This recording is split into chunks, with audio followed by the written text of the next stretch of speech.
The Sword of the Lictor, Volume 3 of the Book of the New Sun, by Gene Wolfe. Copyright 1981 by Gene Wolfe. Narrated by Roy Avers. This book was originally created for audio cassette playback. Any announcements concerning cassettes do not apply to this recording. This version contains markers allowing direct access to major portions of the book. Annotation. Serving as lictor in the city of Thrax, Severian the Torturer allows a prisoner to escape, and he himself becomes a hunted man.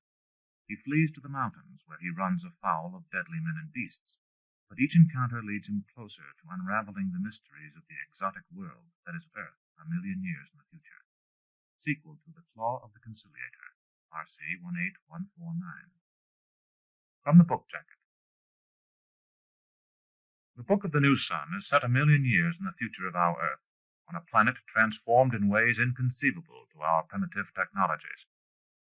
What at first seems like magic turns out to be the remnants of forgotten colossal technologies. Our own civilization is so distant as to be no longer even a memory. The third volume, The Sword of the Lictor, continues the self-told tale of Severian the Torturer, and leads us both farther afield from the beginning and closer to the solution of the many mysteries posed in the opening volumes. Severian, exiled for the sin of mercy, has arrived at his assigned post as lictor in Thrax, the city of windowless rooms, and seems prepared to settle into the active, though somewhat grisly, life of a government functionary. Unsettling things begin to happen, however. His companion Dorcas leaves him and returns to the place where their journey together began, the Lake of Birds, where the dead lie. Severian is pursued by a deadly beast. He has begun to question his role as torturer, and finally rejects his position and responsibility by letting a woman go free and fleeing the city himself. He heads into the mountains, survives another encounter with Asia, who has been trailing him in her continuing effort to exact vengeance for the death of her brother, and continues his flight with a young boy, his namesake, orphaned in an attack by an Alzabo. Deeper into the mountains they go until they are captured by a band of men who wear metal talons on their fingers, only to be saved inadvertently by the monster who destroyed the boy's family. Further on, they enter a vast, deserted city and accidentally revive a man whose body is inhabited by the soul of an ancient enemy of the Conciliator. The boy is killed, but Severian kills the man, discharging an ancient debt of vengeance to the originator of his hidden weapon, the claw.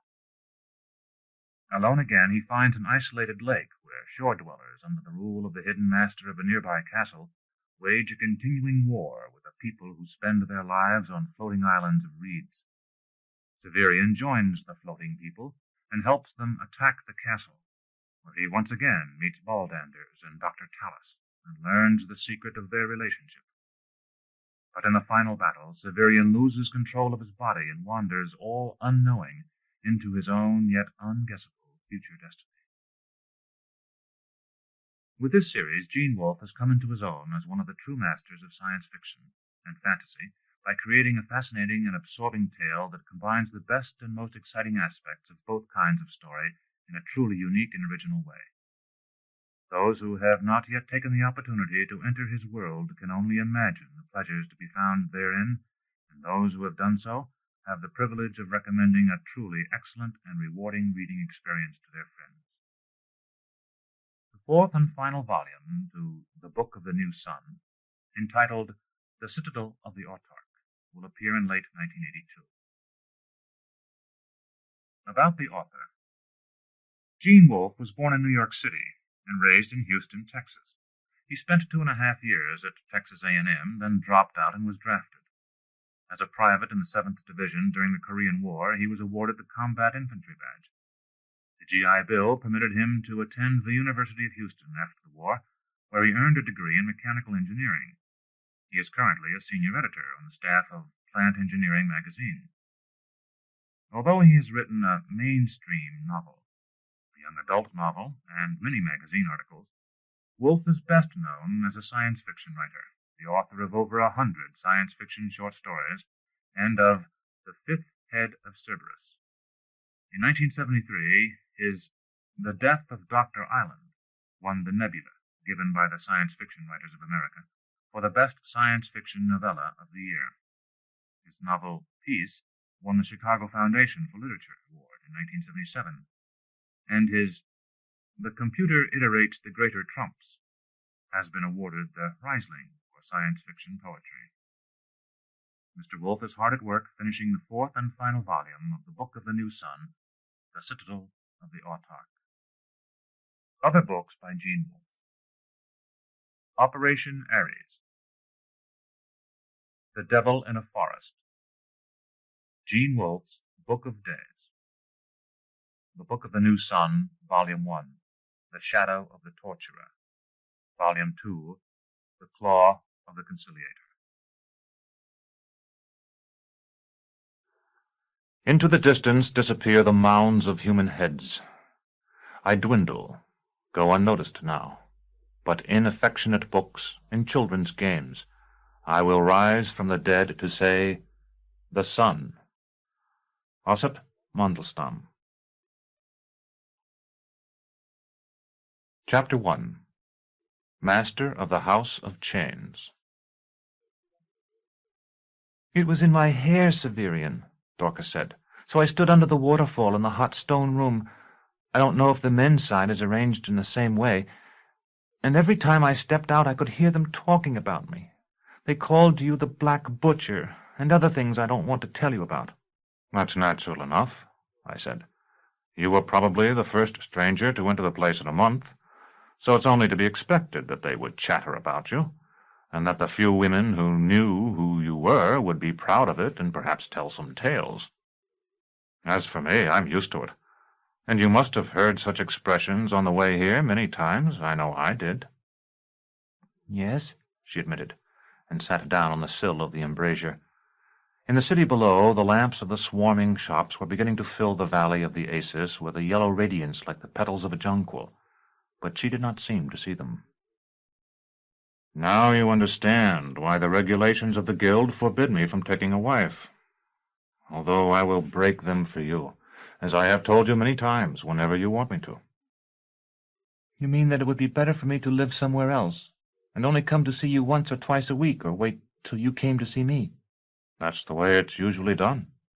And eventually the women who talked about us today will realize that sometime they, or their sons or husbands, may find themselves beneath my hand.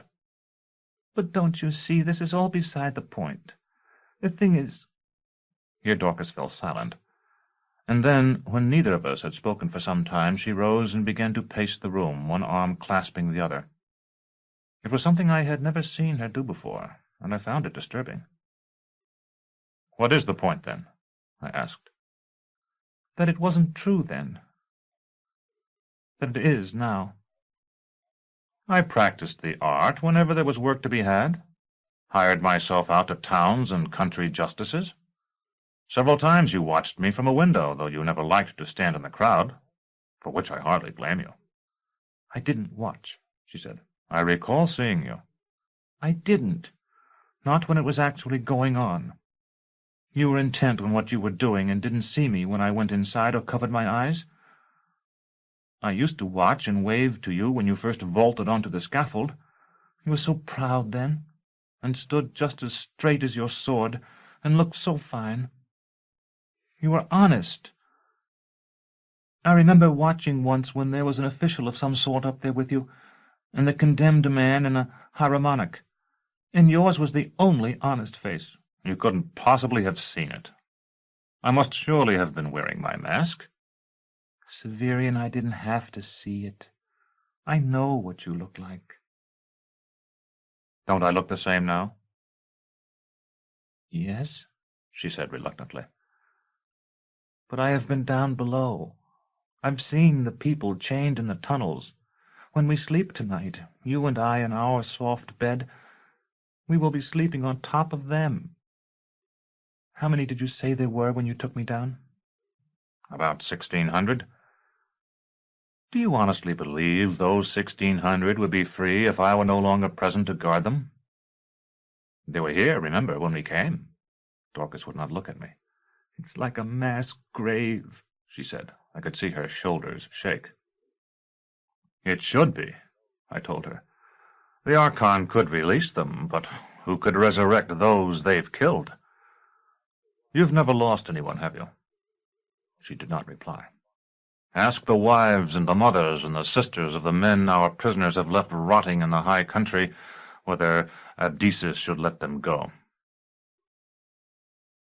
Only myself, Dorcas said, and blew out the candle. Thrax is a crooked dagger entering the heart of the mountains. It lies in a narrow defile of the valley of the Acis, and extends up it to Acis Castle. The Harena, the Pantheon, and the other public buildings occupy all the level land between the castle and the wall, called the Capulus, that closes the lower end of the narrow section of the valley. The private buildings of the city climb the cliffs to either side, and many are in large measure dug into the rock itself, from which practice Thrax gains one of its sobriquets, the City of Windowless Rooms. Its prosperity it owes to its position at the head of the navigable part of the river. At Thrax, all goods shipped north on the Acis, many of which have traversed 9/10 of the length of Jacal before entering the mouth of the smaller river, which may indeed be Gile's true source, must be unloaded and carried on the backs of animals if they are to travel farther. Conversely, the hetmans of the mountain tribes and the landowners of the region who wish to ship their wool and corn to the southern towns bring them to take boat at Thrax, below the cataract that roars through the arched spillway of Acis Castle. As must always be the case when a stronghold imposes the rule of law over a turbulent region, the administration of justice was the chief concern of the Archon of the city. To impose his will on those without the walls who might otherwise have opposed it, he could call upon 7 squadrons of demarchi, each under its own commander. Court convened each month, from the first appearance of the new moon to the full, beginning with the second morning watch and continuing as long as necessary to clear the day's docket. As chief executor of the Archon's sentences, I was required to attend these sessions, so that he might be assured that the punishments he decreed should be made neither softer nor more severe by those who might otherwise have been charged with transmitting them to me, and to oversee the operation of the Vincula, in which the prisoners were detained, in all its details. It was a responsibility equivalent on a lesser scale to that of Master Gerlos in our Citadel, and during the first few weeks I spent in Thrax, it weighed heavily upon me. It was a maxim of Master Gerlos's that no prison is ideally situated. Like most of the wise tags put forward for the edification of young men, it was inarguable and unhelpful. All escapes fall into 3 categories. That is, they are achieved by stealth, by violence, or by the treachery of those set as guards. A remote place does most to render escapes by stealth difficult, and for that reason has been favored by the majority of those who have thought long upon the subject. Unfortunately, deserts, mountain-tops, and lone isles offer the most fertile fields for violent escape. If they are besieged by the prisoner's friends, it is difficult to learn of the fact before it is too late, and next to impossible to reinforce their garrisons. And similarly, if the prisoners rise in rebellion, it is highly unlikely that troops can be rushed to the spot before the issue is decided. A facility in a well-populated and well-defended district avoids these difficulties, but incurs even more severe ones. In such places a prisoner needs not 1,000 friends, but 1 or 2, and these need not be fighting men. A scrubwoman and a street vendor will do, if they possess intelligence and resolution. Furthermore, once the prisoner has escaped the walls, he mingles immediately with the faceless mob, so that his reapprehension is not a matter for huntsmen and dogs, but for agents and informers. In our own case, a detached prison in a remote location would have been out of the question, even if it had been provided with a sufficient number of troops in addition to its clavigers to fend off the attacks of the autochthons, zoanthropes, and cultularii who roamed the countryside, not to mention the armed retinues of the petty exultants, who could never be relied upon. It would still have been impossible to provision without the services of an army to escort the supply trains. The Vincula of Thrax is therefore located by necessity within the city, specifically about halfway up the cliffside on the west bank, and a half-league or so from the Capulus. It is of ancient design, and always appeared to me to have been intended as a prison from the beginning, though there is a legend to the effect that it was originally a tomb, and was only a few hundred years ago enlarged and converted to its new purpose. To an observer on the more commodious east bank, it appears to be a rectangular bartizan, jutting from the rock, a bartizan 4 stories high at the side he sees, whose flat, merloned roof terminates against the cliff. This visible portion of the structure, which many visitors to the city must take for the whole of it, is in fact the smallest and least important part. At the time I was lictor, it held no more than our administrative offices, a barracks for the clavigers, and my own living quarters. The prisoners were lodged in a slanted shaft bored into the rock. The arrangement used was neither one of individual cells, such as we had for our clients in the oubliette at home, nor the common room I had encountered while I was myself confined in the house absolute. Instead, the prisoners were chained along the walls of the shaft, each with a stout iron collar about his neck, in such a way as to leave a path down the center wide enough that 2 clavigers could walk it abreast without danger that their keys might be snatched away. This shaft was about 500 paces long, and had over 1,000 positions for prisoners. Its water supply came from a cistern sunk into the stone at the top of the cliff, and sanitary wastes were disposed of by flushing the shaft whenever this cistern threatened to overflow.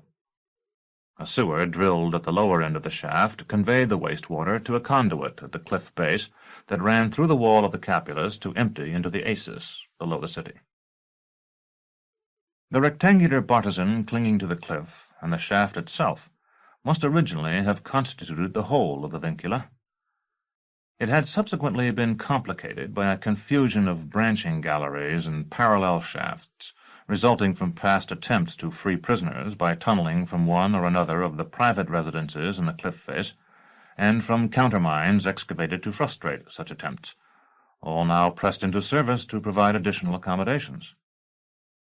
The existence of these unplanned or poorly planned additions rendered my task much more difficult than it would otherwise have been, and one of my first acts was to begin a program of closing unwanted and unnecessary passages by filling them with a mixture of river stones, sand, water, burned lime, and gravel, and to start widening and uniting those passages that remained in such a way as to eventually achieve a rational structure.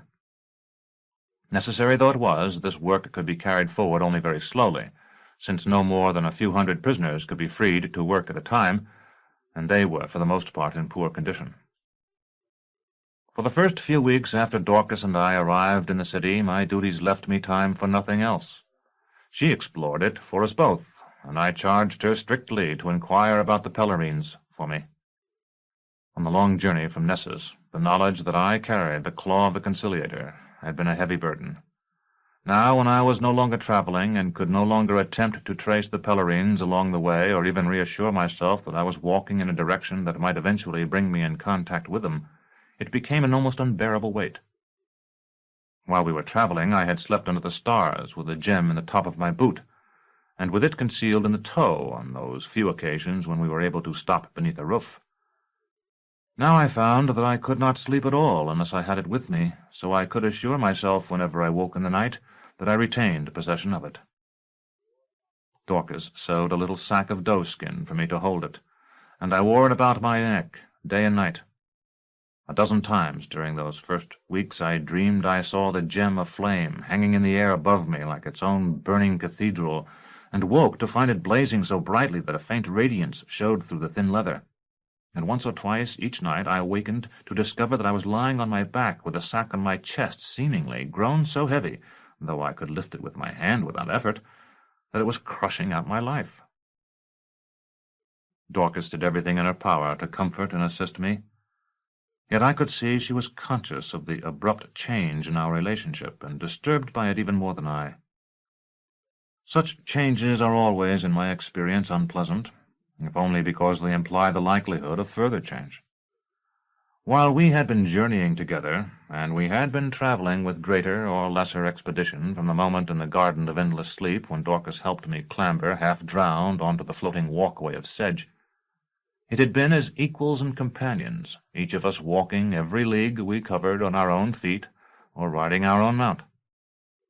If I had supplied a measure of physical protection to Dorcas, she had equally supplied a certain moral shelter to me, in that few could pretend for long to despise her innocent beauty, or profess horror at my office when, in looking at me, they could not help but see her as well.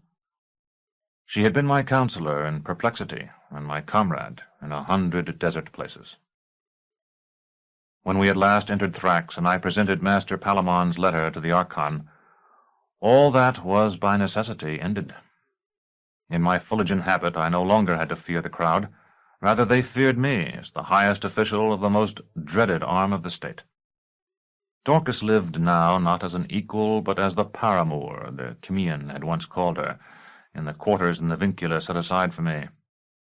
Her counsel had become useless, or nearly so, because the difficulties that oppressed me were the legal and administrative ones I had been trained for years to wrestle with, and about which she knew nothing, and moreover because I seldom had the time or the energy to explain them to her, so that we might discuss them.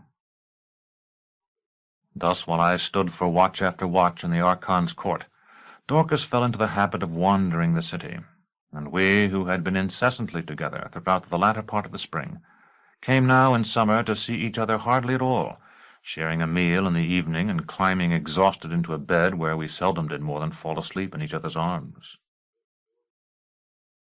At last the full moon shone. With what joy I beheld it from the roof of the Bartizan, green as an emerald in its mantle of forest and round as the lip of a cup. I was not yet free, since all the details of excruciations and administration that had been accumulating during my attendance on the Archon remained to be dealt with, but I was now at least free to devote my full attention to them, which seemed then nearly as good a thing as freedom itself. I had invited Dorcas to go with me on the next day, when I made an inspection of the subterranean parts of the Vincula. It was an error. She grew ill in the foul air, surrounded by the misery of the prisoners.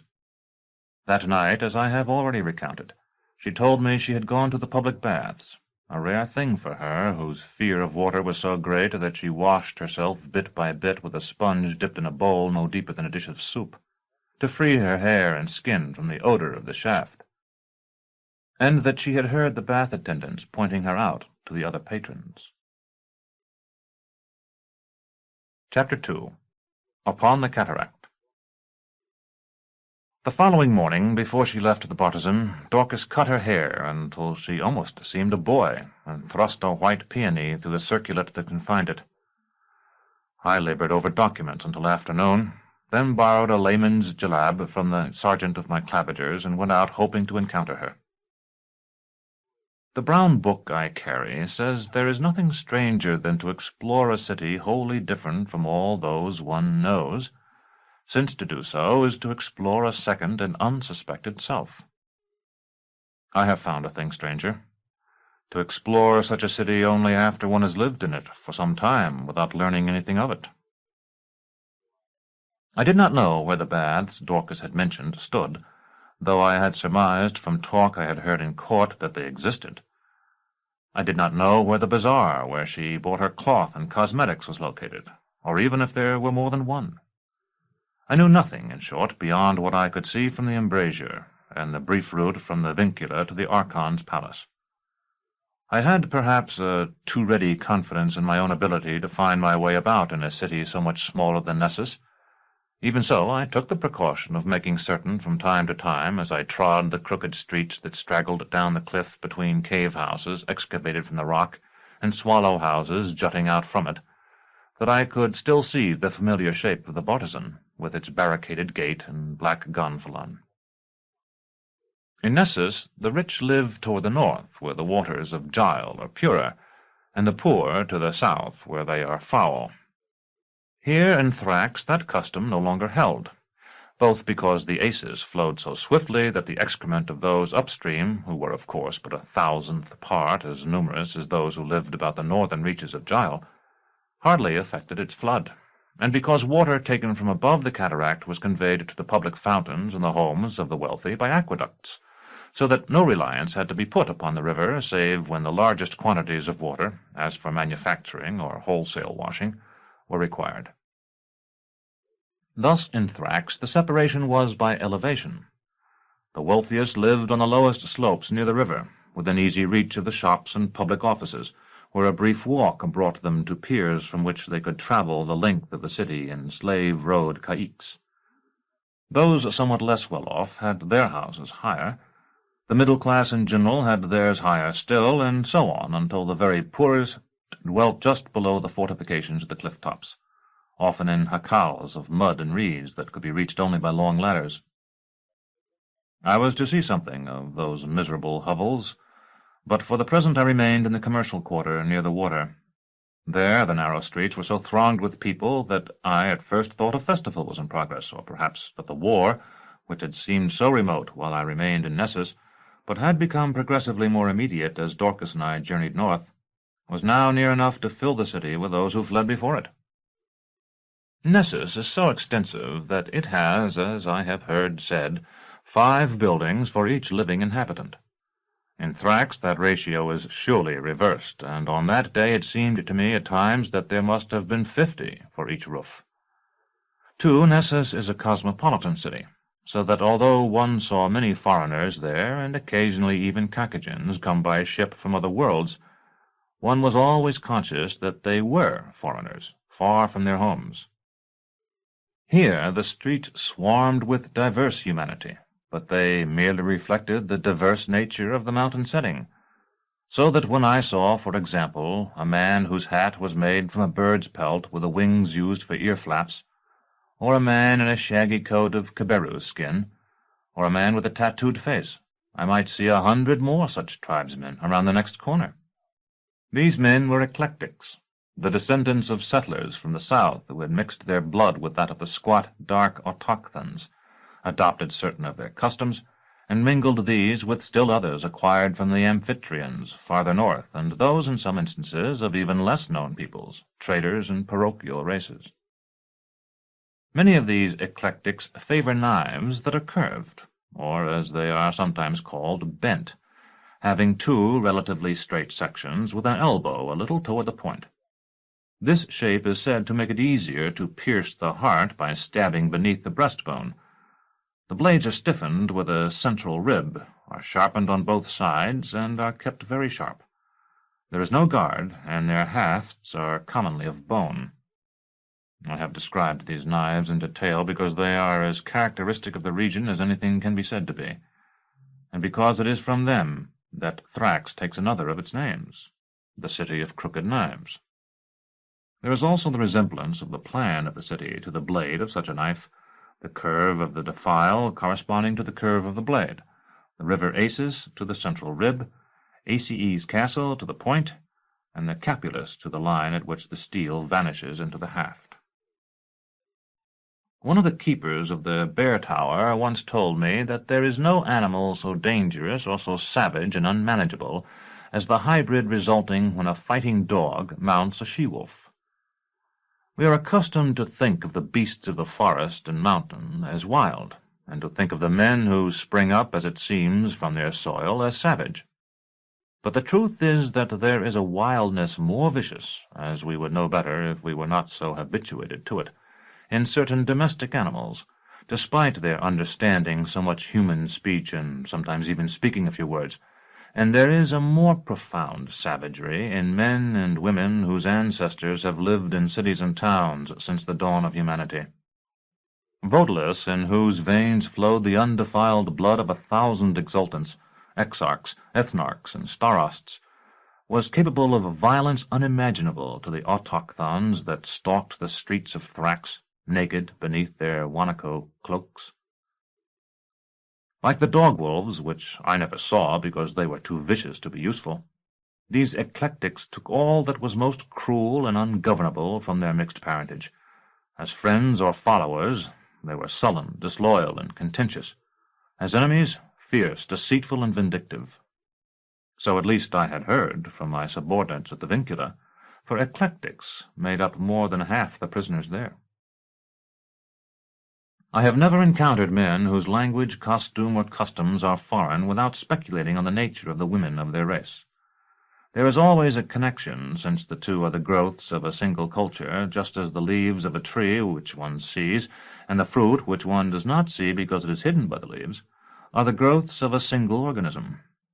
But the observer who would venture to predict the appearance and flavor of the fruit from the outline of a few leafy boughs, seen, as it were, from a distance, must know a great deal about leaves and fruit if he is not to make himself ridiculous. Warlike men may be born of languishing women, or they may have sisters nearly as strong as themselves and more resolute. And so I, walking among crowds composed largely of these eclectics and the townsmen, who seemed to me not much different from the citizens of Nessus, save that their clothing and their manners were somewhat rougher, found myself speculating on dark-eyed, dark-skinned women, women with glossy black hair as thick as the tails of the skewbald mounts of their brothers, women whose faces I imagined as strong yet delicate, women given to ferocious resistance and swift surrender, women who could be won but not bought, if such women exist in this world. From their arms I traveled in imagination to the places where they might be found, the lonely huts crouched by mountain springs, the hide yurts standing alone in the high pastures.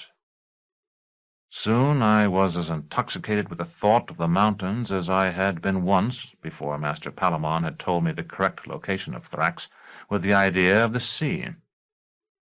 How glorious are they, the immovable idols of Urth, carved with unaccountable tools in a time inconceivably ancient, still lifting above the rim of the world grim heads crowned with mitres, tiaras, and diadems spangled with snow, heads whose eyes are as large as towns, figures whose shoulders are wrapped in forests. Thus, disguised in the dull jalab of a townsman, I elbowed my way down streets packed with humanity and reeking with the odors of ordure and cookery, with my imagination filled with visions of hanging stone and crystal streams like carcanets.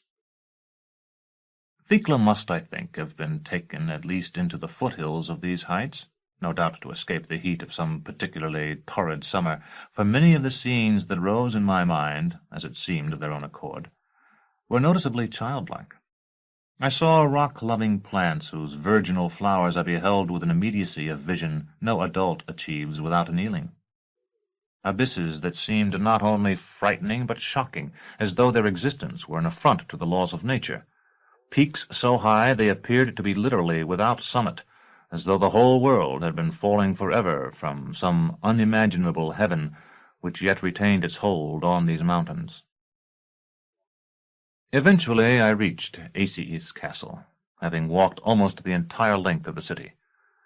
I made my identity known to the postern guards there, and was permitted to enter and climb to the top of the dungeon, as I had once climbed our Matachin tower before taking my leave of Master Palamon.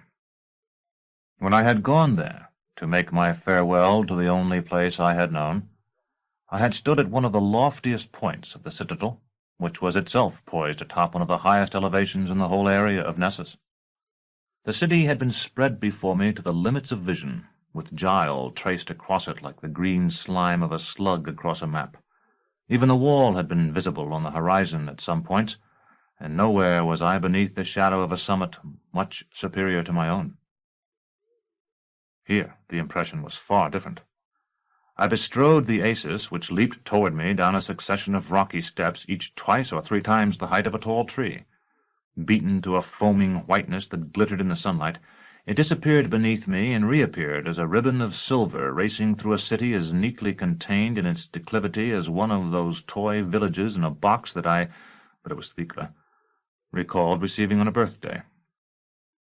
Yet I stood, as it were, at the bottom of a bowl.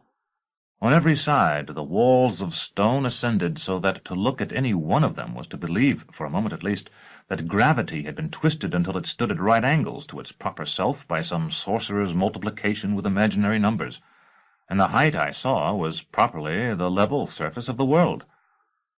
For a watch or more, I think, I stared up at those walls and traced the spidery lines of the waterfalls that dashed down them in thunder and clean romance to join the Acis, and watched the clouds trapped among them that seemed to press softly against their unyielding sides like sheep bewildered and dismayed among pens of stone. Then I grew weary at last of the magnificence of the mountains and of my mountain dreams, or rather not weary, but dizzied by them until my head reeled with vertigo, and I seemed to see those merciless heights even when I closed my eyes, and felt that in my dreams, that night and for many nights, I would fall from their precipices, or cling with bloody fingers to their hopeless walls.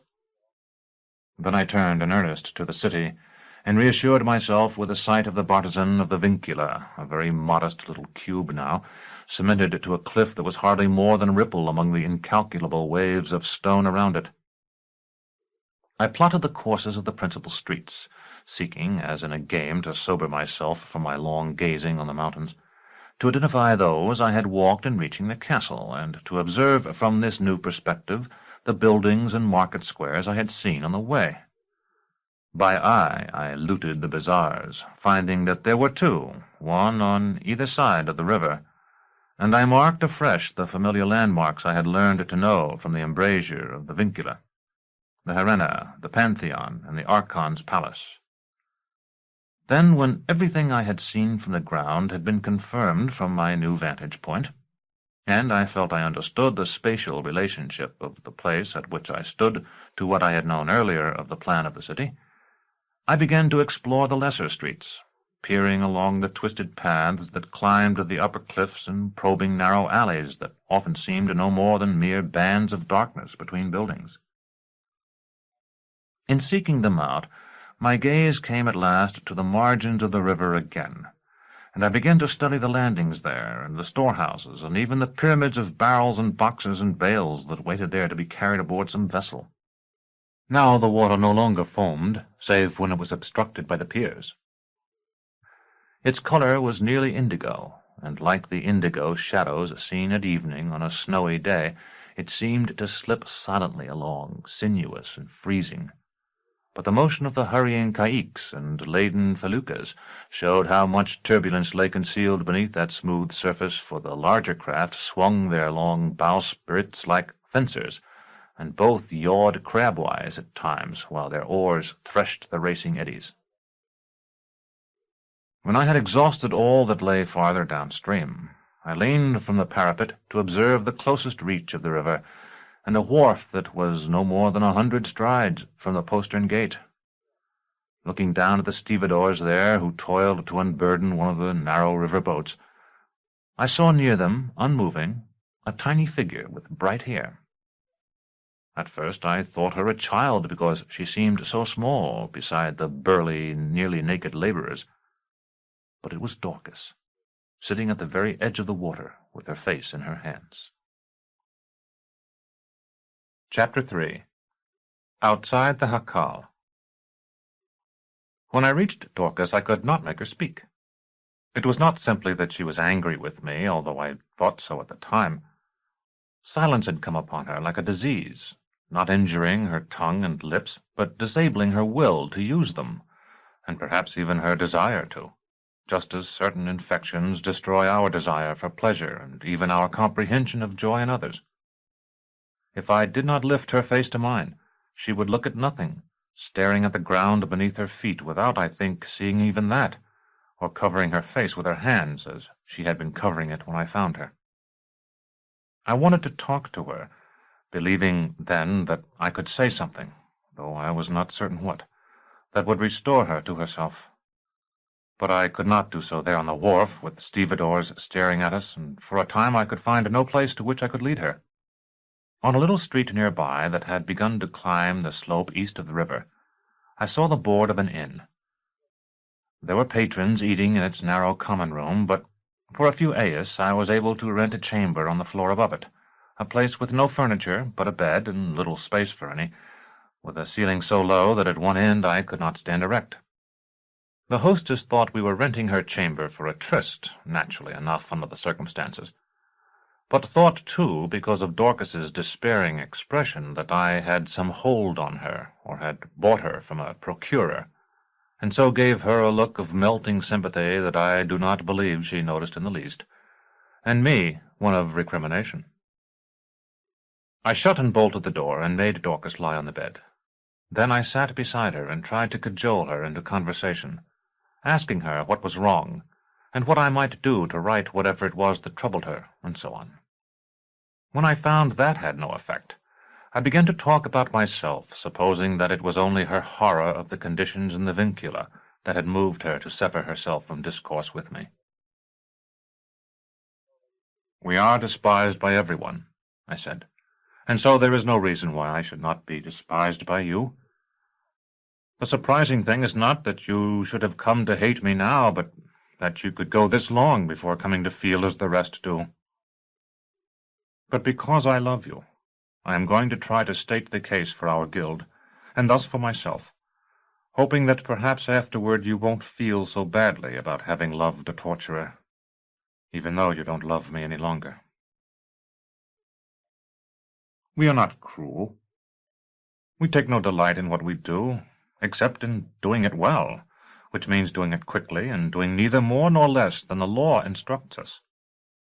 We obey the judges, who hold their offices because the people consent to it. Some individuals tell us we should do nothing of what we do, and that no one should do it. They say that punishment inflicted with cold blood is a greater crime than any crime our clients could have committed. There may be justice in that, but it is a justice that would destroy the whole Commonwealth. No one could feel safe, and no one could be safe, and in the end the people would rise up, at first against the thieves and the murderers, and then against anyone who offended the popular ideas of propriety, and at last against mere strangers and outcasts. Then they would be back to the old horrors of stoning and burning, in which every man seeks to outdo his neighbor for fear he will be thought tomorrow to hold some sympathy for the wretch dying today. There are others who tell us that certain clients are deserving of the most severe punishment, but that others are not, and that we should refuse to perform our office upon those others.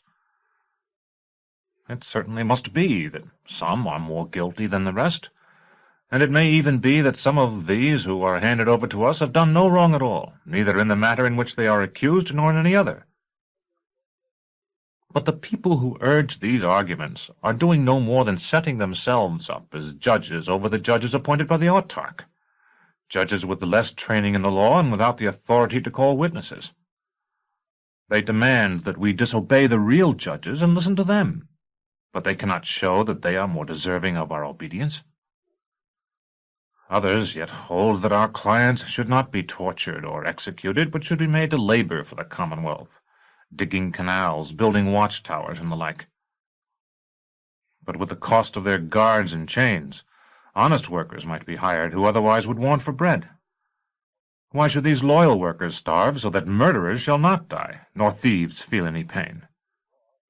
Furthermore, these murderers and thieves, being without loyalty to the law and without hope of reward, would not work save under the lash. What is that lash but torture again, going under a new name? Still others say that all those judged guilty should be confined, in comfort and without pain, for many years, and often for as long as they will live. But those who have comfort and no pain live long, and every orichalk spent to maintain them so would have to be taken from better purposes. I know little of the war, but I know enough to understand how much money is needed to buy weapons and to pay soldiers. The fighting is in the mountains to the north now, so that we fight as if behind 100 walls, but what if it should reach the Pampas? Would it be possible to hold back the Asians when there was so much room to maneuver? And how would Nessus be fed if the herds there were to fall into their hands? If the guilty are not to be locked away in comfort, and are not to be tortured, what remains? If they are all killed, and all killed alike, then a poor woman who steals will be thought as bad as a mother who poisons her own child, as Morwenna of Saltus did. Would you wish that? In time of peace many might be banished, But to banish them now would only be to deliver a corps of spies to the Asians, to be trained and supplied with funds and sent back among us. Soon no one could be trusted, though he spoke our own tongue. Would you wish that?" Dorcas lay so silent upon the bed that I thought for a moment she had fallen asleep. But her eyes, those enormous eyes of perfect blue, were open, and when I leaned over to look at her they moved, and seemed for a time to watch me as they might have watched the spreading ripples in a pond. "All right, we are devils," I said, "if you would have it so. But we are necessary. Even the powers of heaven find it necessary to employ devils." Tears came into her eyes, though I could not tell whether she wept because she had hurt me, or because she found that I was still present.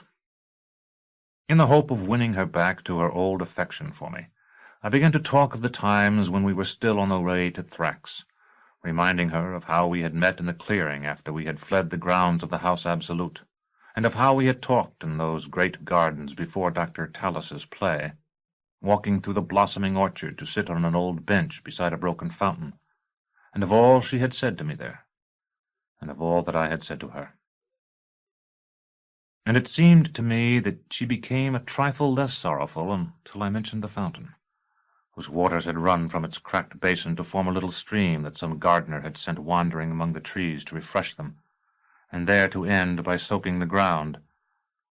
But then a darkness that was nowhere in the room but on Dorcas's face came to settle there like one of those strange things that had pursued Jonas and me through the cedars. Then she would no longer look at me, and after a time she truly slept. I got up as silently as I could, unbolted the door, and went down the crooked stair. The hostess was still working in the common room below, but the patrons who had been there were gone. I explained to her that the woman I had brought was ill, paid the rent of the room for several days, and promising to return and take care of any other expenses, asked her to look in on her from time to time and to feed her if she would eat. "Ah, it will be a blessing to us to have someone sleeping in the room," the hostess said. "But if your darling's sick, is the duck's nest the best place you can find for her? Can't you take her home?" "I'm afraid living in my house is what has made her ill. At least I don't want to risk the chance that returning there will make her worse." "Poor darling," the hostess shook her head. "So pretty, too, and doesn't look more than a child. How old is she?" I told her I did not know. "Well, I'll have a visit with her and give her some soup when she's ready for it." She looked at me as if to say that the time would come soon enough, once I was away. "But I want you to know that I won't hold her a prisoner for you. If she wants to leave, she'll be free to go." When I stepped out of the little inn, I wished to return to the Vincula by the most direct route, but I made the mistake of supposing that since the narrow street on which the Duck's Nest stood ran almost due south, it would be quicker to continue along it and cross the Acis lower down than to retrace the steps Dorcas and I had already taken and go back to the foot of the postern wall of Acius Castle. The narrow street betrayed me, as I would have expected if I had been more familiar with the ways of Thrax. For all those crooked streets that snake along the slopes, though they may cross one another, on the whole run up and down, so that to reach one cliff-hugging house from another, unless they are quite close together, or one above the other, it is necessary to walk down to the central strip near the river, and then back up again.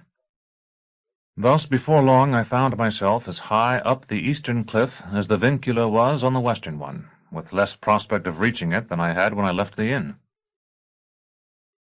To be truthful, it was not a wholly unpleasant discovery. I had work to do there, and no particular desire to do it, my mind being still full of thoughts of Dorcas. It felt better to wear out my frustrations by the use of my legs, and so I resolved to follow the capering street to the top, if need be, and see the Vincula and Acius Castle from that height, and then to show my badge of office to the guards at the fortifications there, and walk along them to the Capulus, and so cross the river by the lowest way. But after half a watch of strenuous effort, I found I could go no farther. The street ended against a precipice 3 or 4 chains high, and perhaps had properly ended sooner, for the last few score paces I had walked had been on what was probably no more than a private path to the miserable jacal of mud and sticks before which I stood. After making certain there was no way around it, and no way to the top for some distance from where I stood, I was about to turn away in disgust when a child slipped out of the jacal, and sidling toward me in a half-bold, half-fearful way, watching me with its right eye only, extended a small and very dirty hand in the universal gesture of beggars.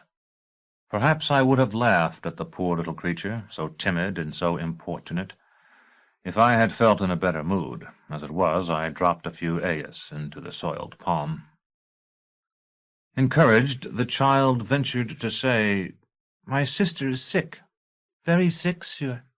From the timbre of its voice, I decided it was a boy, and because he turned his head almost toward me when he spoke, I could see that his left eye was swollen shut by some infection. Tears of pus had run from it to dry on the cheek below. "Very, very sick." "I see," I told him. "Oh, no, sir, you cannot, not from here. But if you wish you can look in through the door. You will not bother her." Just then a man wearing the scuffed leather apron of a mason called, "What is it, Hodder? What does he want?" He was toiling up the path in our direction. As anyone might have anticipated, the boy was only frightened to silence by the question. I said, "I was asking the best way to the lower city." The mason answered nothing, but stopped about 4 strides from me and folded arms that looked harder than the stones they broke. He seemed angry and distrustful, though I could not be sure why. Perhaps my accent had betrayed that I came from the south. Perhaps it was only because of the way I was dressed, which, though it was by no means rich or fantastic, indicated that I belonged to a social class higher than his own. "Am I trespassing?" I asked. "Do you own this place?" There was no reply. Whatever he felt about me, it was plain that in his opinion there could be no communication between us.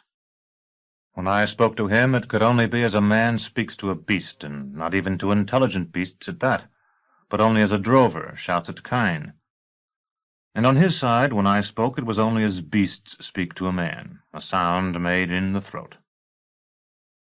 I have noticed that in books this sort of stalemate never seems to occur. The authors are so anxious to move their stories forward, however wooden they may be, advancing like market carts with squeaking wheels that are never still, though they go only to dusty villages where the charm of the country is lost and the pleasures of the city will never be found, that there are no such misunderstandings, no refusals to negotiate. The assassin who holds a dagger to his victim's neck is eager to discuss the whole matter, and at any length the victim of the author may wish. The passionate pair in love's embrace are at least equally willing to postpone the stabbing, if not more so. In life it is not the same. I stared at the mason, and he at me. I felt I could have killed him, but I could not be sure of it, both because he looked unusually strong and because I could not be certain he did not have some concealed weapon, or friends in the miserable dwellings close by. I felt he was about to spit onto the path between us, and if he had, I would have flung my jalab over his head and pinned him. But he did not, and when we had stared at each other for several moments, the boy, who perhaps had no idea of what was taking place, said again, "You can look through the door, sir. You won't bother my sister." He even dared to tug a little at my sleeve in his eagerness to show he had not lied, not seeming to realize that his own appearance justified any amount of begging. "I believe you," I said. But then I understood that to say I believed him was to insult him by showing that I did not have faith enough in what he said to put it to the test. I bent and peered, though at first I could see little, looking as I was from the bright sunshine into the shadowy interior of the jacal. The light was almost squarely behind me. I felt its pressure on the nape of my neck, and I was conscious that the mason could attack me with impunity, now that my back was toward him.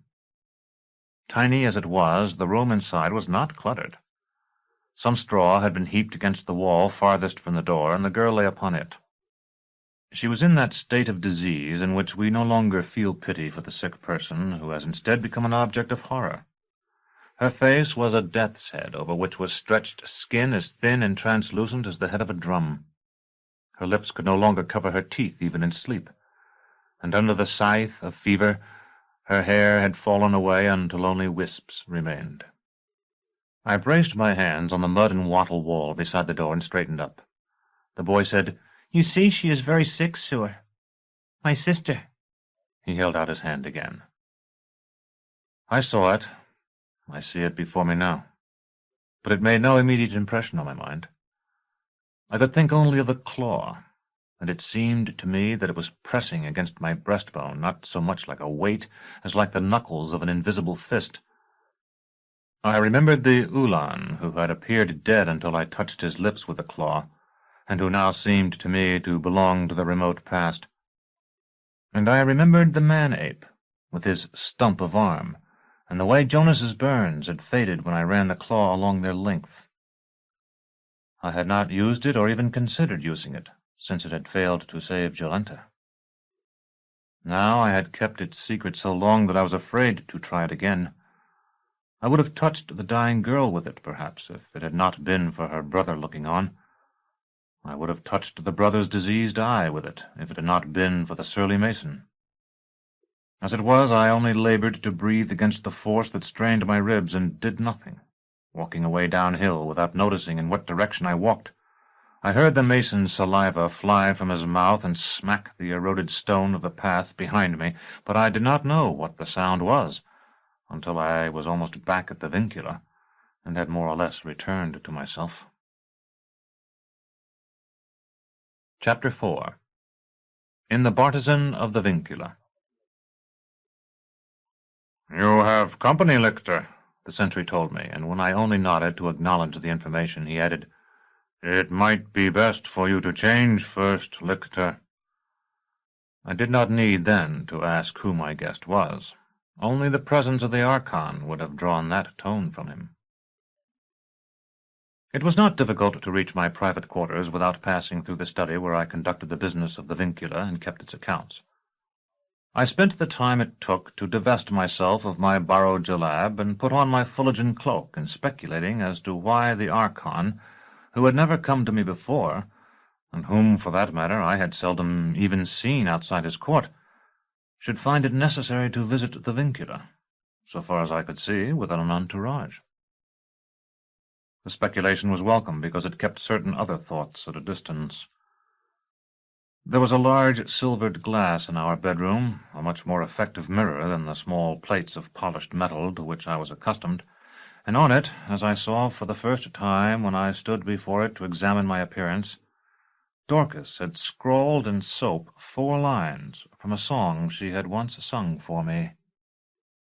"Horns of earth, you fling notes to the sky, green and good, green and good. Sing at my step, a sweeter glade have I, lift, oh lift me to the fallen wood." There were several large chairs in the study, and I had anticipated finding the Archon in one of them, though it had also crossed my mind that he might be availing himself of the opportunity to go through my papers, something he had every right to do if he chose. He was standing at the embrasure instead, looking out over his city much as I myself had looked out at it from the ramparts of Acius Castle earlier that afternoon. His hands were clasped behind him, and as I watched I saw them move as if each possessed a life of its own, engendered by his thoughts. It was some time before he turned and caught sight of me. "You are here, Master Torturer. I did not hear you come in." "I am only a journeyman, Archon." He smiled and seated himself on the sill, his back to the drop. His face was coarse, with a hook nose and large eyes rimmed with dark flesh. But it was not a masculine face. It might almost have been the face of an ugly woman. "Charged by me with the responsibility for this place, you remain a mere journeyman?" "I can be elevated only by the masters of our guild, Archon." "But you are the best of their journeymen, judging from the letter you carried, from their choosing you to send here, and from the work you've done since you arrived. Anyway, no one here would know the difference if you chose to put on airs." How many masters are there? I would know, Archon. Only 2, unless someone has been elevated since I've been gone. I'll write them and ask them to elevate you in absentia. I thank you, Archon. It's nothing, he said, and turned to stare out the embrasure as though the situation embarrassed him. You should have word of it, I suppose, in a month. They will not elevate me, Archon, but it will make Master Palamon happy to hear you think so well of me. He swung around again to look at me. We need not be so formal, surely. My name is Abdisus, and there is no reason you should not use it when we're alone. You're Severian, I believe. I nodded. He turned away again. This is a very low opening. I was examining it before you came in, and the wall hardly reaches above my knees. It would be easy, I'm afraid, for someone to fall out of it. Only for someone as tall as yourself, Abdisus. In the past, were not executions performed occasionally by casting the victim from a high window or from the edge of a precipice? Yes, both those methods have been employed. Not by you, I suppose. Once more he faced me. Not within living memory, so far as I know, Abdisus. I have performed decollations, both with the block and with the chair, but that is all. But you would have no objection to the use of other means, if you were instructed to employ them? I am here to carry out the Archon's sentences. There are times, Severian, when public executions serve the public good. There are others when they would only do harm, by inciting public unrest. That is understood, Abdisus, I said. As sometimes I have seen in the eyes of a boy the worry of the man he will be, I could see the future guilt that had already come, perhaps without his being aware of it, to settle on the Archon's face. There will be a few guests at the palace tonight. I hope that you will be among them, Severian. I bowed. Among the divisions of administration, Abdisus, it has long been customary to exclude one, my own, from the society of the others. And you feel that is unjust, which is wholly natural. Tonight, if you wish to think of it in that way, we will be making some restitution. We of the Guild have never complained of injustice. Indeed, we have gloried in our unique isolation. Tonight, however, the others may feel they have reason to protest to you. A smile twitched at his mouth. I'm not concerned about that. Here, this will get you on to the grounds. He extended his hand, holding delicately, as though he feared it would flutter from his fingers, one of those discs of stiff paper, no bigger than a chrysos, and lettered in gold leaf with ornate characters, of which I had often heard Thecla speak. She stirred in my mind at the touch of it, but which I had never before seen. Thank you, Archon. Tonight, you said. I will try to find suitable clothing. Come dressed as you are. It's to be a ridotto. Your habit will be your costume.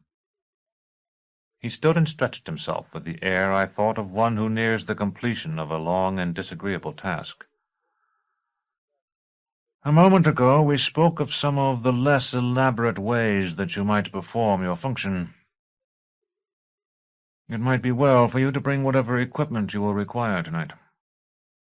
I understood.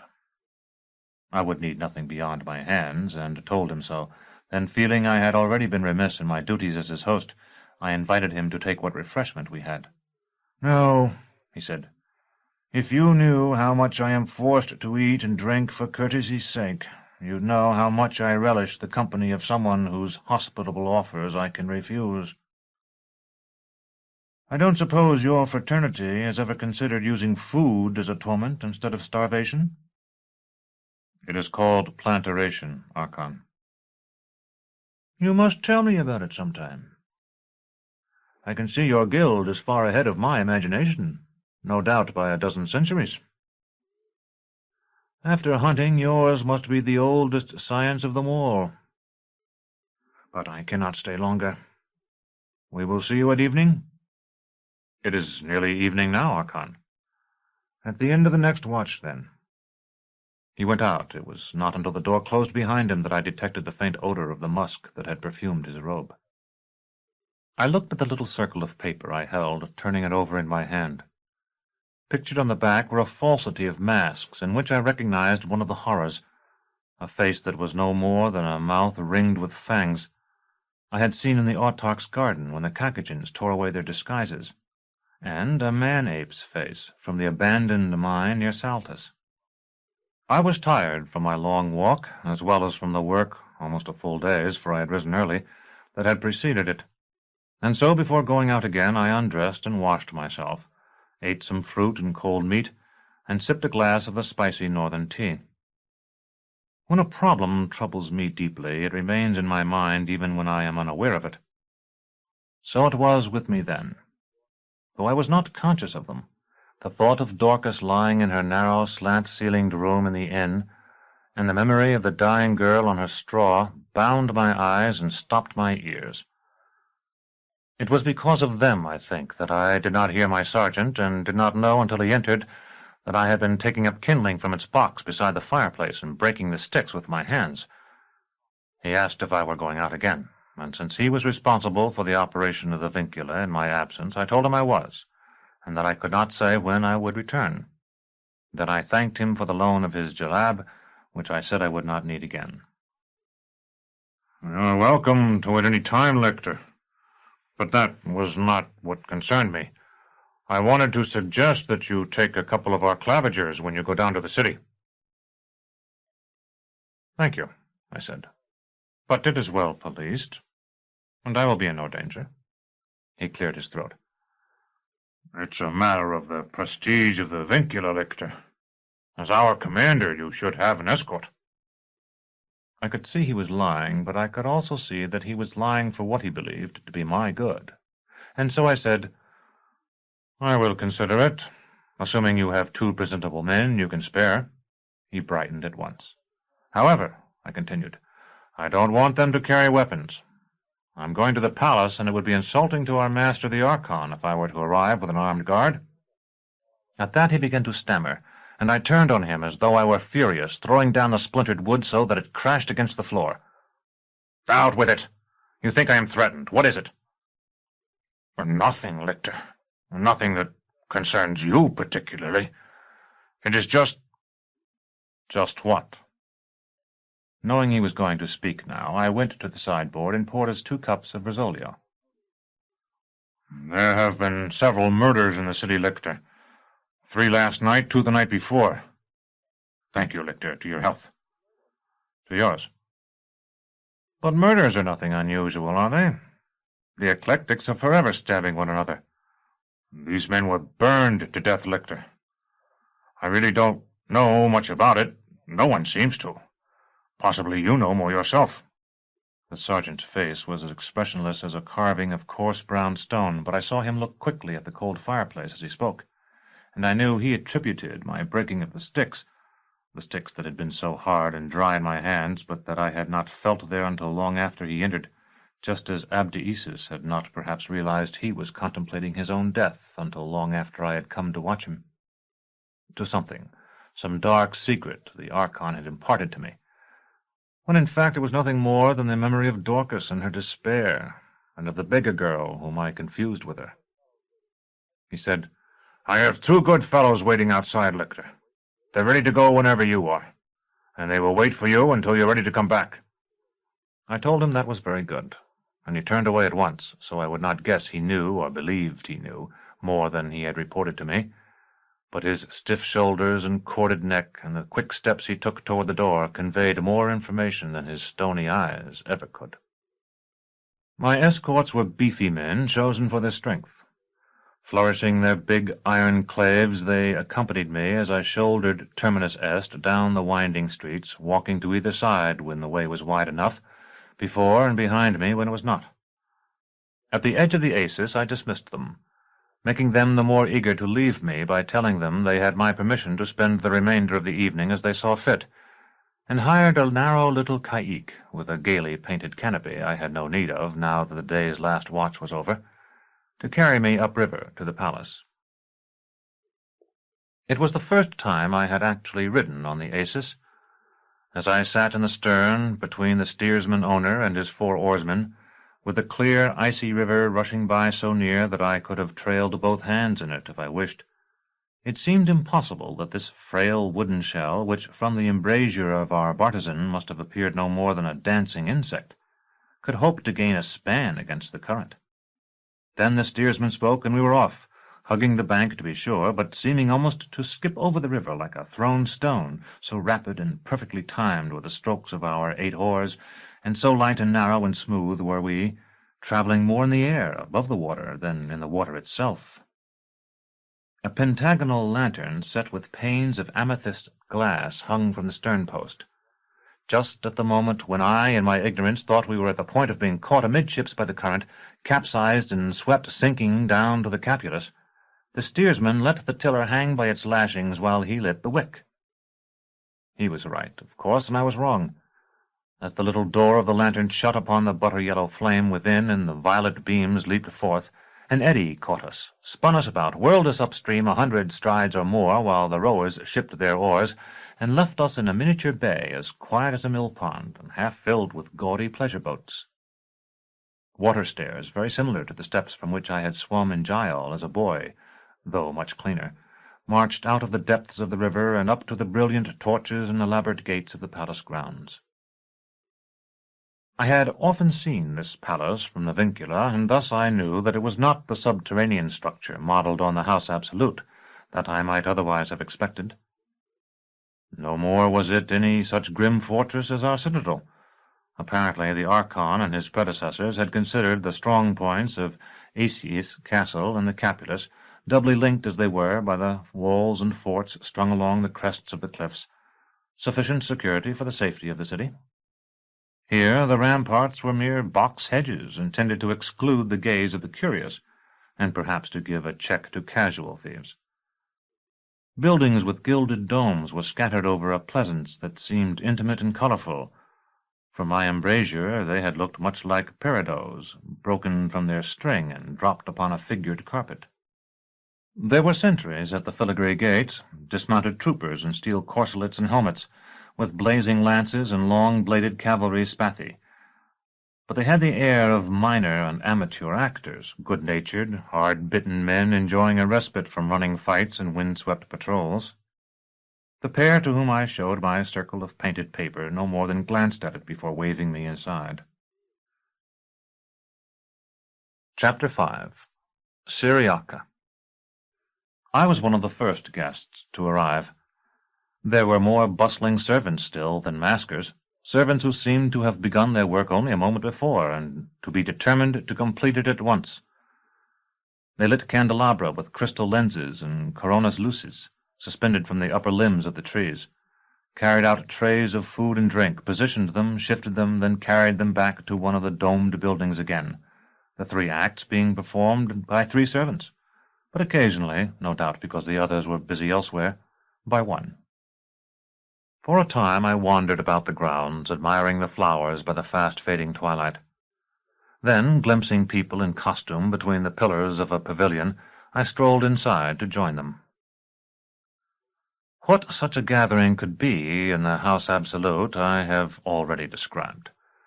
Here, where the society was entirely provincial, it had rather the atmosphere of children playing dress-up in their parents' old clothing. I saw men and women costumed as autochthons, with their faces stained russet and dabbed with white, and even one man who was an autochthon and yet was dressed like one, in a costume no more and no less authentic than the others, so that I was inclined to laugh at him until I realized that though he and I might be the only ones who knew it, he was in fact costumed more originally than any of the rest, as a citizen of Thrax in costume. Around all these autochthons, real and self-imagined, were a score of other figures not less absurd, officers dressed as women, and women dressed as soldiers, eclectics as fraudulent as the autochthons, gymnosophists, obligates and their acolytes, eremites, eidolons, zoanthropes, half beast and half human, and deodons and remontados in picturesque rags with eyes painted wild. I found myself thinking how strange it would be if the new sun, the Daystar himself, were to appear now as suddenly as he had appeared so long ago when he was called the Conciliator, appearing here because it was an inappropriate place, and he had always preferred the least appropriate places, seeing these people through fresher eyes than we ever could. And if he, thus appearing here, were to decree by theurgy that all of them, none of whom I knew, and none of whom knew me, should forever after live the roles they had taken up tonight, the autochthons hunching over smoky fires and mountain huts of stone, the real autochthon forever a townsman at a ridotto, the women spurring toward the enemies of the Commonwealth with sword in hand, the officers doing needlepoint at north windows and looking up to sigh over empty roads, the deodons mourning their unspeakable abominations in the wilderness, the remontados burning their own homes and setting their eyes upon the mountains, and only I unchanged. As it is said, the velocity of light is unchanged by mathematical transformations. Then, while I was grinning to myself behind my mask, it seemed that the claw in its soft leathern sack drove against my breastbone to remind me that the Conciliator had been no jest, and that I bore some fragment of his power with me.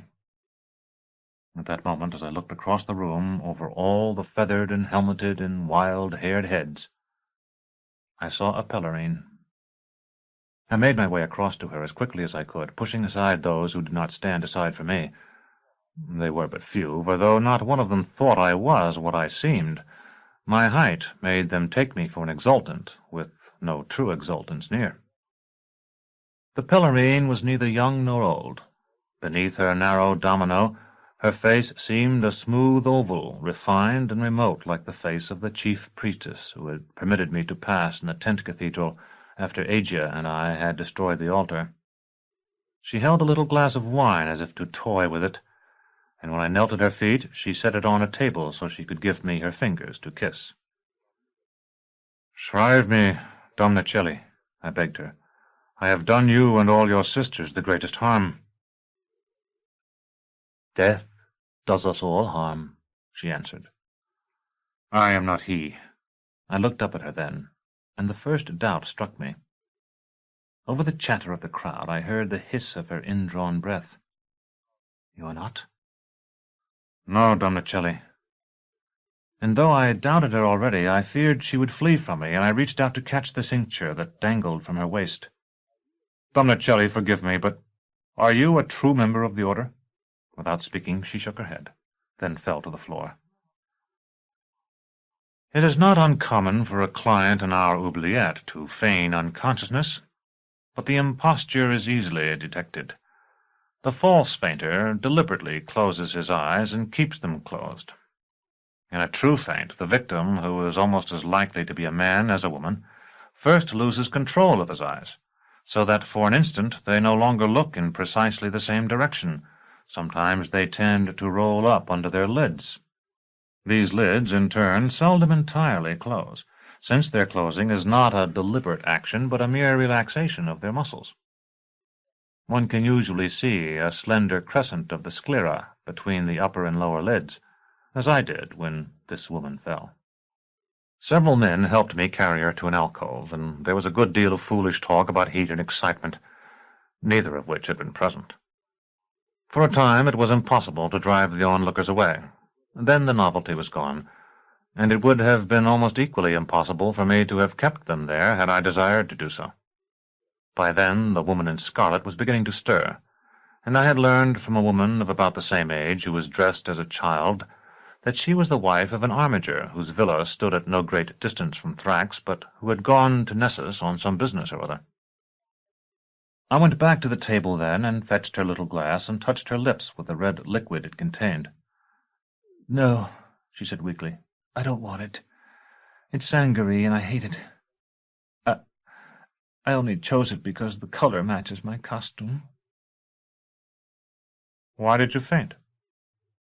Was it because I thought you were a real conventual? No, because I guessed who you are, she said, and we were silent for a moment. She still half reclining on the divan to which I had helped carry her, I sitting at her feet. I brought the moment when I had knelt before her to life again in my mind. I have, as I have said, the power to so reconstruct every instant of my life. And at last I had to say, "How did you know?" Anyone else in those clothes, asked if he were Death, would have said he was, because he would be in costume. I sat in the Archon's court a week ago, when my husband charged one of our peons with theft. That day I saw you standing to one side with your arms folded on the guard of the sword you carry now. And when I heard you say what you did, when you had just kissed my fingers, I recognized you, and I thought... Oh, I don't know what I thought. I suppose I thought you had knelt to me because you intended to kill me.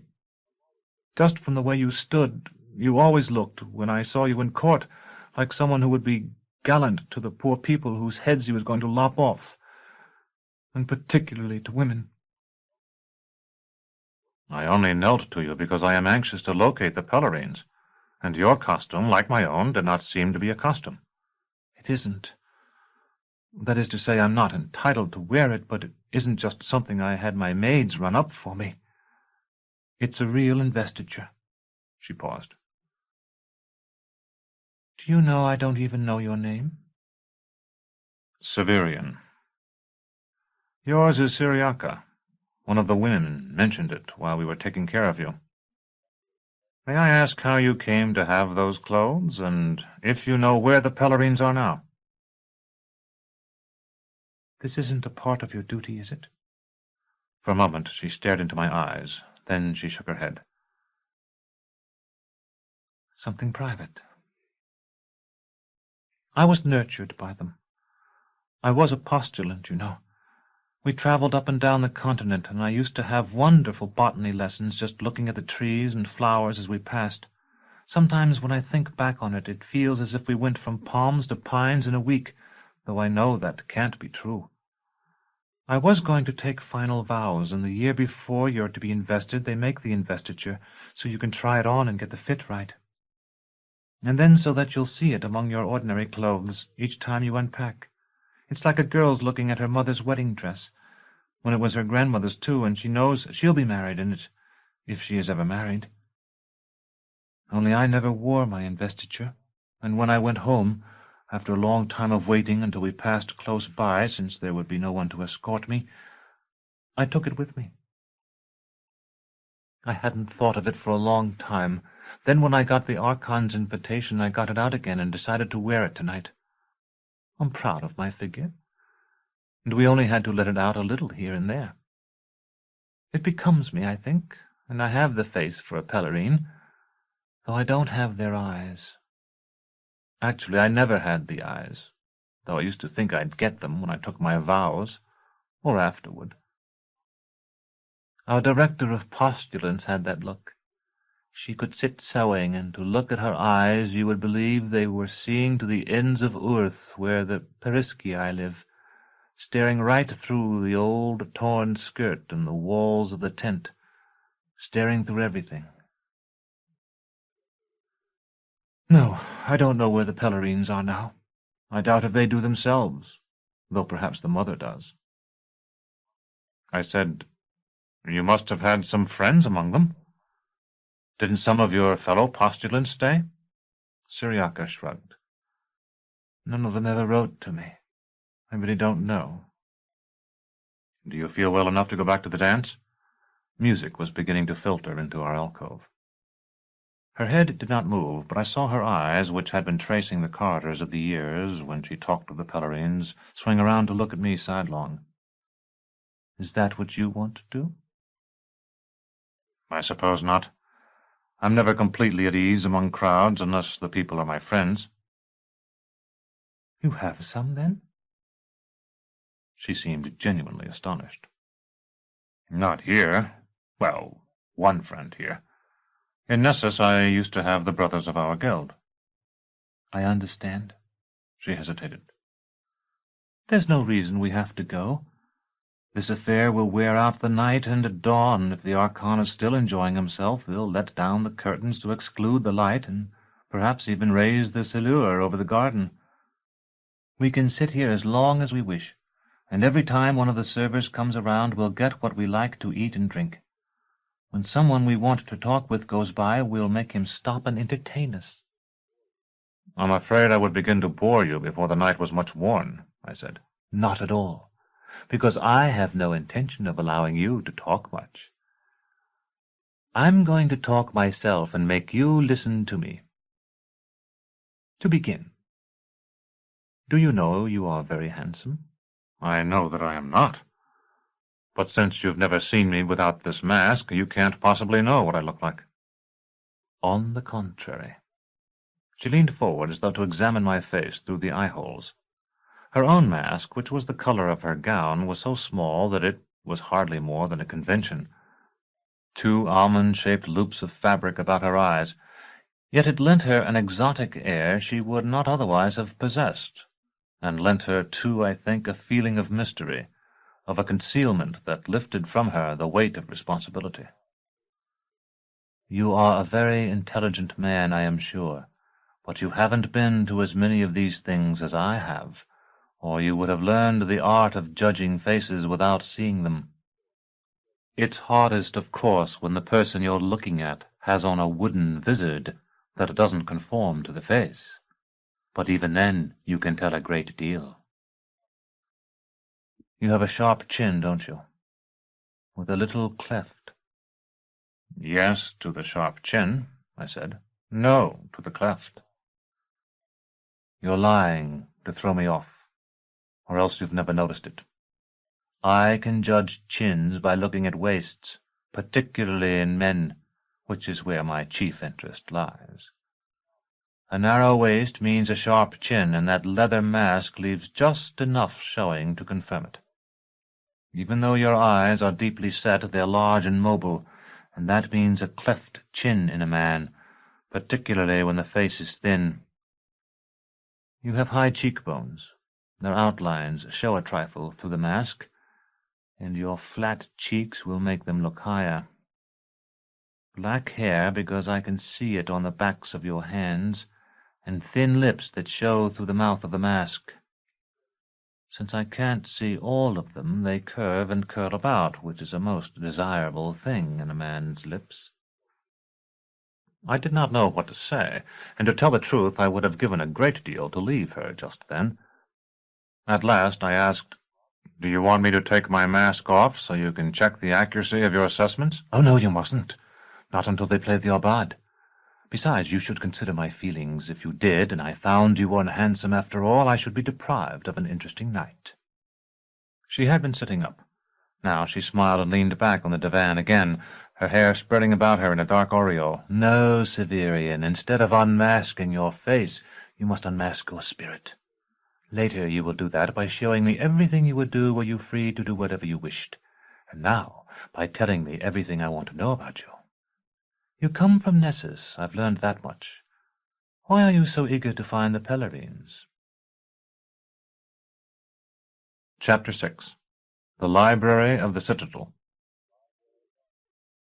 As I was about to answer her question, a couple strolled by our alcove, the man robed in a San Benito, the woman dressed as a midinette. They only glanced at us as they passed, but something, the inclination perhaps of the two heads together, or some expression of the eyes, told me that they knew, or at least suspected, I was not in masquerade. I pretended I had noticed nothing, however, and said, "Something that belongs to the Pellarines came into my hands by accident. I want to return it to them." "You're not going to do them harm, then?" Cyriaca asked.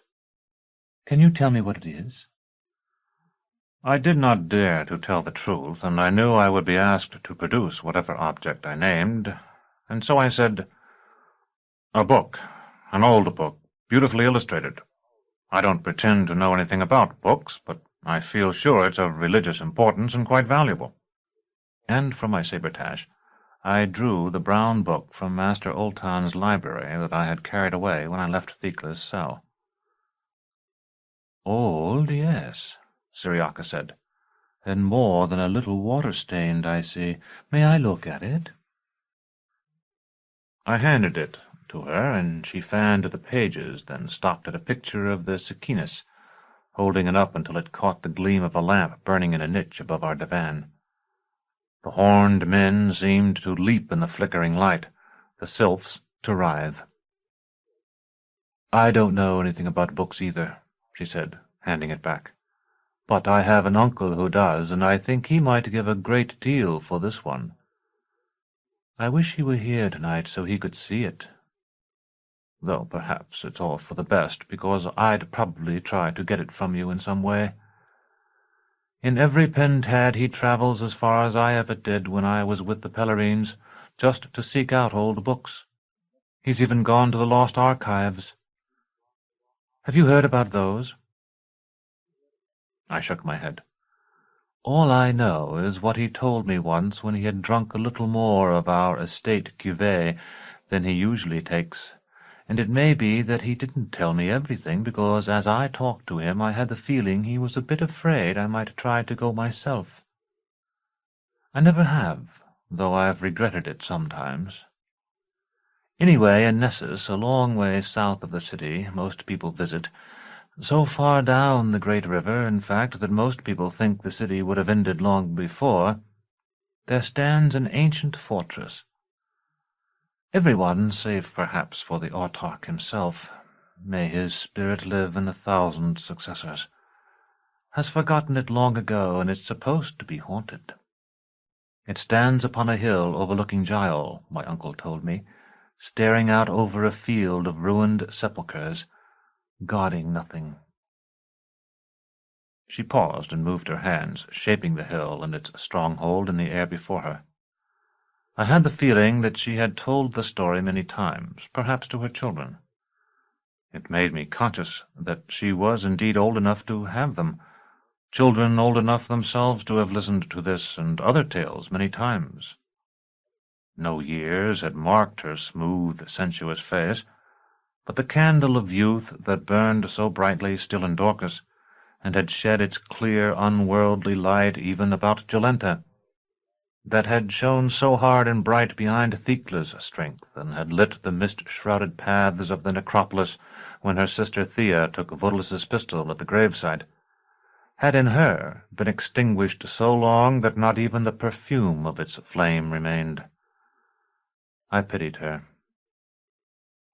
"You must know the story of how the race of ancient days reached the stars, and how they bargained away all the wild half of themselves to do so that they no longer cared for the taste of the pale wind, nor for love or lust, nor to make new songs, nor to sing old ones, nor for any of the other animal things they believed they had brought with them out of the rain forests at the bottom of time, though in fact, so my uncle told me, those things brought them.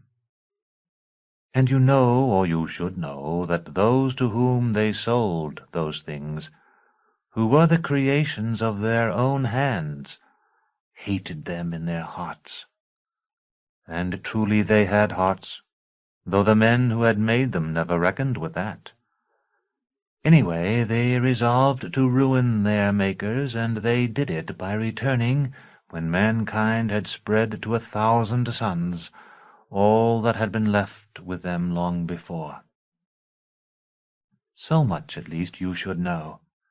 My uncle once told it to me, as I have told it to you, and he found all that and more recorded in a book in his collection. It was a book no one had opened, as he believed, for a Chiliad.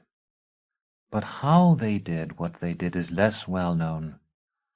I remember that when I was a child I imagined the bad machines digging by night until they had cleared away the twisted roots of old trees and laid bare an iron chest they had buried when the world was very young, and that when they struck off the lock of that chest, all the things we've spoken of came flying out like a swarm of golden bees.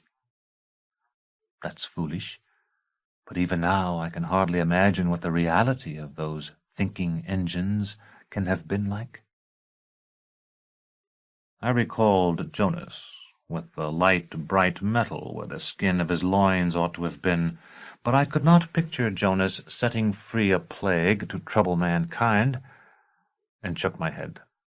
But my uncle's book, he said, made clear what it was they did, and the things they let go free were no swarm of insects, but a flood of artifacts of every kind, calculated by them to revive all those thoughts that people had put behind them because they could not be written in numbers. The building of everything, from cities to cream pitchers, was in the hands of the machines, and after 1,000 lifetimes of building cities that were like great mechanisms, they turned to building cities that were like banks of cloud before a storm, and others like the skeletons of dragons. "When was this?" I asked. "A very long time ago.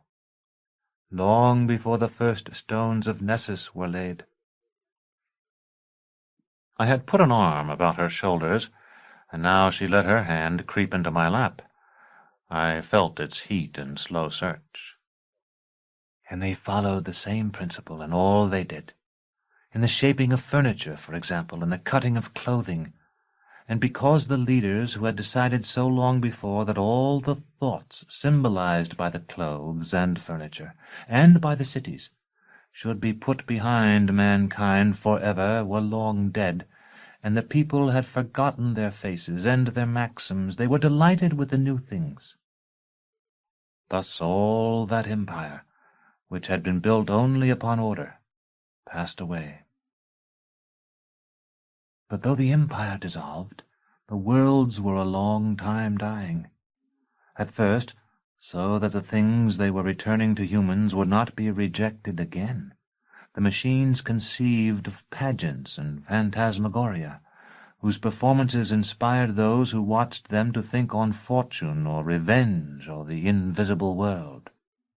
Later they gave each man and woman a companion, unseen by all other eyes, as an adviser. The children had such companions long before. When the powers of the machines had weakened further, as the machines themselves wished, they could no longer maintain these phantoms in the minds of their owners, nor could they build more cities, because the cities that remained were already nearly empty. They had reached, so my uncle told me, that point at which they had hoped mankind would turn on them and destroy them. Yet no such thing had occurred, because by this time they who had been despised as slaves or worshipped as devils before were greatly loved. And so they called all who loved them best around them, and for long years taught them all the things their race had put away, and in time they died. Then all those whom they had loved, and who had loved them, took counsel together as to how their teachings could be preserved, for they well knew their kind would not come again upon earth. But bitter quarrels broke out among them. They had not learned together, but rather each of them, man or woman, had listened to one of the machines, as if there were no one in the world but those two, and because there was so much knowledge, and only a few to learn it, the machines had taught each differently. Thus they divided into parties, and each party into two, and each of those two into two again, until at last every individual stood alone, misunderstood and reviled by all the others, and reviling them. Then each went away, out of the cities that had held the machines, or deeper into them, save for a very few who by habit remained in the palaces of the machines to watch beside their bodies. A sommelier brought us cups of wine almost as clear as water, and as still as water, until some motion of the cup woke it. It perfumed the air like those flowers no man can see, the flowers that can be found only by the blind. And to drink it was like drinking strength from the heart of a bull. Cyriaca took her cup eagerly, and draining it, cast it ringing into a corner. "Tell me more," I said to her, "of this story of the lost archives." When the last machine was cold and still, and each of those who had learned from them the forbidden law mankind had cast aside, was separated from all the rest. There came dread into the heart of each, for each knew himself to be only mortal, and most no longer young. And each saw that with his own death the knowledge he loved best would die. Then each of them, each supposing himself the only one to do so, began to write down what he had learned in the long years when he had hearkened to the teachings of the machines that spilled forth all the hidden knowledge of wild things. Much perished, but much more survived, sometimes falling into the hands of those who copied it, enlivened by their own additions, or weakened by omissions. Kiss me, Severian. Though my mask hampered us, our lips met. As she drew away, the shadow memories of Thika's old bantering love affairs, played out among the pseudothyrums and catactonian boudoirs of the House Absolute, welled up within me, and I said, "Don't you know this kind of thing requires a man's undivided attention?" Cyriaca smiled. "That's why I did it. I wanted to see if you were listening." Anyway, for a long time, no one knows quite how long, I suppose, and anyway, the world was not as near the sun's failing then, and its years were longer. These writings circulated or else lay mouldering in cenotaphs where their authors had concealed them for safekeeping. They were fragmentary, contradictory, and eisegecistic. Then, when some autarch, though they were not called autarchs then, hoped to recapture the dominion exercised by the First Empire, they were gathered up by his servants, white-robed men who ransacked cocklofts and threw down the androsphinxes erected to memorialize the machines, and entered the cubicula of Moiraic women long dead. Their spoil was gathered into a great heap in the city of Nessus, which was then newly built, to be burned. But on the night before the burning was to begin, the autarch of that time, who had never dreamed before the wild dreams of sleep, but only waking dreams of dominion, dreamed at last. And in his dream he saw all the untamed worlds of life and death, stone and river, beast and tree slipping away from his hands forever. When morning came, he ordered that the torches not be kindled, but that there should be a great vault built to house all the volumes and scrolls the white-robed men had gathered, for he thought that if the new empire he planned should fail him at last, he would retire to that vault and enter the worlds that, in imitation of the ancients, he was determined to cast aside. His empire did fail him, as it had to. The past cannot be found in the future where it is not until the metaphysical world, which is so much larger and so much slower than the physical world, completes its revolution, and the new sun comes. But he did not retire as he had planned into that vault, and the curtain wall he had caused to be built about it, for when once the wild things have been put behind a man for good and all, they are trapwise and cannot be recaptured. Nevertheless, it is said that before all he gathered was sealed away, he set a guardian over it. And when that guardian's time on earth was done, he found another, and he another, so that they continue ever faithful to the commands of that autarch, for they are saturated in the wild thoughts sprung from the lore saved by the machines, and such faith is one of those wild things. I had been disrobing her as she spoke, and kissing her breasts, but I said, "Did all those thoughts of which you spoke go out of the world when the autarch locked them away?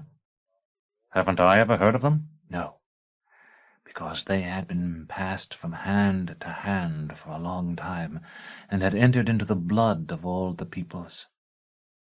Besides, it is said that the guardian sometimes sends them out, and though they always return to him at last, they are read, whether by one or many, before they sink once more into his dark." "It is a wonderful story," I said. "I think that perhaps I know more of it than you, but I had never heard it before." I found that her legs were long and smoothly tapered from thighs like cushions of silk to slender ankles. All her body, indeed, was shaped for delight.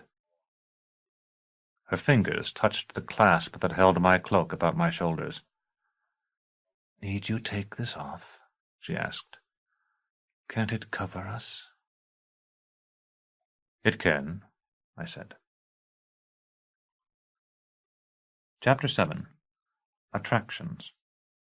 Almost I drowned in the delight she gave me, for though I did not love her as I had once loved Vincula, nor as I loved Dorcas even then, and she was not beautiful as Jolenta had once been beautiful, I felt a tenderness for her that was no more than in part born of the unquiet wine, and she was such a woman as I had dreamed of as a ragged boy in the Matachin Tower, before I had ever beheld Thea's heart-shaped face by the side of the opened grave, and she knew far more of the arts of love than any of the three.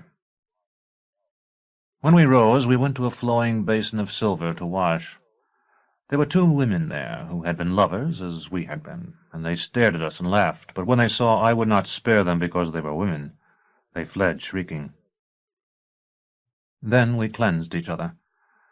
I know Cyriaca believed that I would leave her then, as I believed that she would leave me, but we did not separate, though it would, perhaps, have been better if we had, but went out into the silent little garden, which was full of night and stood beside a lonely fountain. She held my hand, and I held hers, as children do. "Have you ever visited the House Absolute?" she asked. She was watching our reflections in the moon-drenched water, and her voice was so low I could scarcely hear her. I told her that I had, and at the words her hand tightened on mine. "Did you visit the Well of Orchids there?" I shook my head. "I have been to the House Absolute also, but I have never seen the Well of Orchids. It is said that when the autarch has a consort, as ours does not, she holds her court there, in the most beautiful place in the world. Even now only the loveliest are permitted to walk in that spot. When I was there, we stayed, my lord and I, in a certain small room appropriate to our armigerial rank. One evening, when my lord was gone and I did not know where, I went out into the corridor, and as I stood there looking up and down, a high functionary of the court passed by. I did not know his name or his office, but I stopped him and asked if I might go to the Well of Orchids." She paused. For the space of 3 or 4 breaths there was no sound but the music from the pavilions and the tinkling of the fountain. And he stopped and looked at me, I think in some surprise. "You cannot know how it feels to be a little armigette from the north, in a gown sewn by your own maids, and provincial jewels, and be looked at so by someone who has spent all his life among the exultants of the House Absolute." Then he smiled. She gripped my hand very tightly now. "And he told me, down such and such a corridor, and turn at such a statue, up certain steps, and along the ivory path. Oh, Severian, my lover!" Her face was radiant as the moon itself.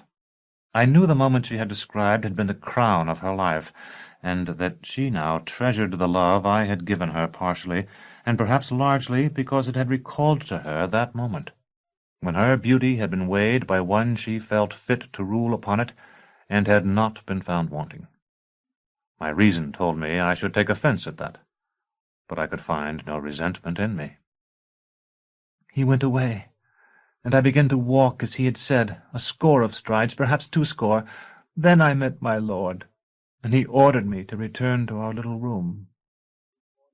"I see," I said, and shifted my sword. "I think you do. Is it wrong, then, for me to betray him like this? What do you think?" "I am no magistrate."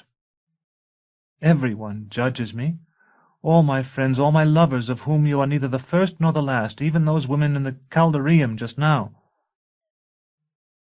"We are trained from childhood not to judge, but only to carry out the sentences handed down by the courts of the Commonwealth. I will not judge you or him."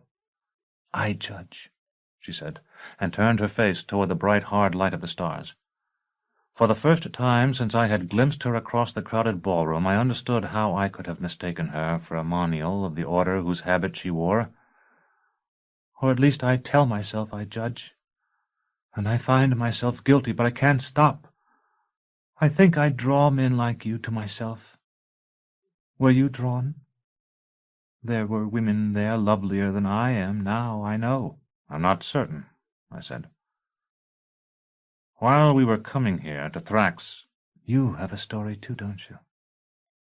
Tell me, Severian. I've already told you almost the only interesting thing that has ever happened to me. On the way here I'll explain some other time who I was traveling with. Fell in with a witch and her famula and her client, who had come to a certain place to re-inspirit the body of a man long dead. Really? Cyriaca's eyes sparkled. How wonderful! I've heard of such things, but I've never seen them. Tell me all about it, but make sure you tell me the truth. There really isn't anything much to tell. Our path lay through a deserted city, and when we saw their fire, we went to it because we had someone with us who was ill. When the witch brought back the man she had come to revive, I thought at first that she was restoring the whole city. It wasn't until several days afterward that I understood. I found I could not say what it was I understood, that it was in fact on the level of meaning above language, a level we like to believe scarcely exists, though if it were not for the constant discipline we have learned to exercise upon our thoughts, they would always be climbing to it unaware. Go on. I didn't really understand, of course. I still think about it, and I still don't. But I know somehow that she was bringing him back, and he was bringing the stone town back with him, as a setting for himself. Sometimes I have thought that perhaps it had never had any reality apart from him, so that when we rode over its pavements and the rubble of its walls, we were actually riding among his bones. And did he come? She asked. Tell me. Yes, he returned. And then the client was dead, and a sick woman who had been with us also. And Apu Punchao, that was the dead man's name, was gone again. The witches ran away, I think, though perhaps they flew. But what I wanted to say was that we went on the next day on foot, and stayed the next night in the hut of a poor family. And that night, while the woman who was with me slept, I talked to the man, who seemed to know a great deal about the stone town, though he did not know its original name. And I spoke with his mother, who I think knew something more than he, though she would not tell me as much. I hesitated, finding it hard to speak of such things to this woman. At first I supposed their ancestors might have come from that town, but they said it had been destroyed long before the coming of their race. Still, they knew much lore of it, because the man had sought for treasures there since he had been a boy, though he had never found anything, he said, save for broken stones and broken pots, and the tracks of other searchers who had been there long before him. In ancient days, his mother told me, they believed that you could draw buried gold by putting a few coins of your own in the ground, with this spell or that. Many a one did it, and some forgot the place, or were kept from digging their own up again. That's what my son finds. That is the bread we eat. I remembered her, as she had been that night, old and stooped, as she warmed her hands at a little fire of turf. Perhaps she resembled one of Thekla's old nurses, for something about her brought Thecla closer to the surface of my mind than she had been since Jonas and I had been imprisoned in the House Absolute, so that once or twice, when I caught sight of my hands, I was startled to see the thickness of the fingers, and their brown color, and to see them bare of rings. Go on, Severian, Cyriaca said again. Then the old woman told me there was something in the stone town that truly drew its like to it. You have heard tales of necromancers, she said, who fish for the spirits of the dead. Do you know there are vivimancers among the dead, who call to them those who can make them live again? There is such a one in the stone town, and once or twice in each Saros, one of those he has called to him will sup with us. And then she said to her son, You will recall the silent man who slept beside his staff? You were only a child, but you will remember him, I think. He was the last until now. Then I knew that I, too, had been drawn by the vivimancer Apu-Punchao, though I had felt nothing. Cyriaca gave me a sidelong look. "Am I dead, then? Is that what you're saying? You told me there was a witch who was the necromancer, and that you only stumbled upon her fire. I think that you yourself were the witch you spoke of, and no doubt the sick person you mentioned was your client, and the woman your servant." "That's because I have neglected to tell you all the parts of the story that have any importance," I said. I would have laughed at being thought a witch, but the claw pressed against my breastbone, telling me that by its stolen power I was a witch indeed, in everything except knowledge, and I understood, in the same sense that I had understood before, that though Apu-Punchao had brought it to his hand, he could not, or would not, take it from me.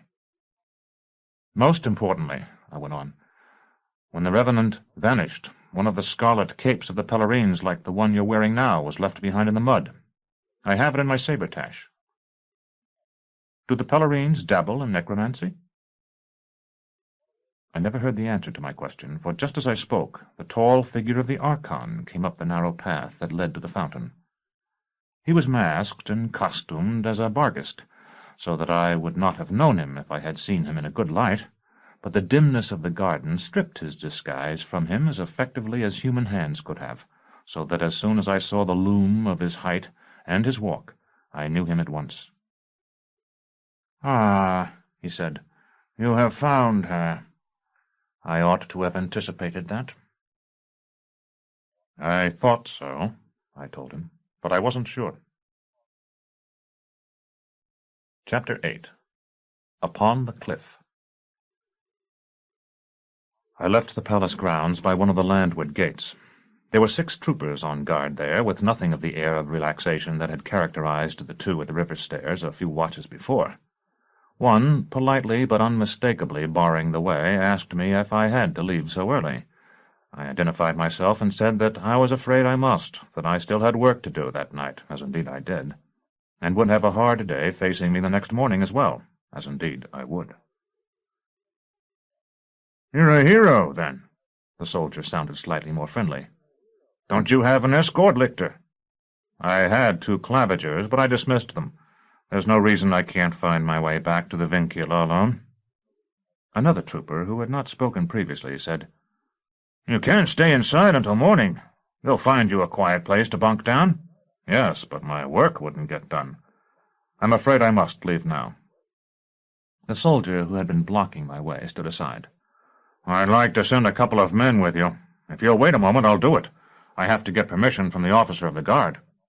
"That won't be necessary," I told him, and left before they could say more. Something, presumably the committer of the murders my sergeant had told me of, was clearly stirring in the city. It seemed almost certain that another death had occurred while I was in the Archon's palace. The thought filled me with a pleasant excitement, not because I was such a fool as to imagine myself superior to any attack, but because the idea of being attacked, of risking death that night in the dark streets of Thrax, lifted some part of the depression I would otherwise have felt. This unfocused terror, this faceless menace of the night, was the earliest of all my childhood fears, and as such, now that childhood was behind me, it had the homey quality of all childhood things when we are fully grown. I was already on the same side of the river as the Jacal I had visited that afternoon, and had no need to take a boat again. But the streets were strange to me, and in the dark seemed almost a labyrinth built to confound me. I made several false starts before I found the narrow way I wanted, leading up the cliff. The dwellings to either side of it, which had stood silent while they waited for the mighty wall of stone opposite them to rise and cover the sun, were murmurous with voices now, and a few windows glowed with the light of grease lamps. While Abdisus revelled in his palace below, the humble folk of the high cliff celebrated too, with a gaiety that differed from his chiefly in that it was less riotous. I heard the sounds of love as I passed, just as I had heard them in his garden after leaving Cyriaca for the last time, and the voices of men and women in quiet talk and bantering too, here as there.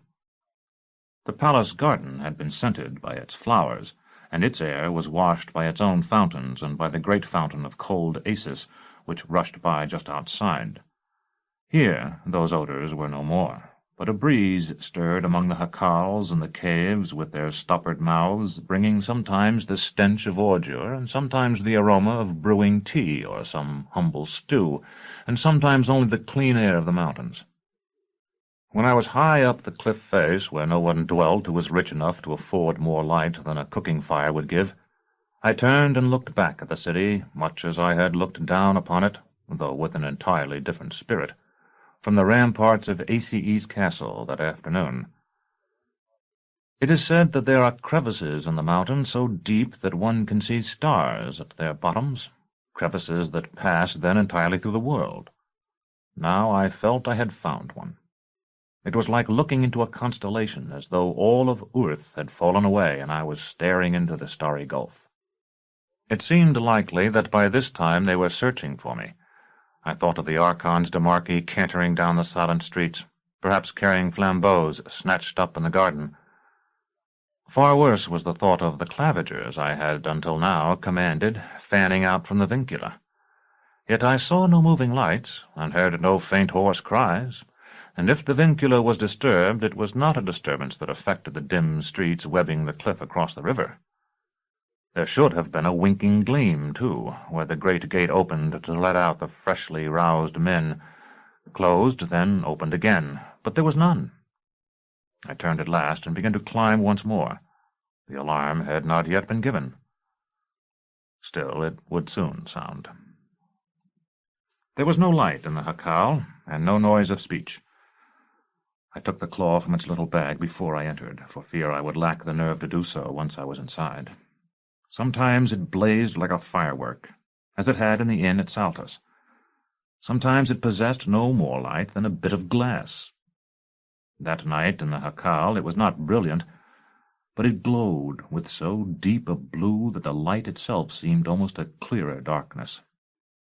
Of all the names of the conciliator, the one that is, I believe, the least used, and which has always seemed the most puzzling to me, is that of Black Sun. Since that night I have felt myself almost to comprehend it. I could not hold the gem in my fingers, as I had done often before, and was yet to do afterward. I laid it flat on the palm of my right hand, so that my touch would commit no more sacrilege than was strictly necessary. With it held thus before me, I stooped and entered the jacal. The girl lay where she had lain that afternoon. If she still breathed, I could not hear her, and she did not move. The boy with the infected eye slept on the bare earth at her feet. He must have bought food with the money I had given him. Corn husks and fruit peels were scattered over the floor. For a moment I dared to hope that neither of them would wake. The deep light of the claw showed the girl's face to be a weaker and more horrible thing than I had seen it by day, accentuating the hollows under her eyes and her sunken cheeks. I felt I should say something, invoke the Increate and his messengers by some formula.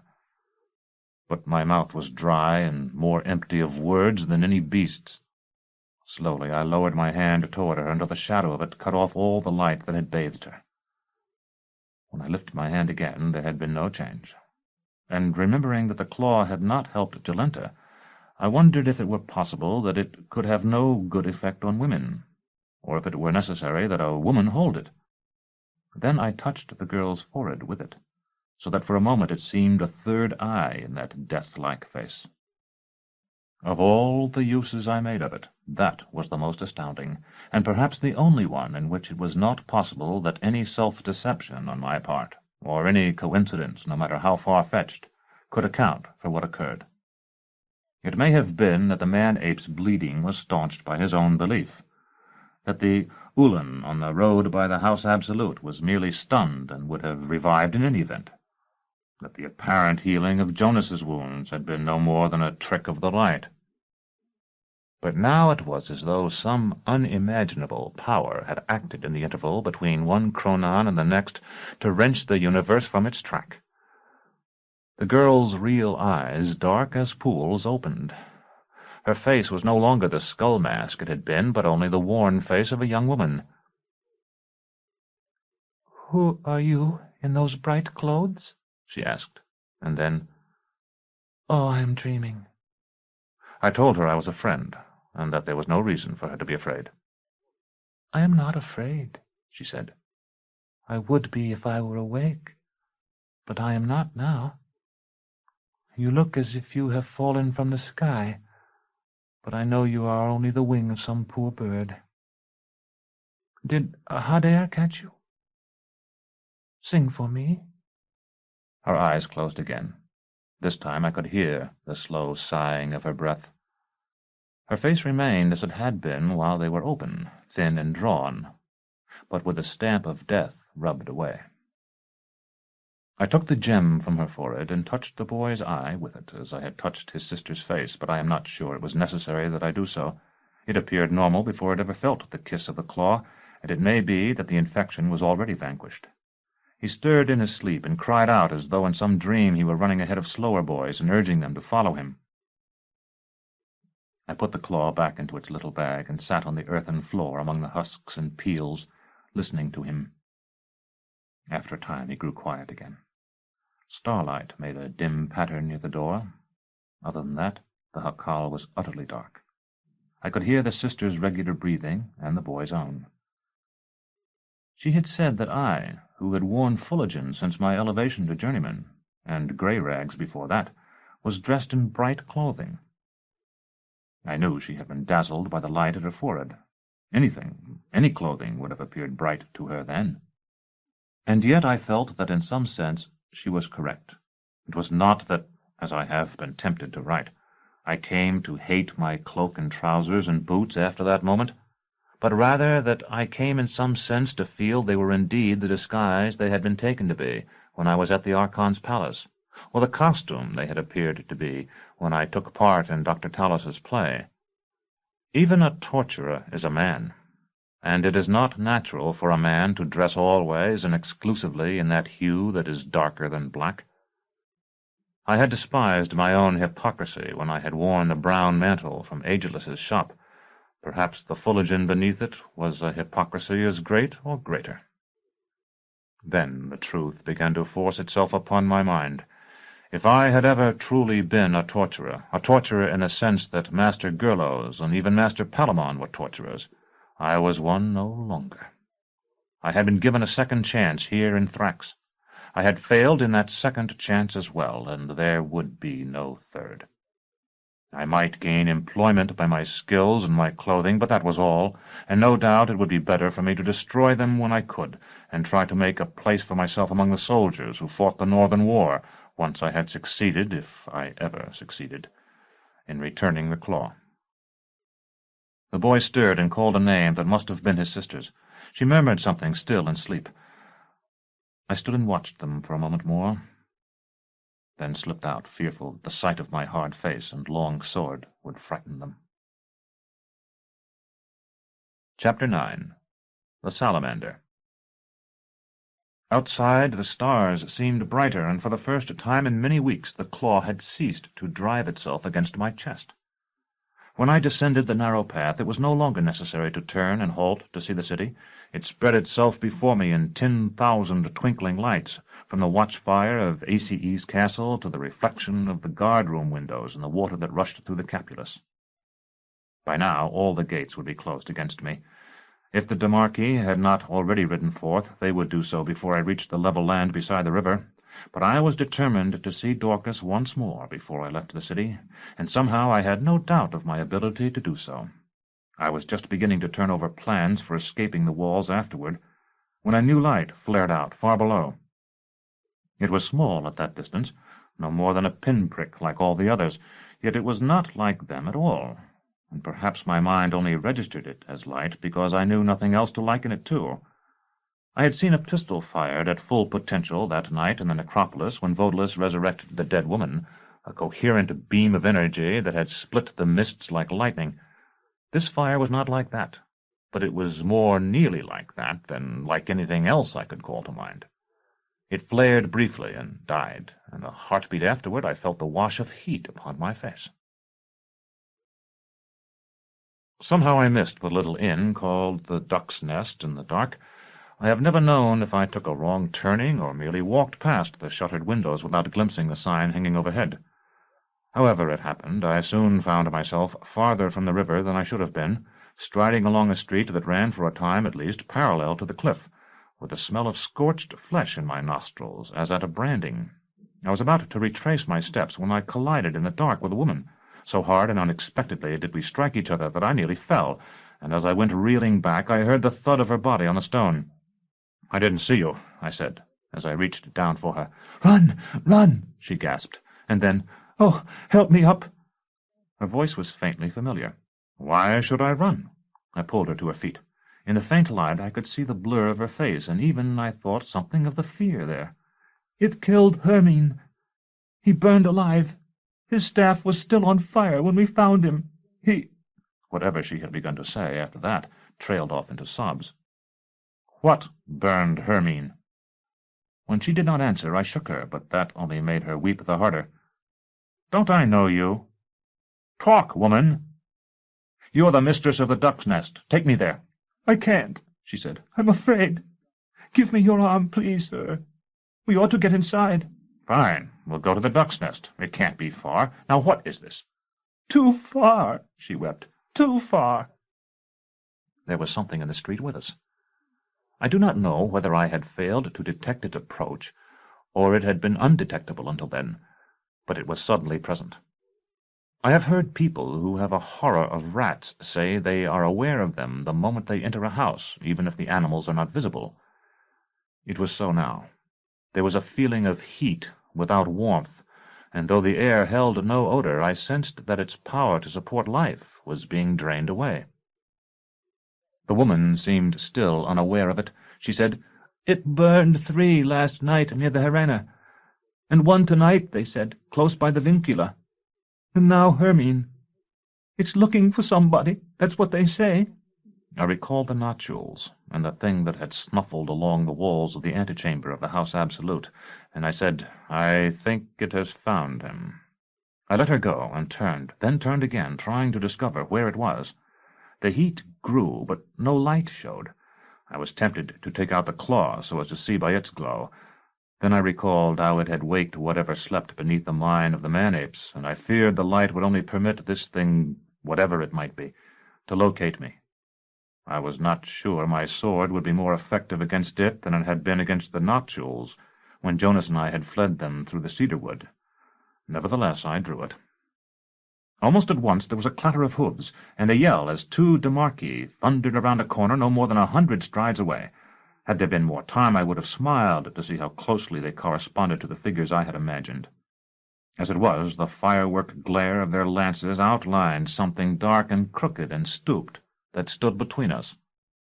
It turned toward the light, whatever it was, and seemed to open as a flower might, growing tall more swiftly almost than the eye could follow it, thinning until it had become a creature of glowing gauze, hot, yet somehow reptilian, as those many-colored serpents we see brought from the jungles of the north are reptilian still, though they seem works of colored enamel. The mounts of the soldiers reared and screamed, but one of the men, with more presence of mind than I would have shown, fired his lance into the heart of the thing that faced him. There was a flare of light. The hostess of the Duck's Nest slumped against me, and I, not wishing to lose her, supported her with my free arm. "I think it's seeking living heat," I told her. "It should go for the destriers. We'll get away." Just as I spoke, it turned toward us. I have already said that from behind, when it opened itself toward the Demarchi, it seemed a reptilian flower.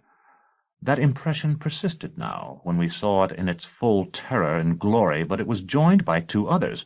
The first was the sensation of intense and otherworldly heat.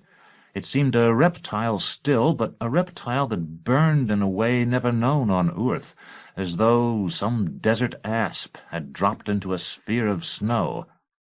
The second was of raggedness, fluttering in a wind that was not of air.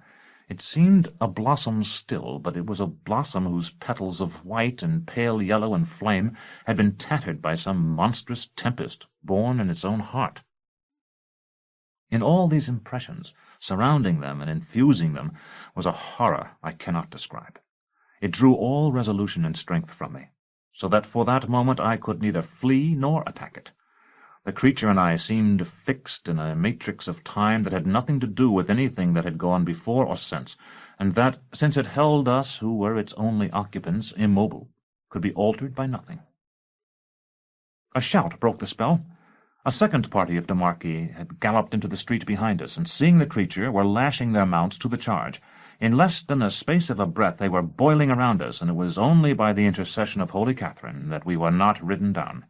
If I had ever doubted the courage of the autarch's soldiery, I lost those doubts then, for both parties hurled themselves upon the monster like hounds upon a stag. It was useless. There came a blinding flash, and the sensation of fearful heat. Still holding the half-unconscious woman, I sprinted down the street. I meant to turn where the Damarchi had entered it, but in my panic, and it was panic, not only my own, but that of Thecla screaming in my mind, I rounded the corner too late or too soon. Instead of the steep descent to the lower city I expected, I found myself in a little stub-end court built on a spur of rock jutting from the cliff. By the time I realized what was wrong, the creature, now again a twisted, dwarfish thing, but radiating a terrible and invisible energy, was at the mouth of the court. In the starlight it might have been only an old hunched man in a black coat, but I have never felt more terror than I did at the sight of it. There was a jacal at the back of the court, a larger structure than the hovel in which the sick girl and her brother had suffered, but built of sticks and mud in the same fashion. I kicked its door in and ran into a little warren of odious rooms, bolting through the first and into another, through that into a third, where a half-dozen men and women lay sleeping, through that into a fourth, only to see a window that looked out over the city much as my own embrasure in the Vincula did. It was the end, the farthest room of the house, hanging like a swallow's nest over a drop that seemed at that moment to go down forever. From the room we had just left I could hear the angry voices of the people I had wakened. The door flew open, but whoever had come to expel the intruder must have seen the gleam of Terminus Est. He stopped short, swore, and turned away. A moment later someone screamed, and I knew the creature of fire was in the jacal. I tried to set the woman upright, but she fell in a heap at my feet. Outside the window there was nothing. The wattled wall ended a few cubits down, and the supports of the floor did not extend beyond it. Above, an overhanging roof of rotten thatch offered no more purchase to my hand than gossamer. As I struggled to grasp it, there came a flood of light that destroyed all color and cast shadows as dark as Fullerton itself, shadows like fissures in the cosmos. I knew then that I must fight and die as the Damarchi had, or jump, and I swung about to face the thing that had come to kill me. It was still in the room beyond, but I could see it through the doorway, opened again now as it had been in the street.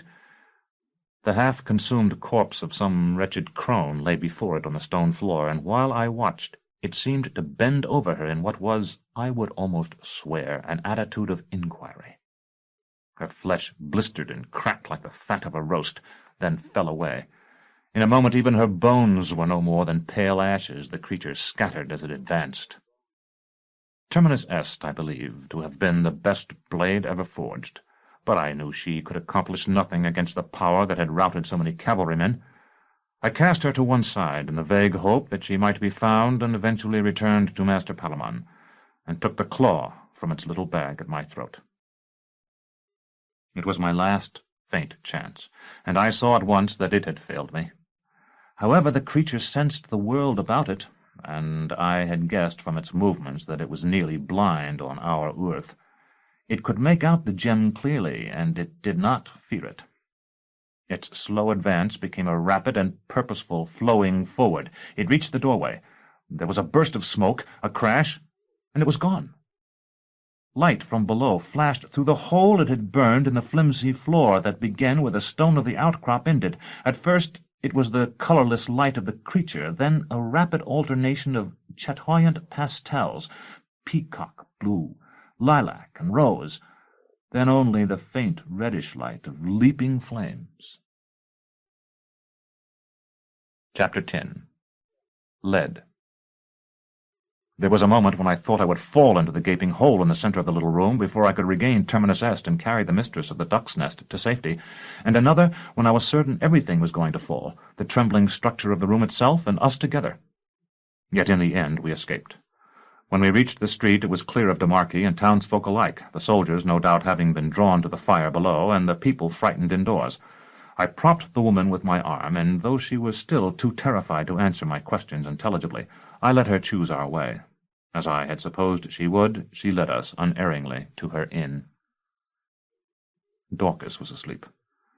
I did not wake her, but sat down in the dark on a stool near the bed, where there was now also a little table sufficient to hold the glass and bottle I had taken from the common room below. Whatever the wine was, it seemed strong in my mouth, and yet no more than water after I had swallowed it. By the time Dorcas woke, I had drunk half the bottle, and felt no more effect from it than I would have if I had swallowed so much sherbet. She started up, then let her head fall upon the pillow again. Severian, I should have known it was you. I'm sorry if I frightened you, I said. I came to see how you were. That's very kind. It always seems, though, that when I wake up, you're bending over me. For a moment she closed her eyes again. You walk so very quietly in those thick-soled boots of yours. Do you know that? It's one reason people are afraid of you. You said I reminded you of a vampire once, because I had been eating a pomegranate and my lips were stained with red. We laughed about it. Do you remember? It had been in a field within the wall of Nessus, when we had slept beside Dr. Talus's theatre and awakened to feast on fruit dropped the night before by our fleeing audience. Yes, Dorcas said. You want me to laugh again, don't you? But I'm afraid I can't ever laugh any more. Would you like some wine? It was free, and it's not as bad as I expected. To cheer me? No. One ought to drink, I think, when one is cheerful already. Otherwise nothing but more sorrow is poured into the cup. At least have a swallow. The hostess here says you've been ill and haven't eaten all day. I saw Dorcas's golden head move on the pillow then as she turned it to look at me, and since she seemed fully awake, I ventured to light the candle. She said, You're wearing your habit. You must have frightened her out of her wits. No, she wasn't afraid of me. She's pouring into her cup whatever she finds in the bottle. She's been good to me. She's very kind. Don't be hard on her if she chooses to drink so late at night. I wasn't being hard on her. But won't you have something? There must be food in the kitchen here, and I'll bring you up whatever you want. My choice of phrase made Dorcas smile faintly. I've been bringing up my own food all day. That was what she meant when she told you I'd been ill. Or did she tell you? Spewing. I should think you could smell it yet, though the poor woman did what she could to clean up after me. Dorcas paused and sniffed. What is it I do smell? Scorched cloth? It must be the candle, but I don't suppose you can trim the wick with that great blade of yours. I said, It's my cloak, I think. I've been standing too near a fire. I'd ask you to open the window, but I see it's open already. I'm afraid it's bothering you. It does blow the candle about. Do the flickering shadows make you dizzy? No, I said. It's all right as long as I don't actually look at the flame. From your expression, you feel the way I always do around water. This afternoon I found you sitting at the very edge of the river. I know, Dorcas said, and fell silent. It was a silence that lasted so long that I was afraid she was not going to speak again at all, that the pathological silence, as I now was sure it had been, that had seized her then, had returned. At last I said, I was surprised to see you there. I remember that I looked several times before I was sure it was you, although I had been searching for you. I spewed, Severian. I told you that, didn't I? Yes, you told me. Do you know what I brought up? She was staring at the low ceiling, and I had the feeling that there was another Severian there, the kind and even noble Severian who existed only in Dorcas's mind. All of us, I suppose, when we think we are talking most intimately to someone else, are actually addressing an image we have of the person to whom we believe we speak. But this seemed more than that. I felt that Dorcas would go on talking if I left the room. No, I answered. Water, perhaps? Sling stones. I thought she was speaking metaphorically, and only ventured, "That must have been very unpleasant." Her head rolled on the pillow again, and now I could see her blue eyes with their wide pupils. In their emptiness they might have been two little ghosts. "Sling stones, Severian, my darling. Heavy little slugs of metal, each about as big around as a nut, and not quite so long as my thumb, and stamped with the word strike. They came rattling out of my throat into the bucket, and I reached down, put my hand down into the filth that came up with them, and pulled them up to see. The woman who owns this inn came and took the bucket away, but I had wiped them off and saved them. There are two, and they're in the drawer of that table now. She brought it to put my dinner on. Do you want to see them? Open it." I could not imagine what she was talking about, and asked if she thought someone was trying to poison her. "No, not at all. Aren't you going to open the drawer? You're so brave. Don't you want to look?" "I trust you. If you say there are sling stones in the table, I'm sure they're there." "But you don't believe I coughed them up. I don't blame you. Isn't there a story about a hunter's daughter who was blessed by a pardal, so that beads of jet fell from her mouth when she spoke? And then her brother's wife stole the blessing, and when she spoke toads hopped from her lips? I remember hearing it, but I never believed it." "How could anyone cough up lead?" Dorcas laughed, but there was no mirth in it. "Easily. So very easily. Do you know what I saw today? Do you know why I couldn't talk to you when you found me? And I couldn't, Severian, I swear it. I know you thought I was just angry and being stubborn, but I wasn't. I had become like a stone, wordless, because nothing seemed to matter, and I'm still not sure anything does. I'm sorry, though, for what I said about your not being brave. You are brave, I know that. It's only that it seems not brave when you're doing things to the poor prisoners here. You were so brave when you fought Agelus, and later when you would have fought with Baldanders, because we thought he was going to kill Gelenta." She fell silent again, then sighed. "Oh, Severian, I'm so tired." "I wanted to talk to you about that," I said. "About the prisoners. I want you to understand, even if you can't forgive me. It was my profession, the thing I was trained to do from boyhood." I leaned forward and took her hand. It seemed as frail as a songbird. "You've said something like this before. Truly, I understand." And I could do it well. Dorcas, that's what you don't understand. Excruciation and execution are arts, and I have the feel, the gift, the blessing. This sword, all the tools we use, live when they're in my hands. If I had remained at the Citadel, I might have been a master. Dorcas, are you listening? Does this mean anything at all to you?" "Yes," she said. "A bit, yes. I'm thirsty, though. If you're through drinking, pour me a little of that wine now, please." I did as she asked, filling the glass no more than a quarter full, because I was afraid she might spill it on her bedclothes.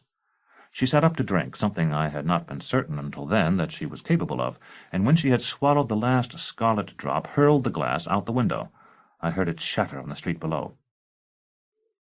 "I don't want you to drink after me," she told me, "and I knew that if I didn't do that, you would." "You think whatever is wrong with you is contagious, then?" She laughed again. "Yes, but you have it already. You caught it from your mother. Death. Severian, you never asked me what it was I saw today." Chapter 11. The Hand of the Past. As soon as Dorcas said, "You never asked me what I saw today," I realized that I had been trying to steer the conversation away from it. I had a premonition that it would be something quite meaningless to me, to which Dorcas would attach great meaning, as madmen do who believe the tracks of worms beneath the bark of fallen trees to be a supernatural script. I said, "I thought it might be better to keep your mind off it, whatever it was." "No doubt it would, if only we could do it. It was a chair." "A chair?" "An old chair, and a table, and several other things. It seems that there is a shop in the Turner's Street that sells old furniture to the eclectics and to those among the autochthons who have absorbed enough of our culture to want it. There is no source here to supply the demand, and so 2 or 3 times a year the owner and his sons go to Nessus, to the abandoned quarters of the south, and fill their boat. I talked to him, you see. I know all about it. There are tens of thousands of empty houses there. Some have fallen in long ago, but some are still standing as their owners left them. Most have been looted, yet they still find silver and bits of jewelry now and then, and though most have lost most of their furniture, the owners who moved almost always left some things behind. I felt that she was about to weep, and I leaned forward to stroke her forehead. She showed me by a glance that she did not wish me to, and laid herself on the bed again as she had been before. In some of those houses all the furnishings are still there. Those are the best, he said. He thinks that a few families, or perhaps only a few people living alone, remained behind when the quarter died. They were too old to move, or too stubborn. I've thought about it, and I'm sure some of them must have had something there they could not bear to leave. A grave, perhaps. They boarded their windows against the marauders, and they kept dogs and worse things to protect them. Eventually they left, or they came to the end of life, and their animals devoured their bodies and broke free. But by that time there was no one there, not even looters or scavengers, not until this man and his sons. There must be a great many old chairs, I said. Not like that one. I knew everything about it, the carving on the legs and even the pattern and the grain of the arms. So much came back then. And then here, when I vomited those pieces of lead, things like hard, heavy seeds, then I knew. Do you remember, Severian, how it was when we left the Botanic Garden? You, Asia, and I came out of that great glass vivarium, and you hired a boat to take us from the island to the shore, and the river was full of nenufars with blue flowers and shining green leaves. Their seeds are like that, hard and heavy and dark, and I have heard that they sink to the bottom of Jacal and remain there for whole ages of the world, but when chance brings them near the surface they sprout no matter how old they may be, so that the flowers of a Gilead past are seen to bloom again. I have heard that too, I said, but it means nothing to you or me. Dorcas lay still, but her voice trembled. What is the power that calls them back? Can you explain it? The sunshine, I suppose. But no, I cannot explain it. And is there no source of sunlight except the sun? I knew then what it was she meant, though something in me could not accept it. When that man, Hildegren, the man we met a second time on top of the tomb in the ruined stone town, was ferrying us across the lake of birds, he talked of millions of dead people, people whose bodies had been sunk in that water. How were they made to sink, Severian? Bodies float. How do they weight them? I don't know, do you? I did. They force lead shot down the throats. I thought so. Her voice was so weak now that I could scarcely hear her, even in that silent little room. No, I knew so. I knew it when I saw them. You think that the claw brought you back? Dorcas nodded. It has acted sometimes, I'll admit that, but only when I took it out, and not always then. When you pulled me out of the water in the Garden of Endless Sleep, it was in my saber-tash, and I didn't even know I had it. Severian, you allowed me to hold it once before. Could I see it again now? I pulled it from its soft pouch and held it up. The blue fires seemed sleepy, but I could see the cruel-looking hook at the center of the gem that had given it its name. Dorcas extended her hand, but I shook my head, remembering the wine-glass. You think I will do it some harm, don't you? I won't. It would be a sacrilege. If you believe what you say, and I think you do, then you must hate it for drawing you back. From deaths. She was watching the ceiling again, now smiling as if she shared some deep and ludicrous secret with it. Go ahead and say it. It won't hurt you. From sleep, I said, since if one can be recalled from it, it is not death. Not death as we have always understood it. The death that is in our minds when we say death. Although I have to confess it is still almost impossible for me to believe that the conciliator, dead now for so many thousands of years, should act through this stone to raise others. Dorcas made no reply. I could not even be sure she was listening. You mentioned Hildegren, I said, and the time he rowed us across the lake in his boat, to pick the Avern. Do you remember what he said of death? It was that she was a good friend to the birds. Perhaps we ought to have known then that such a death could not be death as we imagine it.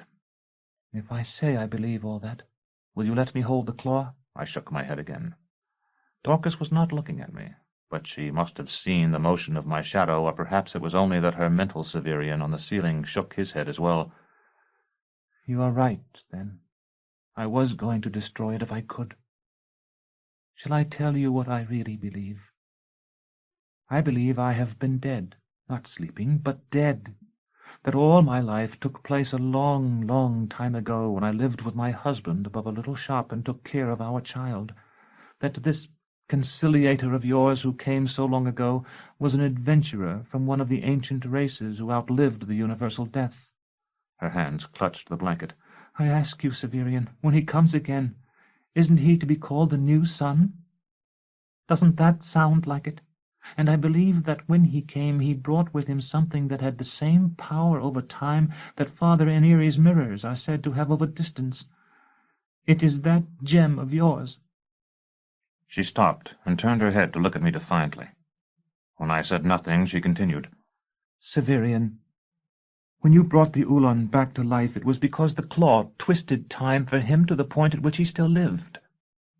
When you half-healed your friend's wounds, it was because it bent the moment to one when they would be nearly healed. And when you fell into the fen in the Garden of Endless Sleep, it must have touched me, or nearly touched me. And for me it became the time in which I had lived, so that I lived again. But I have been dead. For a long, long time I was dead, a shrunken corpse preserved in the brown water. And there is something in me that is dead still. There is something in all of us that has always been dead, I said, if only because we know that eventually we will die. All of us except the smallest children. I'm going to go back, Severian.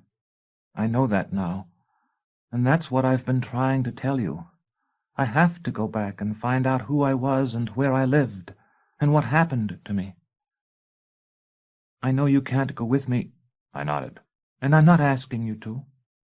I don't even want you to.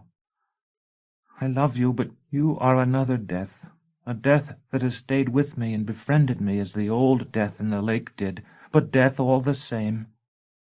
I don't want to take death with me when I go to look for my life. I understand, I said. My child may still be alive. An old man, perhaps, but still alive. I have to know. Yes, I said. But I could not help adding, there was a time when you told me I was not death, that I must not let others persuade me to think of myself in that way. It was behind the orchard on the grounds of the House Absolute. Do you remember? You have been death to me, she said. I have succumbed to the trap I warned you of, if you like. Perhaps you are not death, but you will remain what you are, a torturer and a carnifex, and your hands will run with blood.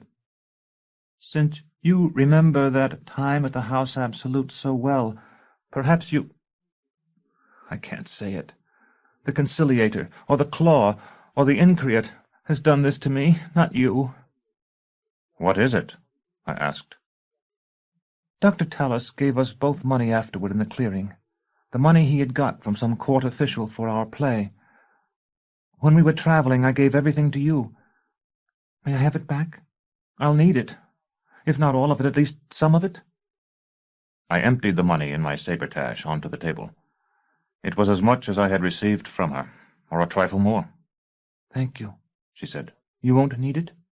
Not as badly as you will. Besides, it is yours. I'm going to leave tomorrow, if I feel strong enough. The day after tomorrow, whether I feel strong or not. I don't suppose you know how often the boats put out going downriver? As often as you want them to. You push them in, and the river does the rest. That's not like you, Severian. Or at least not much. More the sort of thing your friend at Jonas would have said, from what you've told me. Which reminds me that you're not the first visitor I've had today. Our friend, your friend at least, Hether, was here. That's not funny to you, is it? I'm sorry. I just wanted to change the subject. He enjoys it. Enjoys watching me. Thousands of people do when you perform in public, and you enjoy doing it yourself.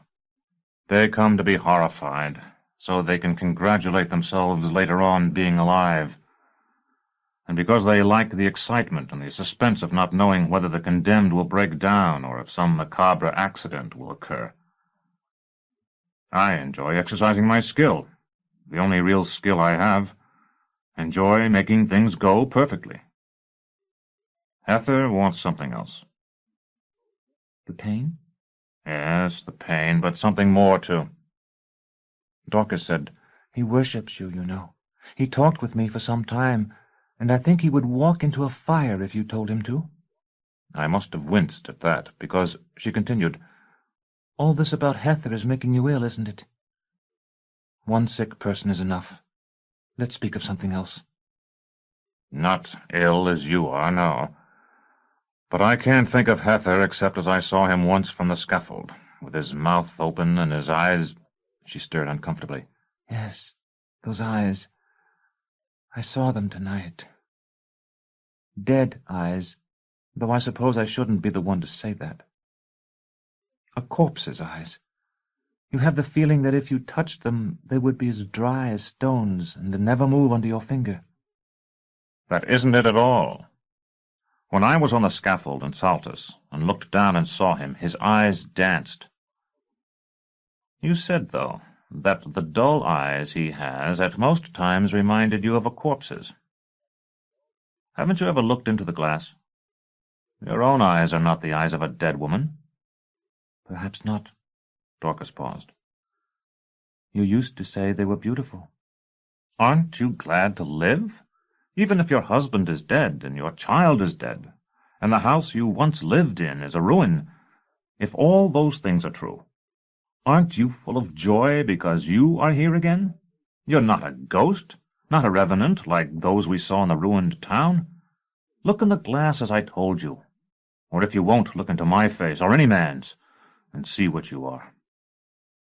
Dorcas sat up even more slowly and painfully than she had risen to drink the wine, but this time she swung her legs over the edge of the bed, and I saw that she was naked under the thin blanket. Before her illness, Jolenta's skin had been perfect with the smoothness and softness of confectionery. Dorcas's was flecked with little golden freckles, and she was so slender that I was always aware of her bones, yet she was more desirable in her imperfection than Jolenta had ever been in the lushness of her flesh. Conscious of how culpable it would be to force myself on her, or even to persuade her to open to me now, when she was ill and I was on the point of leaving her, I still felt desire for her stir in me. However much I love a woman, or however little, I find I want her most when I can no longer have her. But what I felt for Dorcas was stronger than that and more complex. She had been, though only for so brief a time, the closest friend I had known, and our possession of each other, from the frantic desire in our converted storeroom in Nessus to the long and lazy playing in the bedchamber of the Vincula, was the characteristic act of our friendship as well as our love. "You're crying," I said.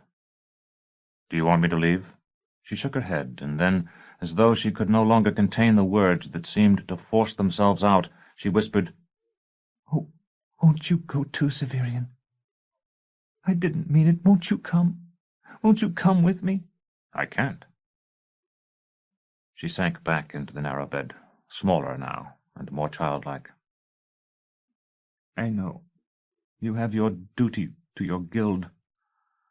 You can't betray it again and face yourself. And I won't ask you. It's only that I never quite gave up hoping you might. I shook my head as I had before. I have to flee the city. Severian? And to the north. You'll be going south, and if I were with you, we would have courier boats full of soldiers after us. Severian, what happened? Dorcas's face was very calm, but her eyes were wide. I freed a woman. I was supposed to strangle her and throw her body into the Acis, and I could have done it. I didn't feel anything for her, not really, and it should have been easy. But when I was alone with her, I thought of Vincula. We were in a little summer house screened with shrubbery that stood at the edge of the water. I had my hands around her neck, and I thought of Vincula, and how I had wanted to free her.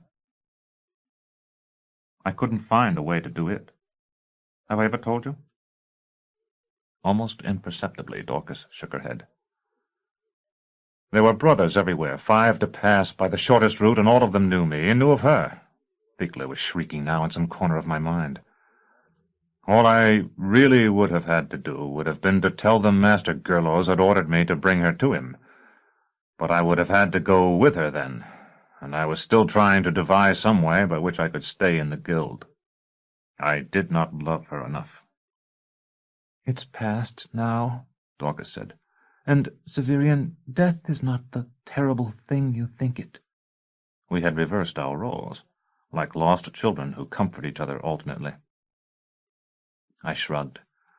The ghost I had eaten at Vodalus's banquet was nearly calm again. I could feel her long, cool fingers on my brain, and though I could not turn inside my own skull to see her, I knew her deep and violet eyes were behind my own. It required an effort not to speak with her voice. At any rate, I was there with a woman in a summer house, and we were alone. Her name was Cyriaca. I knew, or at least suspected, that she knew where the Pellerines were. She had been one of them for a time. There are silent means of excruciation that require no equipment, and although they are not spectacular, they are quite effective. One reaches into the body, as it were, and manipulates the client's nerves directly. I was going to use what we call Humbaba's stick, but before I had touched her, she told me. The Pellerines are near the pass of Orothea, caring for the wounded. This woman had a letter, she said, only a week ago, from someone she had known in the order. Chapter 12. Following the Flood. The summer house had boasted a solid roof, but the sides were mere latticework, closed more by the tall forest ferns planted against them than by their slender laths. Moonbeams leaked through.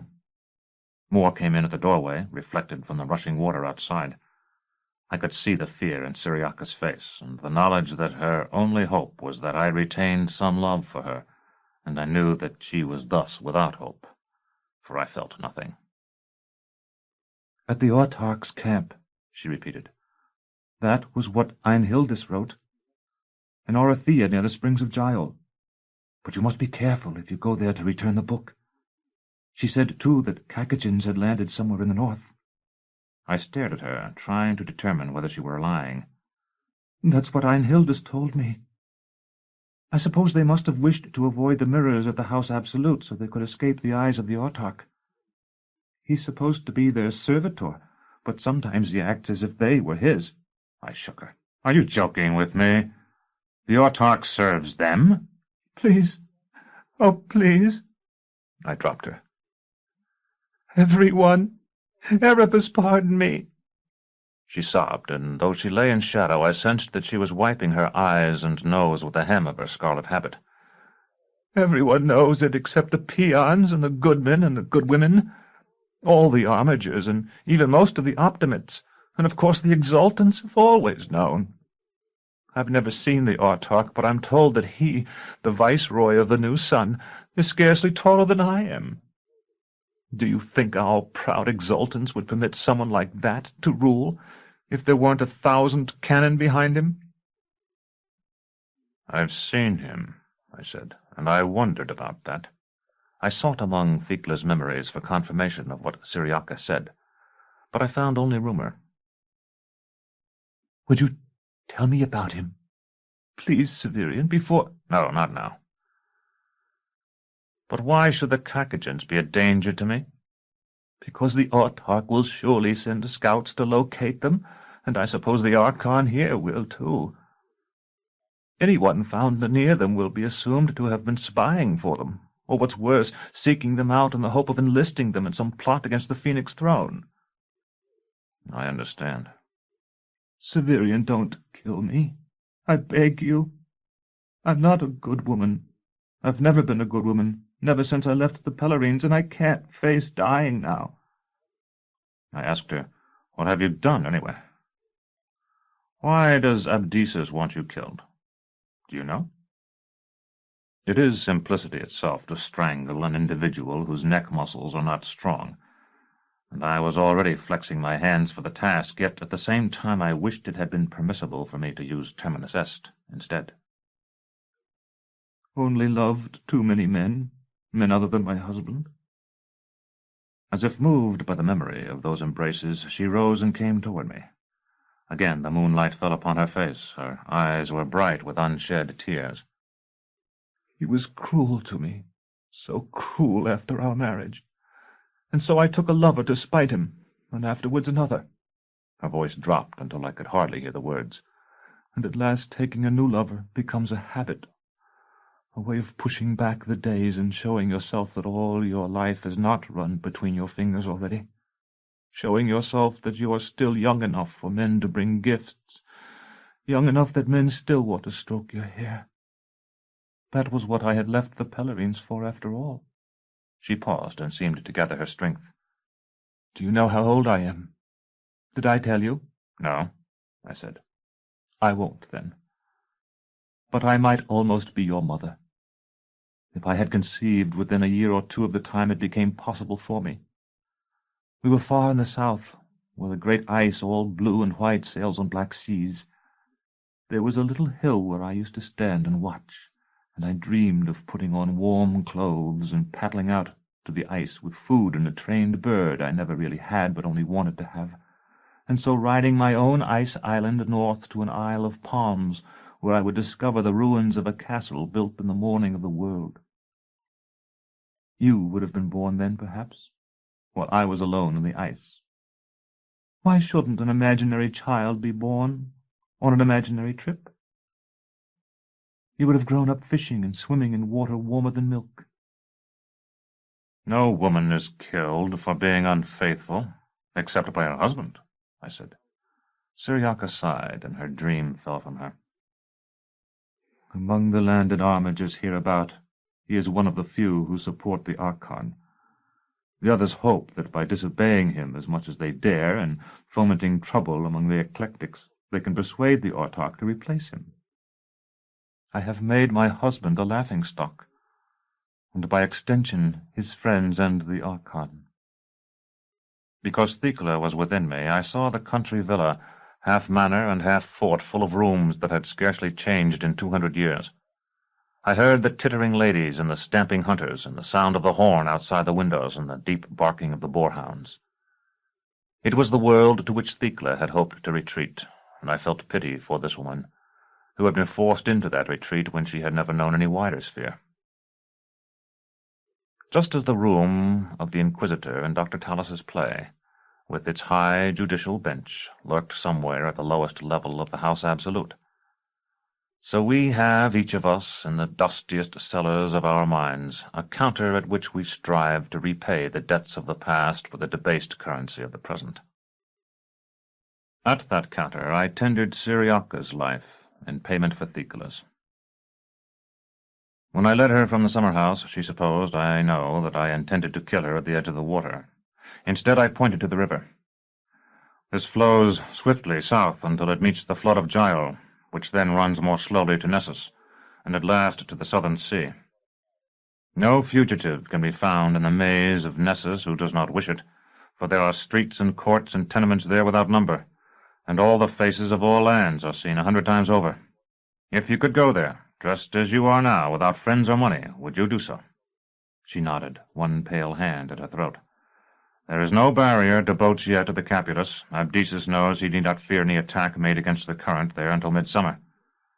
But you will have to shoot the archers, and you may drown. Even if you reach Nessus, you will have to work for your bread, wash for others, perhaps, or cook." "I can dress hair and sew.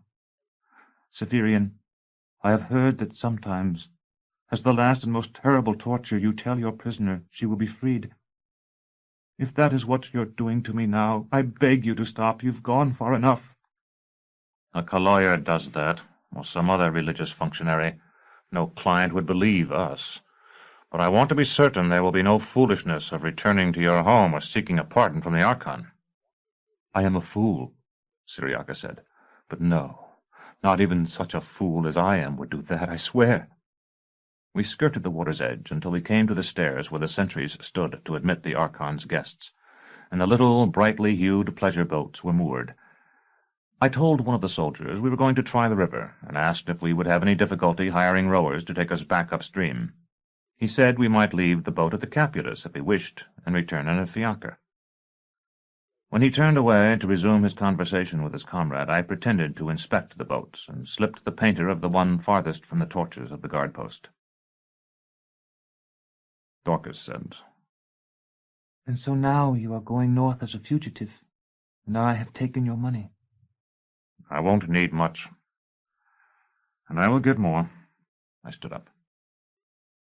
"Take back half at least." When I shook my head, she said, "Then take back 2 Chrysos. I can whore if worst comes to worst, or steal." "If you steal, your hand will be struck off. And it is better that I strike off hands for my dinner than that you give your hands for yours." I started to go, but she sprang out of bed and held my cloak. "Be careful, Severian.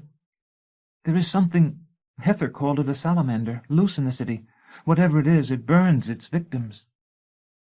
I told her I had much more to fear from the Archon's soldiers than from the salamander, and left before she could say more. But as I toiled up a narrow street on the western bank that my boatman had assured me would lead to the cliff-top, I wondered if I would not have more to fear from the cold of the mountains and their wild beasts than from either. I wondered, too, about Hether, and how he had followed me so far into the north, and why. But more than I thought on any of those things, I thought about Dorcas, and what she had been to me, and I to her. It was to be a long time before I would so much as glimpse her again, and I believe that in some way I sensed that.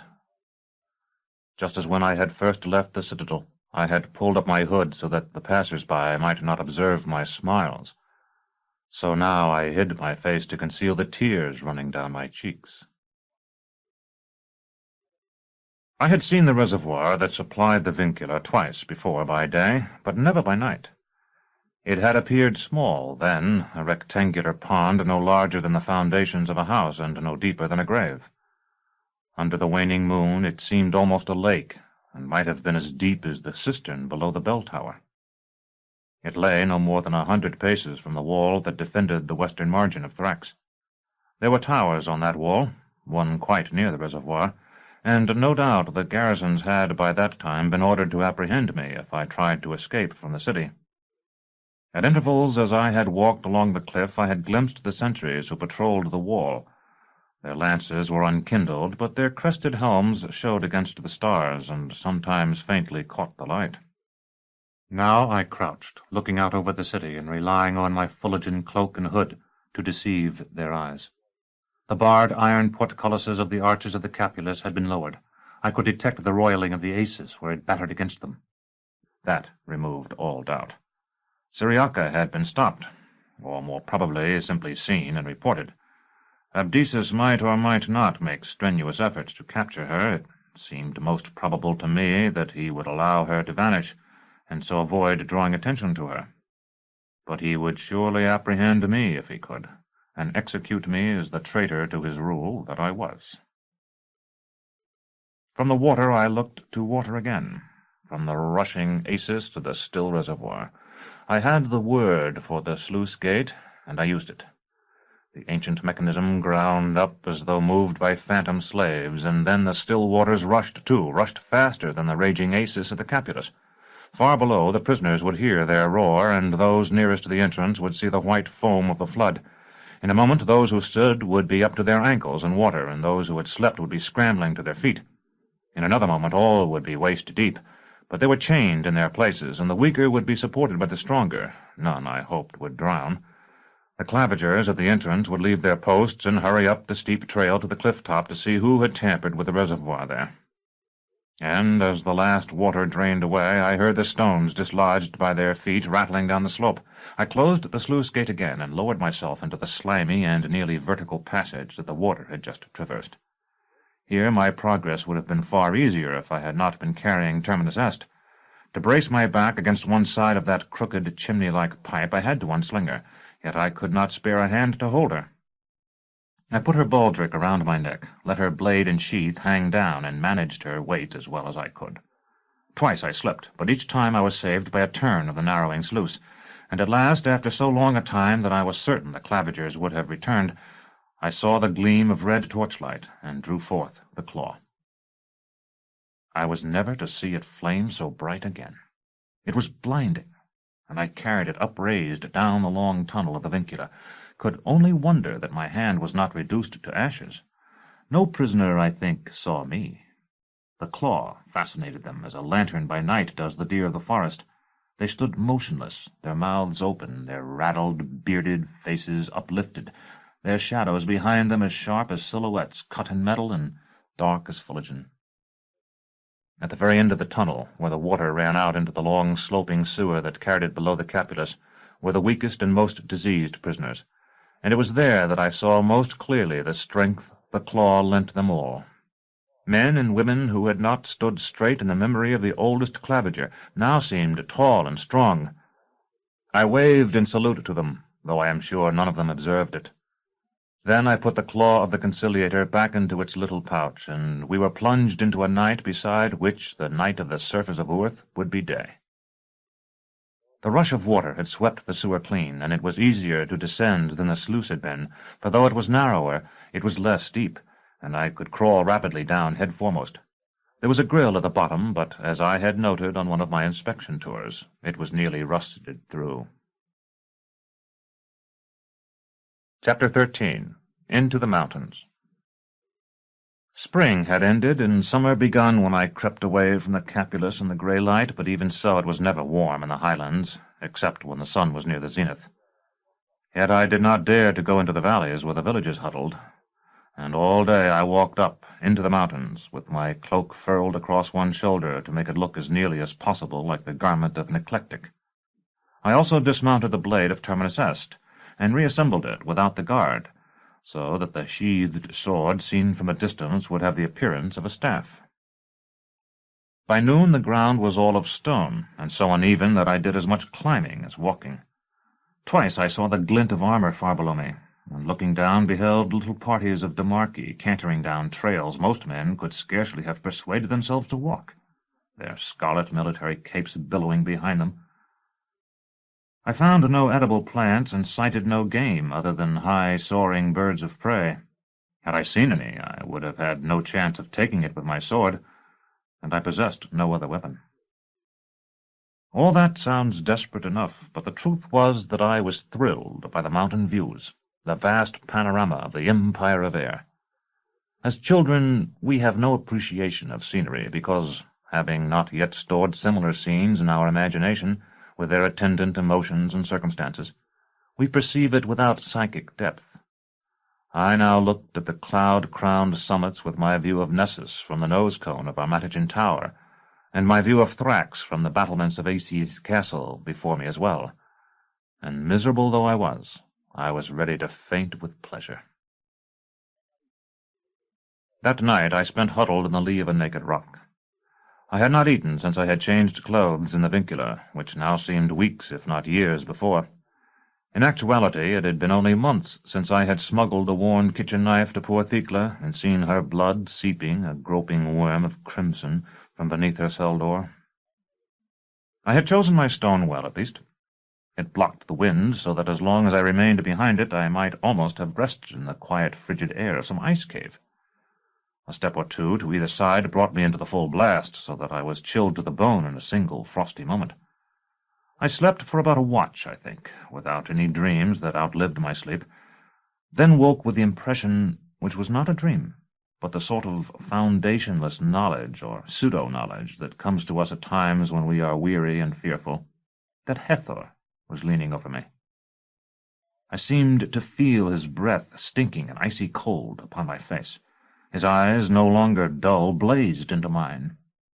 When I was fully awake, I saw that the points of light I had taken for their pupils were in fact 2 stars, large and very bright in the thin, clean air. I tried to sleep again, closing my eyes and forcing myself to remember the warmest and most comfortable places I had known, the journeyman's quarters I had been given in our tower, which had then seemed so palatial with their privacy and soft blankets after the apprentices' dormitory, the bed I had once shared with Baldander's, into which his broad back had projected heat like a stove's, Thicla's apartments in the House Absolute, the snug room in Saltus where I had lodged with Jonas. Nothing helped. I could not sleep again, and yet I dared not to try to walk farther, for fear that I would fall over some precipice in the dark. I spent the remainder of the night staring at the stars. It was the first time I had ever really experienced the majesty of the constellations, of which Master Malrubius had taught us when I was the smallest of the apprentices. How strange it is that the sky, which by day is a stationary ground on which the clouds are seen to move, by night becomes the backdrop for Earth's own motion, so that we feel her rolling beneath us as a sailor feels the running of the tide. That night the sense of this slow turning was so strong that I was almost giddy with its long-continued sweep. Strong, too, was the feeling that the sky was a bottomless pit into which the universe might drop forever. I had heard people say that when they looked at the stars too long, they grew terrified by the sensation of being drawn away. My own fear, and I felt fear, was not centered on the remote suns, but rather on the yawning void, and at times I grew so frightened that I gripped the rock with my freezing fingers, for it seemed to me that I must fall off Earth. No doubt everyone feels some touch of this, since it is said that there exists no climate so mild that people will consent to sleep in unroofed houses. I have already described how I woke, thinking that Hathor's face, I suppose because Hathor had been much in my mind since I talked to Dorcas, was staring into mine, yet discovered when I opened my eyes that the face retained no detail except the 2 bright stars that had been its own. So it was with me at first when I tried to pick out the constellations, whose names I had often read, though I had only the most imperfect idea of the part of the sky in which each might be found. At first all the stars seemed a featureless mass of lights, however beautiful, like the sparks that fly upward from a fire. Soon, of course, I began to see that some were brighter than others, and that their colors were by no means uniform. Then, quite unexpectedly, when I had been staring at them for a long time, the shape of a periton seemed to spring out as distinctly as if the bird's whole body had been powdered with the dust ground from diamonds. In a moment it was gone again, but it soon returned, and with it other shapes, some corresponding to constellations of which I had heard, others that were, I am afraid, entirely of my own imagining. An amphisbaena, or snake with a head at either end, was particularly distinct. When these celestial animals burst into view, I was awed by their beauty, but when they became so strongly evident, as they quickly did, that I could no longer dismiss them by an act of will, I began to feel as frightened of them as I was of falling into that midnight abyss over which they writhed. Yet this was not a simple physical and instinctive fear like the other, but rather a sort of philosophical horror at the thought of a cosmos in which rude pictures of beasts and monsters had been painted with flaming suns. After I covered my head with my cloak, which I was forced to do lest I go mad, I fell to thinking of the worlds that circled those suns. All of us know they exist, many being mere endless plains of rock, others spheres of ice or of cindery hills where lava rivers flow, as is alleged of Abaddon, but many others being worlds more or less fair, and inhabited by creatures either descended from the human stock, or at least not wholly different from ourselves. At first I thought of green skies, blue grass, and all the rest of the childish exotica apt to inflict the mind that conceives of other than earthly worlds.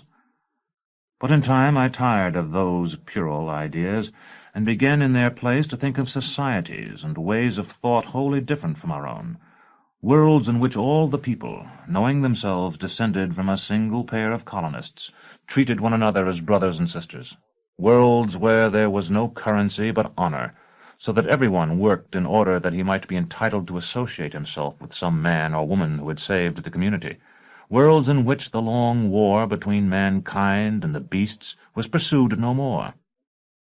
With these thoughts came 100 or more new ones.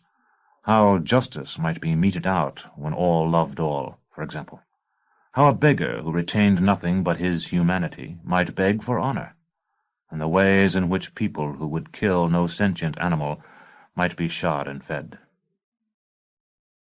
When I had first come to realize as a boy that the green circle of the moon was in fact a sort of island hung in the sky, whose color derived from forests now immemorially old, planted in the earliest days of the race of man, I had formed an intention of going there, and had added to it all the other worlds of the universe as I came in time to realize their existence.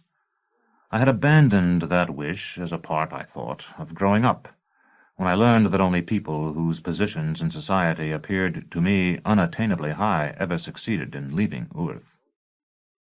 Now that old longing was rekindled again, and though it seemed to have grown more absurd still with the passage of the years, for surely the little apprentice I had been had more chance of flashing between the stars at last than the hunted outcast I had become, it was immensely firmer and stronger, because I had learned in the intervening time the folly of limiting desire to the possible.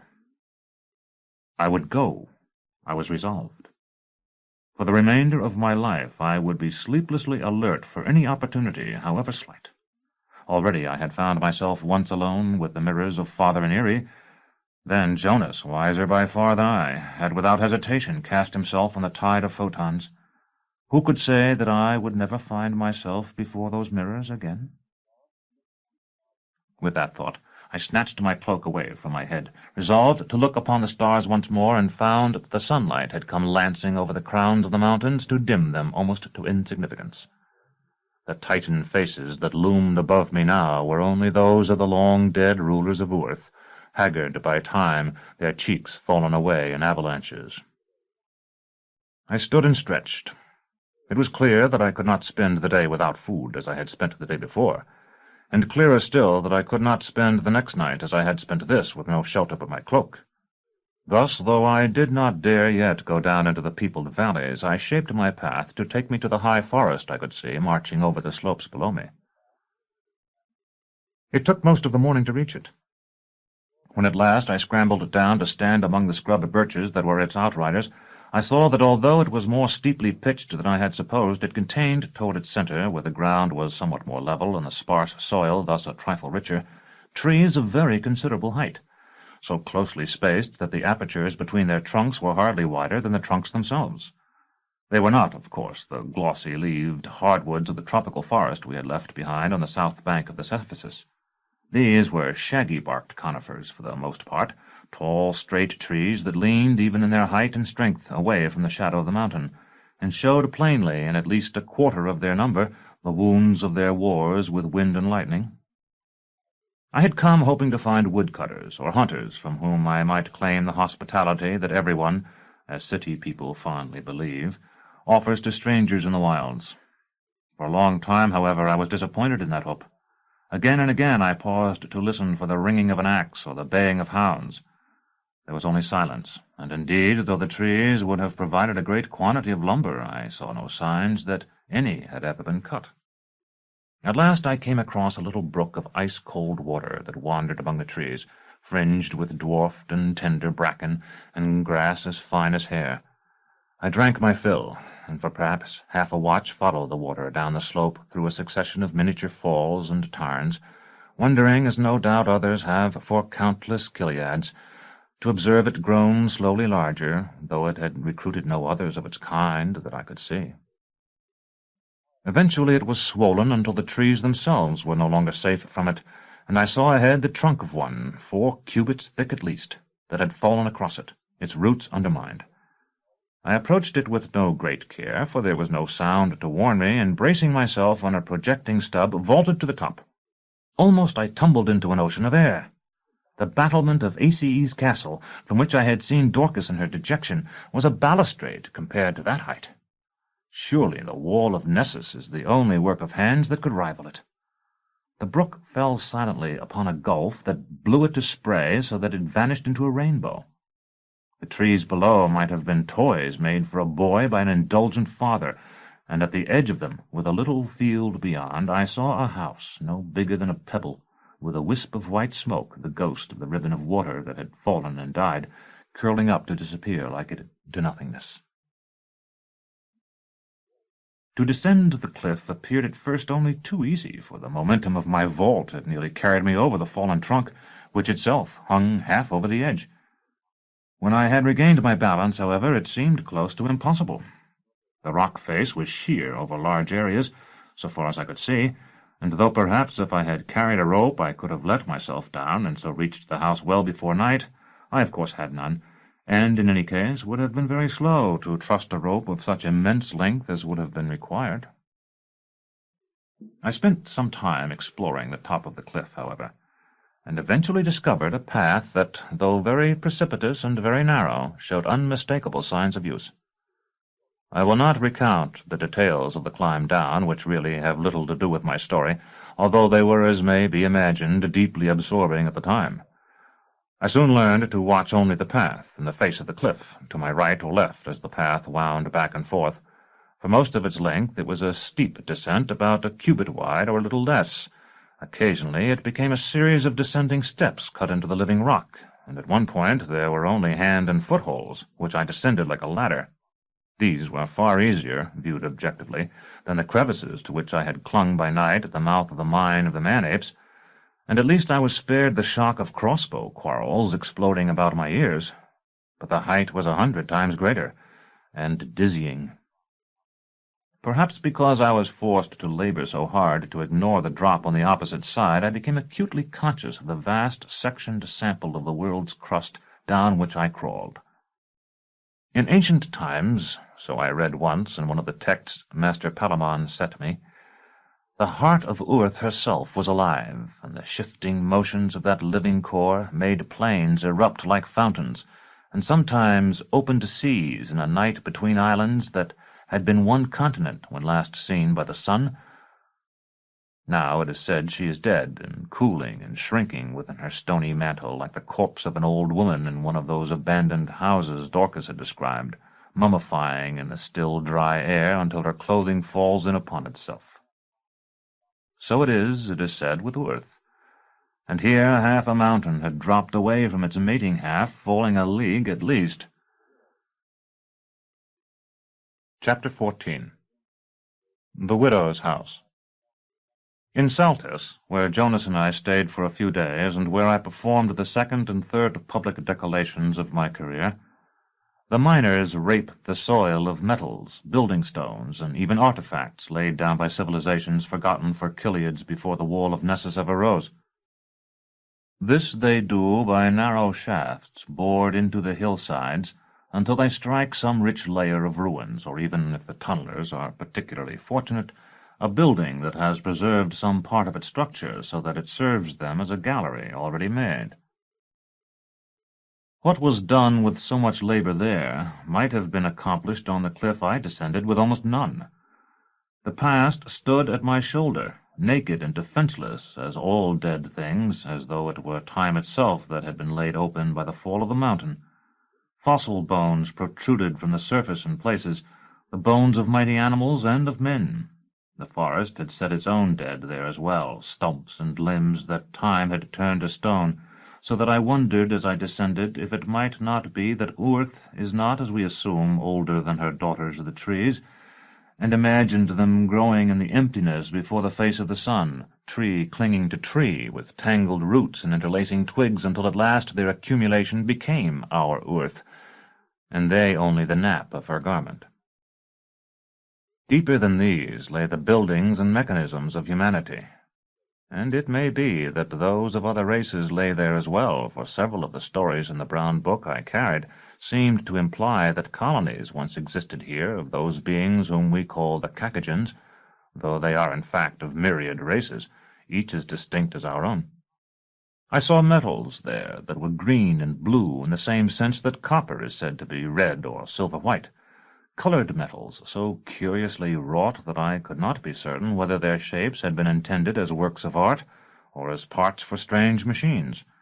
And it may be, indeed, that among some of those unfathomable peoples there is no distinction. At one point, only slightly less than halfway down, the line of the fault had coincided with a tiled wall of some great building, so that the windy path I trod slashed across it. What the design was those tiles traced I never knew.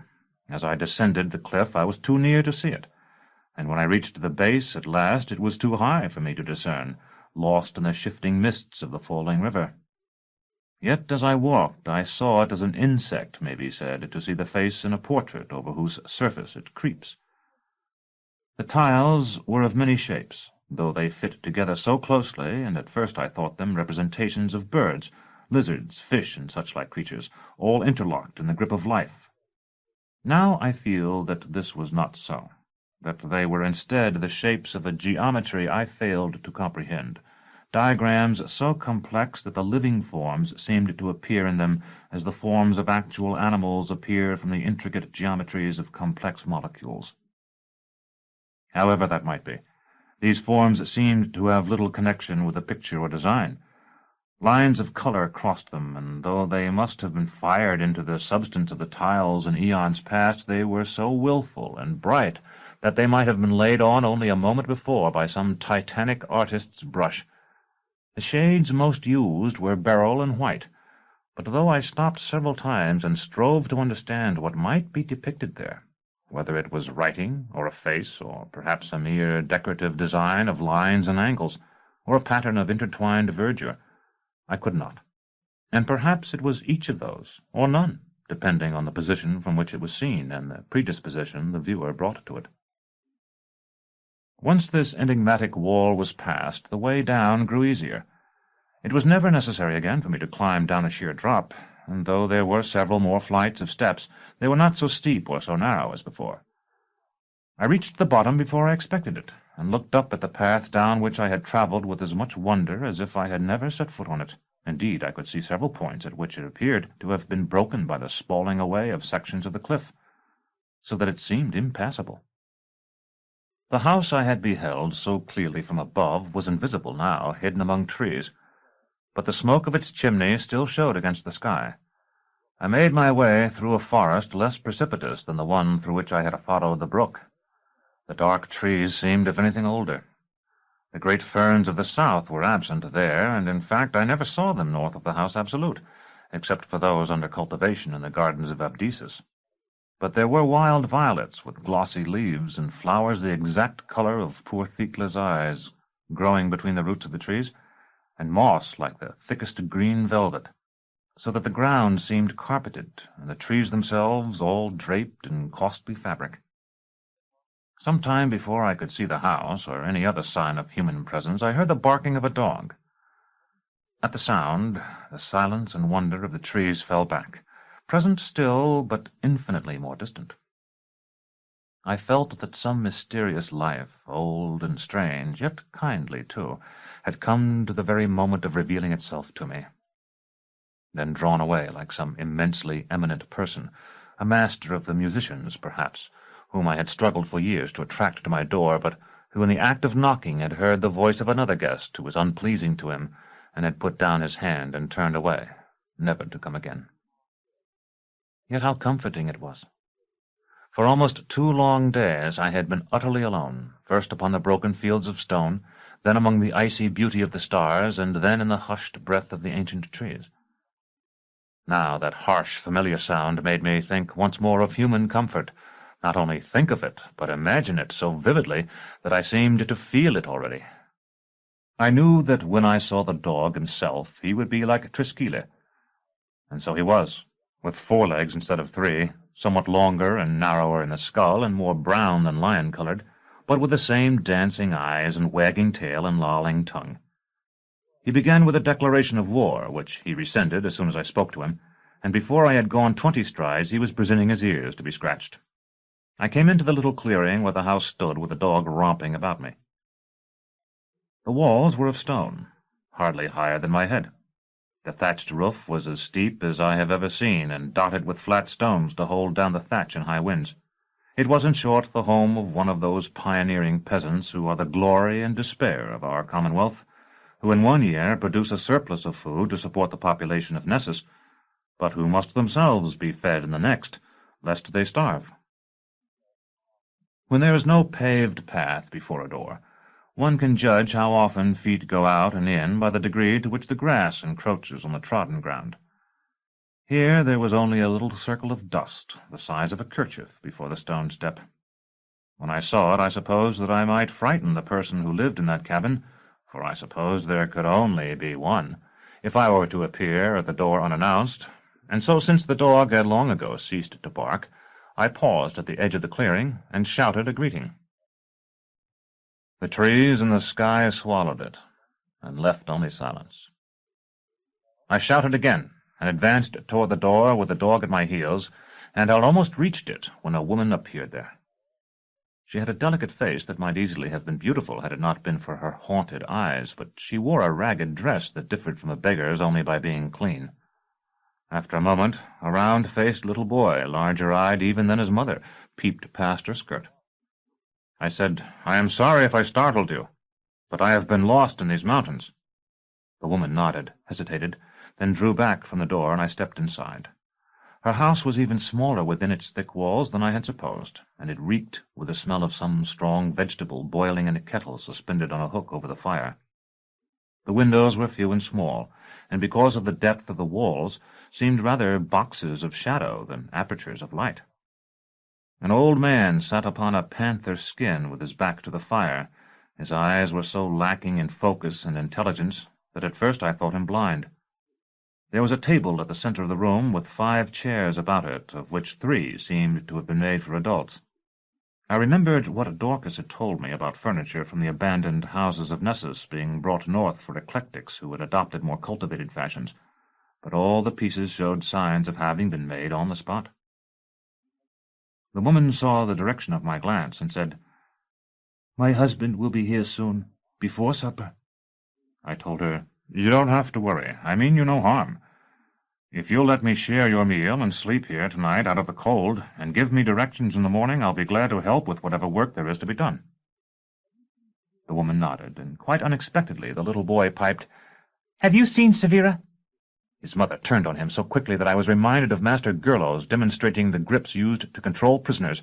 I heard the blow, though I hardly saw it, and the little boy shrieked. His mother moved to block the door, and he hid himself behind a chest in the corner farthest from her. I understood then, or thought I understood, that Severa was a girl or a woman whom she considered more vulnerable than herself, and whom she had ordered to hide, probably in the loft under the thatch, before letting me in. But I reasoned that any further protestation of my good intentions would be wasted on the woman, who, however ignorant, was clearly no fool, and that the best way to gain her confidence was to deserve it.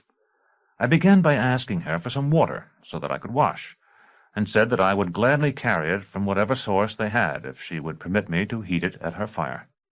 She gave me a pot and told me where the spring was.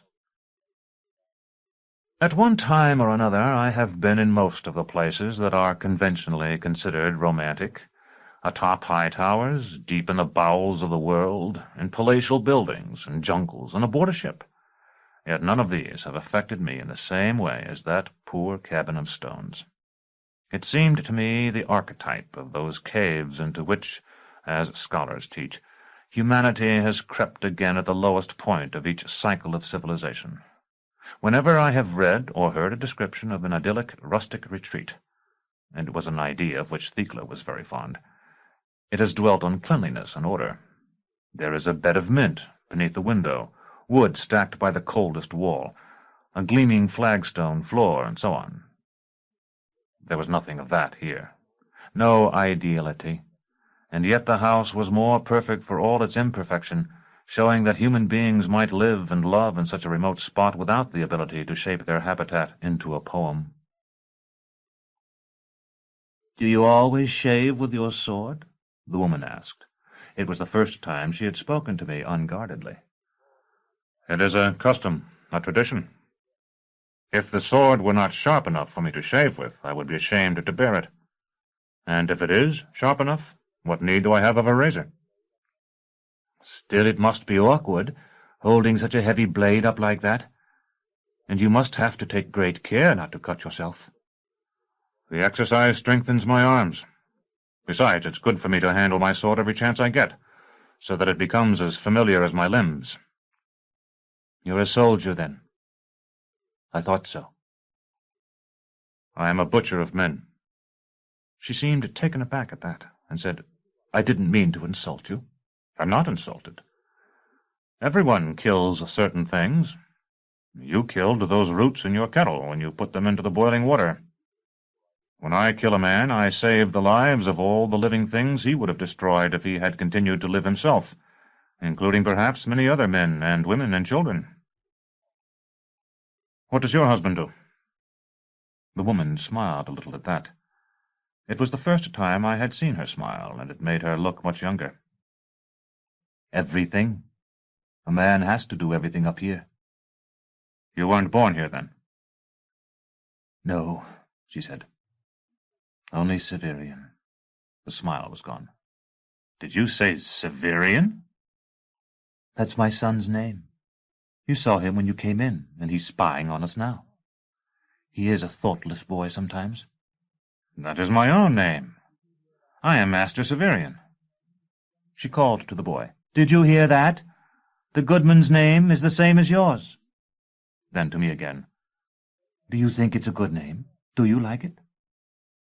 "I'm afraid I've never thought much about it, but yes, I suppose I do. It seems to suit me." I had finished shaving and seated myself in one of the chairs to tend the blade. "I was born in Thrax," the woman said. "Have you ever been there?" "I just came from there," I told her. If the Demarchi were to question her after I left, her description of my habit would give me away in any case. "You didn't meet a woman called Herias? She's my mother." I shook my head. "Well, it's a big town, I suppose. You weren't there long?" "No, not long at all." "While you have been in these mountains, have you heard of the Pellerines? They're an order of priestesses who wear red." "I'm afraid not. We don't get much news here." "I'm trying to locate them, or if I can't, to join the army the Autarch is leading against the Asians." "My husband could give you better directions than I can. You shouldn't have come up here so high, though. Bican, that's my husband, says the patrols never bother soldiers moving north, not even when they use the old roads." While she spoke of soldiers moving north, someone else, much nearer, was moving as well. It was a movement so stealthy as to be scarcely audible above the crackling of the fire and the harsh breathing of the old man, but it was unmistakable nonetheless.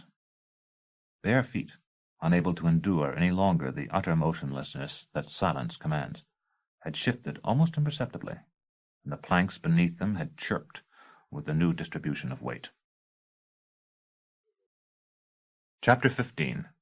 He is ahead of you.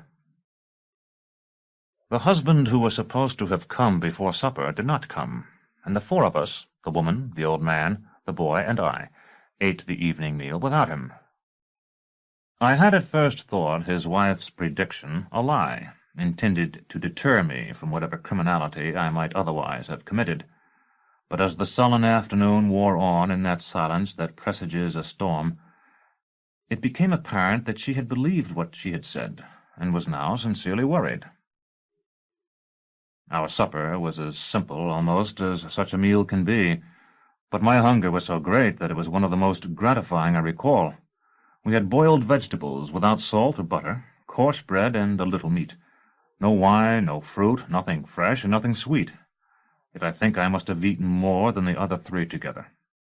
When our meal was over, the woman, whose name I had learned was Casdo, took a long iron-shod staff out of a corner and set off to look for her husband, first assuring me that she required no escort, and telling the old man, who seemed not to hear her, that she would not go far and would soon return.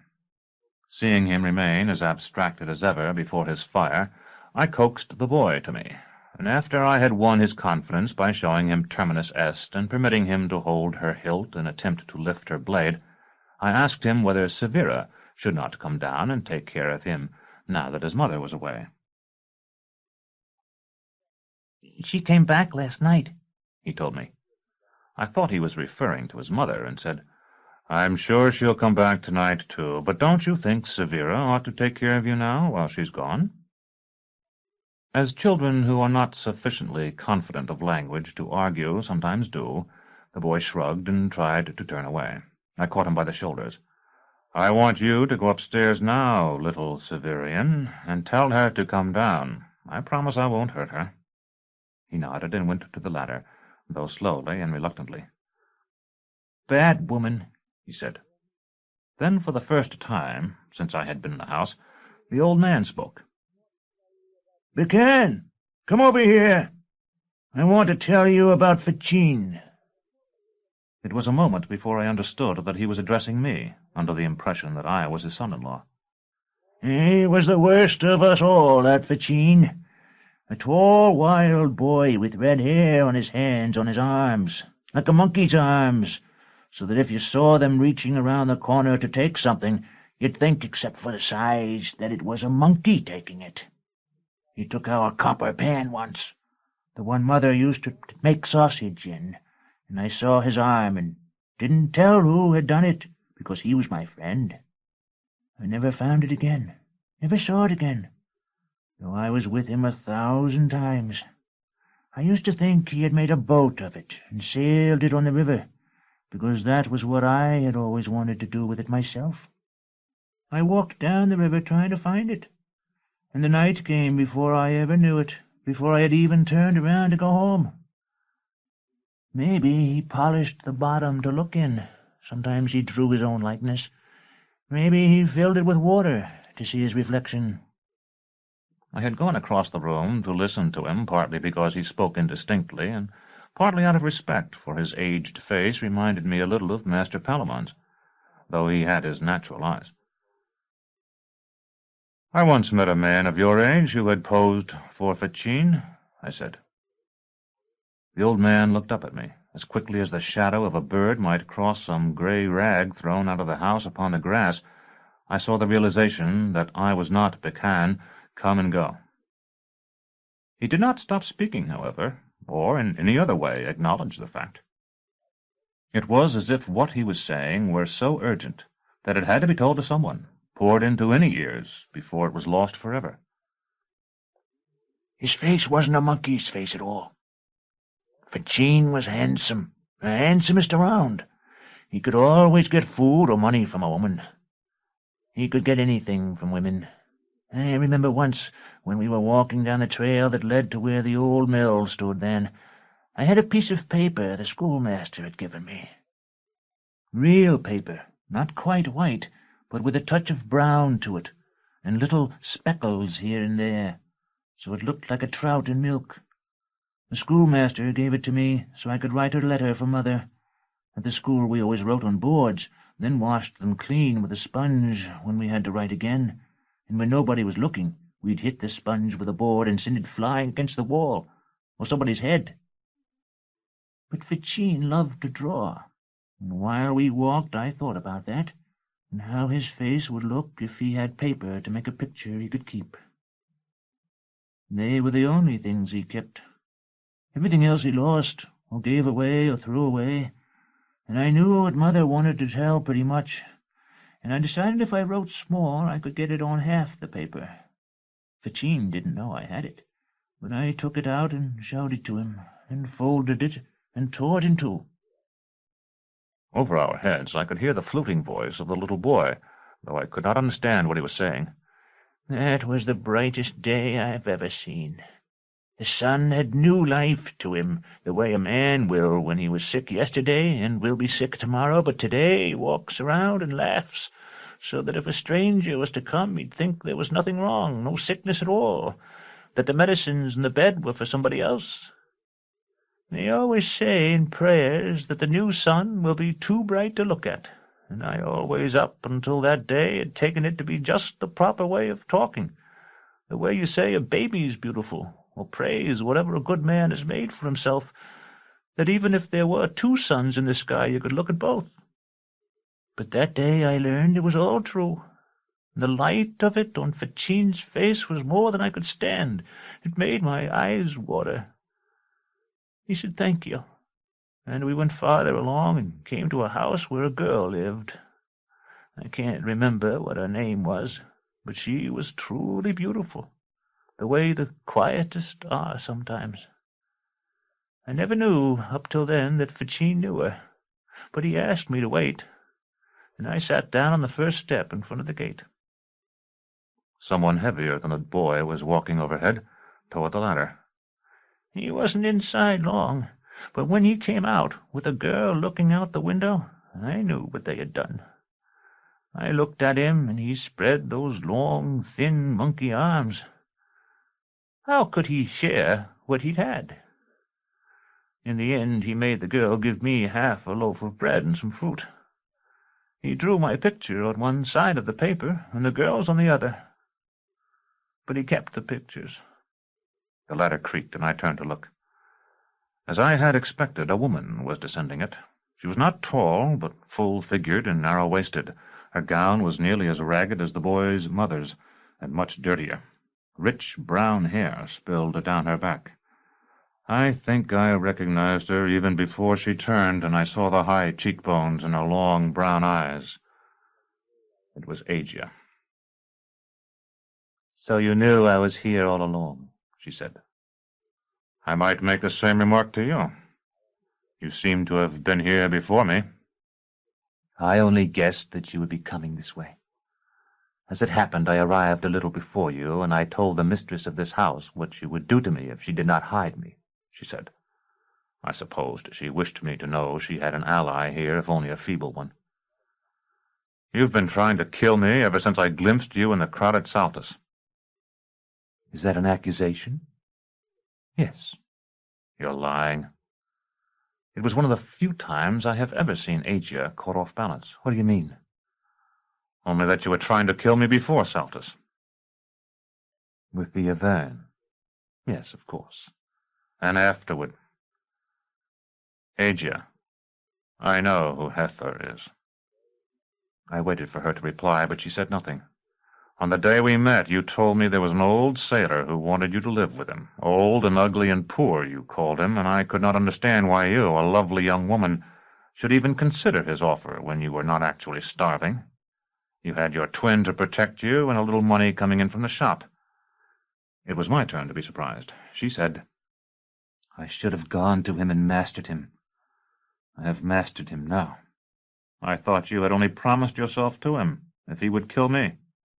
I have promised him that and many other things, and so mastered him. He is ahead of you, Severian, waiting word from me. With more of his beasts? Thank you for the warning. That was it, wasn't it? He had threatened you and Agelus with the pets he had brought from other spheres. She nodded. He came to sell his clothes, and they were the kind worn on the old ships that sailed beyond the world's rim long ago, and they weren't costumes or forgeries or even tomb tender, old garments that had lain for centuries in the dark, but clothes not far from new. He said his ships, all those ships, became lost in the blackness between the suns where the years do not turn, lost so that even time cannot find them. I know, I said. Jonas told me. After I learned that you would kill Agelus, I went to him. He is iron-strong in some ways, weak in many others. If I had withheld my body, I could have done nothing with him, but I did all the queer things he wished me to, and made him believe I love him. Now he will do anything I ask. He followed you for me after you killed Agelus. With his silver I hired the men you killed at the old mine, and the creatures he commands will kill you for me yet, if I don't do it here myself. You meant to wait until I slept, and then come down and murder me, I suppose. I would have waked you first, when I had my knife at your throat. But the child told me you knew I was here, and I thought this might be more pleasant. Tell me, though, how did you guess about Hether? A breath of wind stirred through the narrow windows. It made the fire smoke, and I heard the old man, who sat there in silence once more, cough and spit onto the coals. The little boy, who had climbed down from the loft while Agia and I talked, watched us with large, uncomprehending eyes. I should have known it long before, I said. My friend Jonas had been just such a sailor. You will remember him, I think. You glimpsed him at the mine mouth, and you must have known of him. We did. Perhaps they were from the same ship, or perhaps it was only that each would have known the other by some sign, or that Hether at least feared they would. However that may be, he seldom came near me when I was traveling with Jonas, though he had been so eager to be in my company before. I saw him in the crowd when I executed a woman and a man at Saltus, but he did not try to join me there. On the way to the House Absolute, Jonas and I saw him behind us, but he did not come running up until Jonas had ridden off, though he must have been desperate to get back his noctule. When he was thrown into the antechamber of the House Absolute, he made no attempt to sit with us, even though Jonas was nearly dead. But something that left a trail of slime was searching the place when we left it. Agia said nothing, and in her silence she might have been the young woman I had seen on the morning of the day after I left our tower, unfastening the gratings that had guarded the windows of a dusty shop. You two must have lost my trail on the way to Thrax, I continued, or been delayed by some accident. Even after you discovered we were in the city, you must not have known that I had charge of the Vincula, because Hether sent his creature of fire prowling the streets to find me. And somehow you found Dorcas at the Duck's Nest. We were lodging there ourselves, Agia said. We had only arrived a few days before, and we were out looking for you when you came. Afterward, when I realized that the woman in the little garret room was the mad girl you had found in the Botanic Gardens, we still didn't guess it was you who had put her there, because that hag at the inn said the man had worn common clothes. But we thought she might know where you were, and that she would be more apt to talk to Hether. His name isn't really Hether, by the way. He says it's a much older one, that hardly anyone has heard of now. He told Dorcas about the fire creature, I said, and she told me. I had heard of the thing before, but Hether had a name for it. He called it a salamander.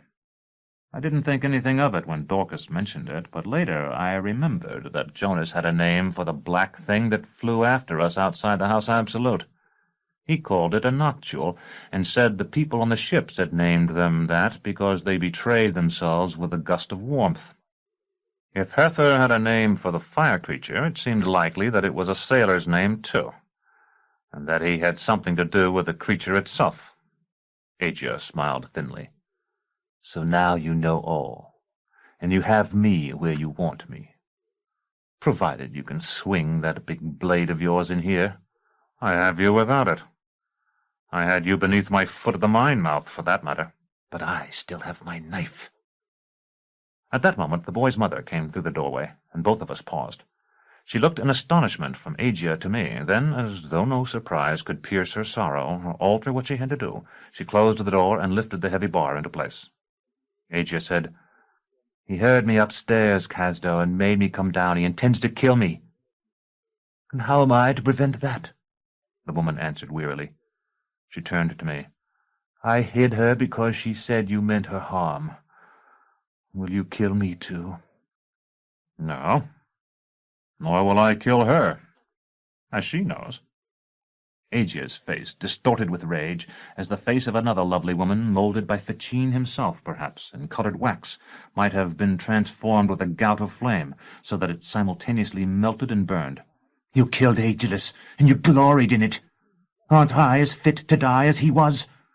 We were the same flesh." I had not fully believed her when she said she was armed with a knife, but without my having seen her draw it, it was out now, one of the crooked daggers of Thrax. For some time the air had been heavy with an impending storm. Now the thunder rolled, booming among the peaks above us. When its echoings and re-echoings had almost died away, something answered them, I cannot describe that voice. It was not quite a human shout, nor was it the mere bellow of a beast. All her weariness left the woman Casdo, replaced by the most desperate haste. Heavy wooden shutters stood against the wall beneath each of the narrow windows. She seized the nearest, and lifting it as if it weighed no more than a pie-pan, sent it crashing into place. Outside, the dog barked frantically, then fell silent, leaving no sound but the pattering of the first rain. "So soon," Casdo cried. "So soon," to her son. "Severian, get out of the way." Through one of the still-open windows, I heard a child's voice call, "Father, can't you help me?" Chapter 16. The Alzabo. I tried to assist Casdo, and in the process turned my back on Agia and her dagger.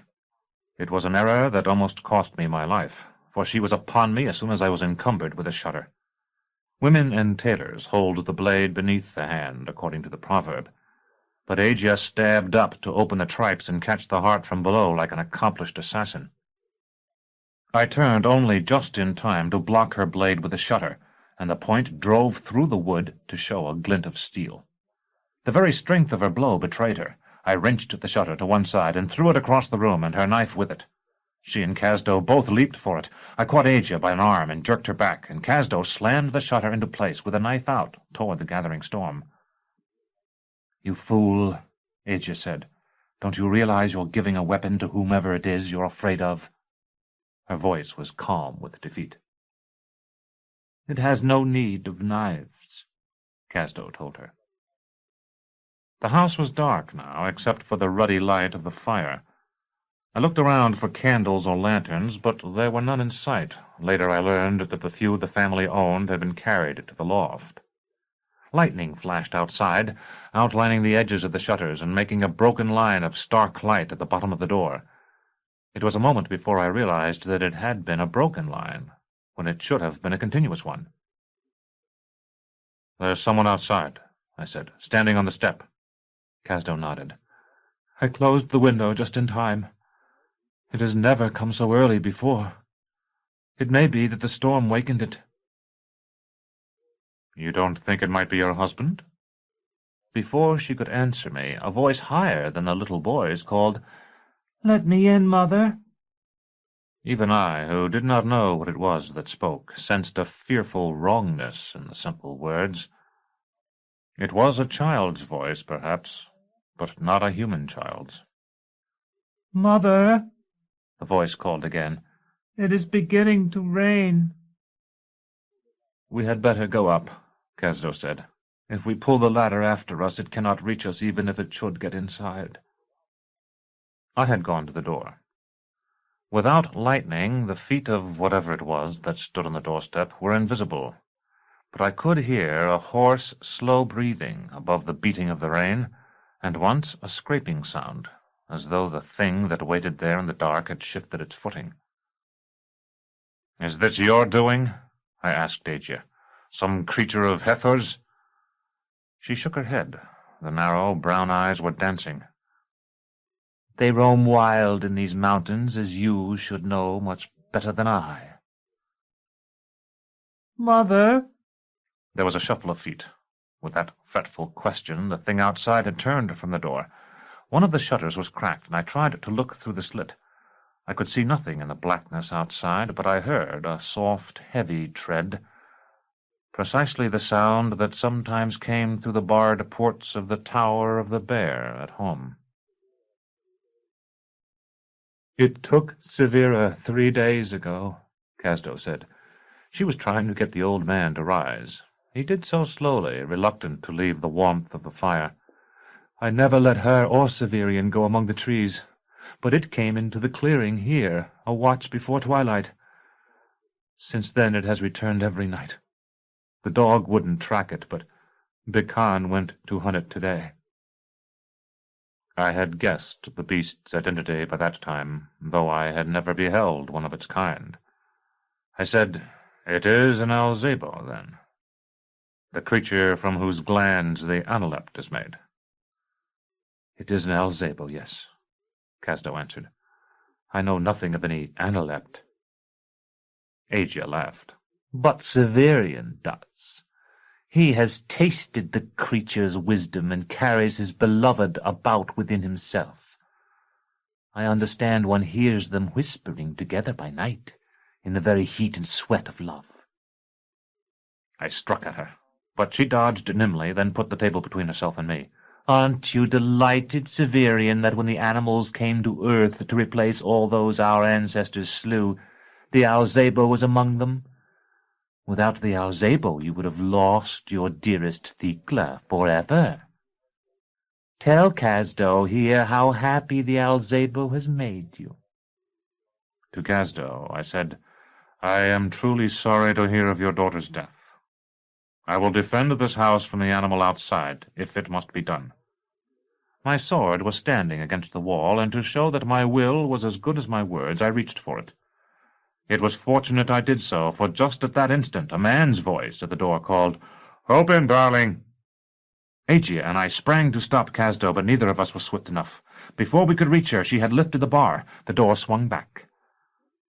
The beast that waited there stood upon 4 legs. Even so, its hulking shoulders were as high as my head.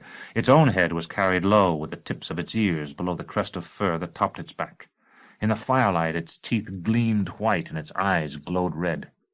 I have seen the eyes of many of these creatures that are supposed to have come from beyond the margin of the world, drawn, as certain Famulists allege, by the death of those whose genesis was here, even as tribes of encores come slouching with their stone knives and fires into a countryside depopulated by war or disease. But their eyes are the eyes of beasts only. The red orbs of the Alzabo were something more, holding neither the intelligence of humankind nor the innocence of the brutes. So a fiend might look, I thought, when it had at last struggled up from the pit of some dark star. Then I recalled the man-apes, who were indeed called fiends, yet had the eyes of men. For a moment it seemed the door might be shut again. I saw Casdo, who had recoiled in horror, try to swing it to. The Alzabo appeared to advance slowly and even lazily, yet it was too swift for her, and the edge of the door struck its ribs as it might have struck a stone. "Let it stay open," I called. "We'll need whatever light there is." I had unsheathed Terminus Est, so that her blade caught the firelight and seemed itself a bitter fire. An arbalest, like the ones Aegea's henchmen had carried, whose quarrels are ignited by the friction of the atmosphere and burst when they strike like stones cast into a furnace, would have been a better weapon, but it would not have seemed an extension of my arm, as Terminus Est did, and perhaps after all an arbalest would have permitted the Alzabo to spring on me while I sought to recock it, if the first quarrel missed.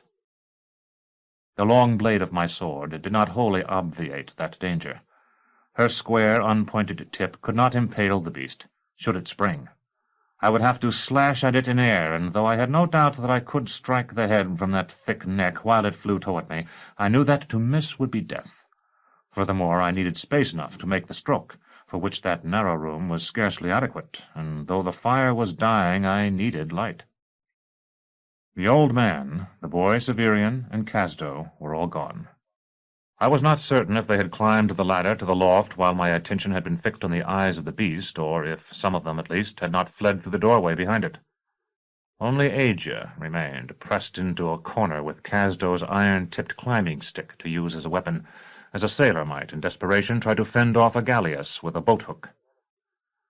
I knew that to speak to her would be to call attention to her, yet it might be that if the beast so much as turned its head toward her, I would be able to sever its spine. I said, "Agia, I must have light. It will kill me in the dark. You once told your men you would front me if only they would kill me from behind. I will front this for you now, if you will only bring a candle." She nodded to show she understood.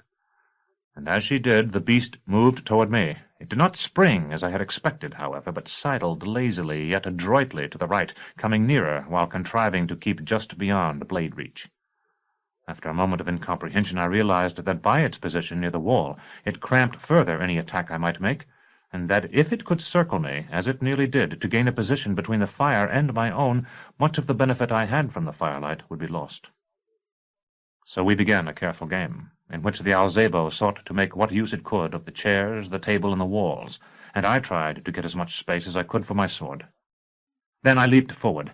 The Alzabo avoided my cut, as it seemed to me, by no more than the width of a finger, lunged at me, and drew back just in time to escape my return stroke. Its jaws, large enough to bite a man's head as a man bites an apple, had snapped before my face, drenching me in the reek of its putrid breath. The thunder boomed again, so near that after its roar I could hear the crashing fall of the great tree whose death it had proclaimed. The lightning flash, illuminating every detail in its paralyzing glare, left me dazzled and blinded. I swung Terminus Est in the rush of darkness that followed, felt her bite bone, sprang to one side, and as the thunder rumbled out, slashed again, this time only sending some stick of furniture flying into ruin. Then I could see once more. While the Alzabo and I had shifted ground and fainted, Asia had been moving too, and she must have made a dash for the ladder when the lightning struck. She was halfway up, and I saw Casdo reach down to help her. The Alzabo stood before me, as whole, so it seemed, as ever, but dark blood dribbled into a pool at its forefeet.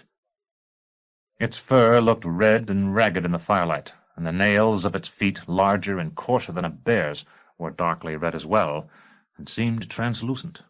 More hideous than the speaking of a corpse could ever be, I heard the voice that had called, "Open, darling," at the door. It said, "Yes, I am injured, but the pain is nothing much, and I can stand and move as before. You cannot bar me from my family forever." From the mouth of a beast it was the voice of a stern, stamping, honest man. I took out the claw and laid it on the table, but it was no more than a spark of blue. "Light!" I shouted to Asia. No light came, and I heard the rattle of the ladder on the loft's floor as the women drew it up. "Your escape is cut off, you see," the beast said, still in the man's voice. "So is your advance. Can you jump so high with a wounded leg?" Abruptly the voice became the plaintive treble of the little girl. "I can climb. Do you think I won't think to move the table over there under the hole? I, who can talk?" "You know yourself a beast, then?" The man's voice came again. "We know we are within the beast, just as once we were within the cases of flesh the beast has devoured. And you would consent to its devouring your wife and your son, Pecan?" "I would direct it. I do direct it. I want Casdo and Severian to join us here, just as I joined Severa today. When the fire dies, you die too, joining us, and so shall they." I laughed. "Have you forgotten that you got your wound when I couldn't see?" Holding Terminus Est at the ready, I crossed the room to the ruin of the chair, snatched up what had been its back, and threw it into the fire, making a cloud of sparks. "That was well-seasoned wood, I think, and it has been rubbed with beeswax by some careful hand. It should burn brightly. Just the same, the dark will come." The beast, the can, sounded infinitely patient. "The dark will come, and you will join us. Now, when all the chair has burned and the light is failing, I will advance on you and kill you. I only wait now to let you bleed." There was silence, the more eerie because nothing in the beast's expression hinted of thought. I knew that even as the wreck of Thekla's neural chemistry had been fixed in the nuclei of certain of my own frontal cells by a secretion distilled from the organs of just such a creature, so the man and his daughter haunted the dim thicket of the beast's brain and believed they lived. But what that ghost of life might be, what dreams and desires might enter it, I could not guess. At last the man's voice said, "In a watch or two, then, I will kill you, or you will kill me, or we will destroy each other. If I turn now and go out into the night and the rain, will you hunt me down when earth turns toward the light once more, or remain here to keep me from the woman and child that are mine?" "No," I said. "On such honor as you have, will you swear on that sword, though you cannot point it to the sun?" I took a step backward and reversed Terminus Est, holding her by the blade in such a way that her tip was directed toward my own heart. "I swear by the sword, the badge of my art, that if you do not return this night, I will not hunt you tomorrow, nor will I remain in this house." As swiftly as a gliding snake it turned. For an instant I might perhaps have cut at its thick back. Then it was gone, and no trace of its presence remained, save for the open door, the shattered chair, and the pool of blood, darker, I think, than the blood of the animals of this world, that soaked into the scrubbed planks of the floor.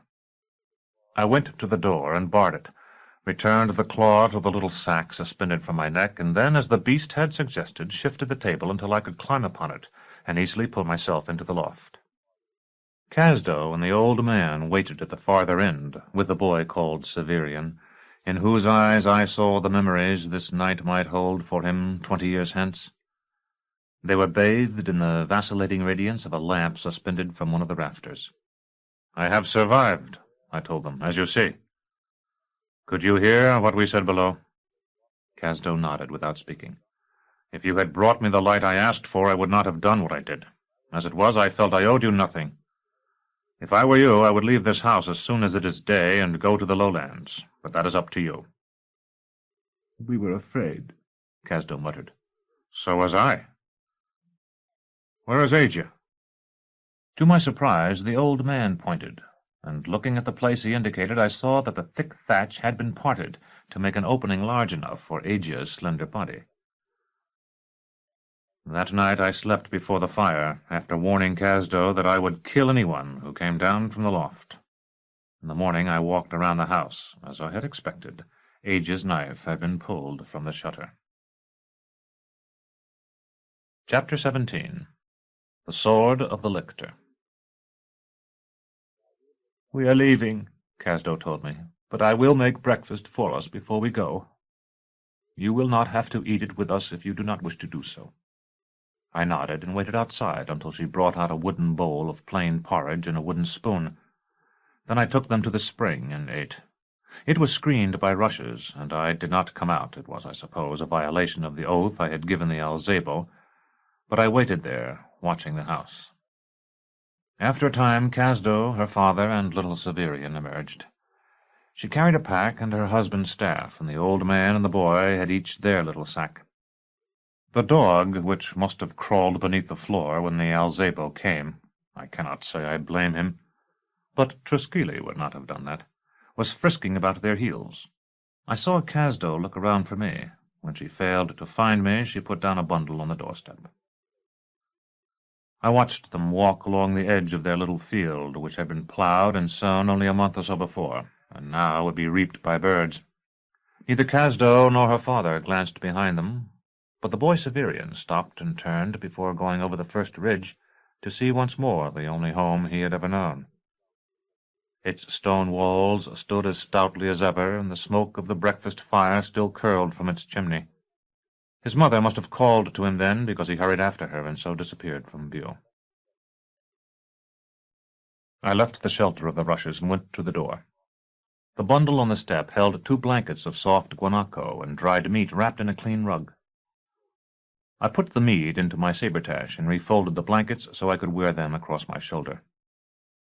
The rain had left the air fresh and clean, and it was good to know that I would soon leave the stone cabin and its smells of smoke and food behind me.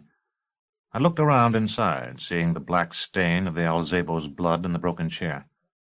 Casdo had moved the table back to its old place, and the claw that had gleamed so feebly there had left no mark upon its surface. There was nothing left that seemed worth the carrying. I went out and shut the door. Then I set off after Casdo and her party. I did not forgive her for having failed to give me light when I fought the Alzabo. She might easily have done so by lowering her lamp from the loft. Yet I could not greatly blame her for having sided with Aja, a woman alone among the staring faces and icy crowns of the mountains, and the child and the old man, neither of whom could be said to have much guilt in the matter, were at least as vulnerable as she. The path was soft, so much so that I could track them in the most literal sense, seeing Casdo's small footprints, the boy's even smaller ones beside them taking 2 strides to her 1, and the old man's with the toes turned out. I walked slowly in order not to overtake them, and though I knew my own danger increased with each step I took, I dared to hope that the Archon's patrols, in questioning them, would warn me. Casdo could not betray me, since whatever honest information she might tender the Marquis would lead them astray, and if the Alzabo were about, I hoped to hear or smell it before it attacked. I had not sworn, after all, to leave its prey undefended, but only not to hunt it, or to remain in the house. The path must have been no more than a game trail enlarged by a beacon. It soon vanished. The scenery here was less stark than it had been above the timberline. South-facing slopes were often covered with small ferns and mosses, and conifers grew from the cliffs. Falling water was seldom out of earshot. In me, Vincula recalled coming to a place much like this to paint, accompanied by her teacher and 2 gruff bodyguards. I began to feel that I would soon come across the easel, palette, and untidy brush case, abandoned beside some cascade when the sun no longer lingered in the spray. Of course I did not, and for several watches there was no sign of humanity at all. Mingled with the footprints of Casdo's party were the tracks of deer, and twice the pug marks of one of the tawny cats that prey on them. These had been made, surely, just at dawn, when the rain had stopped. Then I saw a line of impressions left by a naked foot larger than the old man's. Each was as large, in fact, as my own booted print, and its maker's stride had been, if anything, longer. The tracks crossed at right angles to those I followed, but one imprint fell over one of the boys, showing that their maker had passed between us. I hurried forward. I assumed that the footprints were those of an autochthon, though even then I wondered at his long stride. Those savages of the mountains are normally rather small. If it was indeed an autochthon, he was unlikely to do Casdo and the others any real harm, though he might pillage the goods she carried. From all I had heard of them, the autochthons were clever hunters, but not warlike. The impressions of bare feet resumed. 2 or 3 more individuals at least had joined the first. Deserters from the army would be another matter. About a quarter of our prisoners in the Vincula had been such men, and their women, and many of them had committed the most atrocious crimes. Deserters would be well armed, but I would have expected them to be well shod, too, certainly not barefoot. A steep climb rose ahead of me. I could see the gouges made by Casdo's staff, and the branches broken where she and the old man had used them to pull themselves up, some broken possibly by their pursuers as well. I reflected that the old man must be exhausted by now, that it was surprising that his daughter could still urge him on. Perhaps he, perhaps all of them, knew by now that they were pursued. As I neared the crest I heard the dog bark, and then, at the same time, it seemed almost an echo of the night before, a wild, wordless yell. Yet it was not the horrible, half-human cry of the Alzabo. It was a sound I had heard often before, sometimes faintly, even while I lay in the cot next to Roach's, and often when I had carried their meals and the clients to the journeymen on duty in our oubliette. It was precisely the shout of one of the clients on the 3rd level, one of those who could no longer speak coherently, and for that reason were never, for practical purposes, brought again to the examination room. They were zoanthropes, such as I had seen feigned at Abdicus's Ridotto. When I reached the top I could see them, as well as Casdo with her father and son. One cannot call them men, but they seemed men at that distance. 9 naked men who circled the 3, bounding and crouching. I hurried forward until I saw one strike with his club and the old man fall. Then I hesitated, and it was not Vincula's fear that stopped me, but my own. I had fought the man-apes of the mine, bravely, perhaps, but I had to fight them. I had stood against the Alzabo to stalemate, but there had been nowhere to run but the darkness outside, where it would surely have killed me. Now there was a choice, and I hung back. Living where she had, Casdo must have known of them, though possibly she had never encountered them before. While the boy clung to her skirt, she slashed with the staff as though it were a saber. Her voice carried to me over the yells of the zoanthropes, shrill, unintelligible, and seemingly remote. I felt the horror one always feels when a woman is attacked, but beside it, or perhaps beneath it, lay the thought that she who would not fight beside me must now fight alone. It could not last, of course. Such creatures are either frightened away at once or not frightened away at all. I saw one snatch the staff from her hand, and I drew Terminus Est and began to run down the long slope toward her. The naked figure had thrown her to the ground and was, as I supposed, preparing to rape her. Then something huge plunged out of the trees to my left. It was so large and moved so swiftly that I at first thought it a red destrier, riderless and saddleless, Only when I saw the flash of its teeth and heard the scream of a zoanthrope did I realize it was the Alzabo. The others were upon it at once, rising and falling. The heads of their ironwood bludgeons seemed for a moment grotesquely like the heads of feeding hens when corn has been scattered on the ground for them. Then a zoanthrope was thrown into the air, and he, who had been naked before, now appeared to be wrapped in a cloak of scarlet. By the time I joined the fight, the Alzabo was down, and for a moment I could give no attention to it. Terminus Est sang in orbit about my head. One naked figure fell, then another. A stone the size of a fist whizzed past my ear so close that I could hear the sound. If it had struck, I would have died a moment afterward. But these were not the man-apes of the mine, so numerous they could not in the end be overcome. I cut one from shoulder to waist, feeling each rib part in turn, and rattled across my blade, slashed at another, split a skull. Then there was only silence, and the whimpering of the boy. 7 zoanthropes lay upon the mountain grass, 4 killed by Terminus Est, I think, and 3 by the Alzabo. Casdo's body was in its jaws, her head and shoulders already devoured. The old man who had known Ficine lay crumpled like a doll. That famous artist would have made something wonderful of his death, showing it from a perspective no one else could have found, and embodying the dignity and futility of all human life in the misshapen head. But Ficine was not here. The dog lay beside the old man, its jaws bloodied. I looked about for the boy. To my horror, he was huddled against the Alzabo's back. No doubt the thing had called to him in his father's voice, and he had come. Now its hind quarters trembled spasmodically, and its eyes were closed. As I took him by the arm, its tongue, wider and thicker than a bull's, emerged as though to lick his hand. Then its shoulders shuddered so violently that I started back. The tongue was never wholly returned to its mouth, but lay flaccid on the grass. I drew the boy away and said, "It is over now, little Severian. Are you all right?" He nodded and began to cry. And for a long time I held him and walked up and down. For a moment I considered using the claw, though it had failed me in Casdo's house, as it had failed me at times before. Yet, if it had succeeded, who could say what the result might have been? I had no wish to give the zoanthropes or the Alzabo new life. And what life might be granted Casdo's headless corpse? As for the old man, he had been sitting at the doors of death already. Now he had died, and swiftly. Would he have thanked me for summoning him back to die again in a year or two?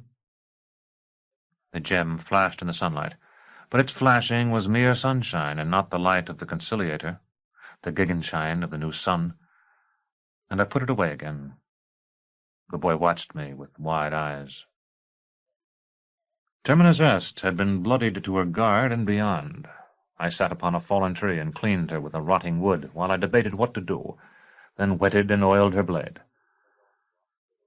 I cared nothing for the zoanthropes or the Alzabo, but to leave Casdo's body and the old man's to be dismembered by beasts seemed a vile thing. Prudence warned against it as well. What if another Alzabo should come, and when it had glutted itself upon Casdo's flesh, set off after the boy? I considered carrying them both back to the cabin. It was a considerable distance, however. I could not carry the two together, and it seemed sure that whichever I left behind would be violated by the time I returned for it. Drawn by the sight of so much blood, the carrion-eating Terratornises were already circling overhead, each borne on wings as wide as the main yard of a caravel. For a time I probed the ground, seeking some place soft enough that I might dig it with Casdo's staff. In the end I carried both bodies to a stretch of rocky ground near a watercourse, and there built a cairn over them.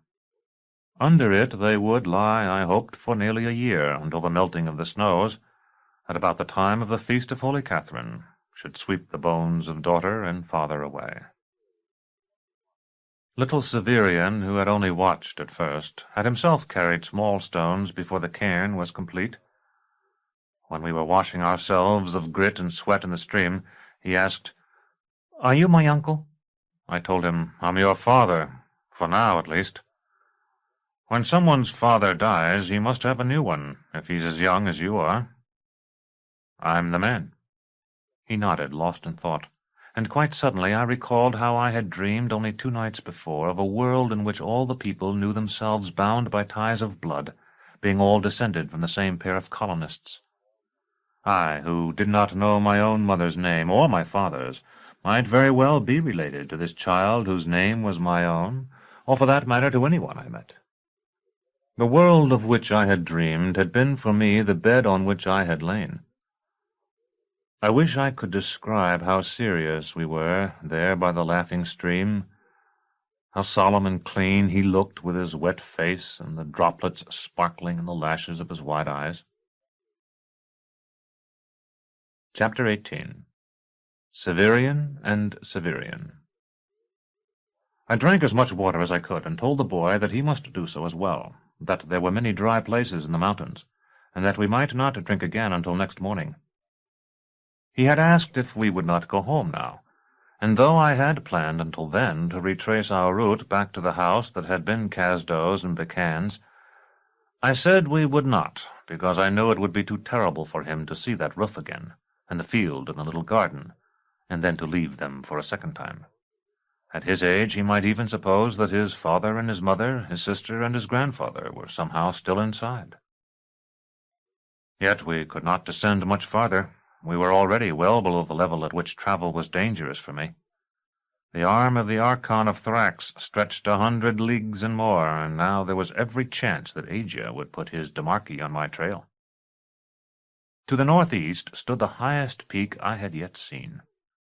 Not only its head, but its shoulders, too, bore a shroud of snow, which descended nearly to its waist. I could not say, and perhaps no one now could, what proud face it was that stared westward over so many lesser summits, but surely he had ruled in the earliest of the greatest days of humanity, and had commanded energies that could shape granite as a carver's knife does wood. Looking at his image, it seemed to me that even the hard-bitten Demarchy, who knew the wild uplands so well, might stand in awe of him. And so we made for him, or rather for the high pass that linked the folded drapery of his robe to the mountain where Becan had once established a home. For the time being, the climbs were not severe, and we spent far more effort in walking than in climbing.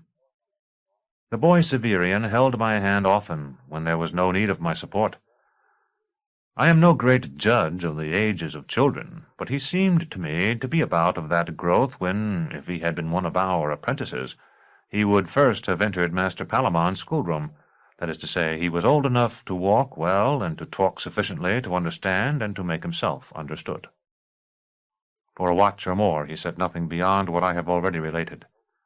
Then, as we were descending an open, grassy slope bordered by pines, a place much like that in which his mother had died, he asked, "Severian, who were those men?" I knew whom he meant. They were not men, although they were once men and still resemble men. They were zoanthropes, a word that indicates those beasts that are of human shape. Do you understand what I am saying? The little boy nodded solemnly, then asked, "Why don't they wear clothes?" Because they are no longer human beings, as I told you. A dog is born a dog, and a bird is born a bird, but to become a human being is an achievement. You have to think about it. You have been thinking about it for the past 3 or 4 years at least, little Severian, even though you may never have thought about the thinking. A dog just looks for things to eat, the boy said. Exactly. But that raises the question of whether a person should be forced to do such thinking. And some people decided a long time ago that he should not. We may force a dog sometimes to act like a man, to walk on his hind legs and wear a collar and so forth. But we shouldn't and couldn't force a man to act like a man. Did you ever want to fall asleep? When you weren't sleepy or even tired? He nodded. That was because you wanted to put down the burden of being a boy, at least for a time. Sometimes I drank too much wine, and that is because for a while I would like to stop being a man. Sometimes people take their own lives for that reason. Did you know that? Well, they do things that might hurt them, he said. The way he said it told me of arguments overheard. Pecan had very probably been that kind of man, or he would not have taken his family to so remote and dangerous a place. Yes, I told him, that can be the same thing. And sometimes certain men, and even women, come to hate the burden of thought, but without loving death. They see the animals and wish to become as they are, answering only to instinct, and not thinking. Do you know what makes you think, little Severian? My head, the boy said promptly, and grasped it with his hands. Animals have heads, too, even very stupid animals like crayfish and oxen and ticks. What makes you think is only a small part of your head, inside, just above your eyes. I touched his forehead. Now, if for some reason you wanted one of your hands taken off, there are men you can go to who are skilled in doing that. Suppose, for example, your hand had suffered some hurt from which it would never be well. They could take it away in such a fashion that there would be little chance of any harm coming to the rest of you. The boy nodded. Very well. Those same men can take away that little part of your head that makes you think. They cannot put it back, you understand. And even if they could, you couldn't ask them to do it once that part was gone. But sometimes people pay these men to take that part away. They want to stop thinking forever, and often they say they wish to turn their backs on all that humanity has done. Then it is no longer just to treat them as human beings. They have become animals, though animals who are still of human shape. You asked why they did not wear clothes. They no longer understand clothes, and so they would not put them on even if they were very cold, although they might lie down on them or even roll themselves up in them. Are you like that a little bit? The boy asked, and pointed to my bare chest. The thought he was suggesting had never occurred to me before, and for a moment I was taken aback. It's the rule of my guild, I said. I haven't had any part of my head taken away, if that's what you're asking. And I used to wear a shirt. But yes, I suppose I am a little like that, because I never thought of it, even when I was very cold. His expression told me I had confirmed his suspicions. Is that why you're running away? No, that's not why I'm running away. If anything, I suppose you could say it is the other side of it. Perhaps that part of my head has grown too large. But you're right about the zoanthropes. That is why they are in the mountains. When a man becomes an animal, he becomes a dangerous animal, and animals like that cannot be tolerated in more settled places, where there are farms and many people. So they are driven to these mountains, or brought here by their old friends, or by someone they paid to do it before they discarded the power of human thought. They can still think a little, of course, as all animals can. Enough to find food in the wild, though many die each winter. Enough to throw stones, as monkeys throw nuts, and use their clubs, and even to hunt for mates, for there are females among them, as I said. Their sons and daughters seldom live long, however, and I suppose that is for the best, because they are born just as you were, and I was, with the burden of thought. That burden lay heavily on me when we had finished speaking, so heavily indeed that for the first time I truly understood that it could be as great a curse to others as memory has sometimes been to me.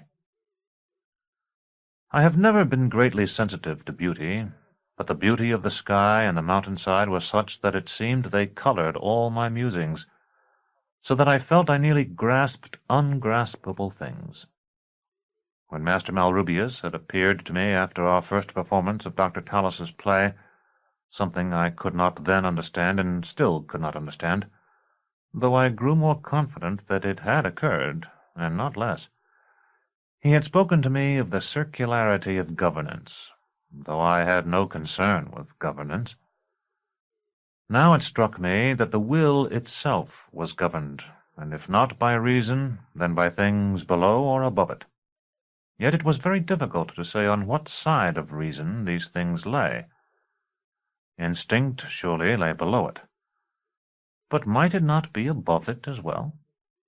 When the Alzabo rushed at the zoanthropes, its instinct commanded it to preserve its prey from others. When Pecan did so, his instinct, I believe, was to preserve his wife and child. Both performed the same act, and they actually performed it in the same body, Did the higher and the lower instinct join hands at the back of reason? Or is there but one instinct standing behind all reason, so that reason sees a hand to either side? But is instinct truly that attachment to the person of the monarch, which Master Malrupius implied was at once the highest and the lowest form of governance? For clearly instinct itself cannot have arisen out of nothing. The hawks that soared over our heads built their nests, doubtless, by instinct, yet there must have been a time in which nests were not built, and the first hawk to build one cannot have inherited its instinct to build from its parents, since they did not possess it. Nor could such an instinct have developed slowly, 1,000 generations of hawks fetching one stick before some hawk fetched two, because neither one stick nor two could be of the slightest use to the nesting hawks. Perhaps that which came before instinct was the highest as well as the lowest principle of the governance of the will. Perhaps not. The wheeling birds traced their hieroglyphics in the air, but they were not for me to read. As we approached the saddle that joined the mountain to that other, even loftier one I have described, we seemed to move across the face of all earth, tracing a line from pole to equator. Indeed, the surface over which we crawled like ants might have been the globe itself turned inside out. Far behind us and far ahead of us loomed the broad gleaming fields of snow. Below them lay stony slopes like the shore of the ice-bound southern sea. Below these were high meadows of coarse grass, now dotted with wildflowers. I remembered well those over which I had passed the day before, and beneath the blue haze that wreathed the mountain ahead I could discern their band upon the chest like a green fourragère. Beneath it the pines shone so darkly as to appear black. The saddle to which we descended was quite different. An expanse of montane forest where glossy-leaved hardwoods lifted sickly heads 300 cubits toward the dying sun. Among them their dead brothers remained upright, supported by the living, and wrapped in winding sheets of lianas. Near the little stream where we halted for the night, the vegetation had already lost most of its mountain delicacy and was acquiring something of the lushness of the lowlands. And now that we were sufficiently near the saddle for him to have a clear view of it, and his attention was no longer monopolized by the need to walk and climb, the boy pointed and asked if we were going down there. "Tomorrow," I said. "It will be dark soon, and I would like to get through that jungle in a day." His eyes widened at the word jungle. "Is it dangerous?" "I don't really know. From what I heard in Thrax, the insects shouldn't be nearly as bad as they are in lower places, and we're not likely to be troubled by blood bats there. A friend of mine was bitten by a blood bat once, and it's not very pleasant. But that's where the big apes are, and there will be hunting cats and so on. And wolves. And wolves, of course. Only there are wolves high up, too, as high as your house was, and much higher." The moment I mentioned his old home, I regretted it, for something of the joy in living that had been returning to his face went out of it with the word. For a moment he seemed lost in thought. Then he said, "When those men—" "Zoanthropes," he nodded. "When the zoanthropes came and hurt Mama, did you come to help as quick as you could?" "Yes," I said. "I came as quickly as I could make myself come." It was true, at least in some sense, but nevertheless it was painful to say. "Good," he said. I had spread a blanket for him, and he lay down on it now. I folded it over him. "The stars got brighter, didn't they? They get brighter when the sun goes away." I lay beside him, looking up. "It doesn't go away, really. Earth just swings her face away, so that we think it does. If you don't look at me, I don't go away, even though you don't see me." "If the sun is still there, why do the stars shine harder?" His voice told me he was pleased with his own cleverness in argument, and I was pleased with it too. I suddenly understood why Master Palamon had enjoyed talking with me when I was a child. I said, "A candle flame is almost invisible in bright sunshine, and the stars, which are really suns themselves, seem to fade in the same way. Pictures painted in the ancient days, when our sun was brighter, appear to show that the stars could not be seen at all until twilight."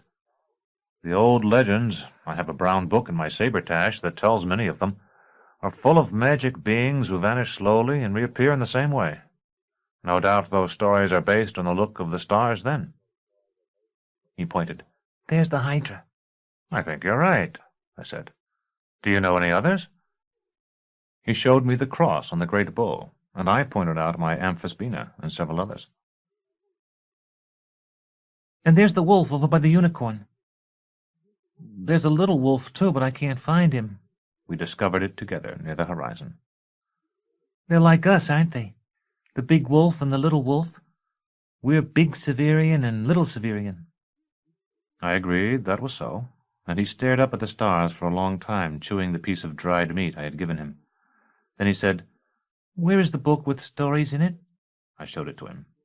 We had a book, too, and sometimes Mama would read to Severa and me. She was your sister, wasn't she? He nodded. We were twins. Big Severian, did you ever have a sister? I don't know. My family is all dead. They've been dead since I was a baby. What kind of story would you like? He asked to see the book, and I gave it to him. After he had turned a few pages, he returned it to me. It's not like ours. I didn't think it was.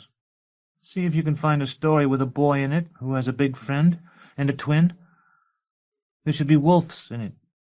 I did the best I could, reading rapidly to outrace the fading light. Chapter 19. The Tale of the Boy Called Frog. Part 1. Early Summer and Her Son. On a mountain top beyond the shores of earth there once lived a lovely woman named Early Summer. She was the queen of that land, but her king was a strong, unforgiving man, and because she was jealous of him, he was jealous of her in turn, and killed any man he believed to be her lover. One day Early Summer was walking in her garden when she saw a most beautiful blossom of a kind wholly new to her. It was redder than any rose, and more sweetly perfumed, but its strong stalk was thornless and smooth as ivory. She plucked it and carried it to a secluded spot, and as she reclined there, contemplating it, it grew to seem to her no blossom at all, but such a lover as she had longed for, powerful and yet as tender as a kiss. Certain of the juices of the plant entered her, and she conceived. She told the king, however, that the child was his, and since she was well guarded, he believed her. It was a boy, and by his mother's wish he was called Spring Wind.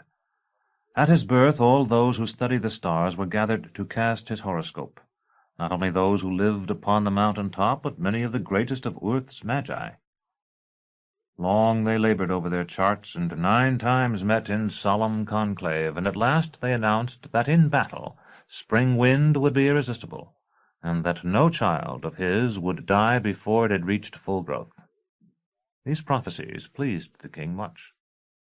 As Spring Wind grew, his mother saw with secret pleasure that he delighted most in field and flower and fruit. Every green thing thrived under his hand, and it was the pruning knife he desired to hold, and not the sword. But when he was grown a young man, war came, and he took up his spear and his shield. Because he was quiet in demeanor and obedient to the king, whom he believed to be his father, and who believed himself to be the father, many supposed the prophecy would prove false. It was not so. In the heat of battle he fought coolly, his daring well judged and his caution sober. No general was more fertile of stratagems and sleights than he was, and no officer more attentive to every duty. The soldiers he led against the king's enemies were drilled until they seemed men of bronze, quickened with fire, and their loyalty to him was such that they would have followed him to the world of shadows, the realm farthest from the sun. Then men said it was the spring wind that threw down towers, and the spring wind that capsized ships, though that was not what Early Summer had intended. Now it happened that the chances of war often brought Spring Wind to earth, and there he came to know of 2 brothers who were kings. Of these the elder had several sons, but the younger only a single daughter, a girl named Bird of the Wood. When this girl became a woman, her father was slain, and her uncle, in order that she might never breed sons who would claim their grandfather's kingdom, entered her name on the roll of the virgin priestesses. This displeased Spring Wind, because the princess was beautiful, and her father had been his friend. One day it happened that he had gone alone into the world of Earth, and there he saw a bird of the wood sleeping beside a stream, and woke her with his kisses. Of their coupling were engendered twin sons, but though the priestesses of her order had aided Bird of the Wood in concealing their growth in her womb from the king her uncle, they could not hide the babes. Before Bird of the Wood ever saw them, the priestesses placed them in a winnowing basket lined with blankets of featherwork, and carried them to the bank of that same stream where Spring Wind had surprised her, and launching the basket in the water, went away. Part 2. How Frog Found a New Mother. Far that basket sailed over fresh waters and salt. Other children would have died, but the sons of Spring Wind could not die because they were not yet grown. The armored monsters of the water splashed about their basket, and the apes threw sticks and nuts into it. But it drifted ever onward, until at last it came to a bank whereon two poor sisters were washing clothes. These good women saw it and shouted, and when shouting availed nothing, tucked their skirts into their belts and waded into the river and brought it to shore. Because they had been found in the water, the boys were named Fish and Frog, and when the sisters had showed them to their husbands, and it was seen that they were children of remarkable strength and handsomeness, each sister chose one. Now the sister who chose Fish was the wife of a herdsman, and the husband of the sister who chose Frog was a woodcutter. This sister cared well for Frog, and suckled him at her own breast, for it so happened that she had recently lost a child of her own. She carried him slung behind her in a shawl when her husband went into the wild lands to cut firewood, and thus it is said by the weavers of lore that she was the strongest of all women, for she carried an empire on her back. A year passed, and at the end of it Frog had learned to stand upright and take a few steps. One night the woodcutter and his wife were sitting beside their own little fire in a clearing in the wild lands, and while the woodcutter's wife prepared their supper, Frog walked naked to the fire and stood warming himself before the flames. Then the woodcutter, who was a gruff, kindly man, asked him, "Do you like that?" And though he had never spoken before, Frog nodded and answered, "Red flower." At that, it is said, early summer stirred upon her bed on the mountain-top beyond the shores of Urth. The woodcutter and his wife were astonished, but they had no time to tell each other what had happened, or to try to persuade Frog to speak again, or even to rehearse what they would say to the herdsman and his wife when next they met them. For there came then into the clearing a dreadful sound. Those who have listened say it is the most frightening on the world of Urth. So few who have heard it have lived that it has no name.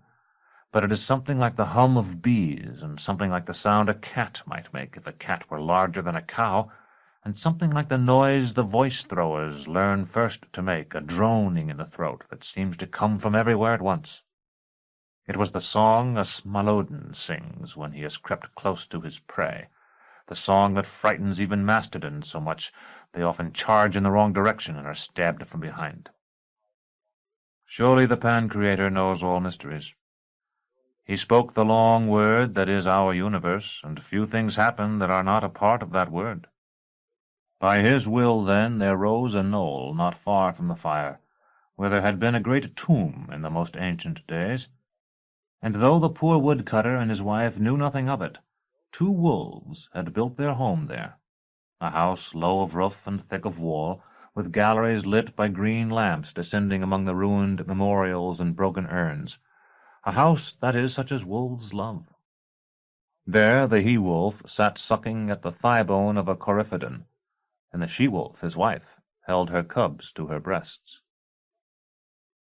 From near they heard the Smaloden song, and cursed it in the grey language as wolves can curse, for no lawful beast hunts near the home of another of the hunting kind, and wolves are on good terms with the moon. When the curse was finished, the she-wolf said, "What, pray, can that be, that the butcher, that stupid killer of river-horses, has found, when you, O my husband, who wind the lizards that frisk on the rocks of the mountains that lie beyond Urth, have been content to worry a parched stick?" "I do not devour carrion," the he-wolf answered shortly, "nor do I pull worms from the morning grass, nor angle for frogs in the shallows." No more does the butcher sing for them, said his wife. Then the he-wolf raised his head and sniffed the air. He hunts the son of Meskia and the daughter of Meskian, and you know no good can come of such meat. At this the she-wolf nodded, for she knew that alone among the living creatures the sons of Meskia kill all when one of their own is slain. That is because the Pancurator gave earth to them, and they have rejected the gift. His song ended, the butcher roared so as to shake the leaves from the trees. Then he screamed, for the curses of wolves are strong curses so long as the moon shines. "How has he come to grief?" asked the she-wolf, who was licking the face of one of her daughters. The he-wolf sniffed again. "Burnt flesh. He has leaped into their fire." He and his wife laughed as wolves do, silently, showing all their teeth. Their ears stood up as tents stand in the desert, for they were listening to the butcher as he blundered through the thickets looking for his prey. Now the door of the wolves' house stood open, because when either of the grown wolves were at home they did not care who entered, and fewer departed than came in. It had been full of moonlight, for the moon is always a welcome guest in the houses of wolves, but it grew dark. A child stood there, somewhat fearful it may be of the darkness, but smelling the strong smell of milk. The he-wolf snarled, but the she-wolf called in her most motherly voice, "Come in, little son of Meskia. Here you may drink and be warm and clean. Here are the bright-eyed, quick-footed playmates, the best in all the world." Hearing this, the boy entered, and the she-wolf put down her milk-gorged cubs and took him to her breast. "What good is such a creature?" said the he-wolf. The she-wolf laughed. "You can suck at a bone of the last moon's kill and ask that? Do you not remember when war raged hereabouts and the armies of Prince Springwind scoured the land? Then no son of Meskia hunted us, for they hunted one another. After their battles we came out, you and I, and all the senate of wolves, and even the butcher, and he who laughs, and the black killer, and we moved among the dead and dying, choosing what we wished." "That is true," said the he-wolf. "Prince Springwind did great things for us. But that cub of Meskia's is not he." The she-wolf only smiled and said, "I smell the battle smoke in the fur of his head and upon his skin." It was the smoke of the red flower. "You and I shall be dust when the first column marches from the gate of his wall, but that first shall breed 1,000 more to feed our children and their children and their children's children." The he-wolf nodded to this, for he knew that the she-wolf was wiser than he, and even as he could sniff out things that lay beyond the shores of Urth, so could she see the days beyond the next year's rains. "I shall call him Frog," said the she-wolf, "for indeed the butcher angled for frogs, as you said, O my husband." She believed that she said this in compliment to the he-wolf, because he had so readily acquiesced to her wishes, but the truth was that the blood of the people of the mountain-top beyond Urth ran in Frog, and the names of those who bear the blood cannot be concealed for long. Outside, wild laughter pealed. It was the voice of he who laughs, calling, "It is there, Lord! There! Here is the spoor. It went in at the door." "You see," the he-wolf remarked, "what comes of mentioning evil? To name is to call. That is the law." And he got down his sword and fingered the edge. The doorway was darkened again. It was a narrow doorway, for none but fools and temples have wide doors, and wolves are no fools. Frog had filled most of it. Now the butcher filled it all, turning his shoulders to get in and stooping his great head, because the wall was so thick the doorway was like a passage. "What seek you?" asked the he-wolf, and he licked the flat of his blade.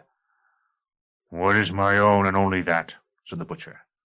Smilodons fight with a curved knife in either hand, and he was much larger than the he-wolf, but he did not wish to have to engage him in that close place. "It was never yours," said the she-wolf.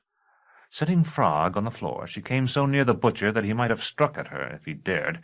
Her eyes flashed fire. "The hunt was unlawful, for an unlawful prey. Now he is drunk of me, and is a wolf forever, sacred to the moon." I have seen dead wolves, said the butcher. Yes, and eaten their flesh, though it were too foul for the flies, I dare say. It may be you shall eat mine if a falling tree kill me. You say he is a wolf. He must be brought before the Senate.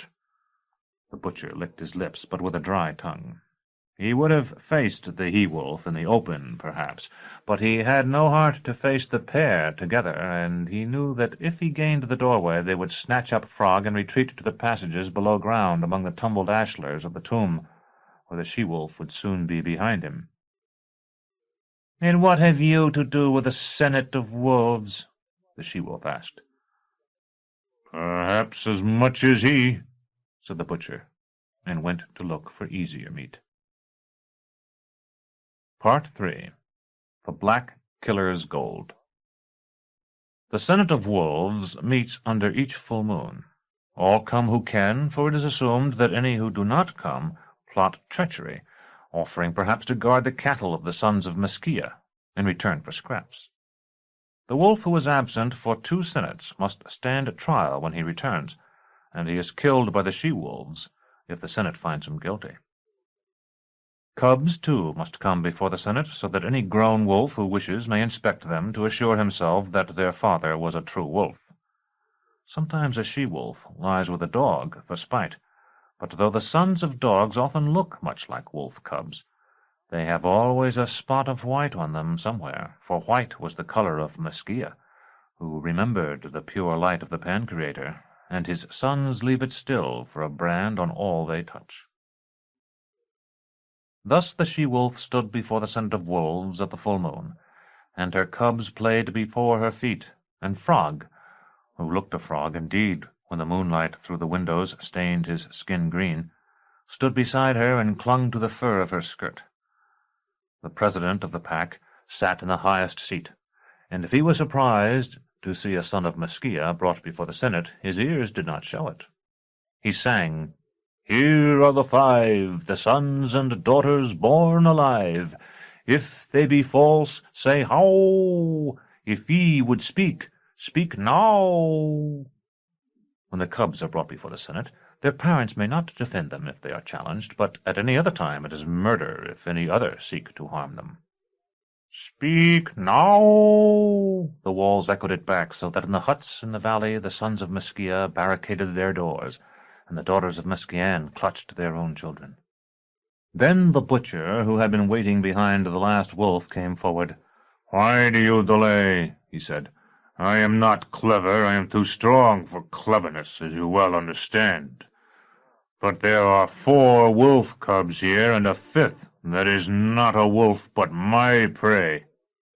At this the he-wolf asked, "What right has he to speak here?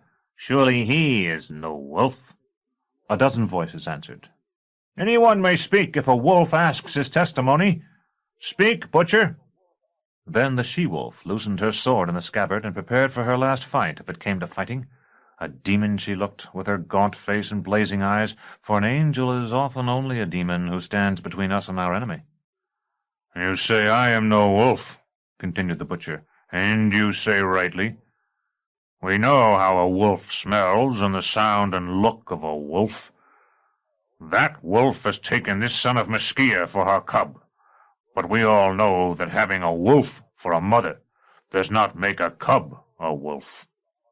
The he-wolf shouted, "Wolves are those whose mothers and fathers are wolves. I take this cub as my son." There was laughter at that, and when it died, one strange voice laughed on. It was He Who Laughs, come to advise the butcher before the Senate of Wolves. He called, "Many have talked so, but their cubs have fed the pack." The butcher said, "They were killed for their white fur. The skin is under the fur. How can this live? Give it to me." "Two must speak," the president announced. "That is the law. Who speaks for the cub here? It is a son of Meskia, but is it also a wolf? 2 who are not its parents must speak for it." Then the naked one, who is counted a member of the Senate for teaching the young wolves, rose.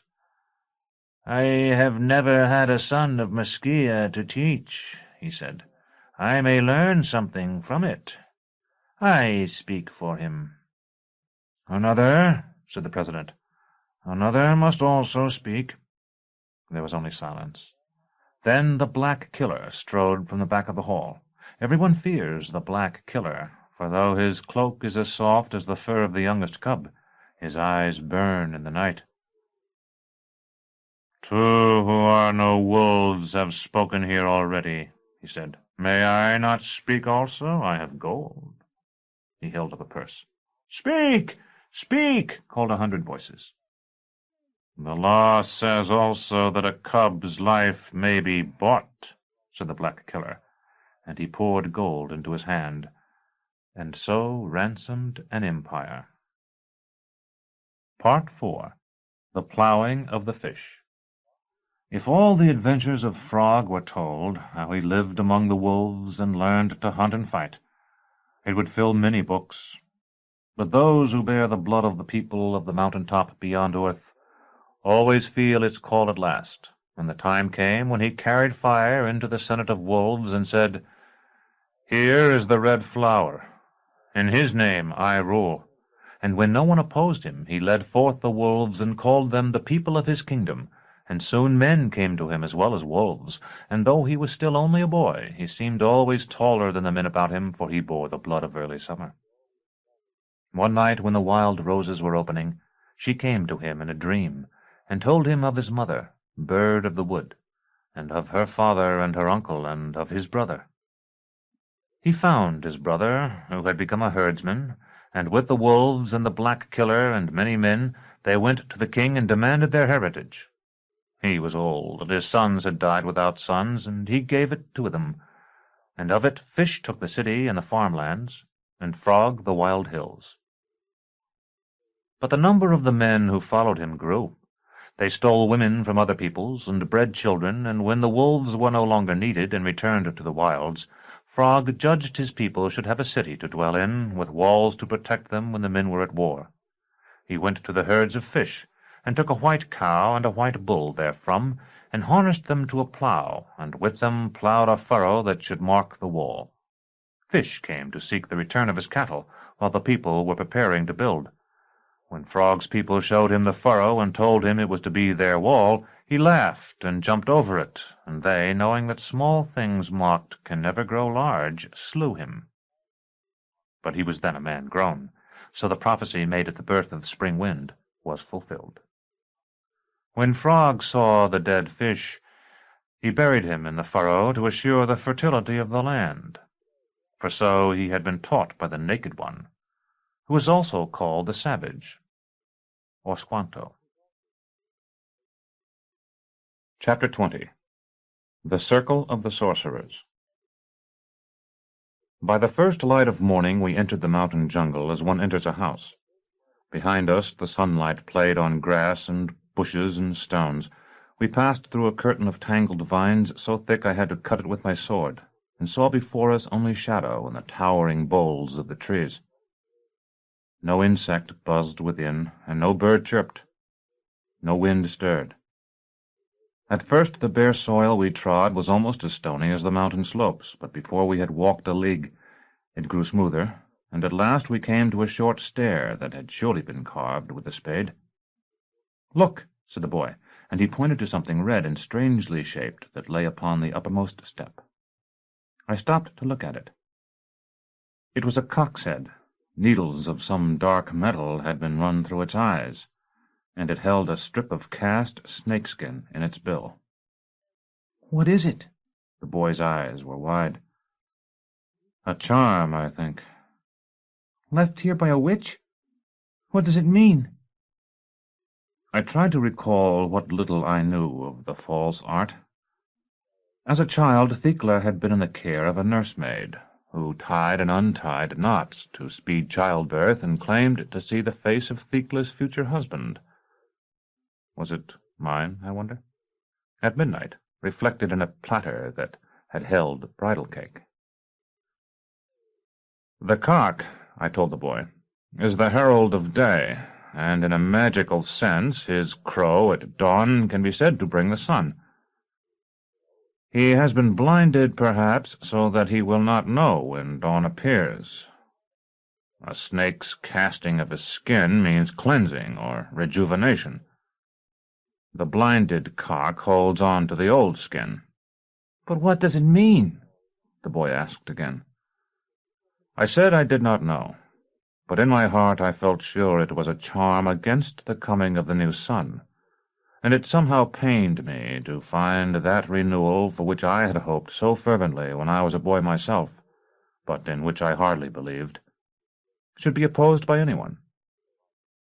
At the same time I was conscious that I bore the claw. Enemies of the new sun would surely destroy the claw should it fall into their hands.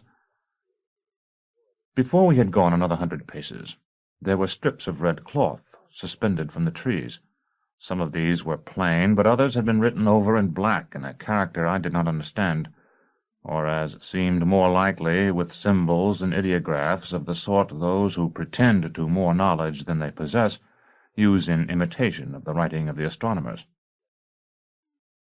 "We had better go back," I said, "or go around." I had no sooner spoken than I heard a rustling behind me.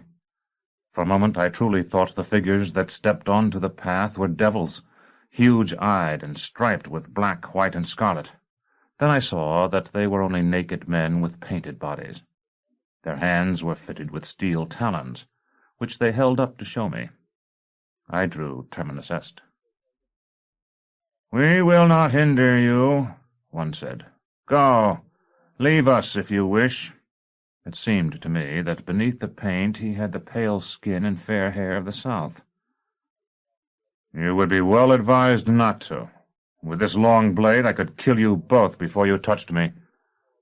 "Go, then," the blond man told me, "if you have no objection to leaving the child with us." At that I looked around for little Severian. He had somehow vanished from my side. "If you wish him returned to you, however, you will surrender your sword to me and come with us." Showing no sign of fear, the painted man walked up to me and extended his hands. The steel talons emerged from between his fingers, being fastened to a narrow bar of iron he held in his palm. "I will not ask again," he said.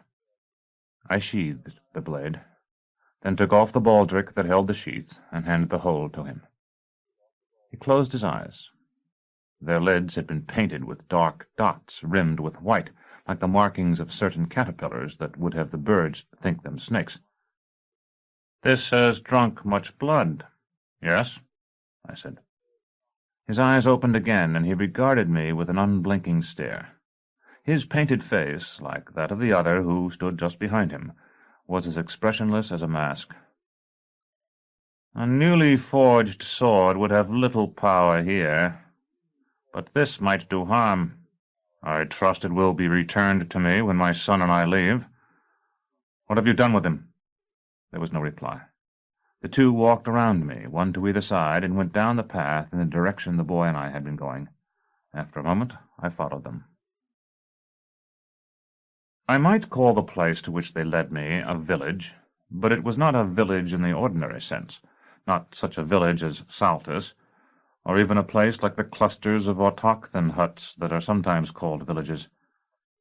Here the trees were greater and farther separated than I had ever seen forest trees before, and the canopy of their leaves formed an impenetrable roof several hundred cubits overhead.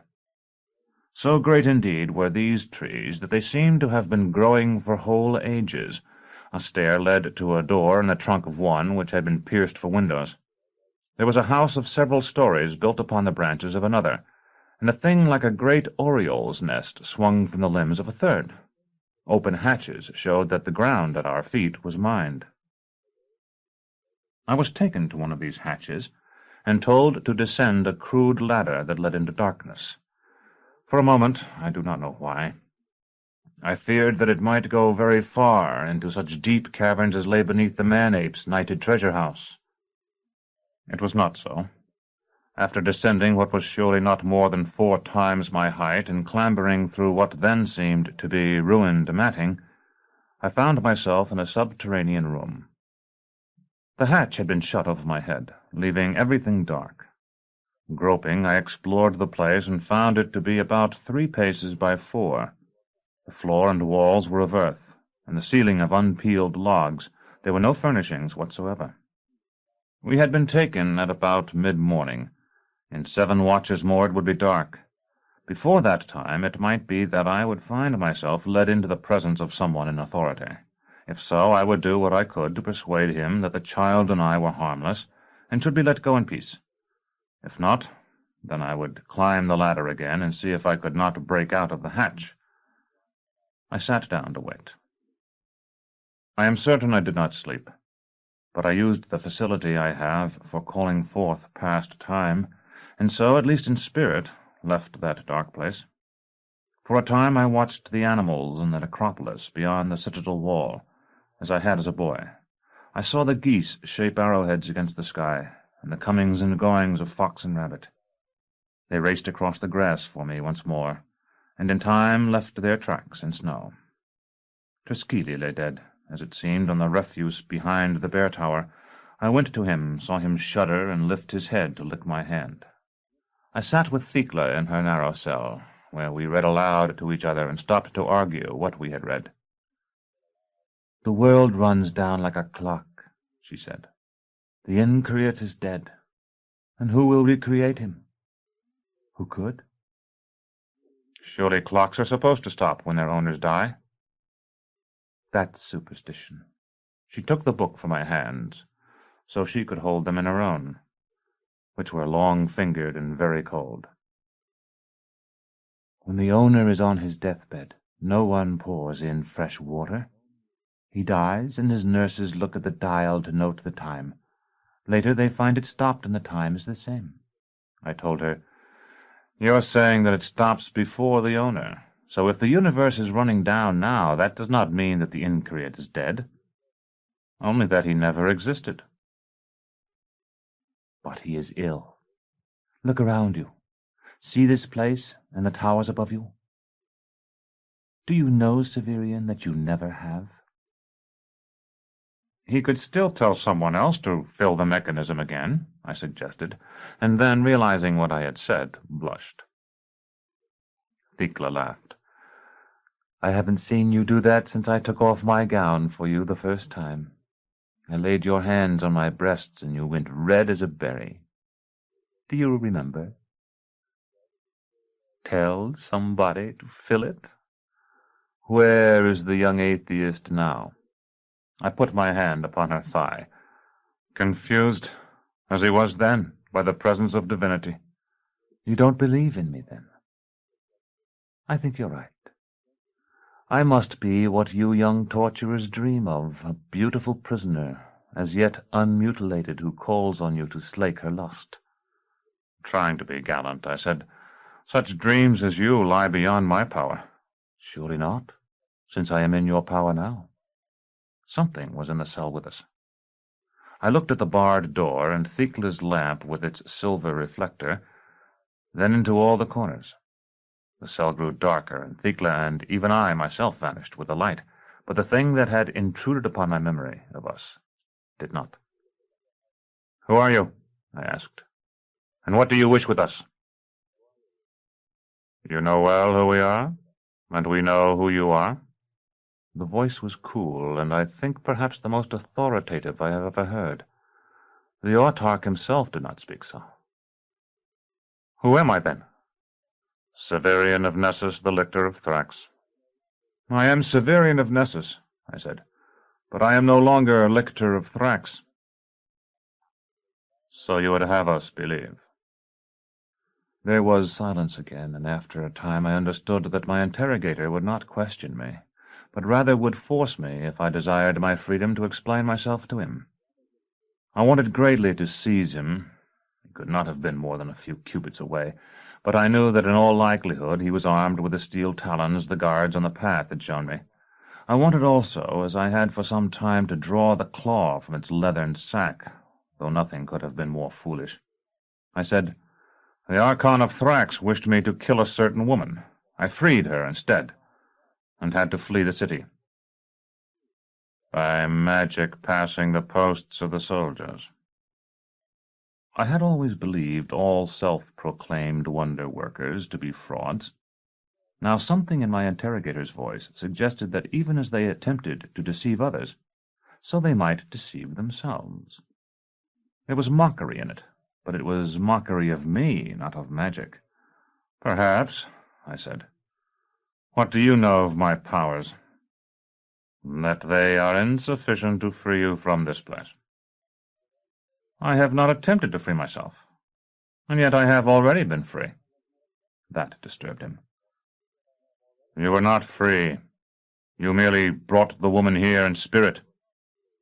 I let my breath out, trying to keep the sigh inaudible. In the antechamber of the House Absolute, a little girl had once mistaken me for a tall woman, when Thecla had for a time displaced my own personality. Now, it seemed, the remembered Thecla must have spoken through my mouth. I said, Surely I am a necromancer, then, who can command the spirits of the dead, for that woman is dead. You told us you freed her. Another woman, who only slightly resembled that one. What have you done to my son? He does not call you his father. He suffers fancies, I said. There was no reply. After a time I rose and ran my hands once more over the walls of my underground prison. They were of plain earth as before. I had seen no light and heard no sound, but it seemed to me that it would have been possible to cover the hatch with some portable structure to exclude the day, and if the hatch were skilfully constructed, it might be lifted silently. I mounted the first rung of the ladder. It creaked beneath my weight. I climbed a step up, and another, and it creaked at each. I tried to rise to the fourth rung, and felt my scalp and shoulders prodded as though with the points of daggers. A trickle of blood from my right ear wet my neck. I retreated to the third rung, and groped overhead. The thing that had seemed like a torn mat when I entered the underground chamber proved to be a score or more of sharp bamboo splittings, anchored somehow in the shaft with their points directed down. I had descended with ease because my body had forced them to one side. Now they prevented me from ascending, much as the barbs on a fish spear prevent the fish from getting away. I took hold of one and tried to break it, but though I might have done so with both hands, it was impossible with one. Given light and time, I might have worked my way through them. Light, perhaps, I might have had, but I did not dare to take the risk. I jumped to the floor again. Another circuit of the room told me no more than I had known before. Yet it seemed beyond credence that my questioner had climbed the ladder without making a sound, though he might perhaps possess some special knowledge that would permit him to pass through the bamboo. I went about the floor on my hands and knees, and learned no more than before. I attempted to move the ladder, but it was fixed in position, so beginning at the corner nearest the shaft, I jumped and touched the wall at a point as high as I could reach, then moved half a step to one side and jumped again. When I had arrived at a place that must have been more or less opposite the spot where I had been sitting, I found it. A rectangular hole, perhaps a cubit high and 2 across, with its lower edge slightly higher than my head. My interrogator might have climbed from it silently, perhaps with the aid of a rope, and returned the same way, but it seemed more likely that he had merely thrust his head and shoulders through, so that his voice had sounded as if he were truly in the room with me. I gripped the edge of the hole as well as I could, jumped, and pulled myself up. Chapter 21. The Duel of Magic. The chamber beyond the one in which I had been imprisoned seemed much like it, though its floor was higher. It was, of course, utterly dark, but now that I was confident I was no longer being observed, I took the claw from its sack and looked about me by its light, which was, though not bright, sufficient. There was no ladder, but a narrow door gave access to what I assumed was a third subterranean room. Concealing the claw again, I stepped through it, but found myself instead in a tunnel no wider than the doorway, which turned and turned again before I had taken half a dozen strides. At first I supposed it was simply a baffled passage to prevent light from betraying the opening in the wall of the room where I had been confined. But no more than 3 turns should have been necessary. The walls seemed to bend and divide, yet I remained in impenetrable darkness. I took out the claw once more. Perhaps because of the confined space in which I stood, it seemed somewhat brighter. But there was nothing to see beyond what my hands had already told me. I was alone. I stood in a maze with earthen walls and a ceiling, now just above my head, of rough poles. Its narrow turnings quickly defeated the light. I was about to thrust the claw away again when I detected an odor at once pungent and alien. My nose is by no means the sensitive one of the he-wolf in the tale. If anything, I have rather a poorer sense of smell than most people. I thought I recognized the scent, but it was several moments before I placed it as the one I had experienced in the antechamber on the morning of our escape, when I returned for Jonas after talking to the little girl. She had said that something, some nameless seeker, had been snuffling among the prisoners there, and I had found a viscous substance on the floor and wall where Jonas lay. I did not put the claw back in its sack after that, but though I crossed a fetid trail several times as I wandered in the maze, I never glimpsed the creature that left it. After what must have been a watch or more of wandering, I reached a ladder that led up a short open shaft. The square of daylight at its top was at once blinding and delightful. For a time I basked in it without even setting foot on the ladder. If I were to climb it, it seemed almost certain I would be recaptured at once, and yet I was so hungry and thirsty by then that I could hardly keep myself from doing so, and the thought of the foul thing that sought for me, it was surely one of Hether's pets, made me want to bolt up it at once. At last I climbed cautiously up, and thrust my head above the level of the ground. I was not, as I had supposed, in the village I had seen. The windings of the maze had carried me beyond it to some secret exit. The great silent trees stood closer here, and the light that had appeared so brilliant to me was the filtered green shade of their leaves. I emerged and found that I had left a hole between 2 roots, a place so obscure that I might have walked within a pace of it, and yet not seen it. If I could, I would have blocked it with some weight to prevent or at least delay the escape of the creature that hunted me, but there was no stone or other object to hand that would serve such a purpose. By the old trick of observing the slope of the ground, and in so far as possible always walking downhill, I soon discovered a small stream. There was a little open sky above it, and as nearly as I could judge, the day appeared 8 or 9 watches over. Guessing that the village would not lie far from the source of the good water I had found, I soon found that as well. Wrapped in my Fullerton cloak and standing in the deepest shade, I observed it for some time. Once a man, not painted like the other 2 who had stopped us on the path, crossed the clearing.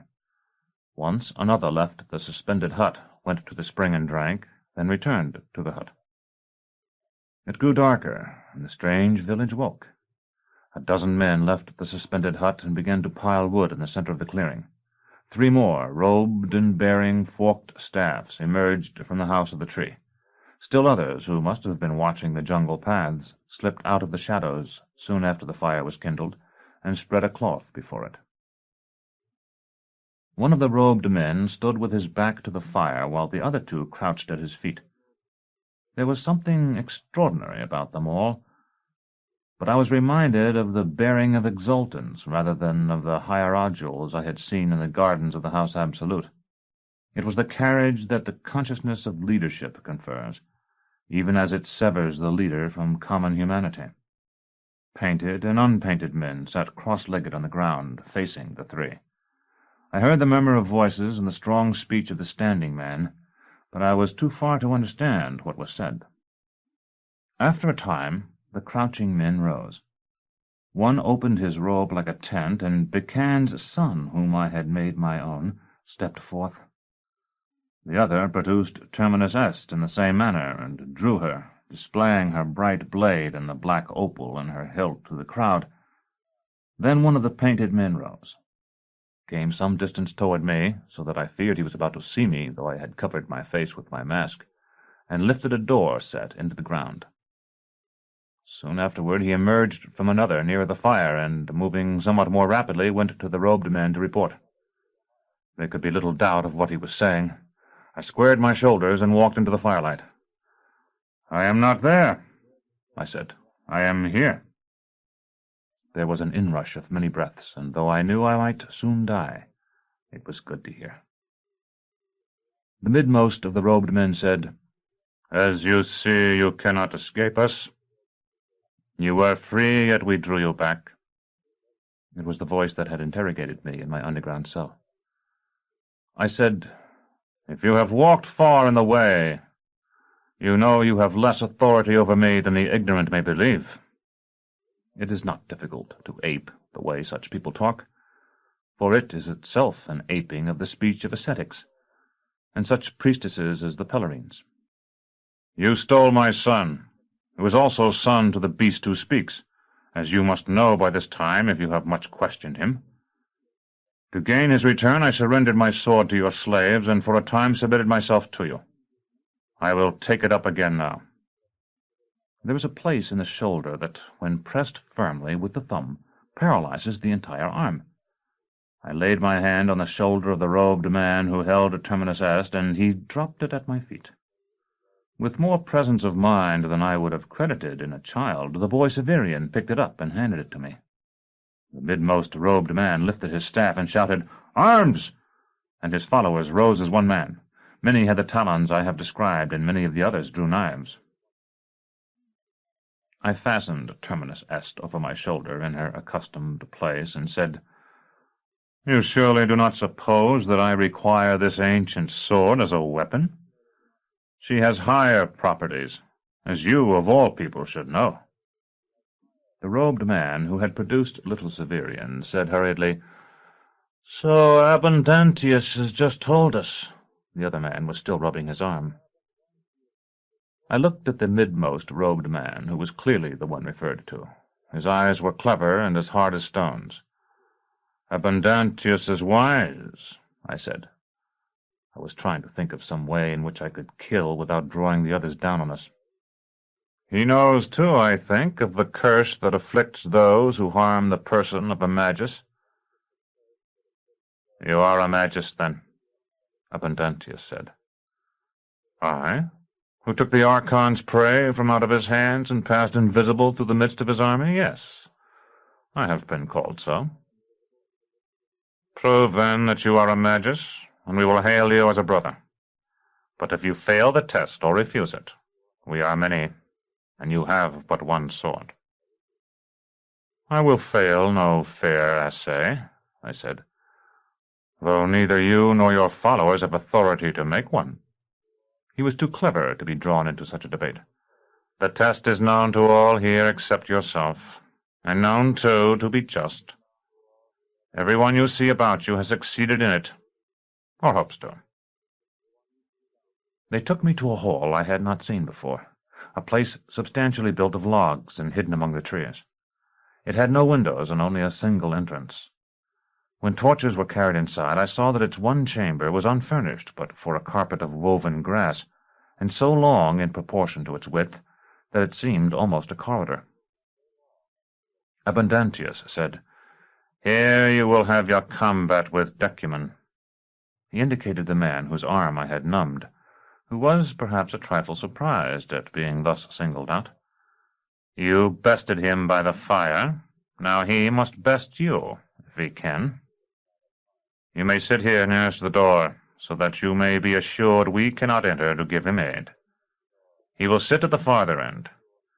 You shall not approach one another, or touch one another as you touched him by the fire. You must weave your spells, and in the morning we shall come to see who has mastered." Taking little Severian by the hand, I led him to the blind end of that dark place. "I'll sit here," I said. "I have every confidence that you will not come to Decuman's aid, but you have no way of knowing whether I have confederates in the jungle outside. You have offered to trust me, and so I shall trust you." "It would be better," Abundantius said, "if you were to leave the child in our keeping." I shook my head. "I must have him with me. He is mine, And when you robbed me of him on the path, you robbed me, too, of half my power. I will not be separated from him again." After a moment, Abundantius nodded. "As you wish. We but desired that he might come to no harm." "No harm will come to him," I said. There were iron brackets on the walls, and 4 of the naked men thrust their torches into them before they left. Decuman seated himself cross-legged near the door, his staff upon his lap. I sat too and drew the boy to me. "I'm scared," he said. He buried his little face in my cloak. "You have every right to be. The past 3 days have been bad ones for you." Decuman had begun a slow, rhythmic chant. "Little Severian, I want you to tell me what happened to you on the path. I looked around and you were gone." It took some comforting and coaxing, but at last his sobs ceased. "They came out, the 3 colored men with claws, and I was afraid and ran away." "Is that all?" "And then more 3 colored men came out and caught me, and they made me go into a hole in the ground where it was dark. And then they woke me and lifted me up, and I was inside a man's coat. And then you came and got me." "Didn't anyone ask you questions?" "A man in the dark." "I see. Little Severian, you mustn't ever run away again the way you did on the path. Do you understand? Only run if I run too. If you hadn't run away when we met the 3 colored men, we wouldn't be here." The boy nodded. "Decuman," I called. "Decuman, can we talk?" He ignored me, save perhaps that his murmured chant grew a trifle louder. His face was lifted so that he appeared to be staring at the roof poles, but his eyes were closed. "What is he doing?" the boy asked. "He is weaving an enchantment." "Will it hurt us?" "No," I said. "Such magic is mostly fakery, like lifting you up through a hole so it would look as if the other one had made you appear under his robe." Yet even as I spoke, I was conscious there was something more. Decuman was concentrating his mind on me, as few minds can be concentrated, and I felt I was naked in some brightly lit place where 1,000 eyes watched. One of the torches flickered, guttered, and went out. As the light in the hall dimmed, the light I could not see seemed to grow brighter. I rose. There are ways of killing that leave no mark, and I reviewed them mentally as I stepped forward. At once pikes sprang from the walls, an L on either side. They were not such spears as soldiers have, energy weapons whose heads strike bolts of fire, but simple poles of wood tipped with iron, like the pilettes the villagers of Saltus had used. Nevertheless, they could kill at close range, and I sat down again. The boy said, "I think they're outside watching us through the cracks between the logs." "Yes, I know that now, too." "What can we do?" he asked. And then, when I did not reply, "Who are these people, Father?" It was the first time he had called me that. I drew him closer, and it seemed to weaken the net Decuman was knotting about my mind. I said, "I'm only guessing, but I would say this is an academy of magicians, of those cultists who practice what they believe are secret arts. They are supposed to have followers everywhere, though I choose to doubt that. And they are very cruel. Have you heard of the new sun, little Severian? He's the man who, prophets say, will come and drive back the ice and set the world right." "He will kill Abaya," the boy answered, surprising me. "Yes, he is supposed to do that as well, and many other things. He is said to have come once before, long ago. Did you know that?" He shook his head. "Then his task was to forge a peace between humanity and the Increate, and he was called the Conciliator. He left behind a famous relic, a gem called the Claw." My hand went to it as I spoke, and though I did not loosen the drawstrings of the little sack of human skin that held it, I could feel it through the soft leather. As soon as I touched it, the invisible glare Decuman had created in my mind fell almost to nothing. I cannot say now just why I had presumed for so long that it was necessary for the claw to be taken from its place of concealment for it to be effective. I learned that night that it was not so. And I laughed. For a moment Decuman halted his chant, and his eyes opened. Little Severian clutched me more tightly. "Aren't you afraid any more?" "No," I said. "Could you see that I was frightened?" He nodded solemnly. "What I was going to tell you was that the existence of that relic seems to have given some people the idea that the conciliator used claws as weapons. I have sometimes doubted that he existed, but if such a person ever lived, I am sure that he used his weapons largely against himself. Do you understand what I am saying?" I doubt that he did, but he nodded. "When we were on the path, we found a charm against the coming of the new sun. The 3 colored men, who I think are the ones who have passed this test, use claws of steel. I think they must want to hold back the coming of the new sun, so they can take his place and perhaps usurp his powers. If—" Outside, someone screamed. Chapter 22. The Skirts of the Mountain. My laugh had broken Decuman's concentration, if only for a moment. The scream from outside did not. His net, so much of which had fallen in ruins when I gripped the claw, was being knotted again, more slowly, but more tightly. It is always a temptation to say that such feelings are indescribable, though they seldom are. I felt that I hung naked between 2 sentient suns, and I was somehow aware that these suns were the hemispheres of Decuman's brain. I was bathed in light, but it was the glare of furnaces, consuming and somehow immobilizing. In that light nothing seemed worthwhile, and I myself infinitely small and contemptible. Thus my concentration, too, in a sense, remained unbroken. Yet I was aware, however dimly, that the scream might signal an opportunity for me. Much later than I should have, after perhaps a dozen breaths had passed my nostrils, I stumbled to my feet. Something was coming through the doorway. My first thought, absurd as it may sound, was that it was mud, that a convulsion had rocked earth, and the hall was about to be inundated in what had been the bottom of some fetid marsh. It flowed around the doorposts blindly and softly, and as it did, another torch went out. Soon it was about to touch Decuman, and I shouted to warn him. I am not sure whether it was the touch of the creature or my voice, but he recoiled. I was conscious again of the breaking of the spell, the ruin of the snare that had held me between the twin suns. They flew apart and dimmed as they vanished, and I seemed to expand, and to turn in a direction neither up nor down, left nor right, until I stood wholly in the hall of testing with little Severian clinging to my cloak. Decuman's hand flashed with talons then. I had not even realized he had them. Whatever that black and nearly shapeless creature was, its side cut as fat does under the lash. Its blood was black, too, or perhaps darkly green. Decuman's was red. When the creature flowed over him, it seemed to melt his skin like wax. I lifted the boy and made him cling to my neck and clasp my waist with his legs, then jumped with all my strength. But though my fingertips touched a roof pole, I could not grasp it. The creature was turning, blindly but purposefully. Perhaps it hunted by scent, yet I have always felt it was by thought.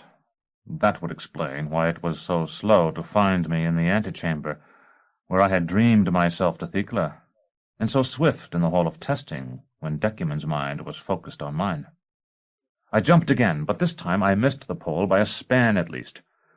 To get one of the 2 remaining torches, I had to run toward the creature. I did, and seized the torch, but it went out as I took it from its bracket. Holding the bracket with one hand, I jumped a 3rd time, assisting my legs with the strength of my arm, and now I caught a smooth, narrow pole with my left hand. The pole bent beneath my weight, but I was able to draw myself up, with the boy on my shoulders, until I could get 1 foot on the bracket.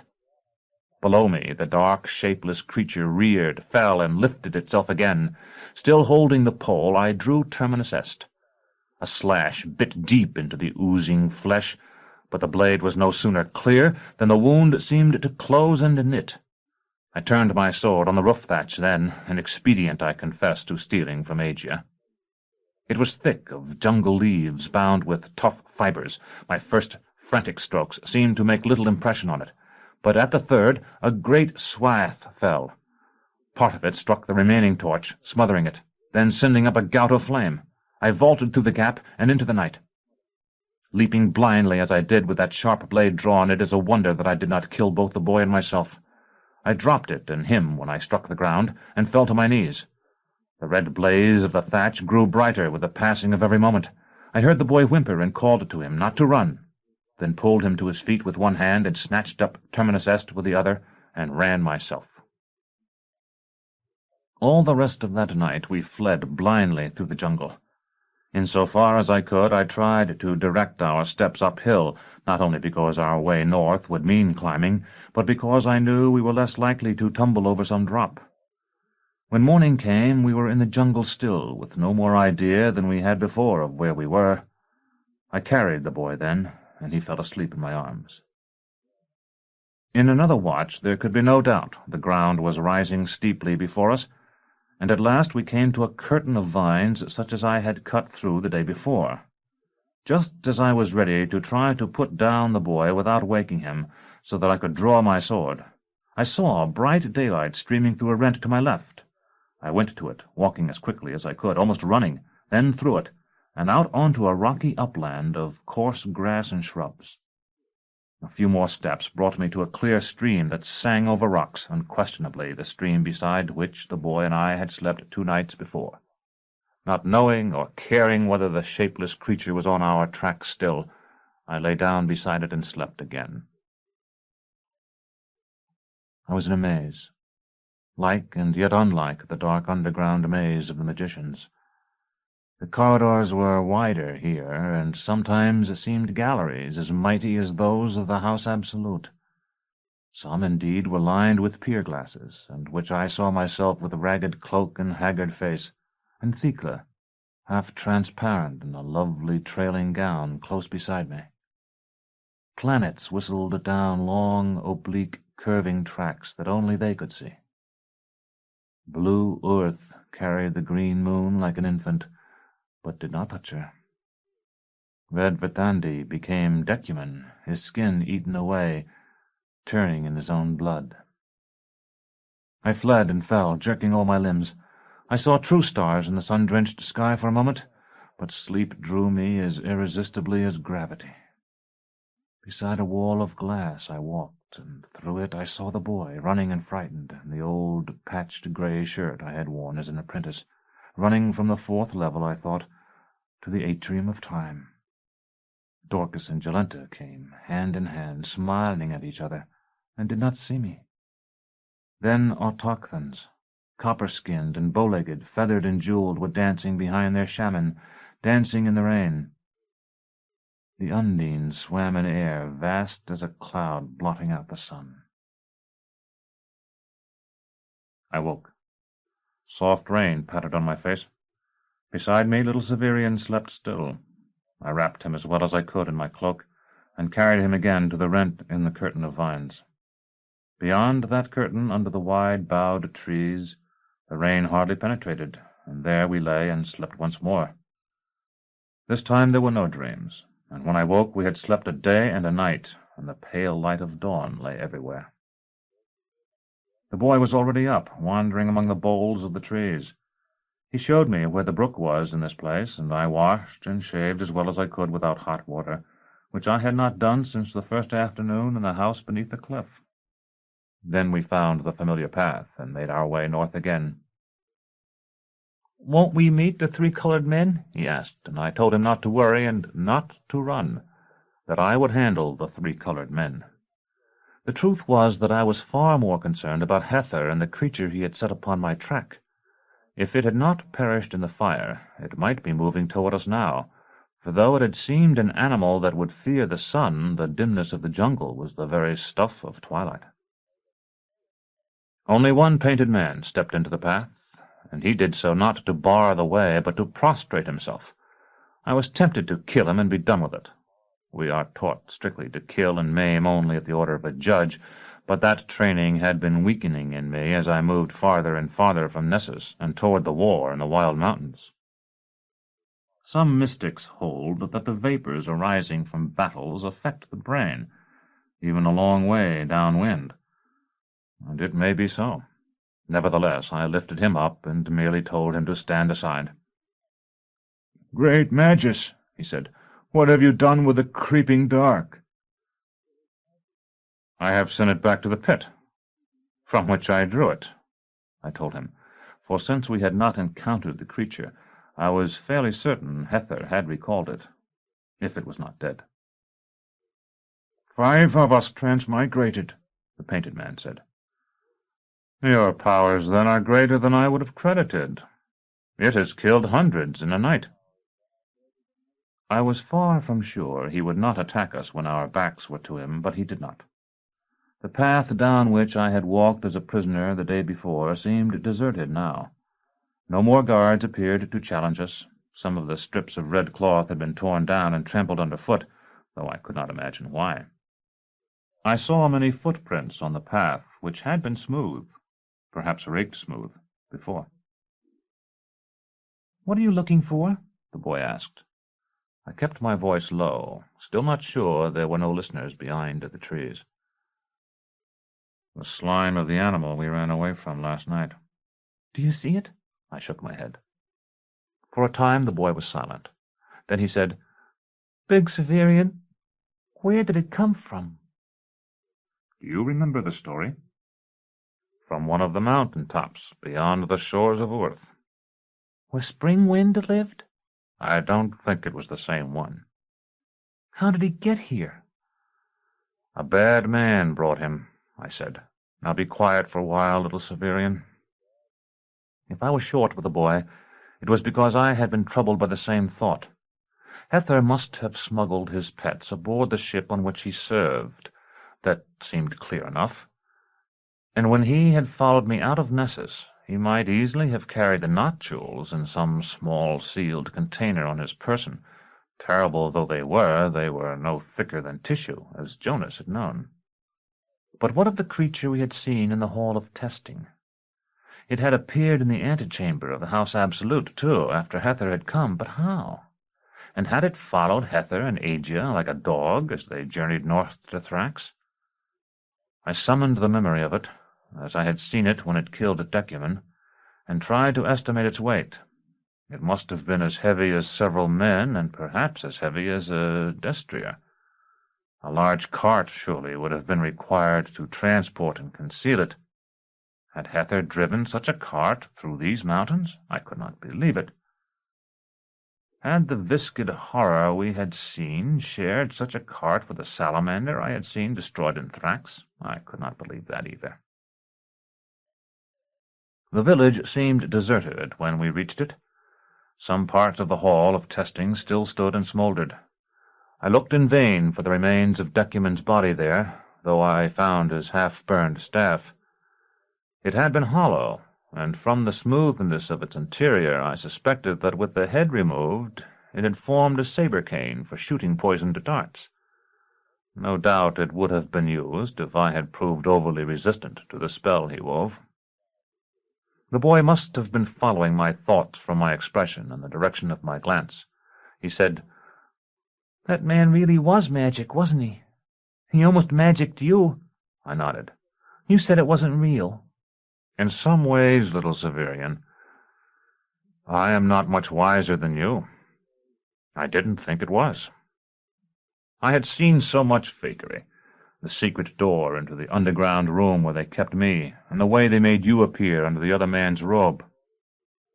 Still, there are dark things everywhere, and I suppose that those who look hard enough for them cannot help but find some. Then they become, as you said, real magicians." "They could tell everybody what to do, if they know real magic." I only shook my head to that, but I have thought much about it since. It seems to me there are two objections to the boy's idea, though expressed in a more mature form it must appear more convincing. The first is that so little knowledge is passed from one generation to the next by the magicians.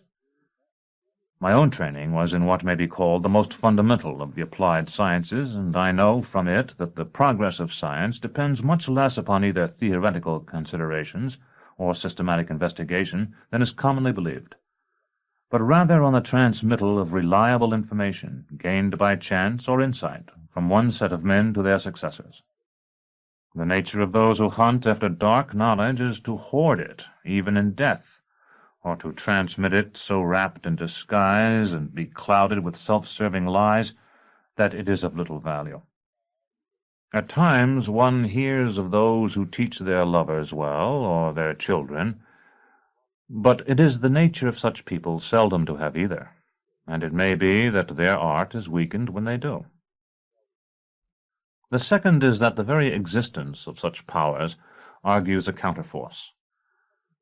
We call powers of the first kind dark, though they may use a species of deadly light, as Decuman did, and we call those of the second kind bright, though I think that they may at times employ darkness, as a good man nevertheless draws the curtains of his bed to sleep. Yet there is truth to the talk of darkness and light, because it shows plainly that one implies the other. The tale I read to little Severian said that the universe was but a long word of the increates. We, then, are the syllables of that word. But the speaking of any word is futile, unless there are other words, words that are not spoken. If a beast has but one cry, the cry tells nothing, and even the wind has a multitude of voices, so that those who sit indoors may hear it and know if the weather is tumultuous or mild. The powers we call dark seem to me to be the words the increate did not speak, if the increate exists at all, and these words must be maintained in a quasi-existence, if the other word, the word spoken, is to be distinguished. What is not said can be important, but what is said is more important. Thus my very knowledge of the existence of the claw was almost sufficient to counter Decuman's spell. And if the seekers after dark things find them, may not the seekers after bright find them as well? And are they not more apt to hand their wisdom on? So the Pellerines had guarded the claw from generation unto generation, and thinking of this I became more determined than ever to find them and restore it to them, for if I had not known it before, the night with the Alzabo had brought home to me that I was only flesh, and would die in time certainly, and perhaps would die soon. Because the mountain we approached stood to the north, and thus cast its shadow toward the saddle of jungle, no curtain of vines grew on that side. The pale green of the leaves only faded to one more pale still, and the number of dead trees increased, though all the trees were smaller. The canopy of leaves beneath which we had walked all day broke, and in another 100 strides broke again, and at last vanished altogether. Then the mountain rose before us, too near for us to see it as the image of a man. Great folded slopes rolled down out of a bank of cloud. They were, I knew, but the sculptured drapery of his robes. How often he must have risen from sleep and put them on, perhaps without reflecting that they would be preserved here for the ages, so huge as almost to escape the sight of humankind. Chapter 23. The Cursed Town. At about noon of the next day we found water again, the only water the two of us were to taste upon that mountain. Only a few strips of the dried meat Casdo had left for me remained. I shared them out, and we drank from the stream, which was no more than a trickle the size of a man's thumb. That seemed strange, because I had seen so much snow on the head and shoulders of the mountain. I was to discover later that the slopes below the snow, where snow might have melted with the coming of summer, were blown clear by the wind. Higher, the white drifts might accumulate for centuries. Our blankets were damp with dew, and we spread them there on stones to dry. Even without the sun, the dry gusts of mountain air dried them in a watch or so. I knew that we would be spending the coming night high up the slopes, much as I had spent the first night after leaving Thrax. Somehow the knowledge was powerless to depress my spirits. It was not so much that we were leaving the dangers we had found in the saddle of jungle, as that we were leaving behind a certain sordidness there. I felt that I had been befouled, and that the cold atmosphere of the mountain would cleanse me.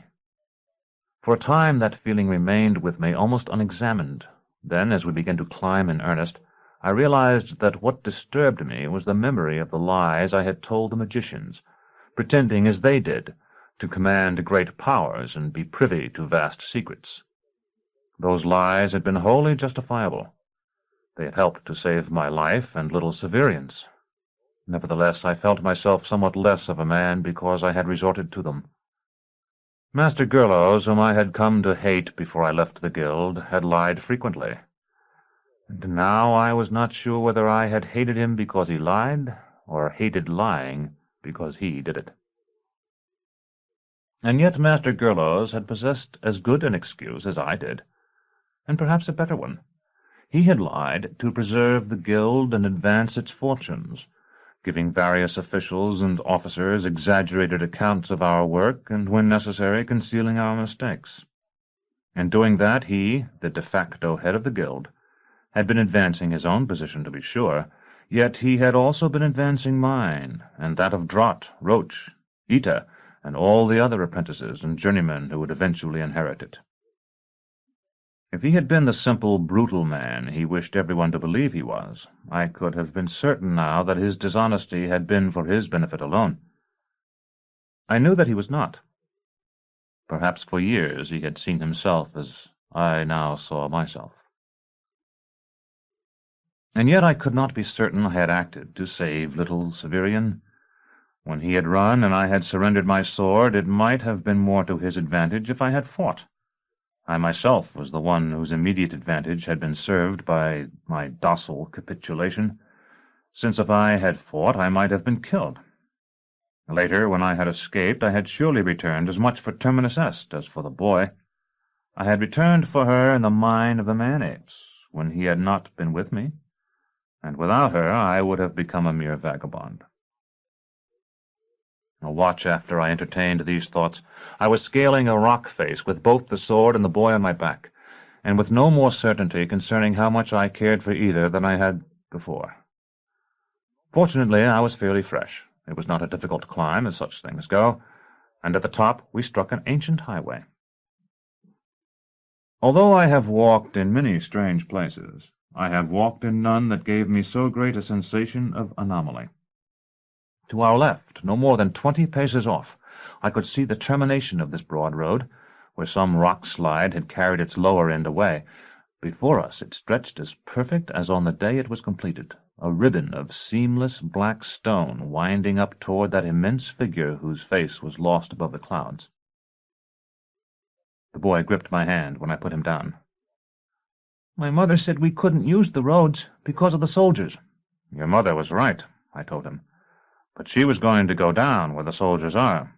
No doubt there were soldiers on this road once, but they died a long time before the biggest tree in the jungle down there was a seed. He was cold, and I gave him one of the blankets and showed him how to wrap it about him and hold it closed to make a cloak. If anyone had seen us then, we would have appeared a small gray figure, followed by a disproportionate shadow. We entered a mist, and I thought it strange to find one that high up. It was only after we had climbed above it and could look down upon its sunlit top that I realized it had been one of the clouds that had seemed so remote when I had looked up at them from the saddle. And yet that saddle of jungle, so far below us now, was itself no doubt thousands of cubits above Nessus and the lower reaches of Jacal. I thought then how far I must have come, that jungles could exist at such altitudes, nearly to the waste of the world, where it was always summer, and only height produced any difference in the climate. If I were to journey to the west, out of these mountains, then from what I had learned from Master Palamon, I would find myself in a jungle so pestilential as to make the one we had left seem a paradise, a coastal jungle of steaming heat and swarming insects. And yet there, too, I would see the evidences of death, for though that jungle received as much of the sun's strength as any spot on earth, still it was less than it had received in times past, and just as the ice crept forward in the south and the vegetation of the temperate zone fled from it, so the trees and other plants of the tropics died to give the newcomers space. While I looked down at the cloud, the boy had been walking ahead. Now he looked back at me with shining eyes and called, "Who made this road?" "No doubt the workers who carved the mountain. They must have had great energies at their command and machines more powerful than any we know about. Still, they would have had to carry the rubble away in some fashion. 1,000 carts and wains must have rolled here once." And yet I wondered, because the iron wheels of such vehicles score even the hard cobbles of Thrax and Nessus, and this road was as smooth as a processional way. Surely, I thought, only the sun and wind have passed here. "Big Severian, look! Do you see the hand?" The boy was pointing toward a spur of the mountain high above us. I craned my neck, but for a moment I saw nothing but what I had seen before, a long promontory of inhospitable gray rock. Then the sunlight flashed on something near the end. It seemed unmistakably the gleam of gold. When I had seen that, I saw also that the gold was a ring, and under it I saw the thumb lying frozen in stone along the rock, a thumb perhaps 100 paces long, with the fingers above it hills. We had no money, and I knew how valuable money might be when we were forced, as eventually we must be, to re-enter the inhabited lands. If I was still searched for, gold might persuade the searchers to look elsewhere. Gold might also buy little Severian an apprenticeship in some worthy guild, for it was clear he could not continue to travel with me. It seemed most probable that the great ring was only gold leaf over stone. Even so vast a quantity of gold leaf, if it could be peeled away and rolled up, must amount to a considerable total. And though I made an effort not to, I found myself wondering if mere gold leaf could have endured so many centuries. Would it not have loosened and fallen away long ago? If the ring were of solid gold, it would be worth a fortune. But all the fortunes of earth could not have bought this mighty image, and he who had ordered its construction must have possessed wealth incalculable. Even if the ring were not solid through to the finger beneath, there might be some substantial thickness of metal. As I considered all this, I toiled upward, my long legs soon outstripping the boy's short ones. At times the road climbed so steeply I could hardly believe vehicles burdened with stone had ever traversed it. Twice we crossed fissures, one so wide that I was forced to throw the boy across it before leaping over it myself. I was hoping to find water before we halted. I found none, and when night fell we had no better shelter than a crevice of stone where we wrapped ourselves in the blankets and my cape and slept as well as we could. In the morning we were both thirsty. Although the rainy season would not come until autumn, I told the boy I thought it might rain today, and we started forward again in good spirits. Then, too, he showed me how carrying a small stone in the mouth helps to quench thirst. It is a mountain trick, one I had not known. The wind was colder now than it had been before, and I began to feel the thinness of the air. Occasionally the road twisted to some point where we received a few moments of sunshine. In doing so, it wound farther and farther from the ring, until at last we found ourselves in full shadow, out of sight of the ring altogether, and somewhere near the knees of the seated figure. There was a last steep climb, so abrupt that I would have been grateful for steps, and then ahead of us, where they seemed to float in the clear air, a cluster of slender spires. The boy called out, "Thrax!" so happily that I knew his mother must have told him tales of it, and told him, too, when she and the old man took him from the house where he had been born, that she would bring him there. "No," I said, "it is not Thrax. This looks more like my own citadel, our Matichin Tower, and the Witch's Tower, and the Bear Tower, and the Bell Tower." He looked at me, wide-eyed. "No, it isn't that either, of course. Only I have been to Thrax, and Thrax is a city of stone. Those towers are of metal, as ours were." "They have eyes," little Severian said. So they did. At first I thought my imagination was deceiving me, particularly since not all the towers possessed them. At last I came to realize that some faced away from us, and that the towers had not only eyes, but shoulders and arms as well, that they were, in fact, the metallic figures of cataphracts, warriors armored from head to toe. It isn't a real city, I told the boy. What we have found are the guardsmen of the autarch, waiting in his lap to destroy those who would harm him. Will they hurt us? It's a frightening thought, isn't it? They could crush you and me beneath their feet like mice. I'm sure they won't, however. They're only statues, spiritual guards, left here as memorials to his powers. There are big houses, too, the boy said. He was right. The buildings were no more than waist-high to the towering metal figures, so that we had overlooked them at first. That again reminded me of the Citadel, where structures never meant to brave the stars are mingled with the towers. Perhaps it was merely the thin air, but I had a sudden vision of these metal men rising slowly, then ever more swiftly, lifting hands toward the sky as they dove into it as we used to dive down to the dark waters of the cistern by torchlight. Although my boots must have grated on the wind-swept rock, I find I have no memory of such a sound. Perhaps it was lost in the immensity of the mountain-top, so that we approached the standing figures as silently as if we walked over moss. Our shadows, which had spread behind us and to our left when they had first appeared, were contracted into pools about our feet, and I noticed that I could see the eyes of every figure. I told myself that I had overlooked some at first, yet they glittered in the sun. At last we treaded a path among them and among the buildings that surrounded them. I had expected these buildings to be ruinous, like those in the forgotten city of Apupunchau. They were closed, secretive and silent, but they might have been constructed only a few years before. No roofs had fallen in, no vines had dislodged the square gray stones of their walls. They were windowless, and their architecture did not suggest temples, fortresses, tombs, or any other type of structure with which I was familiar.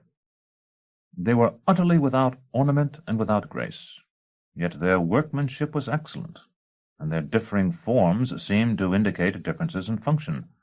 The shining figures stood among them as if they had been halted in their places by some sudden freezing wind, not as monuments stand. I selected a building and told the boy we would break into it, and that if we were fortunate, we might find water there, and perhaps even preserved food. It proved a foolish boast. The doors were as solid as the walls, the roof as strong as the foundation. Even if I had possessed an axe, I do not think I could have smashed my way in, and I dared not hew with Terminus Est. Poking and prying for some weakness, we wasted several watches. The second and third buildings we attempted proved no easier than the first. "There's a roundhouse over there," the boy said at last. "I'll go and look at it for you." Because I felt sure there was nothing in this deserted place that could harm him, I told him to go ahead. Soon he was back. "The door's open." Chapter 24. The Corpse. I had never discovered what uses the other buildings had served. No more did I understand this one, which was circular and covered by a dome. Its walls were metal, not the darkly lustrous metal of our citadel towers, but some bright alloy like polished silver. This gleaming building stood atop a stepped pedestal, and I wondered to see it there when the great images of the cataphracts in their antique armor stood plainly in the streets. There were 5 doorways about its circumference, for we walked around it before venturing inside, and all of them stood open. By examining them and the floor before them, I tried to judge whether they had stood for so many years. There was little dust at this elevation, and in the end I could not be certain. When we had completed our inspection, I told the boy to let me go first, and stepped inside. Nothing happened. Even when the boy followed me, the doors did not close, no enemy rushed at us, no energy colored the air, and the floor remained firm beneath our feet. Nevertheless, I had the feeling that we had somehow entered a trap, that outside on the mountain we had been free, however hungry and thirsty we were, and that here we were free no longer. I think I would have turned and run if he had not been with me. As it was, I did not want to appear superstitious or afraid, and I felt an obligation to try to find food and water. There were many devices in that building to which I can give no name. They were not furniture, nor boxes, nor machines, as I understand the term. Most were oddly angled. I saw some that appeared to have niches in which to sit, though the sitter would have been cramped and would have faced some part of the device instead of his companions. Others contained alcoves where someone might once perhaps have rested. These devices stood beside aisles, wide aisles that ran toward the center of the structure as straight as the spokes of a wheel. Looking down the one we had entered, I could see dimly some red object, and upon it, much smaller, something brown. At first I did not pay great attention to either, but when I had satisfied myself that the devices I have described were of no value and no danger to us, I led the boy toward them. The red object was a sort of couch, a very elaborate one, with straps so that a prisoner might be confined upon it. Around it were mechanisms that seemed intended to provide for nourishment and elimination.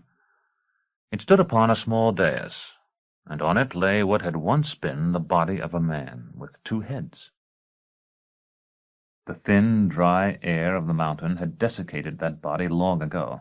Like the mysterious buildings, it might have been a year old, or 1,000.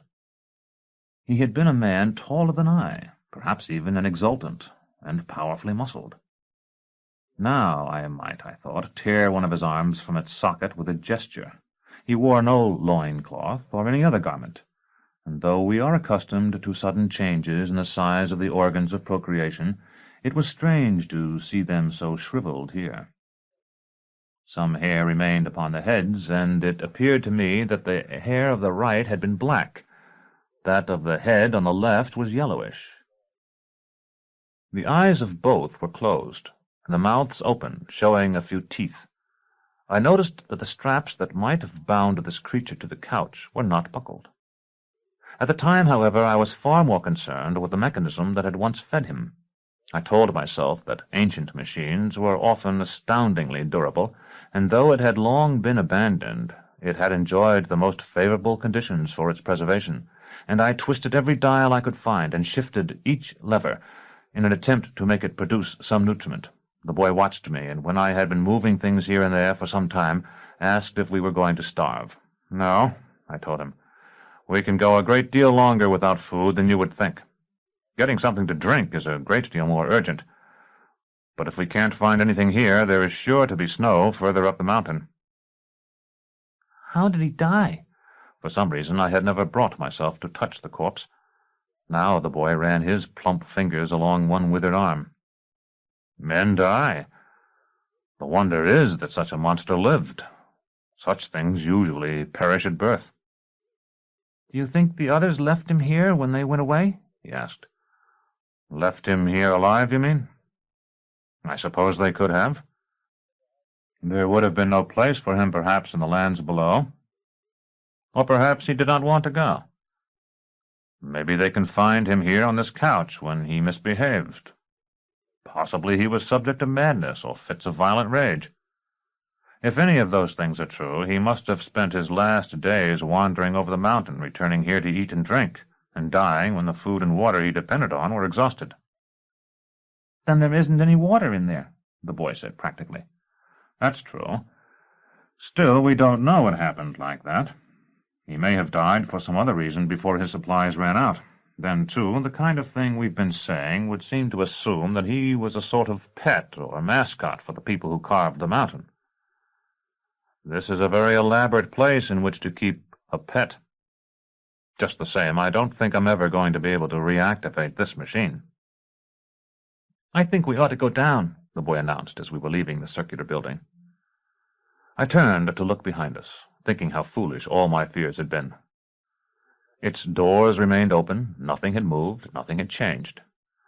If it had ever been a trap, it seemed certain it was a trap that had rusted open centuries before. "So do I," I said.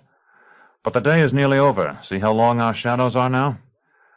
I don't want to be overtaken by the night when we're climbing down the other side, so I'm going to find out whether I can reach the ring we saw this morning. Perhaps we'll find water as well as gold. Tonight we'll sleep in that round building out of the wind, and tomorrow we'll start down the north side by the first light." He nodded to show that he understood, and accompanied me willingly enough as I set off to look for a path to the ring. It had been on the southern arm, so that we were in some sense returning to the side we had first climbed, though we had approached the cluster of sculptured cataracts and buildings from the southeast. I had feared that the ascent to the arm would be a difficult climb.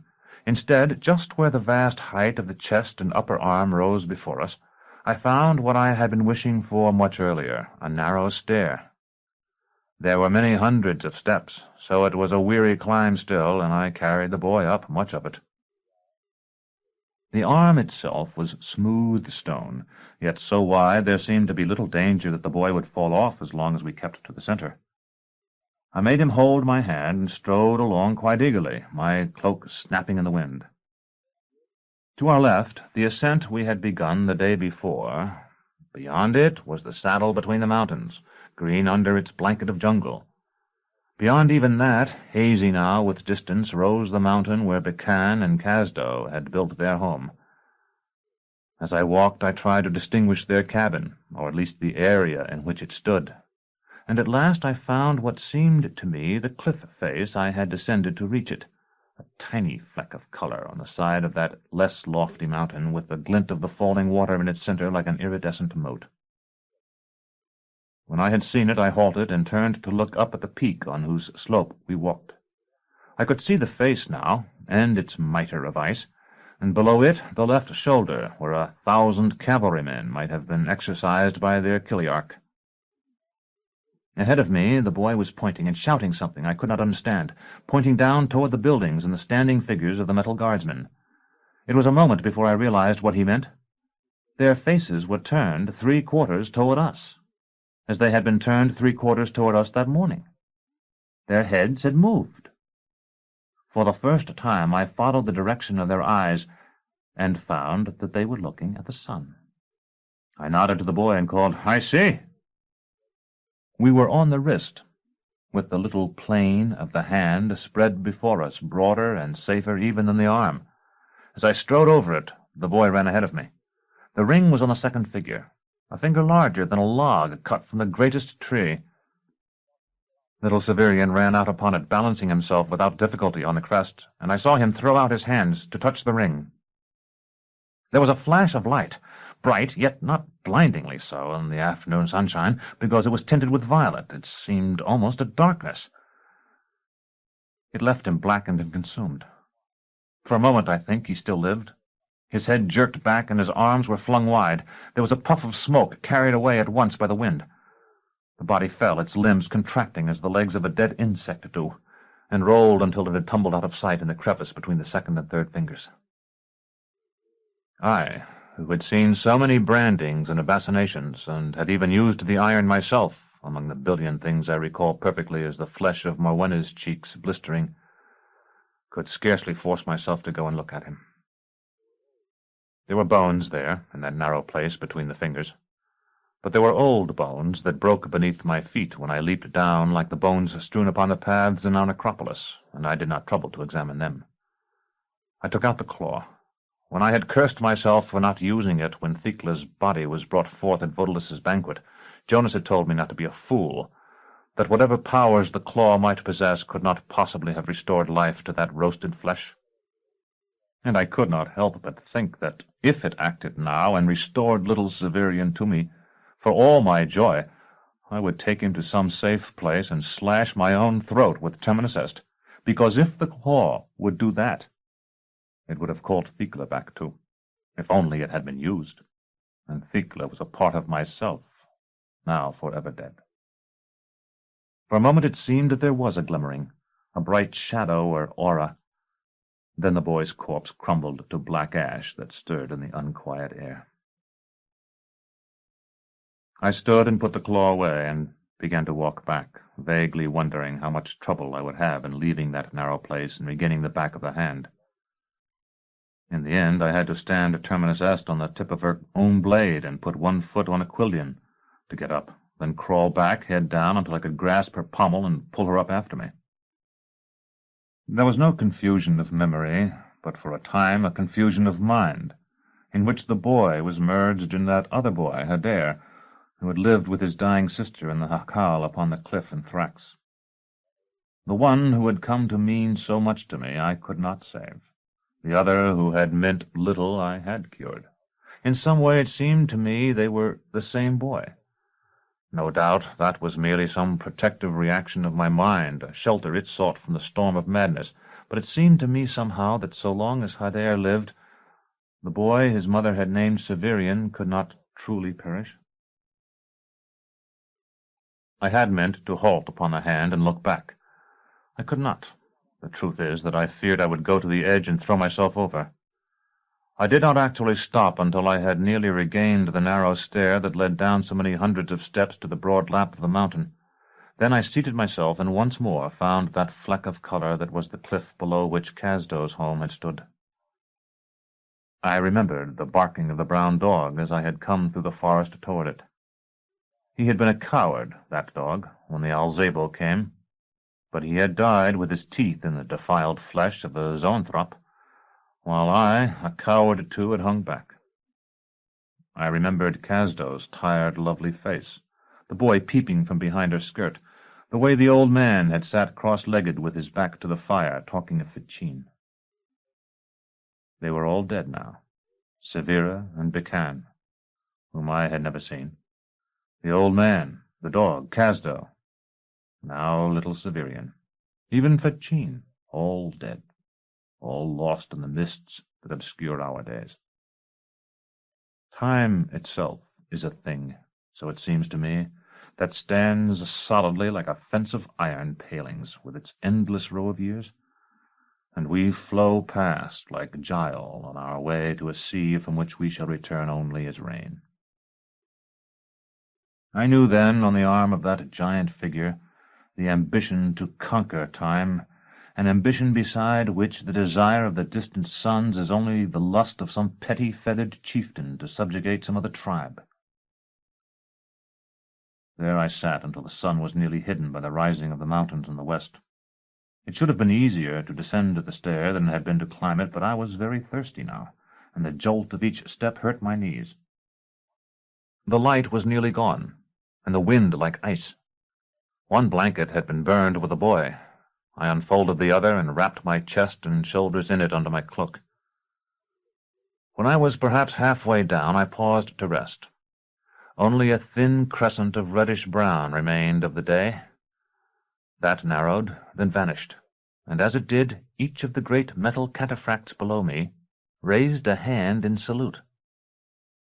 So quiet they were, and so steady, that I could almost have believed them sculptured with lifted arms as I saw them. For a time the wonder of it washed all my sorrow from me, and I could only marvel. I remained where I was, staring at them, not daring to move. Night rushed across the mountains. In the last dim twilight I watched the mighty arms come down.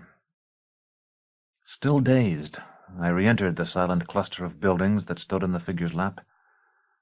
If I had seen one miracle fail, I had witnessed another, and even a seemingly purposeless miracle is an inexhaustible source of hope, because it proves to us that since we do not understand everything, our defeats, so much more numerous than our few and empty victories, may be equally specious.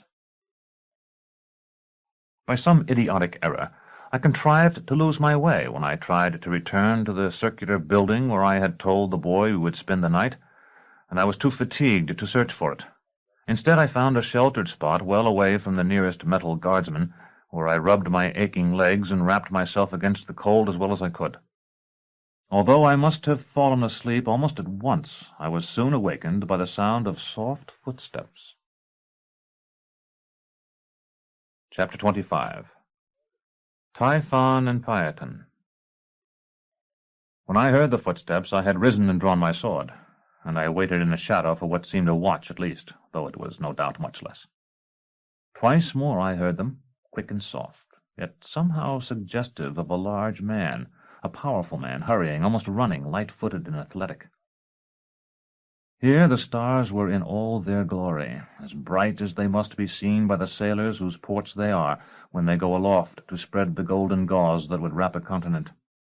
I could see the motionless guardsmen almost as if by day, and the buildings around me bathed in the many-colored lights of 10,000 suns.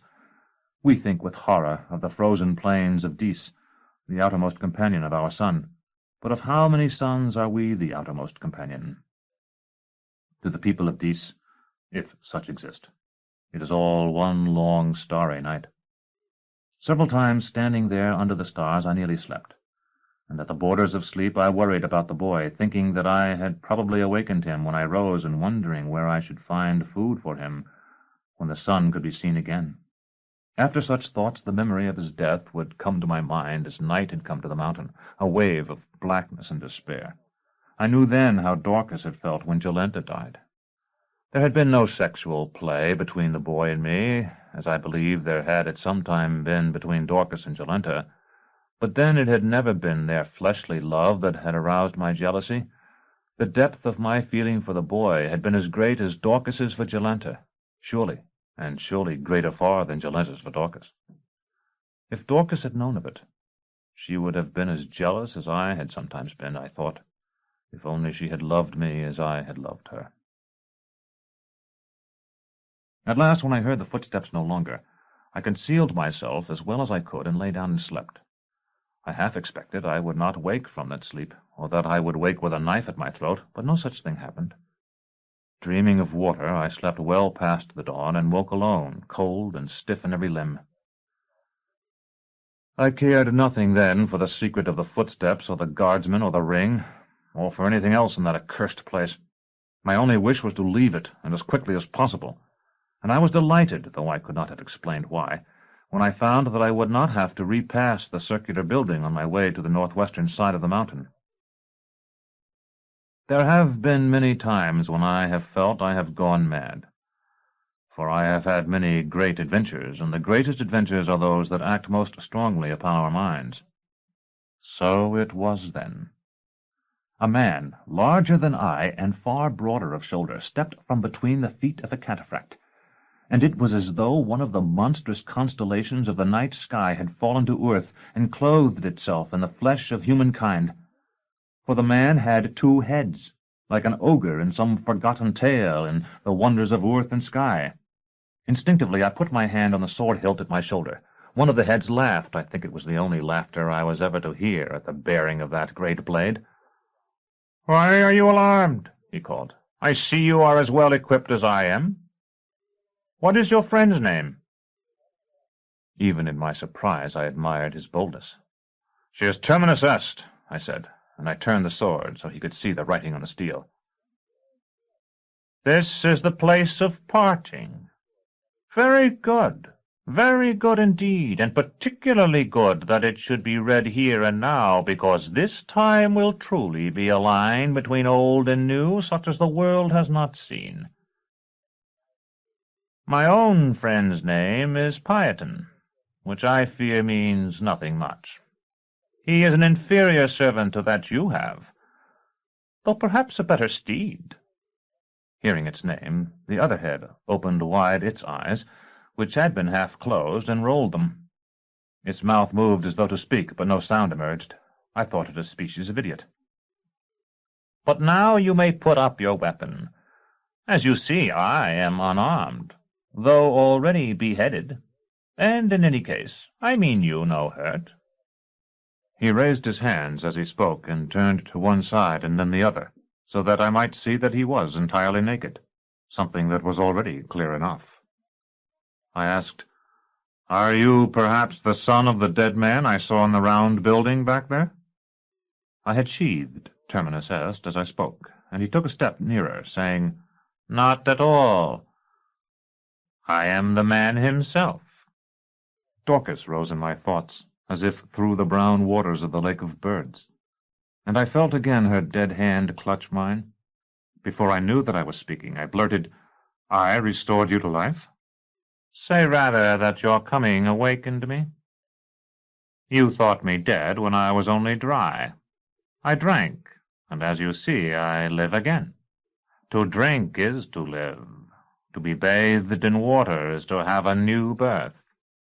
"If what you tell me is true, it is wonderful. But I am too much in need of water myself to think much about it now. You say that you have drunk, and the way you say it implies at least that you're friendly toward me. Prove it, please. I haven't eaten or drunk for a long time." The head that spoke smiled. "You have the most marvelous way of falling in with whatever I plan. There is an appropriateness about you, even to your clothing, that I find delightful. I was just about to suggest that we go where there is food and drink in plenty. Follow me." At that time I think I would have followed anyone who promised me water anywhere. Since then I have tried to convince myself that I went out of curiosity, or because I hoped to learn the secret of the great Cataract. But when I recall those moments and search my mind as it was then, I find nothing other than despair and thirst. The waterfall above Casdo's house wove its silver columns before my eyes, and I remembered the Vatic fountain of the House Absolute, and the rush of water from the cliff-top in Thrax when I opened the sluice-gate to flood the Vincula.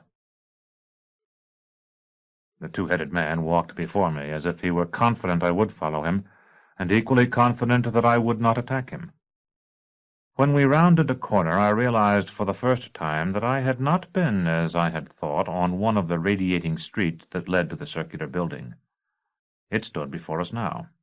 A door, though it was not the one through which little Severian and I had passed, was open as before, and we entered. "Here," the head that spoke said.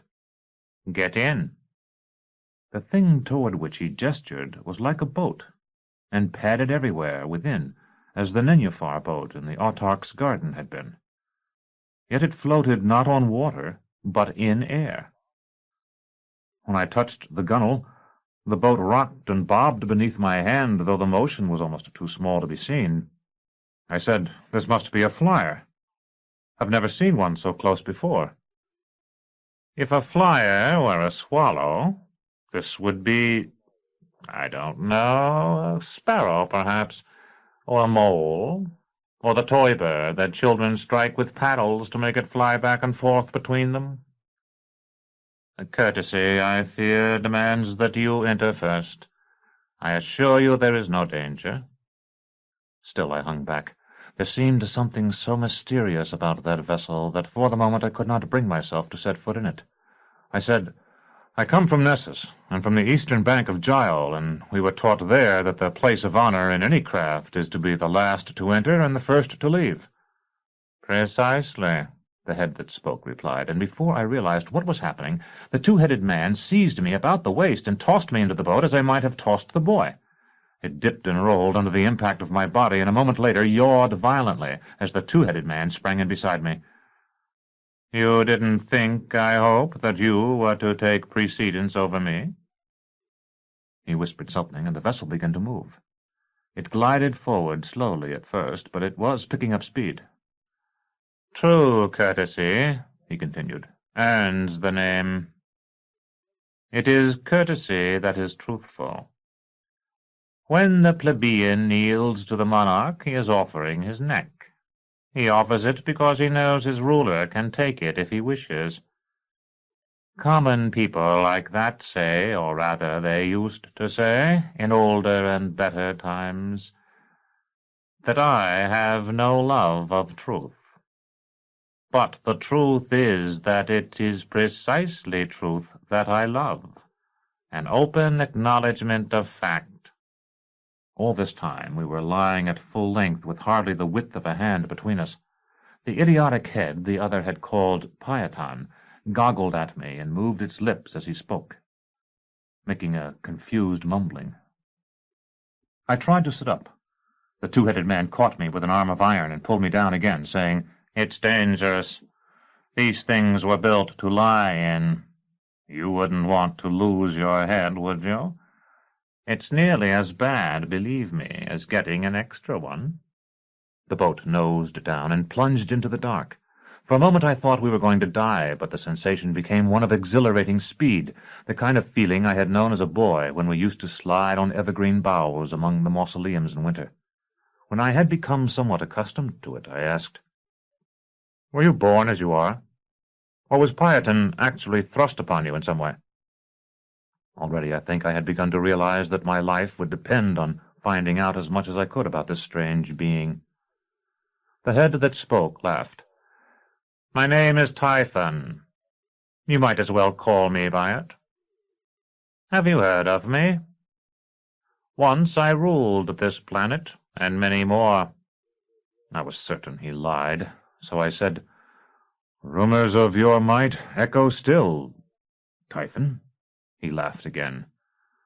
You were on the point of calling me Imperator, or something of the sort, weren't you?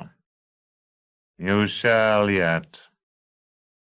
No, I was not born as I am, or born at all as you meant it. Nor was Piaton grafted to me. I was grafted to him. What do you think of that? The boat moved so rapidly now that the air was whistling above our heads, but the descent seemed less steep than it had been. As I spoke, it became nearly level. Did you wish it? I commanded it. Then I think it very strange. Why should you desire to have such a thing done? That I might have life, of course. It was too dark now for me to see either face, though Typhon's was less than a cubit from my own. All life acts to preserve its life. That is what we call the law of existence. Our bodies, you see, die long before we do. In fact, it would be fair to say that we only die because they do.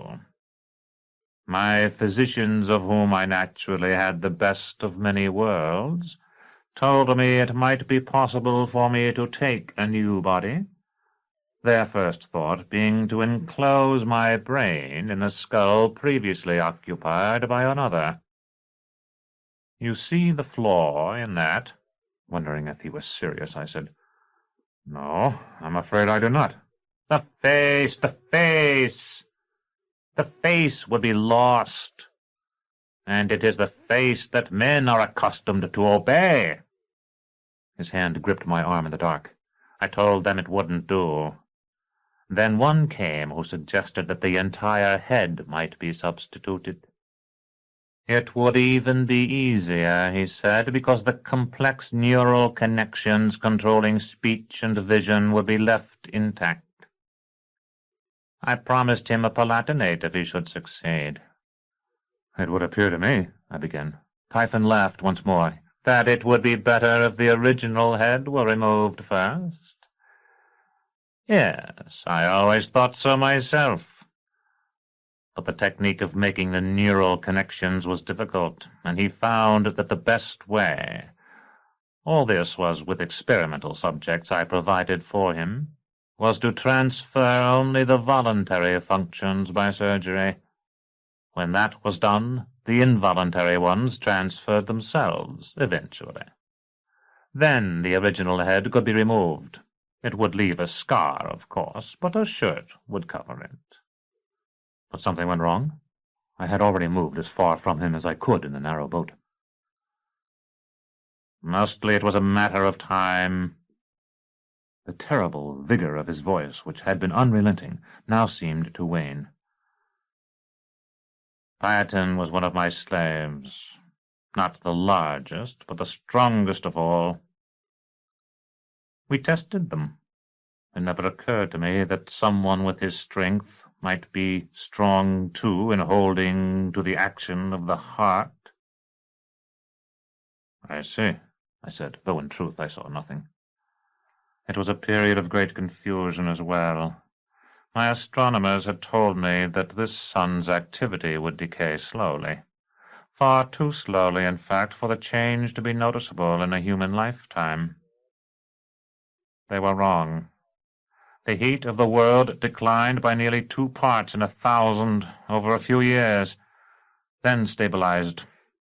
Crops failed, and there were famines and riots. I should have left then. Why didn't you? I asked. I felt a firm hand was needed. There can only be one firm hand, whether it is the ruler's or someone else's. Then, too, a wonder-worker had arisen, as such people do. He wasn't really a troublemaker, though some of my ministers said he was. I had withdrawn here until my treatment should be complete, and since diseases and deformities seemed to flee from him, I ordered him brought to me. The conciliator, I said, and a moment later could have opened my own wrist for it. Yes, that was one of his names. Do you know where he is now? He has been dead for many Chiliads. And yet he remains, I think. That remark startled me, so that I looked down at the sack suspended from my neck to see if azure light were not escaping from it. At that moment, the vessel in which we rode lifted its prow and began to ascend. The moaning of the air about us became the roaring of a whirlwind. Chapter 26. The Eyes of the World. Perhaps the boat was controlled by light. When light flashed about us, it stopped at once. In the lap of the mountain I had suffered from the cold, but that was nothing to what I felt now. No wind blew, but it was colder than the bitterest winter I could recall, and I grew dizzy with the effort of sitting up. Typhon sprang out. "It's been a long time since I was here last. Well, it's good to be home again." We were in an empty chamber, hewn from solid rock, a place as big as a ballroom. 2 circular windows at the far end admitted the light. Typhon hastened toward them. They were perhaps 100 paces apart, and each was some 10 cubits wide. I followed him until I noticed that his bare feet left distinct, dark prints. Snow had drifted through the windows and spilled upon the stone floor. I fell to my knees, scooped it up, and stuffed my mouth with it. I have never tasted anything so delicious. The heat of my tongue seemed to melt it to nectar at once. I truly felt that I could remain where I was all my life, on my knees devouring the snow. Typhon turned back and, seeing me, laughed. "I had forgotten how thirsty you were. Go ahead, we have plenty of time. What I wanted to show you can wait." Piaton's mouth moved too, as it had before, and I thought I caught an expression of sympathy on the idiot face. That brought me to myself again, possibly only because I had already gulped several mouthfuls of the melting snow. When I had swallowed again, I remained where I was, scraping a new heap together, but I said, "You told me about Piaton. Why can't he speak?" "He can't get his breath, poor fellow," Typhon said. Now I saw that he had an erection, which he nursed with one hand. "As I told you, I control all the voluntary functions. I will control the involuntary ones, too, soon. So although poor Piaton can still move his tongue and shape his lips, he is like a musician who fingers the keys of a horn he cannot blow.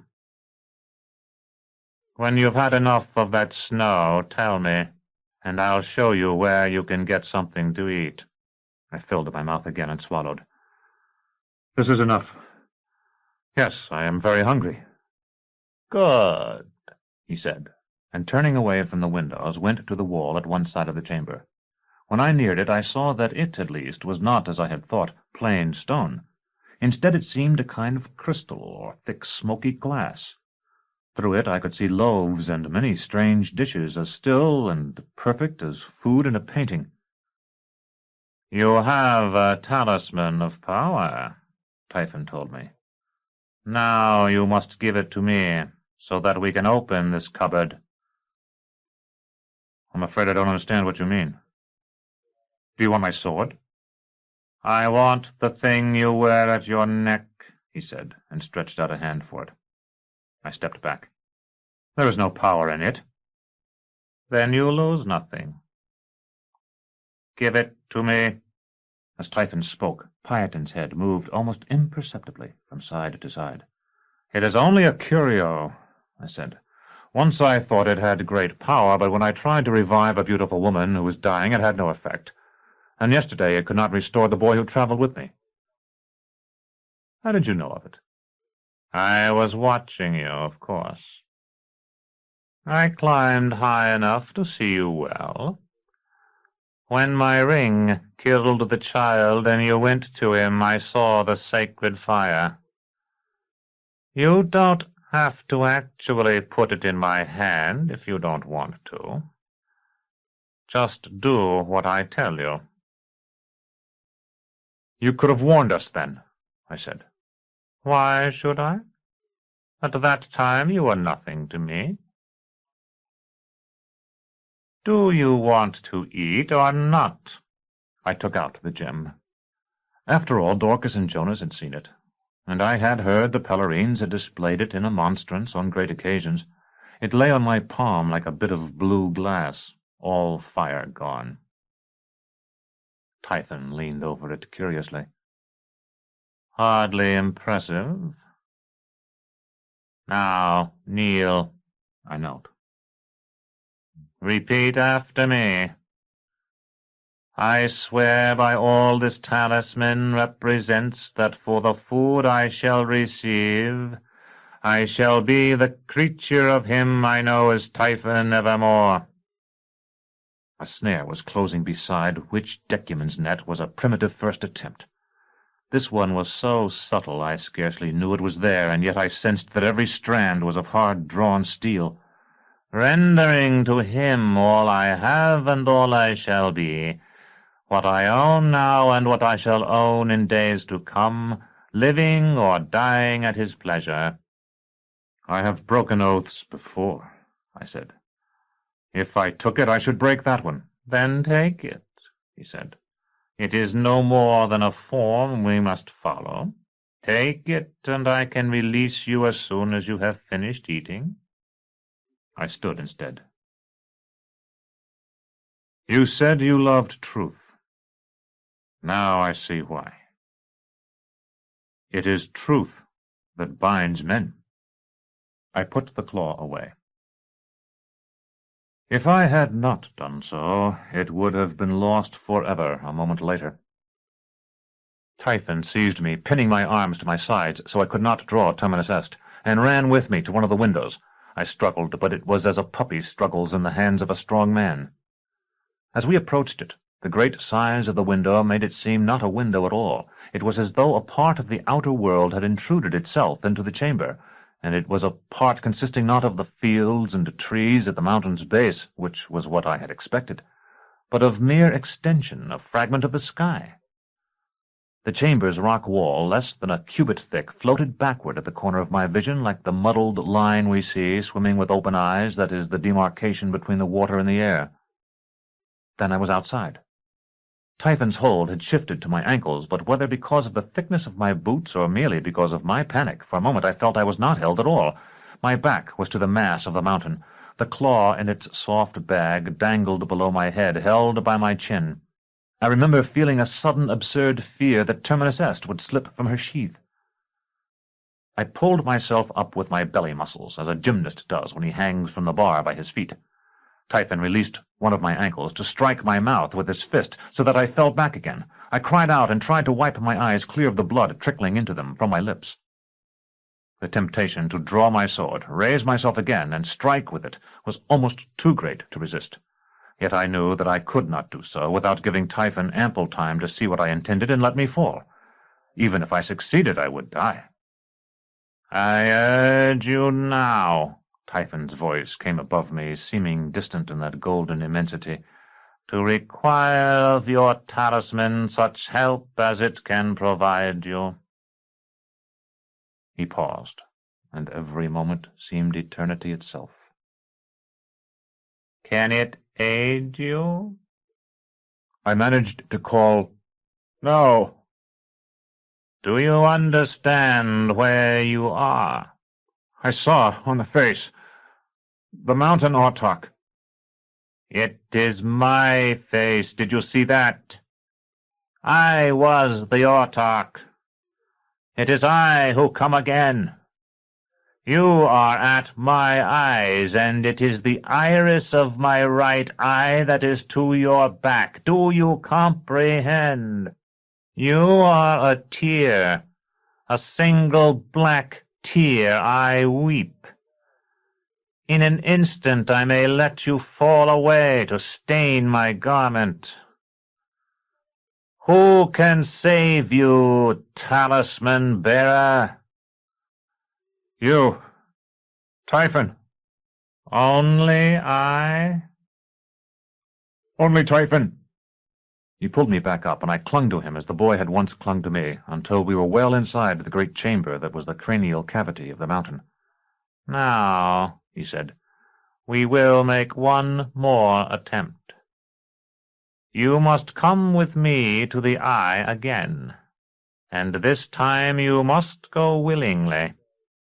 Perhaps it will be easier for you if we go to the left eye instead of the right." He took my arm. I suppose I could be said to have gone by my own will, since I walked, but I think I have never in my life walked with less heart. It was only the memory of my recent humiliation that kept me from refusing. We did not halt until we stood upon the very rim of the eye. Then, with a gesture, Typhon forced me to look out. Below us lay an ocean of undulating cloud, blue with shadow where it was not rose with sunlight. "Otrak," I said, "how are we here, when the vessel in which we rode plunged down so long a tunnel?" He shrugged my question aside. "Why should gravity serve Earth when it can serve Typhon? Yet Earth is fair. Look, you see the robe of the world. Is it not beautiful?" "Very beautiful," I agreed. "It can be your robe. I have told you that I was Autarch on many worlds. I shall be Autarch again, and this time on many more. This world, the most ancient of all, I made my capital. That was an error, because I lingered too long when disaster came.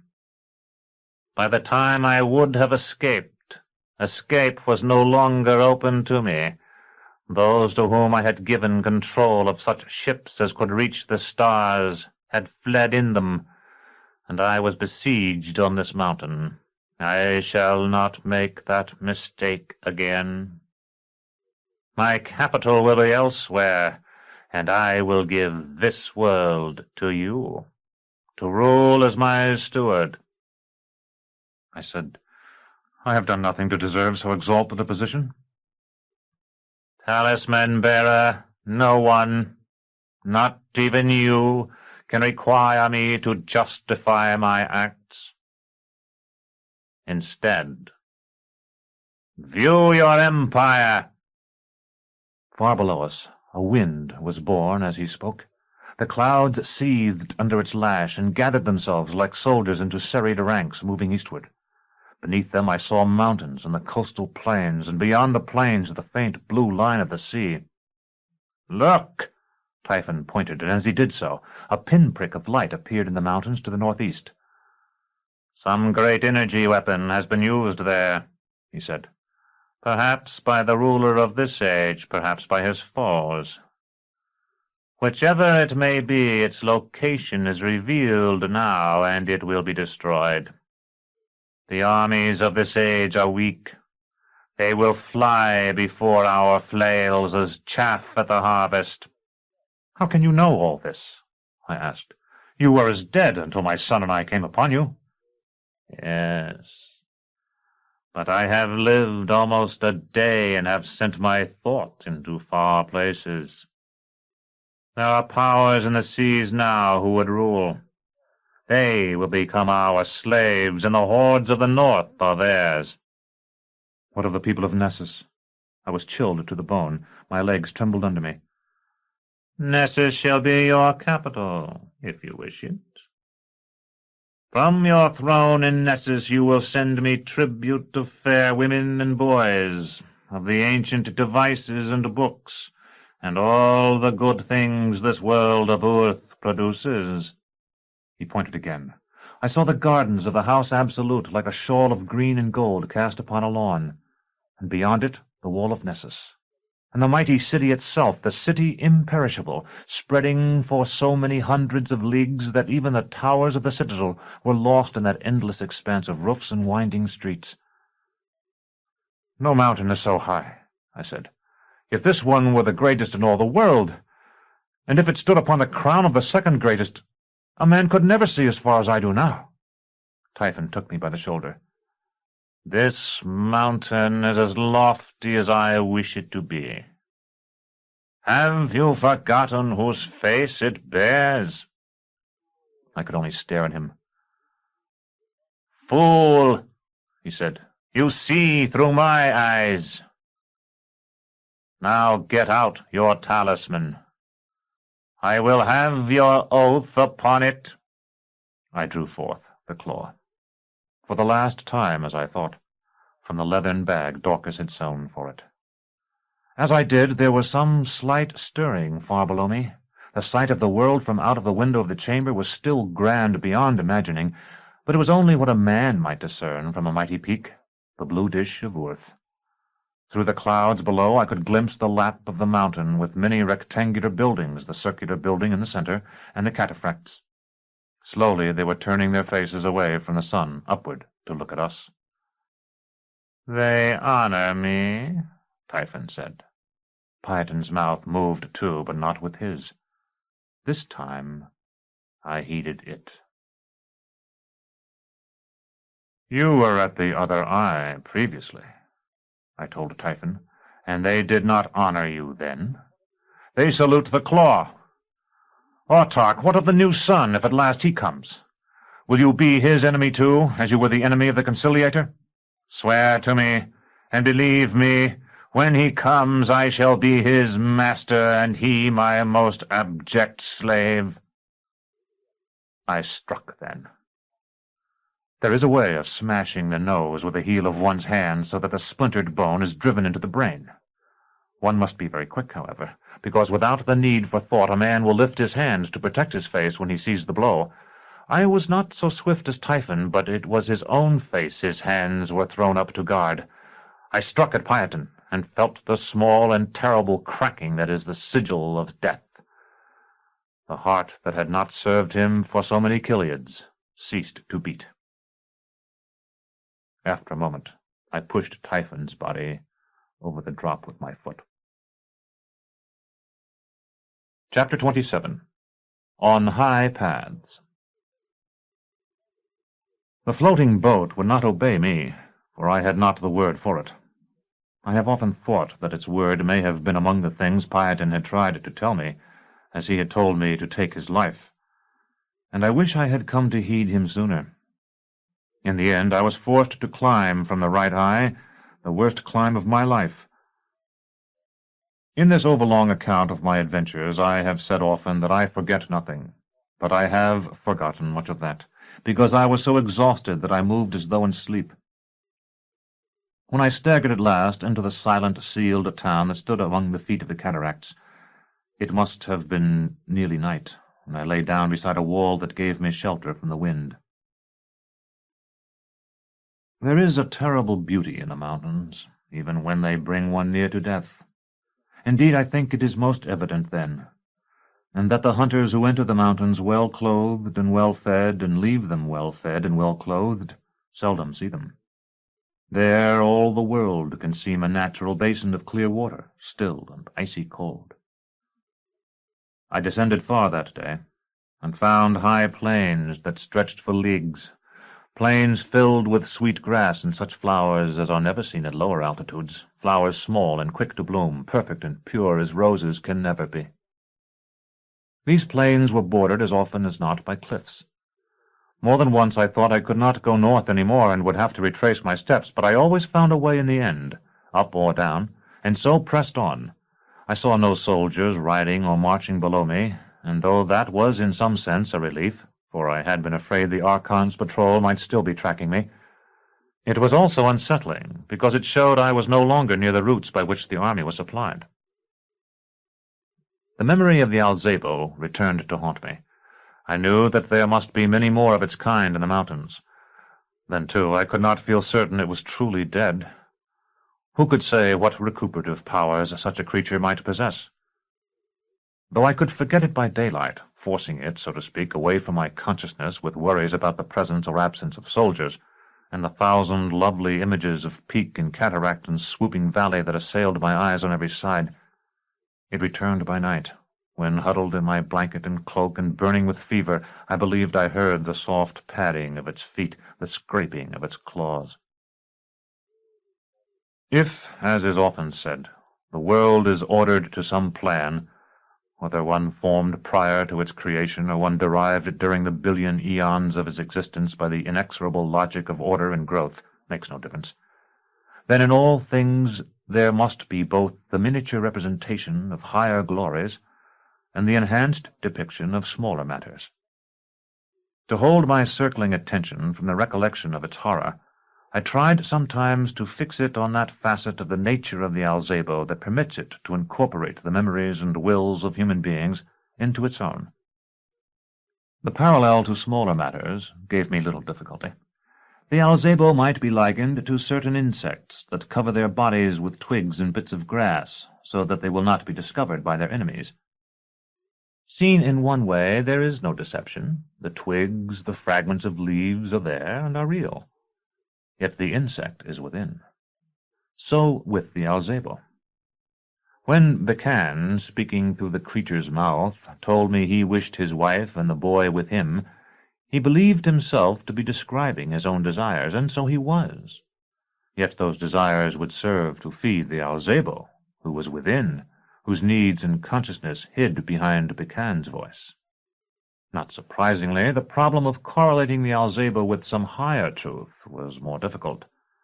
But at last I decided that it might be likened to the absorption by the material world of the thoughts and acts of human beings who, though no longer living, have so imprinted it with activities that in the wider sense we may call works of art, whether buildings, songs, battles, or explorations, that for some time after their demise it may be said to carry forward their lives. In just this fashion, the child Severa suggested to the Alzabo that it might shift the table in Casdo's house to reach the loft, though the child Severa was no more. I had Vincula, then, to advise me. And though I had little hope when I called on her, and she little advice to give, yet she had been warned often against the dangers of the mountains, and she urged me up and onward, and down, always down, to lower lands and warmth at the first light.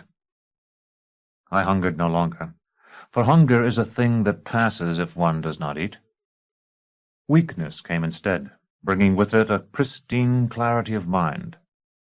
Then, in the evening of the second day, after I had climbed from the pupil of the right eye, I came upon a shepherd's bothy, a sort of beehive of stone, and found in it a cooking pot and a quantity of ground corn. A mountain spring was only a dozen steps away, but there was no fuel.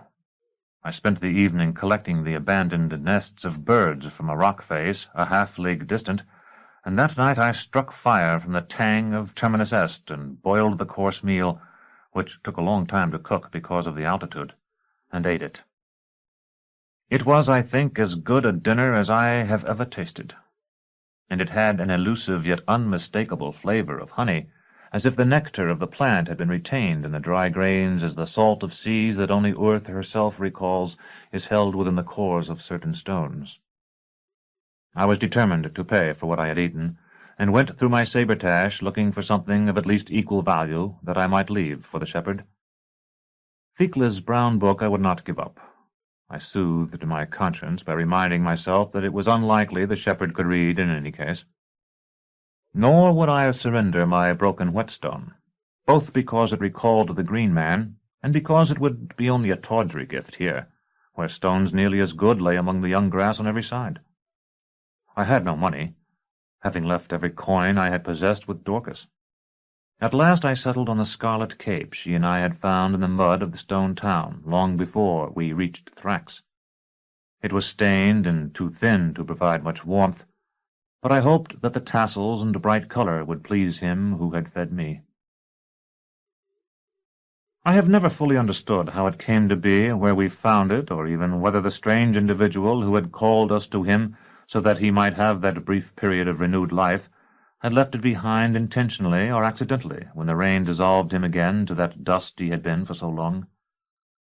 The ancient sisterhood of priestesses beyond question possesses powers it seldom or never uses, and it is not absurd to suppose that such raising of the dead is among them. If that is so, He may have called them to him as he called us, and the cape may have been left behind by accident. Yet even if that is so, some higher authority may have been served.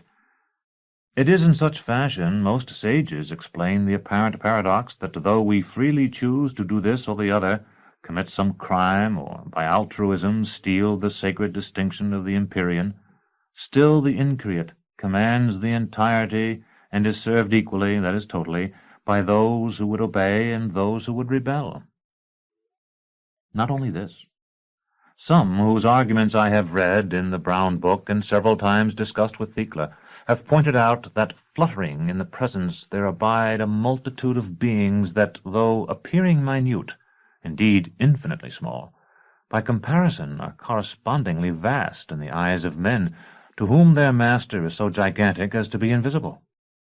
By this unlimited size he is rendered minute, so that we are in relation to him like those who walk upon a continent but see only forests, bogs, hills of sand, and so on, and though feeling perhaps some tiny stones in their shoes, never reflect that the land they have overlooked all their lives is there, walking with them.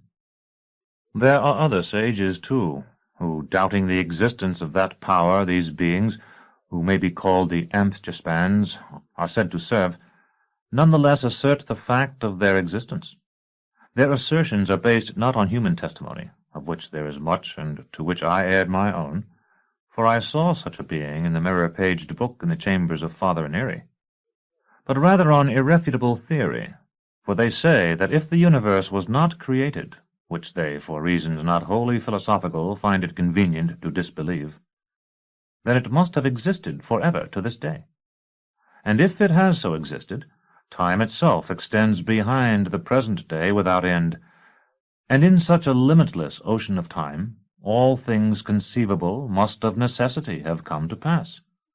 Such beings as the Amphitryspans are conceivable, for they and many others have conceived of them. But if creatures so mighty once entered existence, how should they be destroyed? Therefore they are still extant. Thus, by the paradoxical nature of knowledge, it is seen that though the existence of the Ilum, the primordial source of all things, may be doubted, yet the existence of his servants may not be doubted. And as such beings certainly exist, may it not be that they interfere, if it can be called interference, in our affairs by such accidents as that of the scarlet cape I left in the bothy? It does not require illimitable might to interfere with the internal economy of a nest of ants. A child can stir it with a stick. I know of no thought more terrible than this. That of my own death, which is popularly supposed to be so awful as to be inconceivable, does not much trouble me. It is of my life that I find, perhaps because of the perfection of my memory, that I cannot think. Yet there is another explanation.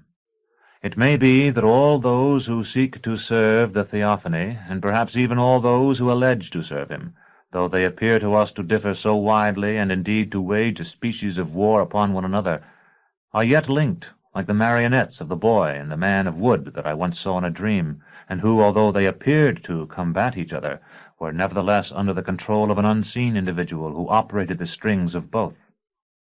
If this is the case, then the shaman we saw may have been the friend and ally of those priestesses who range so widely in their civilization across the same land where he, in primitive savagery, once sacrificed with the liturgical rigidity of drum and crotal in the small temple of the stone town.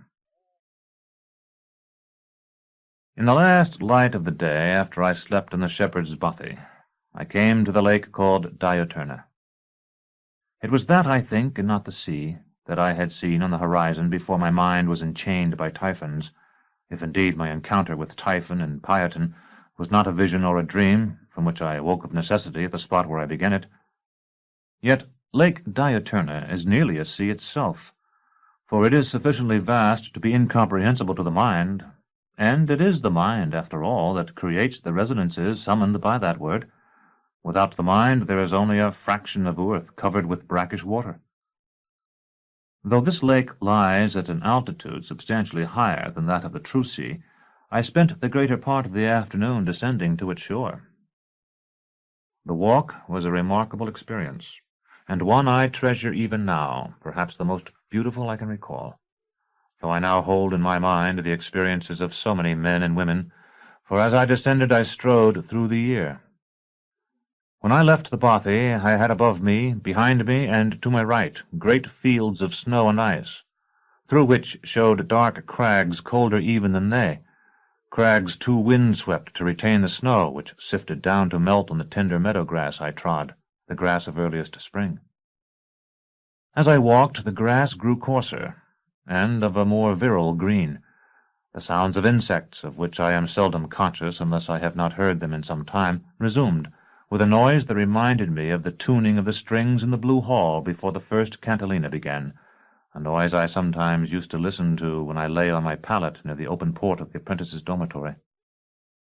Bushes, which for all their appearance of wiry strength had not been able to endure the heights where the tender grasses lived, appeared now, but when I examined them with care I found that they were not bushes at all, but plants I had known as towering trees, stunted here by the shortness of the summer and the savagery of the winter, and often split by that ill use into severe straggling trunks. In one of these dwarfed trees I found a thrush upon a nest, the first bird I had seen in some time except for the soaring raptors of the peaks. A league farther on, and I heard the whistling of cavies, who had their holes among the rocky outcrops, and who thrust up brindled heads with sharp black eyes to warn their relatives of my coming. A league farther on, and a rabbit went skipping ahead of me in dread of the whirling astara I did not possess. I was descending rapidly at this point, and I became aware of how much strength I had lost, not only to hunger and illness, but to the thinness of the air. It was as though I had been afflicted with a second sickness of which I had been unaware until the return of trees and real shrubs brought its cure. At this point the lake was no longer a line of misted blue. I could see it as a great and almost featureless expanse of steely water, dotted by a few boats I was later to learn were built for the most part of reeds, with a perfect little village at the end of a bay only slightly to the right of my present line of travel. Just as I had not known my weakness until I saw the boats and the rounded curves of the thatched roofs of the village, I had not known how solitary I had been since the boy died. It was more than mere loneliness, I think. I have never had much need for companionship, unless it was the companionship of someone I could call a friend. Certainly I have seldom wished the conversation of strangers or the sight of strange faces. I believe rather that when I was alone, I felt I had in some fashion lost my individuality. To the thrush and the rabbit, I had been not Severian, but man. The many people who like to be utterly alone, and particularly to be utterly alone in a wilderness, do so, I believe, because they enjoy playing that part. But I wanted to be a particular person again, and so I sought the mirror of other persons, which would show me that I was not as they were. Chapter 28. The Hetman's Dinner. It was nearly evening before I reached the first houses. The sun spread a path of red gold across the lake, a path that appeared to extend the village street to the margin of the world, so that a man might have walked down it and out into the larger universe. But the village itself, small and poor though I saw it to be when I reached it, was good enough for me, who had been walking so long in high and remote places. There was no inn, and since none of the people who peered at me over the sills of their windows seemed at all eager to admit me, I asked for the Hetman's house, pushed aside the fat woman who answered the door, and made myself comfortable. By the time the Hetman arrived to see who had appointed himself his guest, I had my broken stone and my oil out, and was leaning over the blade of Terminus Est as I warmed myself before his fire. He began by bowing, but he was so curious about me that he could not resist looking up as he bowed, so that I had difficulty in refraining from laughing at him, which would have been fatal to my plans. "The optimate is welcome," the Hetman said, blowing out his wrinkled cheeks. "Most welcome. My poor house, all our poor little settlement, is at his disposal." "I am not an optimate," I told him. "I am the Grand Master Severian of the Order of the Seekers for Truth and Penitence, commonly called the Guild of Torturers." You, Hetman, will address me as master. I have had a difficult journey, and if you will provide me with a good dinner and a tolerable bed, it is not likely I will have to trouble you or your people for much else before morning. You will have my own bed, he said quickly, and such food as we can provide. You must have fresh fish here, and waterfowl. I'll have both. Wild rice, too. I remembered that once when Master Gerlos was discussing our guild's relations with the others in the Citadel, he had told me that one of the easiest ways to dominate a man is to demand something he cannot supply. Honey, new bread, and butter should do it, except for the vegetable and the salad, and since I'm not particular about those, I will let you surprise me. Something good, and something I haven't had before, so that I'll have a tale to carry back to the House Absolute. The Hetman's eyes had been growing rounder and rounder as I spoke, and at the mention of the House Absolute, which was doubtless no more than the most distant of rumors in his village, they seemed about to pop out of his skull. He tried to murmur something about cattle, presumably that they could not live to supply butter at these altitudes, but I waved him out, then caught him by the scruff of the neck for not closing the door behind him. When he was gone, I risked taking off my boots. It never pays to appear relaxed around prisoners, and he and his village were mine now, I thought, though they were not confined. But I felt sure no one would dare enter the room until some sort of meal was ready. I finished cleaning and oiling Terminus Est, and gave her enough strokes with the whetstone to restore her edges. That done, I withdrew my other treasure, though it was not in fact mine, from its bag and examined it in the light of the Hetman's pungent fire. Since I had left Thrax, it no longer pressed against my chest like a finger of iron.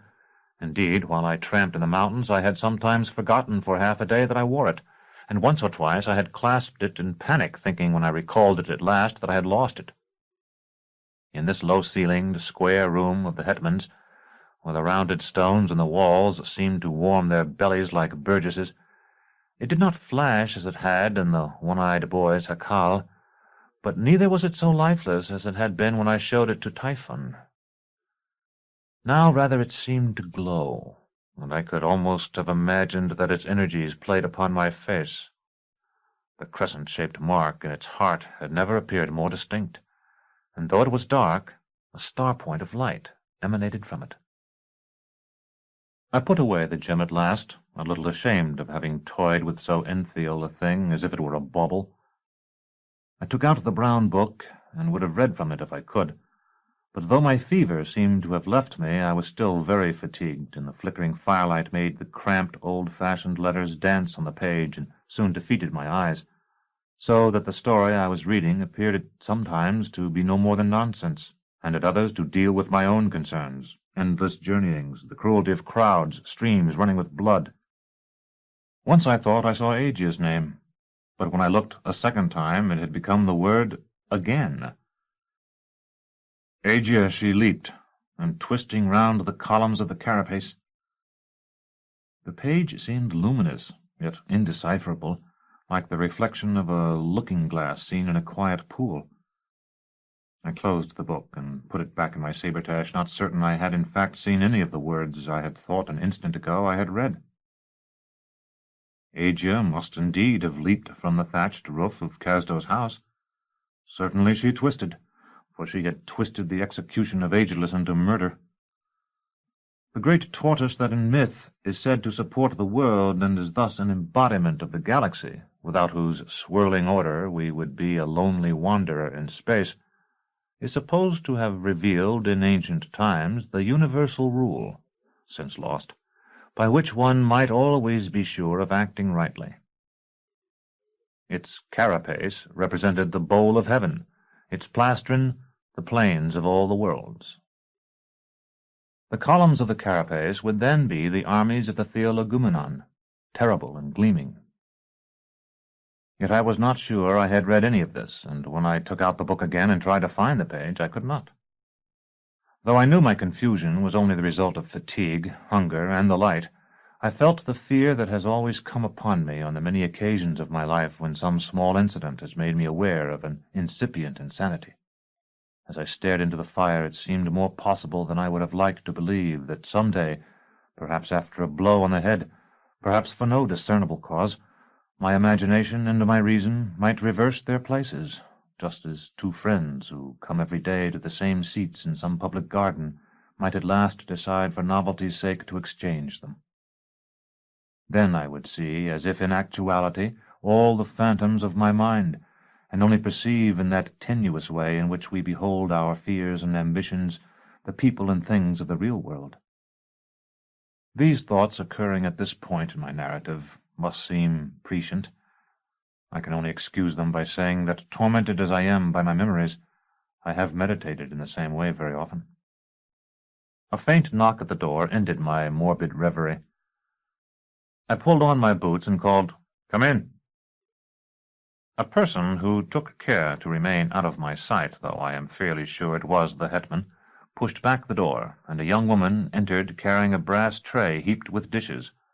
It was not until she set it down that I realized she was quite naked, except for what I at first took to be rude jewelry, and not until she bowed, lifting her hands to her head in the northern fashion, that I saw that the dully shining bands about her wrists, which I had taken for bracelets, were in fact gyves of watered steel, joined by a long chain. "Your supper, Grand Master," she said, and backed toward the door until I could see the flesh of her rounded hips flattened where they pressed against it. With one hand she attempted to lift the latch, but though I heard its faint rattle, the door did not give. No doubt the person who had admitted her was holding it closed from the outside. "It smells delicious," I told her. "Did you cook it yourself?" "A few things. The fish and the fried cakes." I stood, and leaning Terminus Est against the rough masonry of the wall so as not to frighten her, went over to examine the meal. A young duck, quartered and grilled, the fish she had mentioned, the cakes, which later proved to be of cattail flour mixed with minced clams, potatoes baked in the embers of a fire, and a salad of mushrooms and greens. "No bread," I said. "No butter and no honey. They will hear of this." "We hoped, Grand Master, that the cakes would be acceptable." "I realize it isn't your fault." It had been a long time since I had lain with Cyriaca, and I had been trying not to look at this slave girl, but I did so now. Her long black hair hung to her waist, and her skin was nearly the color of the tray she held. Yet she had a slender waist, a thing seldom found in autochthon women, and her face was piquant, and even a trifle sharp. Asia, for all her fair skin and freckles, had broader cheeks by far. "Thank you, Grand Master. He wants me to stay here to serve you while you eat. If you do not want that, you must tell him to open the door and let me out." "I will tell him," I said, raising my voice, "to go away from the door and cease eavesdropping on my conversation. You are speaking of your owner, I suppose? Of the Hetman of this place?" "Yes, of Zamdas." "And what is your own name?" "Pia, Grand Master." "And how old are you, Pia?" She told me, and I smiled to find her precisely the same age as myself. "Now you must serve me, Pia. I'm going to sit over here at the fire where I was before you came in, and you can bring me the food. Have you served at table before?" "Oh, yes, Grand Master, I serve at every meal." "Then you should know what you're doing. What do you recommend first, the fish?" She nodded. "Then bring that over, and the wine, and some of your cakes. Have you eaten?" She shook her head until the black hair danced. "Oh, no, but it would not be right for me to eat with you." "Still, I notice I can count a good many ribs." "I would be beaten for it, Grand Master." "Not while I am here, at least. But I won't force you. Just the same, I would like to assure myself that they haven't put anything in any of this that I wouldn't give my dog if I still had him. The wine would be the most likely place, I think. It will be rough but sweet, if it's like most country wines." I poured the stone goblet half full and handed it to her. "You drink that, and if you don't fall to the floor in fits, I'll try a drop too." She had some difficulty in getting it down, but she did so at last, and with watering eyes handed the goblet back to me. I poured some wine for myself and sipped it, finding it every bit as bad as I expected. I made her sit beside me then, and fed her one of the fish she herself had fried in oil. When she had finished it, I ate a couple too. They were so much superior to the wine as her own delicate face was to the old Hetman's, caught that day, I felt sure, and in water much colder and cleaner than the muddy lower reaches of Jacal from which the fish I had been accustomed to in the Citadel had come. "Do they always chain slaves here?" I asked her as we divided the cakes. "Or have you been particularly unruly, Pia?" She said, "I am of the lake people," as though that answered my question, as no doubt it would have if I had been familiar with the local situation. "I would think these are the lake people." I gestured to indicate the Hetman's house and the village in general. "Oh, no. These are the shore people. Our people live in the lake on the islands. But sometimes the wind blows our islands here, and Zamdus is afraid I will see my home then and swim to it. The chain is heavy. You can see how long it is, and I can't take it off, and so the weight would drown me." "Unless you found a piece of wood to bear the weight while you paddled with your feet." She pretended not to have heard me. "Would you like some duck, Grand Master?" "Yes, but not until you eat some of it first. And before you have any, I want you to tell me more about those islands. Did you say the wind blew them here? I confess I have never heard of islands that were blown by the wind." Pia was looking longingly toward the duck, which must have been a delicacy in that part of the world. "I have heard that there are islands that do not move. That must be very inconvenient, I suppose, and I have never seen any. Our islands travel from one place to another, and sometimes we put sails in their trees to make them go faster. But they will not sail across the wind very well, because they do not have wise bottoms like the bottoms of boats, but foolish bottoms like the bottoms of tubs, and sometimes they turn over." "I want to see your islands sometime, Pia," I told her. "I also want to get you back to them, since that seems to be where you want to go. I owe something to a man with a name much like yours, and so I'll try to do that before I leave this place. Meanwhile, you had better build up your strength with some of that duck." She took a piece, and after she had swallowed a few mouthfuls, began to peel off slivers for me that she fed me with the fingers. It was very good, still hot enough to steam and imbued with a delicate flavor suggestive of parsley, which perhaps came from some water plant on which these ducks fed. But it was also rich and somewhat greasy, and when I had eaten the better part of one thigh, I took a few bites of salad to clear my palate. I think I ate some more of the duck after that. Then a movement in the fire caught my eye. A fragment of almost consumed wood, glowing with heat, had fallen from one of the logs into the ashes under the grate, but instead of lying there and becoming dim and eventually black, it seemed to straighten up, and in doing so became Roach. Roach with his fiery red hair turned to real flames. Roach holding a torch as he used to when we were boys and went to swim in the cistern beneath the bell-keep. It seemed so extraordinary to see him there, reduced to a glowing micromorph, that I turned to Pia to point him out to her. She appeared to have seen nothing.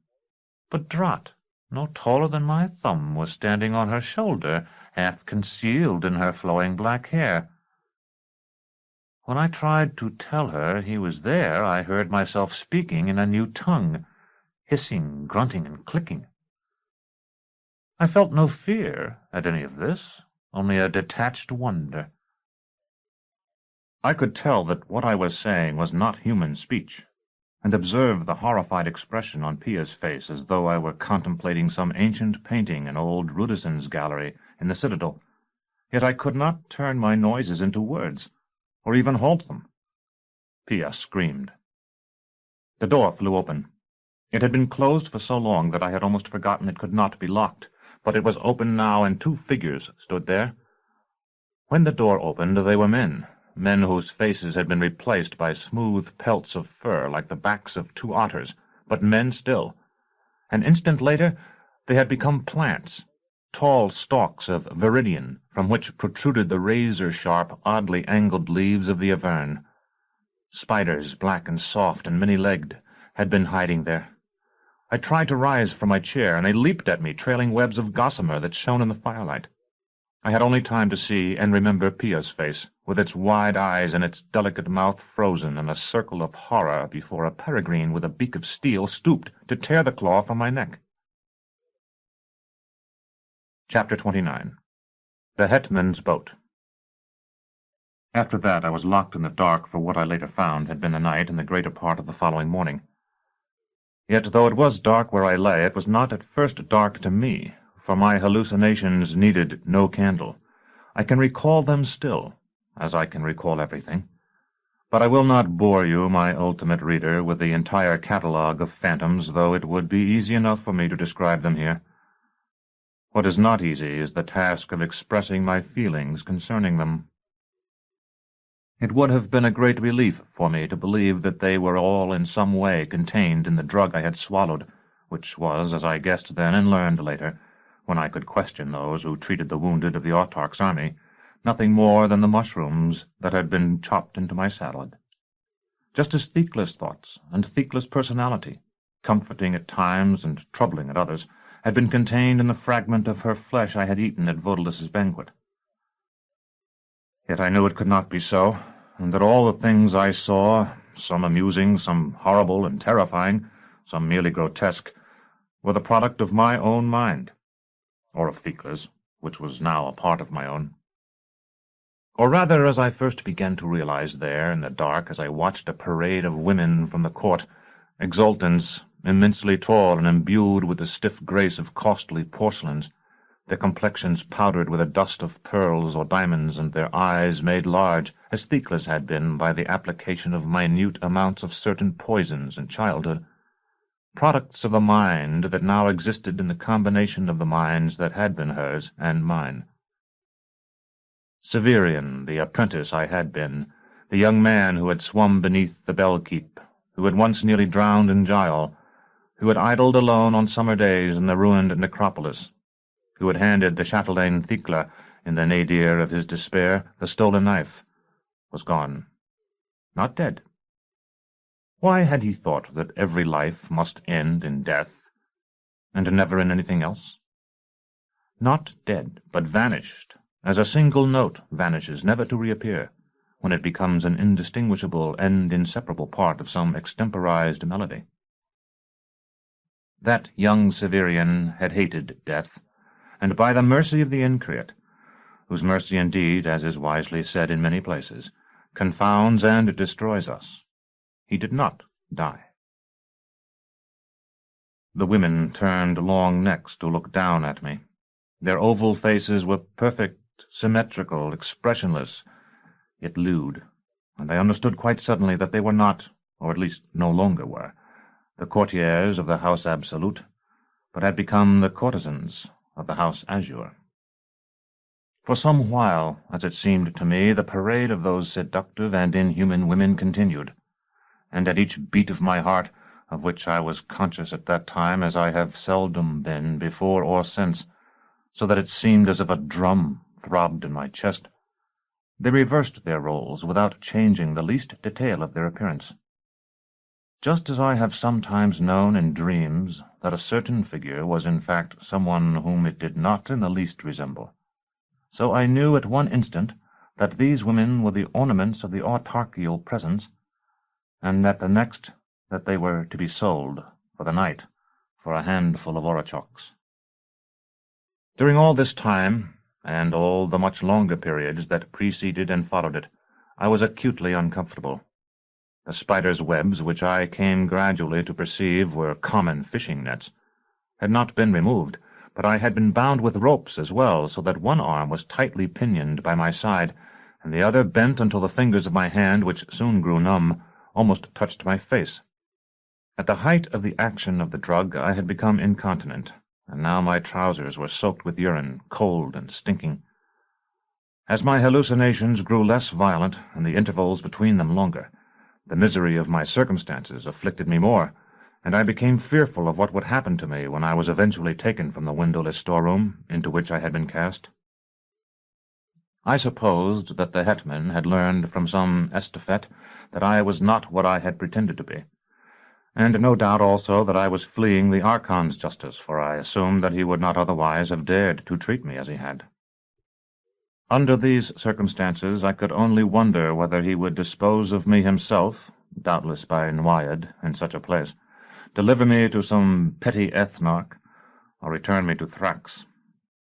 I resolved to take my own life, should the opportunity be afforded me, but it seemed so improbable that I should be given the chance that I was ready to kill myself in my despair. At last the door opened.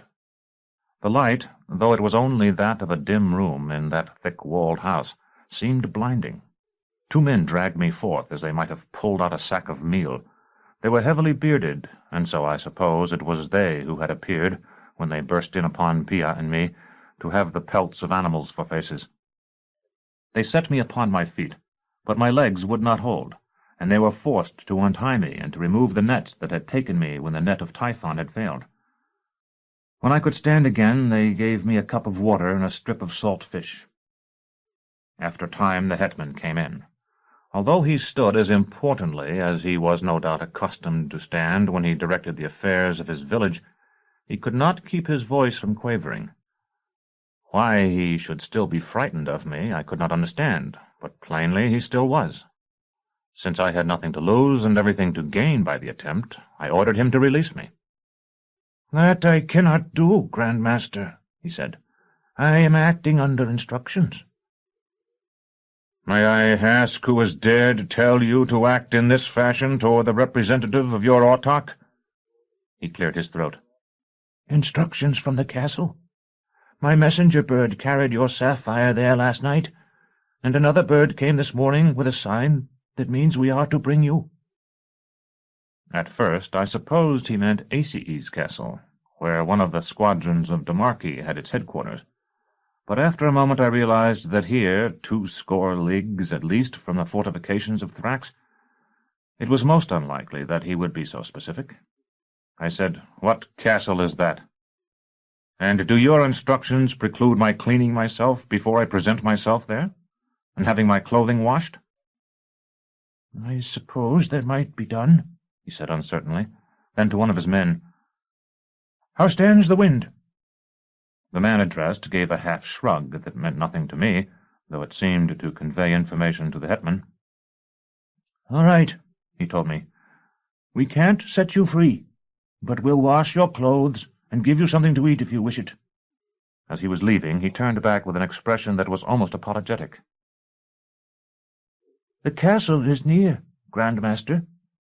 The autarch far. You understand. We have had great difficulties in the past, but now there is peace." I would have argued with him, but he gave me no chance. The door shut behind him. Pia, now dressed in a ragged smock, came in a short time later. I was forced to submit to the indignity of being stripped and washed by her, but I was able to take advantage of the process to whisper to her, and I asked her to see that my sword was sent wherever I was, for I was hoping to escape, if only by confessing to the master of the mysterious castle and offering to join forces with him. Just as she had ignored me when I had suggested that she might float the weight of her chain on a stick of firewood, she gave no indication of having heard me now. But a watch or so later, when dressed once more, I was being paraded to a boat for the edification of the village, she came running after our little procession with Terminus Est cradled in her arms. The Hetman had apparently wanted to retain such a fine weapon, and remonstrated with her, but I was able to warn him, as I was being dragged on board, that when I arrived at the castle I would inform whoever received me there of the existence of my sword, and in the end he surrendered. The boat was a kind I had never seen before. In form it might have been a xebec, sharp fore and aft, wide amidships, with a long overhanging stern and an even longer prow. Yet the shallow hull was built of bundles of buoyant reeds tied together in a sort of wickerwork. There could be no step for a conventional mast in such a frail hull, and in its place stood a triangular lash-up of poles. The narrow base of the triangle ran from gunwale to gunwale. Its long isosceles sides supported a block used, just as the Hetman and I clambered aboard, to hoist a slanting yard that trailed a widely striped linen sail. The Hetman now held my sword, but just as the painter was cast off, Pia leaped into the boat, with her chain jangling. The Hetman was furious and struck her, but it is not an easy matter to take in the sail of such a craft and turn it about with sweeps, and in the end, though he sent her weeping to the bow, he permitted her to stay. I ventured to ask him why she had wanted to come, though I thought I knew. "My wife is hard on her when I am not at home," he told me. "Beats her, and makes her scrub all day. It's good for the child, naturally, and it makes her happy to see me when I come back. But she would rather go with me, and I don't greatly blame her." "Nor do I," I said, trying to turn my face away from his sour breath. "Besides, she will get to see the castle, which I suppose she has never seen before." "She's seen the walls 100 times. She comes of the landless lake people, and they are blown about by the wind, and so see everything." If they were blown by the wind, so were we. Air as pure as spirit filled the striped sail, made even that broad hull heel over, and sent us scudding across the water until the village vanished below the rim of the horizon, though the white peaks of the mountains were still visible, rising, as it seemed, from the lake itself. Chapter 30. Natrium. So primitively armed were these lake-shore fisher-folk, indeed far more primitively than the actual autochthonous primitives I had seen about Thrax, that it was some time before I understood that they were armed at all.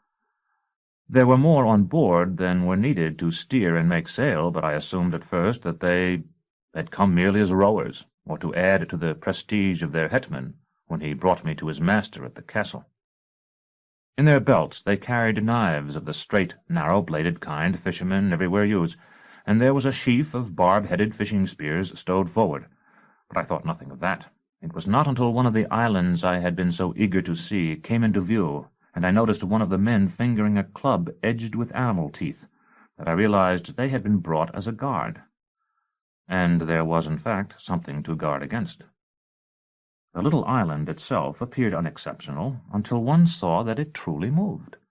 It was low and very green, with a diminutive hut built like our boat of reeds and thatched with the same material, at its highest point.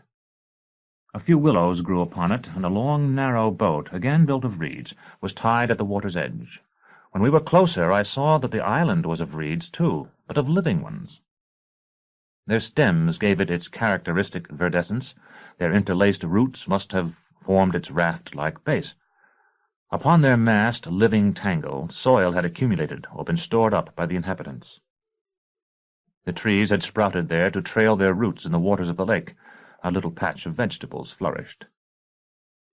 Because the Hetman and all the others on board except Pia scowled at it, I regarded this tiny land with favor, and seeing it as I saw it then, a spot of green against the cold and seemingly infinite blue of the face of Diaturna, and the deeper, warmer, yet truly infinite blue of the sun-crowned, star-sprinkled sky, it was easy to love it.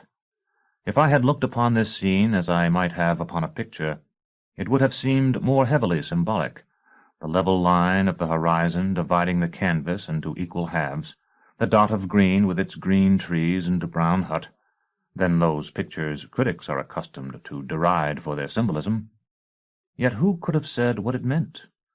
It is impossible, I think, that all the symbols we see in natural landscapes are there only because we see them. No one hesitates to brand as mad the solipsists who truly believe that the world exists only because they observe it, and that buildings, mountains, and even ourselves, to whom they have spoken only a moment before, all vanish when they turn their heads. Is it not equally mad to believe that the meaning of the same objects vanishes in the same way? If Thecla had symbolized love, of which I felt myself unworthy, as I know now that she did, then did her symbolic force disappear when I locked the door of her cell behind me?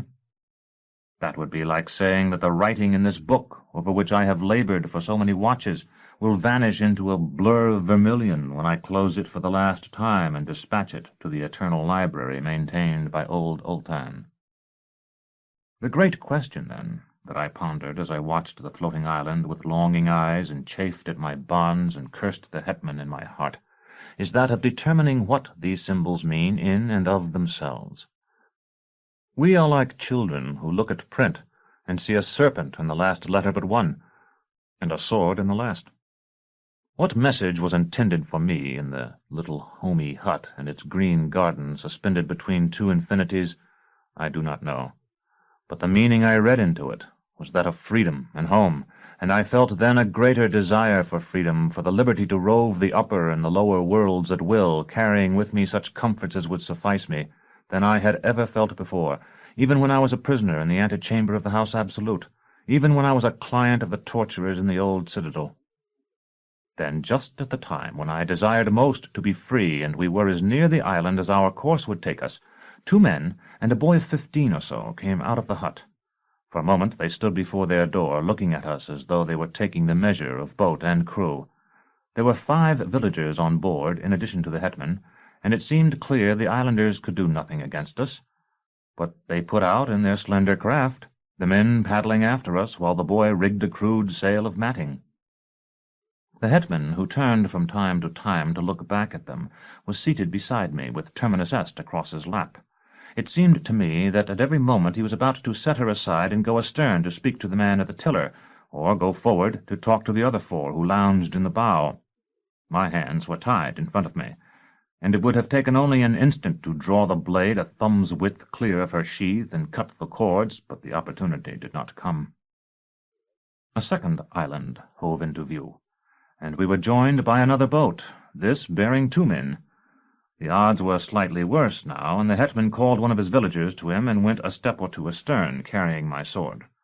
They opened a metal canister that had been concealed under the steersman's platform there, and took out a weapon of a type I had not seen before, a bow made by binding 2 slender bows, each of which carried its own string, to spacers that held them half a span apart. The strings were lashed together at their centers as well, so that the lashings made a sling for some missile. While I was looking at this curious contrivance, Pia edged closer. "They're watching me," she whispered. "I can't untie you now, but perhaps—" She looked significantly toward the boats that followed ours. Will they attack? "Not unless there are more to join them. They have only fish spears and pachaws." Seeing my look of incomprehension, she added, "Sticks with teeth. One of these men has one too." The villager the Hetman had summoned was taking what appeared to be a wadded rag from the canister. He unwrapped it on the open lid and disclosed several silver-gray, oily-looking slugs of metal. "Bullets of power," Pia said. She sounded frightened. "Do you think more of your people will come?" "If we pass more islands. If 1 or 2 follow a land-boat, then all do, to share in what there is to be gotten from it. But we will be in sight of the shore again soon." Under her ragged smock, her breasts heaved as the villager wiped his hand on his coat, picked up one of the silvery slugs, and fitted it into the sling of the double bow. "It's only like a heavy stone," I began. He drew the strings to his ear and let fly, sending the slug whizzing through the space between the slender bows. Pia had been so frightened that I half expected it to undergo some transformation as it flew, perhaps becoming one of those spiders I still half believed I had seen when, drugged, I had been caught in these fishermen's nets. Nothing of the sort occurred. The slug flew, a shining streak, across the water and splashed into the lake a dozen paces or so before the bow of the nearer boat. For the space of a breath, nothing more happened. Then there was a sharp detonation, a fireball, and a geyser of steam. Something dark, apparently the missile itself, still intact and flung up by the explosion it had caused, was thrown into the air only to fall again, this time between the 2 pursuing boats. A new explosion followed, only slightly less intense than the first, and one of the boats was nearly swamped. The other veered away.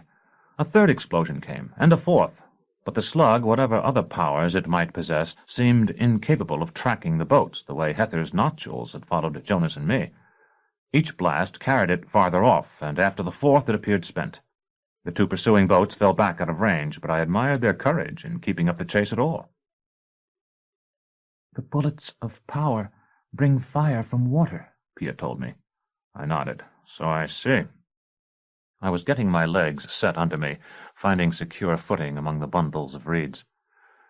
It is no great trick to swim, even when your hands are bound behind you.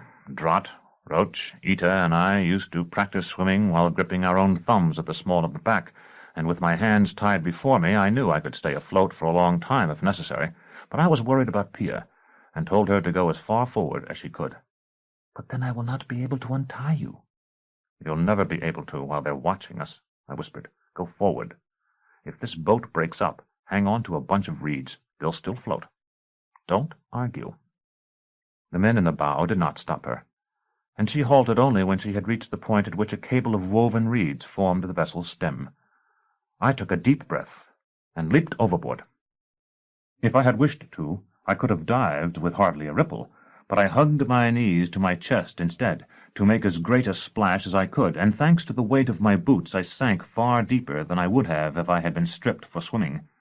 It was that point that had worried me. I had seen, when the Hetman's archer had fired his missile, that there was a distinct pause before the explosion.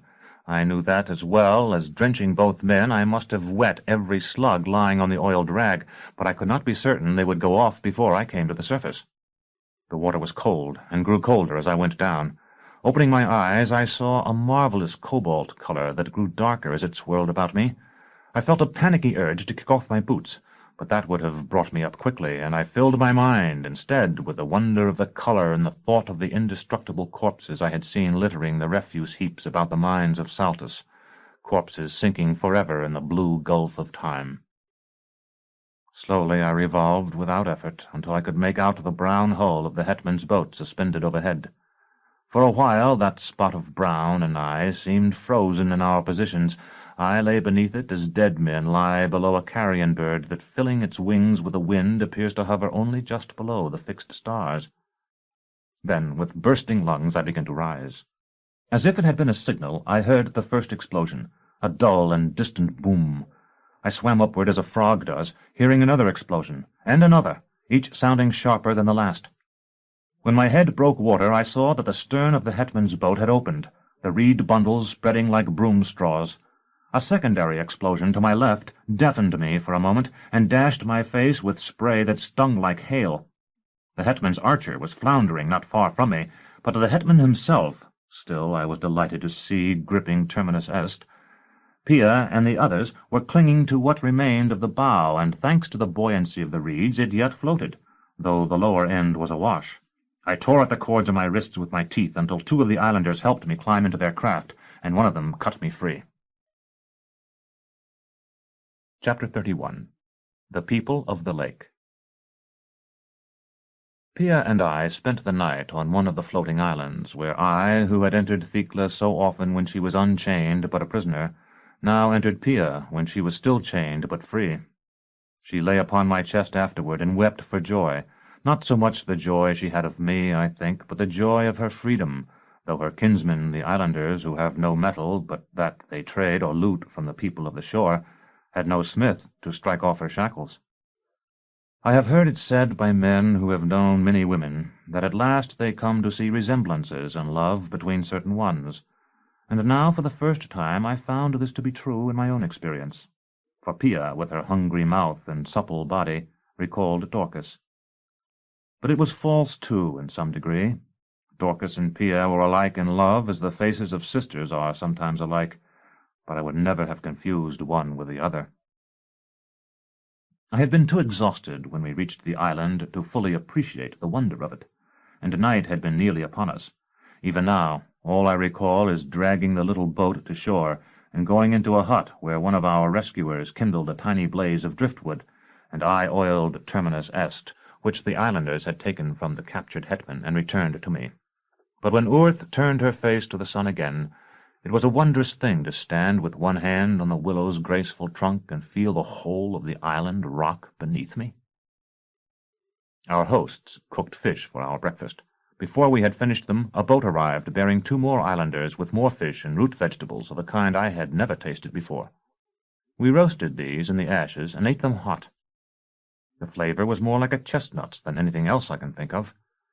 3 more boats came, then an island with 4 trees and bellying square sails rigged in the branches of each, so that when I saw it from a distance I thought it a flotilla. The captain was an elderly man, the closest thing the islanders had to a chief. His name was Libio. When Pia introduced me to him, he embraced me as fathers do their sons, something no one had ever done to me previously.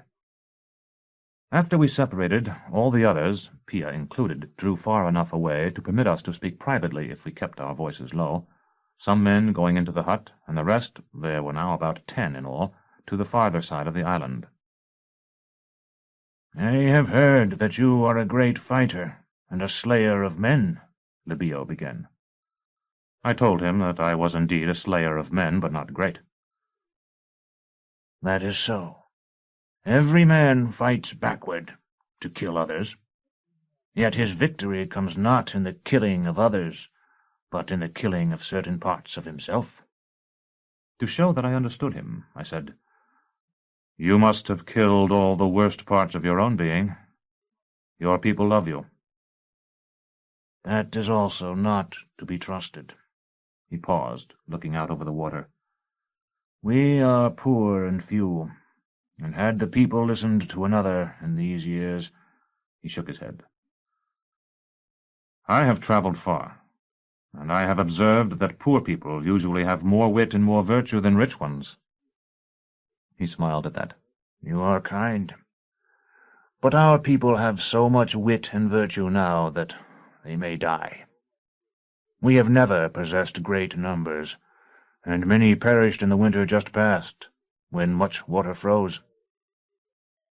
"I had not thought how difficult winter must be for your people, without wool or furs. But I can see now that you have pointed it out to me, that it must be hard indeed." The old man shook his head. "We grease ourselves, which does much, and the seals give us finer cloaks than the shore people have. But when the ice comes, our islands cannot move, and the shore people need no boats to reach them, and so can come against us with all their force.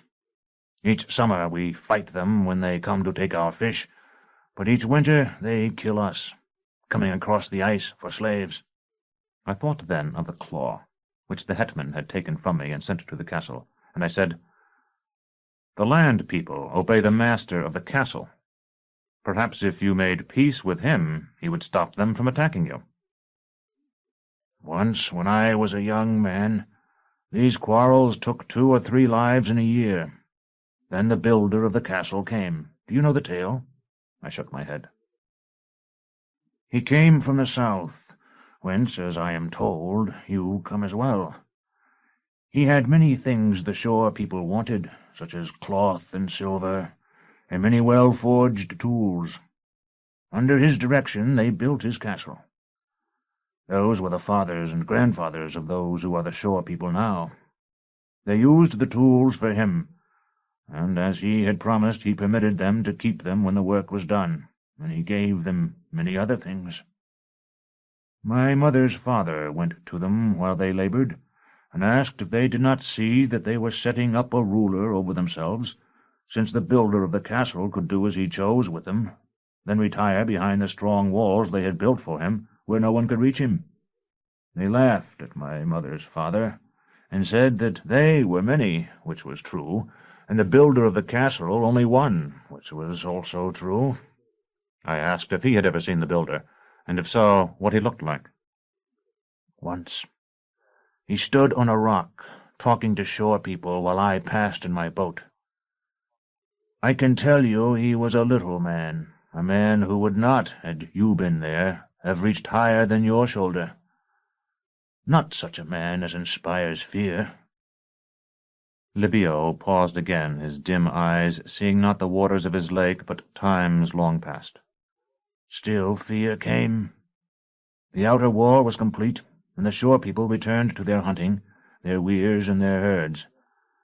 Then their greatest man came to us and said we had stolen beasts and children, and that they would destroy us if we did not return them."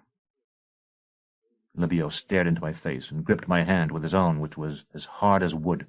Seeing him then, I saw the vanished years as well. They must have seemed grim enough at the time, though the future they had spawned, the future in which I sat with him, my sword across my lap, hearing his story, was grimmer than he could have known at the time. Yet there was joy in those years for him.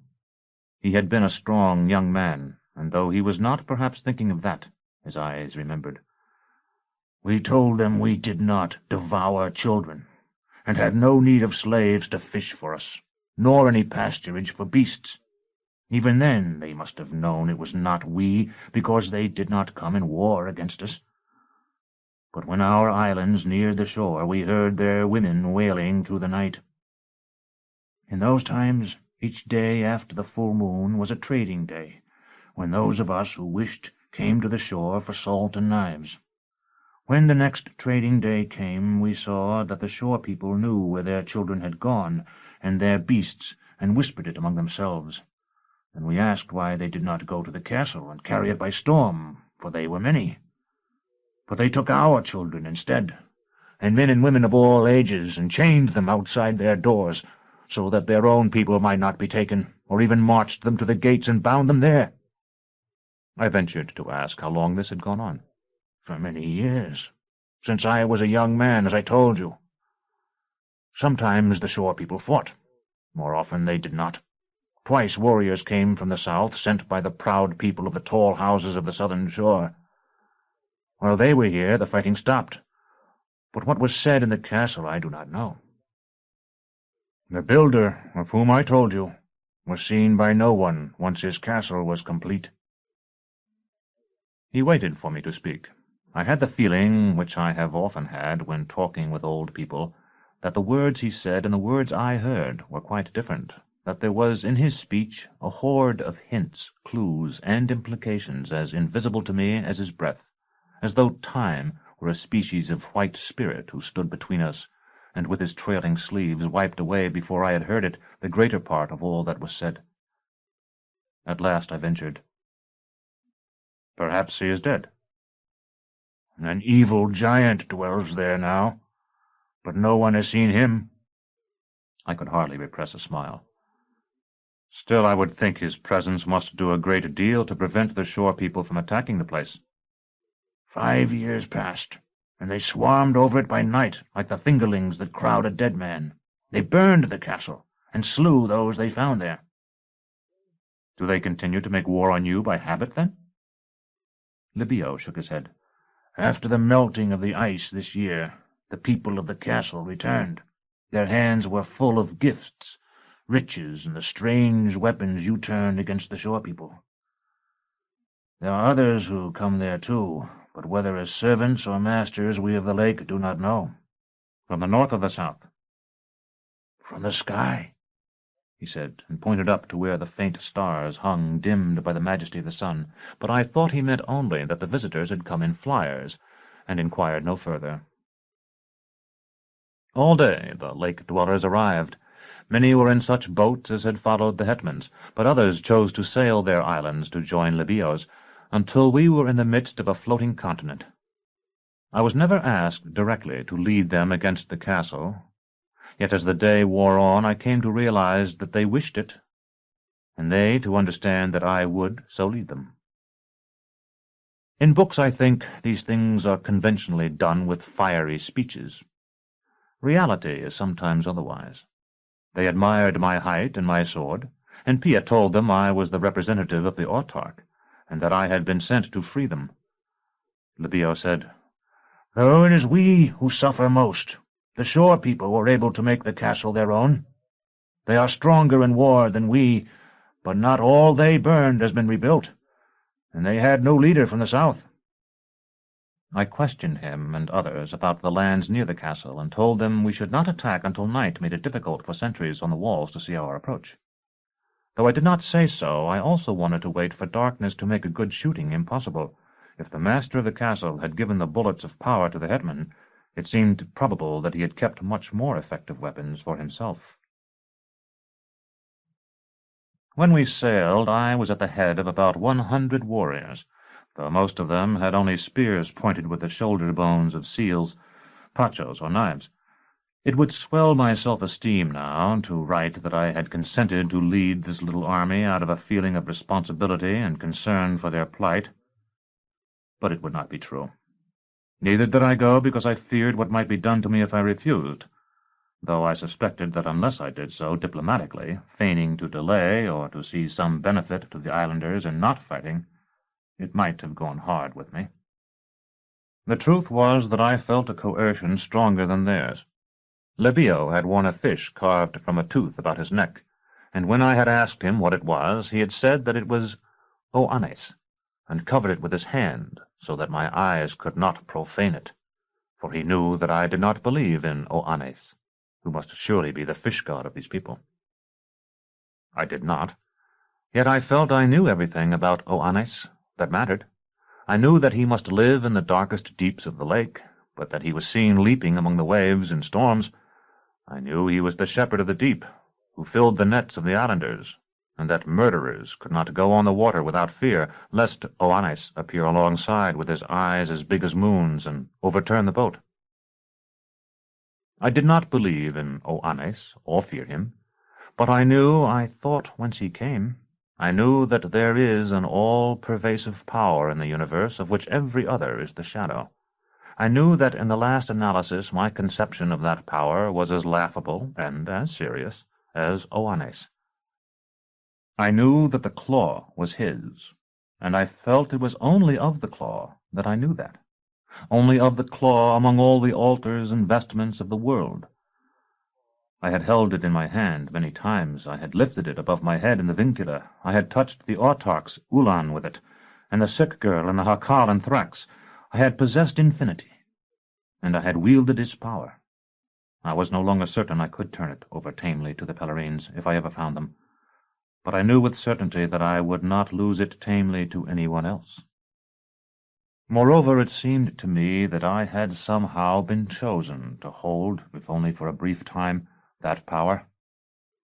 It had been lost to the Pellerines through my irresponsibility in allowing Agia to goad our driver into a race, and so it had been my duty to care for it, and use it, and perhaps return it, and surely my duty to rescue it from the hands, monstrous hands by all accounts, into which it had now fallen through my carelessness. I had not thought, when I began this record of my life, to reveal any of the secrets of our guild that were imparted to me by Master Palamon and Master Gerlos just before I was elevated, at the feast of Holy Catherine, to the rank of journeyman. But I will tell one now, because what I did that night on Lake Diaturna cannot be understood without understanding it. And the secret is only that we torturers obey. In all the lofty order of the body politic, the pyramid of lives that is immensely taller than any material tower, taller than the Bell Keep, taller than the wall of Nessus, taller than Mount Typhon, the pyramid that stretches from the autarch on the Phoenix throne to the most humble clerk grubbing for the most dishonorable trader, a creature lower than the lowest beggar.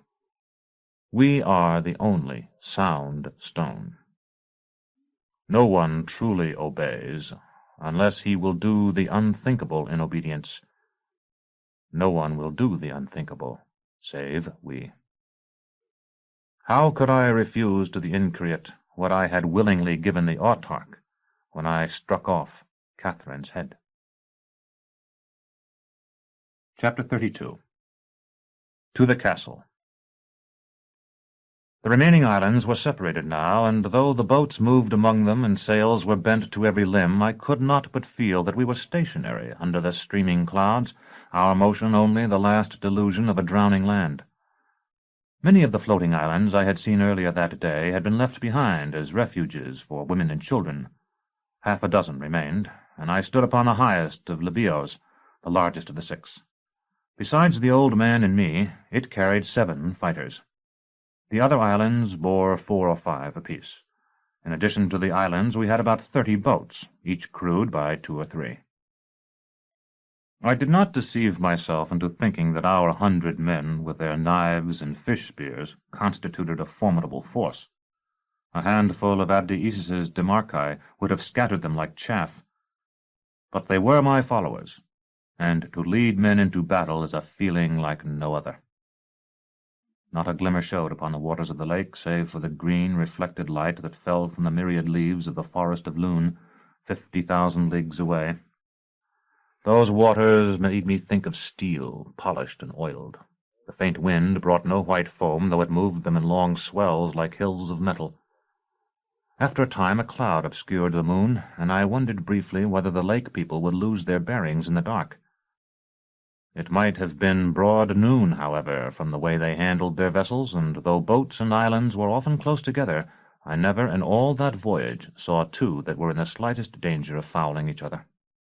To be conveyed as I was, by starlight and in darkness, in the midst of my own archipelago, with no sound but the whisper of the wind and the dipping of paddles that rose and fell as regularly as the ticking of a clock, with no motion that could be felt beyond the gentle swelling of the waves, might have been calming and even soporific, for I was tired, though I had slept a little before we set out, but the chill of the night air and the thought of what we were going to do kept me awake. Neither Libio nor any of the other islanders had been able to give me more than the vaguest information about the interior of the castle we were to storm. There was a principal building and a wall. Whether or not the principal building was a true keep, that is, a fortified tower high enough to look down upon the wall, I had no idea, nor did I know whether there were other buildings in addition to the principal one, a barbican, for example, or whether the wall was strengthened with towers or turrets, or how many defenders it might have. The castle had been built in the space of 2 or 3 years with native labor, so it could not be as formidable as, say, Aces' castle. But a place a quarter of its strength would be impregnable to us. I was acutely conscious of how little fitted I was to lead such an expedition. I had never so much as seen a battle, much less taken part in one. My knowledge of military architecture came from my upbringing in the Citadel, and some casual sightseeing among the fortifications of Thrax, and what I knew, or thought I knew, of tactics had been gleaned from equally casual reading. I remembered how I had played in the necropolis as a boy, fighting mock skirmishes with wooden swords, and the thought made me almost physically ill, not because I feared much for my own life, but because I knew that an error of mine might result in the deaths of most of these innocent and ignorant men who looked to me for leadership. Briefly the moon shone again, crossed by the black silhouettes of a flight of storks. I could see the shoreline as a band of denser night on the horizon. A new mass of cloud cut off the light, and a drop of water struck my face. It made me feel suddenly cheerful, without knowing why. No doubt the reason was that I unconsciously recalled the rain outside on the night when I stood off the Alzabo. Perhaps I was thinking, too, of the icy waters that spewed from the mouth of the mine of the man-apes. Yet leaving aside all these chance associations, the rain might be a blessing indeed. We had no bows, and if it wet our opponent's bowstrings, so much the better. Certainly it would be impossible to use the bullets of power the Hetman's archer had fired. Besides, rain would favor an attack by stealth, and I had long ago decided that it was only by stealth that our attack could hope to succeed. I was deep in plans when the cloud broke again, and I saw that we were on a course parallel to the shore, which rose in cliffs to our right. Ahead, a peninsula of rock higher still jutted into the lake, and I walked to the point of the island to ask the man stationed there if the castle was situated on it. He shook his head and said, "We will go about." So we did. The clews of all the sails were loosed, and retied on new limbs. Lee-boards weighted with stones were lowered into the water on one side of the island, while 3 men strained at the tiller bar to bring the rudder around. I was struck by the thought that Libio must have ordered our present landfall, wisely enough, to escape the notice of any lookouts who might keep watch over the waters of the lake. If that were the case, we would still be in danger of being seen when we no longer had the peninsula between the castle and our little fleet. It also occurred to me that since the builder of the castle had not chosen to put it on the high spur of rock we were skirting now, which looked very nearly invulnerable, it was perhaps because he had found a place yet more secure. Then we rounded the point and sighted our destination no more than 4 chains down the coast, an out-thrust of rock higher still and more abrupt, with a wall at its summit and a keep that seemed to have the impossible shape of an immense toadstool. I could not believe my eyes. From the great tapering central column, which I had no doubt was a round tower of native stone, spread a lens-shaped structure of metal, 10 times its diameter, and apparently as solid as the tower itself. All about our island, the men in the boats and on the other islands were whispering to one another and pointing. It seemed that this incredible sight was as novel to them as to me. The misty light of the moon, the younger sister's kiss upon the face of her dying elder, shone on the upper surface of that huge disk. Beneath it, in its thick shadow, gleamed sparks of orange light. They moved, gliding up or down, though their movement was so slow that I had watched them for some time before I was conscious of it. Eventually one rose until it appeared to be immediately under the disk, and vanished, and just before we came to shore, 2 more appeared in the same spot. A tiny beach lay in the shadow of the cliff. Libio's island ran aground before we reached it, however. I had to jump into the water once more, this time holding Terminus Est above my head. Fortunately, there was no surf, and though rain still threatened, it had not yet come. I helped some of the lakemen drag their boats onto the shingle, while others moored islands to boulders with sinew hawsers. After my trip through the mountains, the narrow, treacherous path would have been easy if I had not had to climb it in the dark. As it was, I would rather have made the descent past the buried city to Casdo's house, though that had been 5 times farther. When we reached the top, we were still some distance from the wall, which was screened from us by a grove of straggling firs.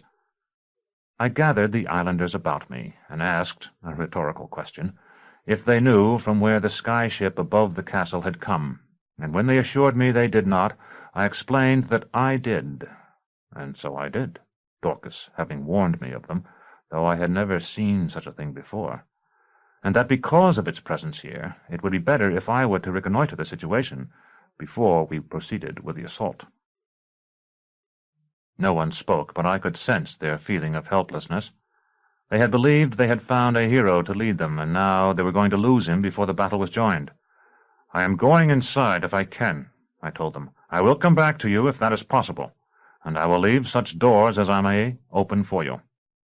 Libio asked, "But suppose you cannot come back? How shall we know when the moment to draw our knives has come?"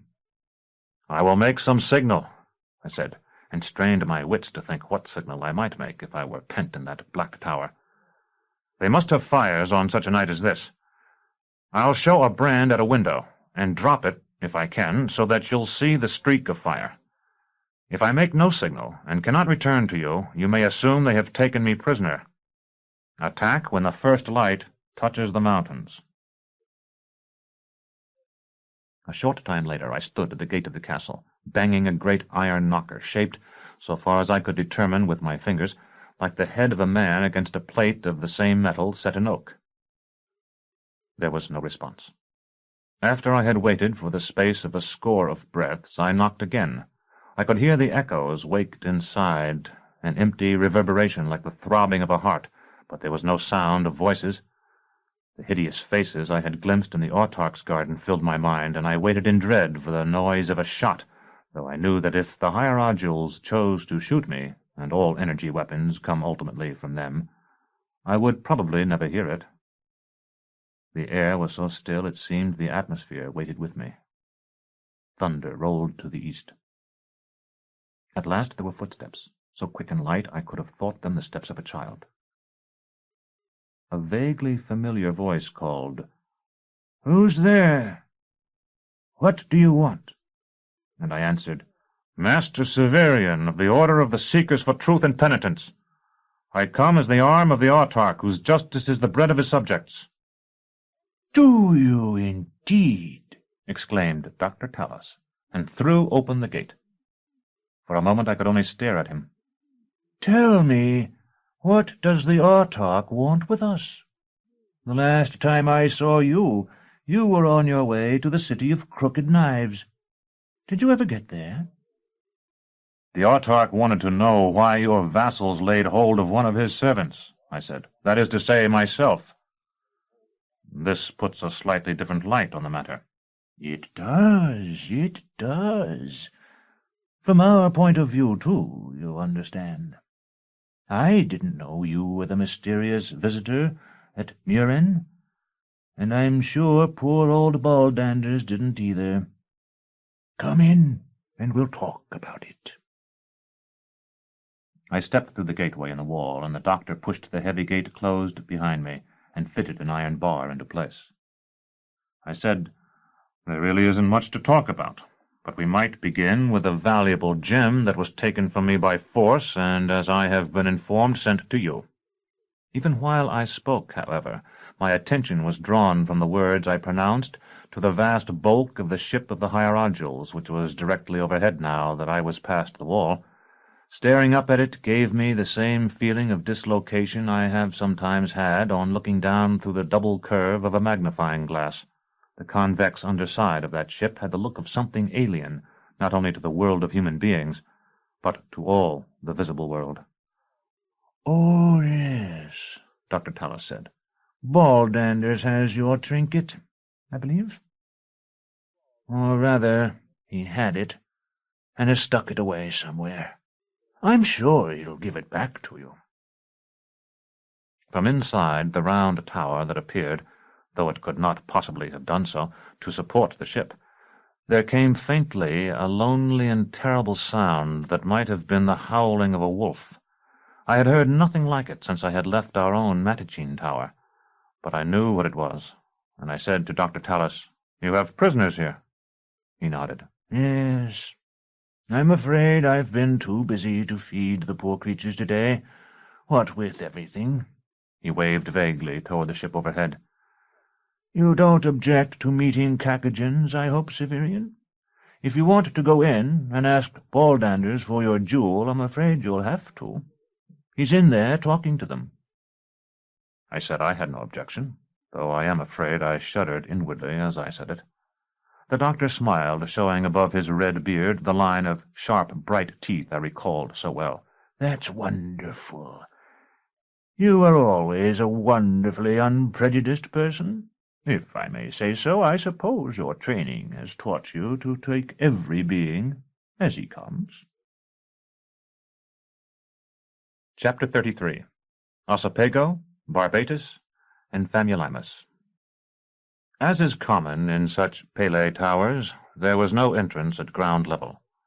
A straight stair, narrow, steep, and without railings, led to an equally narrow door some 10 cubits above the pavement of the courtyard. This door stood open already, and I was delighted to see that Dr. Tallis did not close it after us. We went through a short corridor that was, no doubt, no more than the thickness of the tower wall, and emerged into a room that appeared, like all the rooms I saw within that tower, to occupy the whole of the area available at its level. It was filled with machines that seemed to be at least as ancient as those we had in the Matachine Tower at home, but whose uses were beyond my conjecture. At one side of this room another narrow stair ascended to the floor above, and at the opposite side a dark stairwell gave access to whatever place it was in which the howling prisoner was confined, for I heard his voice floating from its black mouth. "He has gone mad," I said, and inclined my head toward the sound. Dr. Tallis nodded. "Most of them are, at least most of those I've examined. I administer decoctions of hellebore, but I can't say they seem to do much good." We had clients like that in the third level of our oubliette, because we were forced to retain them by the legalities. They had been turned over to us, you see, and no one in authority would authorize their release. The doctor was leading me toward the ascending stair. "I sympathize with your predicament." In time they died, I continued doggedly, either by the after-effects of their excruciations or from other causes. No real purpose was served by confining them. "I suppose not. Watch out for that gadget with the hook. It's trying to catch hold of your cloak." "Then why do you keep him? You aren't a legal repository in the sense we were, surely?" "For parts, I suppose. That's what Baldanders has most of this rubbish for." With one foot on the first step, Dr. Tallis turned to look back at me. "You remember to be on your good behavior now. They don't like to be called Cacagins, you know. Address them as whatever it is they say their names are this time, and don't refer to slime. In fact, don't talk of anything unpleasant. Poor Baldanders has worked so hard to patch things up with him after he lost his head at the House Absolute. He'll be crushed if you spoil everything just before they leave." I promised to be as diplomatic as I could. Because the ship was poised above the tower, I had supposed that Baldanders and its commanders would be in the uppermost room. I was wrong. I heard the murmur of voices as we ascended to the next floor, then the deep tones of the giant, sounding, as they so often had when I was traveling with him, like the collapse of some ruinous wall far off. This room held the machines, too, but these, though they might have been as old as those below, gave the impression of being in working order, and, moreover, of standing in some logical, though impenetrable, relation to one another, like the devices in Typhon's hall. Baldanders and his guests were at the farther end of the chamber, where his head, 3 times the size of any ordinary man's, reared above the clutter of metal and crystal like that of a tyrannosaur over the topmost leaves of a forest. As I walked toward them, I saw what remained of a young woman, who might have been a sister of Pia's, lying beneath a shimmering bell-jar. Her abdomen had been opened with a sharp blade, and certain of her viscera removed and positioned around her body. It appeared to be in the early stages of decay, though her lips moved. Her eyes opened as I passed her, then closed again. "Company," Dr. Tallis called. "You won't guess who." The giant's head swung slowly around, but he regarded me, I thought, with as little comprehension as he had when Dr. Tallis had awakened him that first morning in Nessus. "Baldanders, you know," the doctor continued to me, "but I must introduce you to our guests." 3 men, or what appeared to be men, rose graciously. One, if he had been truly a human being, would have been short and stout. The other 2 were a good head taller than I, as tall as Exultants. The masks all 3 wore gave them the faces of refined men of middle age, thoughtful and poised. But I was aware that the eyes that looked out through the slits in the masks of the 2 taller figures were larger than human eyes, and that the shorter figure had no eyes at all, so that only darkness was visible there. All 3 were robed in white. "Your worships, here's a great friend of ours, Master Severian of the Torturers. Master Severian, let me present the Honorable Hierodules Ossipago, Barbatus, and Famulimus. It's the labor of these noble personages to inculcate wisdom in the human race, here represented by Baldanders. And now yourself." The being Dr. Tallis had introduced as Famulimus spoke. His voice might have been wholly human, save that it was more resonant and more musical than any truly human voice I have ever heard, so that I felt I might have been listening to the speech of some stringed instrument called to life. "Welcome," it sang. "There is no greater joy for us than greeting you, Severian. You bow to us in courtesy, but we to you will bend our knees." And he did briefly kneel, as did both the others. Nothing he could possibly have said or done could have astounded me more, and I was too much taken by surprise to offer any reply. The other tall Cacajan, Barbatus, spoke as a courtier might, to fill the silence of an otherwise embarrassing gap in the conversation. His voice was deeper than Famulimus's, and seemed to have something soldierly in it.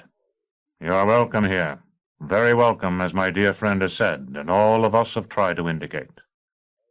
But your own friends must remain outside as long as we are here. You know that, of course. I mention it only as a matter of form." The third Cacajan, in a tone so deep that one felt rather than heard it, muttered, "It doesn't matter," and as though he feared I might see the empty eye-slits of his mask, turned and made a show of staring out the narrow window behind him. "Perhaps it doesn't, then," Barbatus said. "Ossipago knows best, after all." "You have friends here, then?" Dr. Tallis whispered. It was a peculiarity of his that he seldom spoke to a group, as most people do, but either addressed a single individual in it, almost as though he and the other were alone, or else orated as if to an assembly of thousands. "Some of the islanders gave me an escort," I said, trying to put the best face I could on things. "You must know of them. They live on the floating masses of reeds in the lake." "They are rising against you," Dr. Tallis told the giant. "I warned you this would happen." He rushed to the window, through which the being called Ossipago seemed to look, shouldering him to one side, and stared out into the night. Then, turning toward the Kakajin, he knelt, seized his hand, and kissed it. This hand was quite plainly a glove of some flexible material painted to resemble flesh, with something in it that was not a hand. "You will help us worship, will you not? You have phantasms aboard your ship, surely? Once line the walls with horrors, and we will be safe for a century." In his slow voice, Baldander said, "Severian will be the victor. Else why did they kneel to him? Though he may die, and we may not. You know their ways, Doctor. The looting may disseminate knowledge." Dr. Tallis turned upon him furiously. "Did it before? I ask you." "Who can say, Doctor?" "You know it did not. They are the same ignorant, superstitious brutes they have always been." He whirled again. "Noble hierodules, answer me. You must know if anyone does."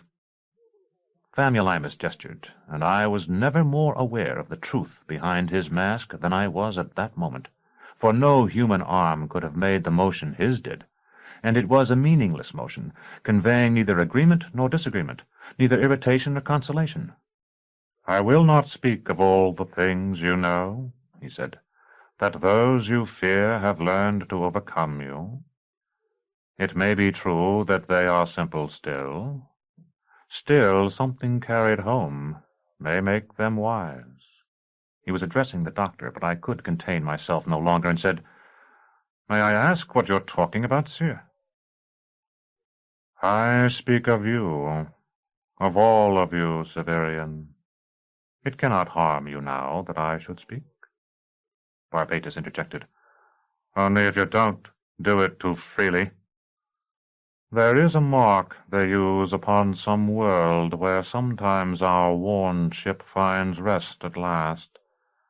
It is a snake with heads at either end. One hand is dead, the other gnaws at it." Without turning from the window, Ossipago said, "That is this world, I think."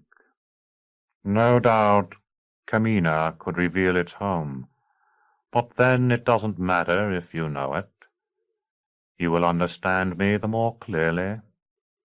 The living head stands for destruction, the head that does not live for building. The former feeds upon the latter, and feeding nourishes its food. A boy might think that if the first should die, the dead constructive thing would triumph, making his twin now like himself. The truth is, both would soon decay." Barbatus said, "As so often, my good friend is less than clear. Are you following him?" "I am not," Dr. Tallis announced angrily. He turned away as if in disgust and hurried down the stair. "That does not matter," Barbatus told me, "since his master does." He paused as though waiting for Baldander to contradict him, then continued, still addressing me. "Our desire, you see, is to advance your race, not to indoctrinate it." "Advance the shore people?" I asked. All this time the waters of the lake were murmuring their night grief through the window. Ossipago's voice seemed to blend with it as he said, "All of you." "It is true, then. What so many sages have suspected. We are being guided. You watch over us. And in the ages of our history, which must seem no more than days to you, you have raised us from savagery."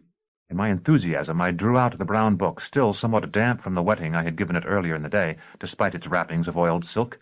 "Here, let me show you what this says. Man, who is not wise, is yet the object of wisdom.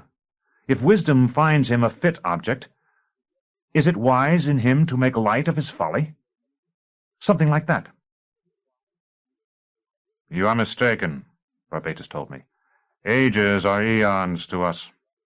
My friend and I have dealt with your race for less than your own lifetime." Baldander said, "These things live only a score of years, like dogs." His tone told me more than is written here, for each word fell like a stone dropped down some deep cistern.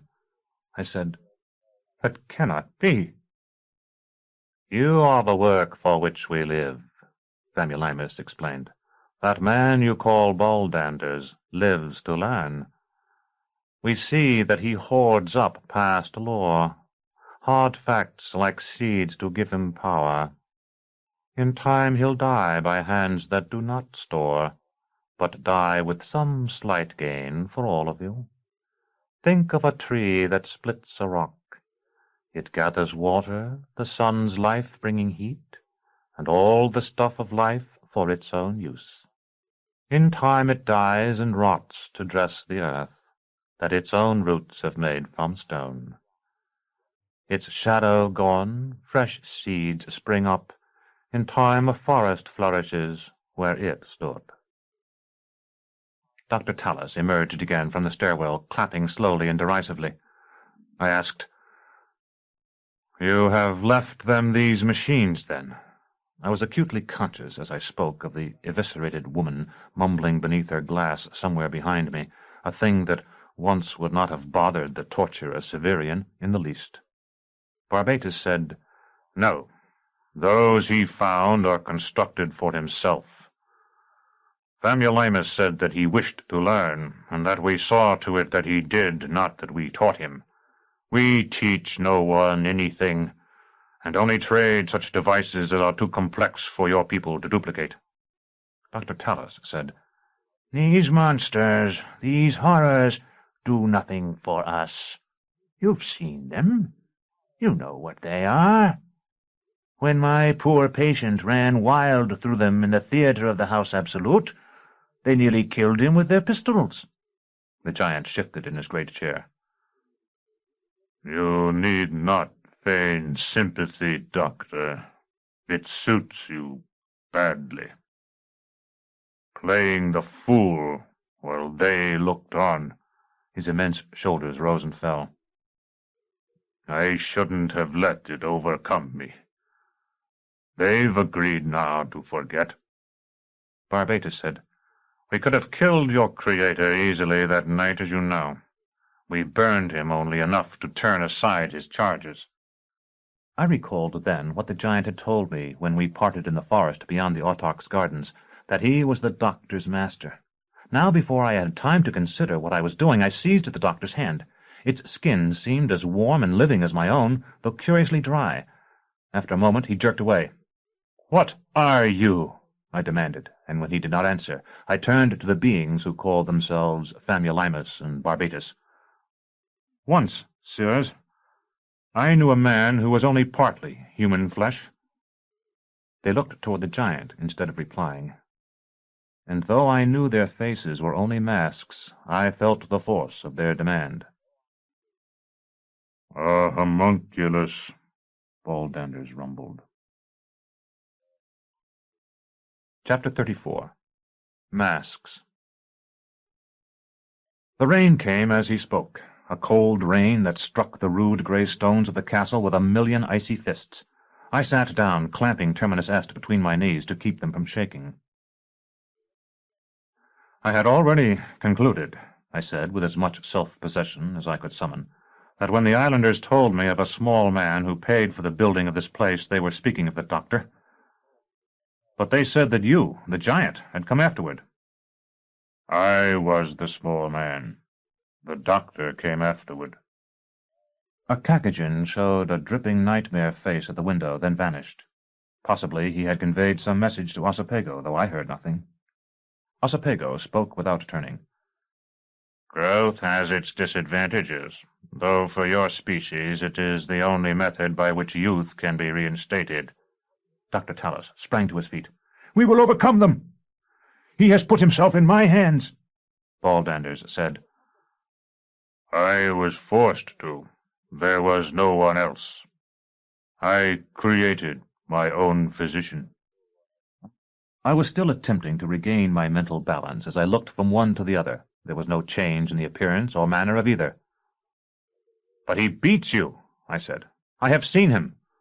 "Once I overheard you while you confided in the smaller woman. You destroyed another woman whom you loved, yet you were her slave." Dr. Tallis said, I must get him up, you see. He must exercise, and it is a part of what I do for him. I'm told that the autarch, whose health is the happiness of his subjects, has an isochronon in his sleeping chamber, a gift from another autarch from beyond the edge of the world. Perhaps it is the master of these gentlemen here, I don't know. Anyway, he fears a dagger at his throat and will let no one near him when he sleeps, so this device tells the watches of his night. When dawn comes, it rouses him. How then should he, the master of the Commonwealth, permit his sleep to be disturbed by a mere machine? Baldanders created me as his physician, as he told you. Severian, you've known me some time. Would you say I was much afflicted with the infamous vice of false modesty? I managed to smile as I shook my head. Then I must tell you that I am not responsible for my virtues, such as they are. Baldanders wisely made me all that he is not, so that I might counterweight his deficiencies. I am not fond of money, for example. That's an excellent thing for the patient in a personal physician. And I am loyal to my friends, because he is the first of them. Still, I said, I have always been astounded that he did not slay you. It was so cold in the room that I drew my cloak closer about me, though I felt sure that the present deceptive calm could not long endure. The giant said, You must know why I keep my temper in check. You have seen me lose it. To have them sitting there watching me as though I were a bear on a chain. Dr. Tallis touched his hand. There was something womanly in the gesture. It's his glands, Severian, the endocrine system and the thyroid. Everything must be managed so carefully, otherwise he would grow too fast. And then I must see that his weight doesn't break his bones, and 1,000 other things. The brain, the giant rumbled. The brain is the worst of all, and the best. I said, Did the claw help you? If not, perhaps it will, in my hands. It has performed more for me in a short time than it did for the Pellerines in many years. When Baldander's face showed no sign of comprehension, Dr. Tallis said, He means the gem the fisherman sent. It is supposed to perform miraculous cures. At that, Ossipago turned to face us at last. Interesting.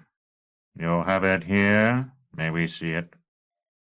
The doctor looked anxiously from the Cacagen's expressionless mask to Baldander's face and back again as he said, Please, your worships, it is nothing. A fragment of corundum. In all the time since I had entered this level of the tower, none of the Cacagens had shifted his place by more than a cubit. Now Ossipago crossed to my chair with short, waddling steps. I must have recoiled from him, for he said, You need not fear me, though we do your kind much hurt. I want to hear about this claw, which the homunculus tells us is only a mineral specimen. When I heard him say that, I was afraid that he and his companions would take the claw from Baldander's and carry it to their own home beyond the void. But I reasoned that they could not do so unless they forced him to produce it, and that if they did that, it might be possible for me to gain possession of it, which I might fail to do otherwise. So I told Ossipago all the things the claw had accomplished while it had been in my keeping, about the Ulan on the highway, and the man-apes, and all the other instances of its power that I have already recorded here. As I spoke, the giant's face grew harder, and the doctor's, I thought, more anxious. When I had finished, Ossipago said, And now we must see the wonder itself. Bring it out, please. And Baldander's rose and stalked across the wide room, making all his machines appear mere toys by his size, and at last pulled out the drawer of a little white-topped table and took out the gem. It was more dull in his hand than I had ever seen it. It might have been a bit of blue glass.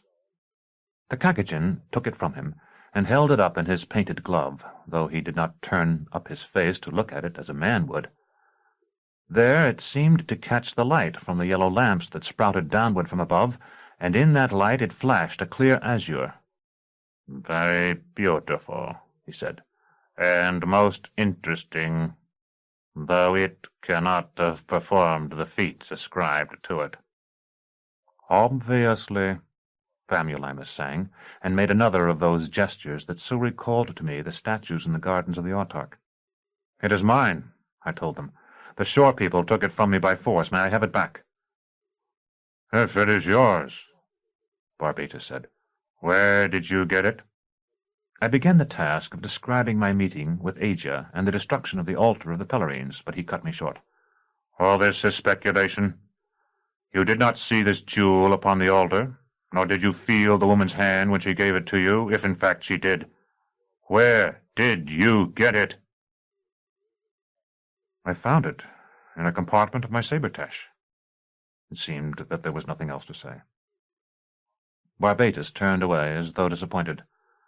"And you?" He looked toward Baldanders. "Ossipago has the jewel now, and he got it from you. Where did you get it?" Baldanders rumbled. "You saw me? From the drawer of that table?" The Cacagen nodded by moving his mask with his hands. "You see, then, Severian, his claim has become as good as yours." "But the gem is mine, and not his." "It is not our task to judge between you. You must settle that when we are gone. But out of curiosity, which torments even such strange creatures as you believe us to be, Baldanders, will you keep it?"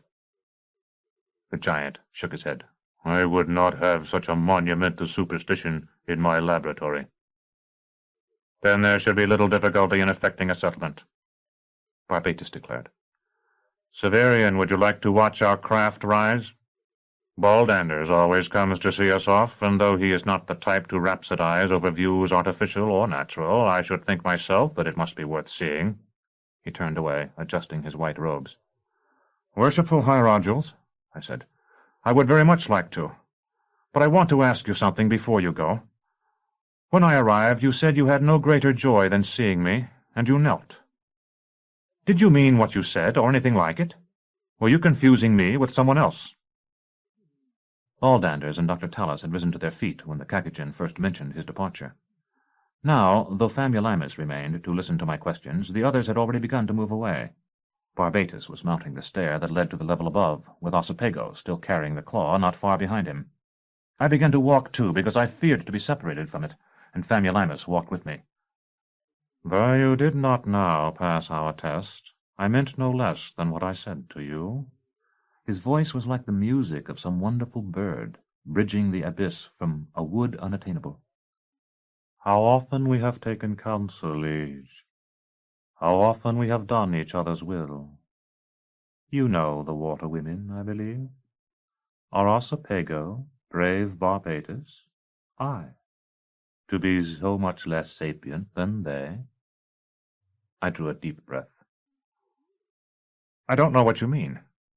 But somehow I feel that, though you and your kind are hideous, you are good, and that the Undines are not, though they are so lovely as well as so monstrous that I can scarcely look at them. Is all the world a war of good and bad? Have you not thought it might be something more?" I had not, and could only stare. "And you will kindly tolerate my looks? Without offense, may I remove this mask? We both know it for one, and it is hot. Baldanders is ahead and will not see."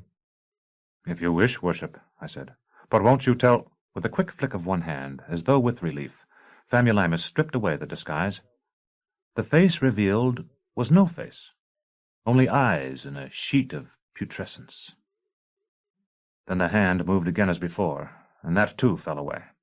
Beneath it was the strange, calm beauty I had seen carved in the faces of the moving statues in the gardens of the House Absolute, but differing from that as the face of a living woman differs from her own life-mask.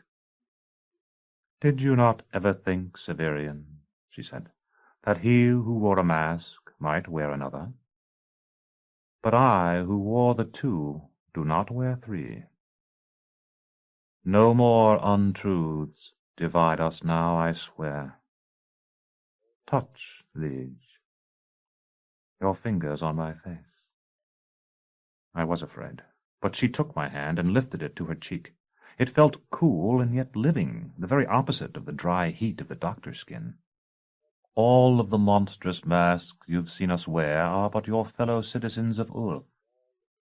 An insect, lamprey, now a dying leper. All are your brothers, though you may recoil.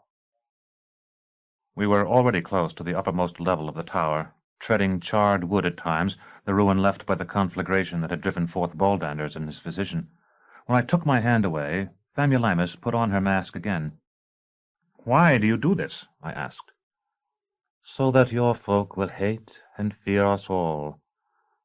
How long, Severian, if we did not?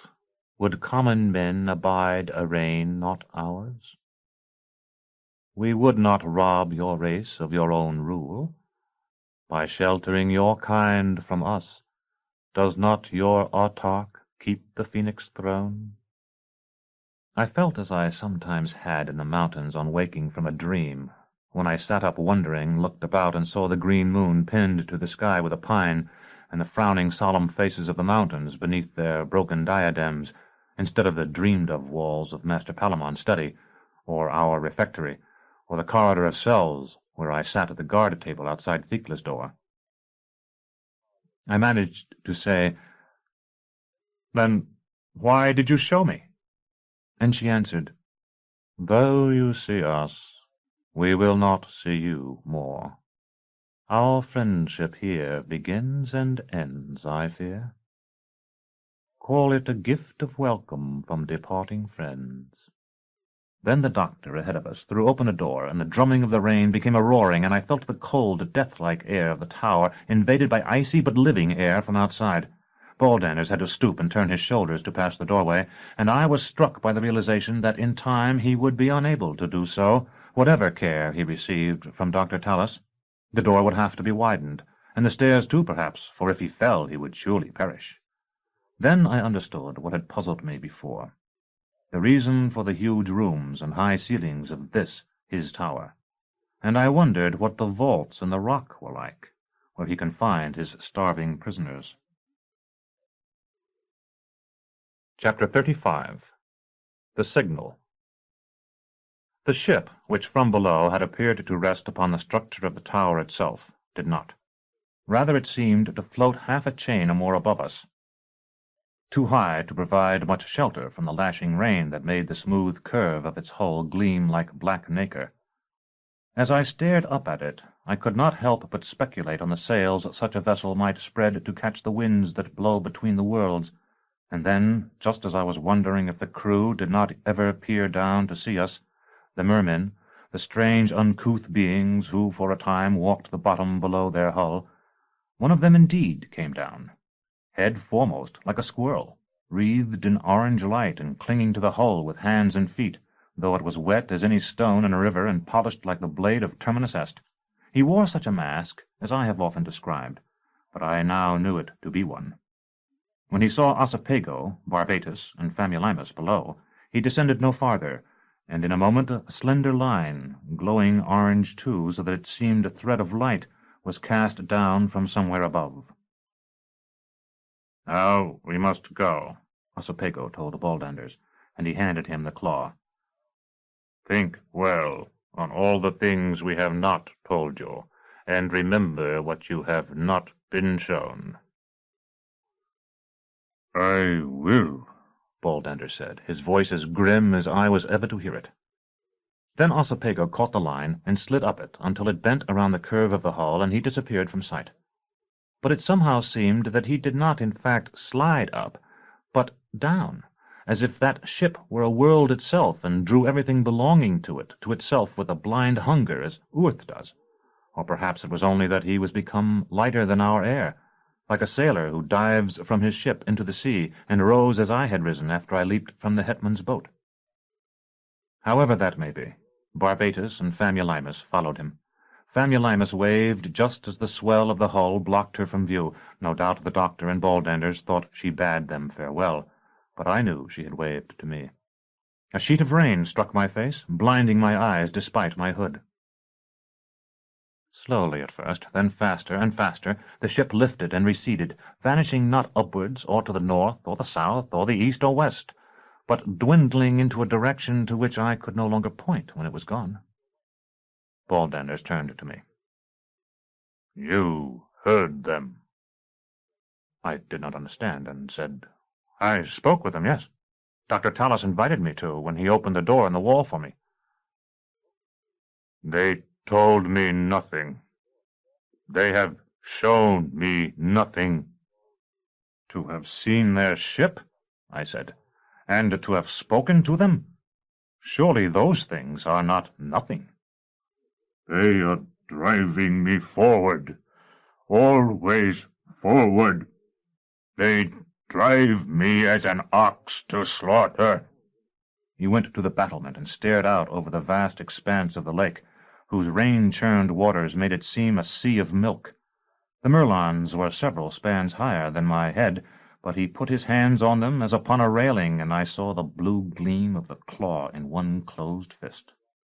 Dr. Tallis pulled at my cloak, murmuring that it would be better if we were to go inside out of the storm, but I would not leave. "It began long before you were born. At first they helped me, though it was only by suggesting thoughts, asking questions. Now they only hint. Now they only let slip enough to tell me a certain thing may be done. Tonight there was not even that." Wanting to urge that he no longer take the islanders for his experiments, but without knowing how to do so, I said that I had seen his explosive bullets, which were surely very wonderful, a very great achievement. "Natrium," he said, and turned to face me, his huge head lifted to the dark sky.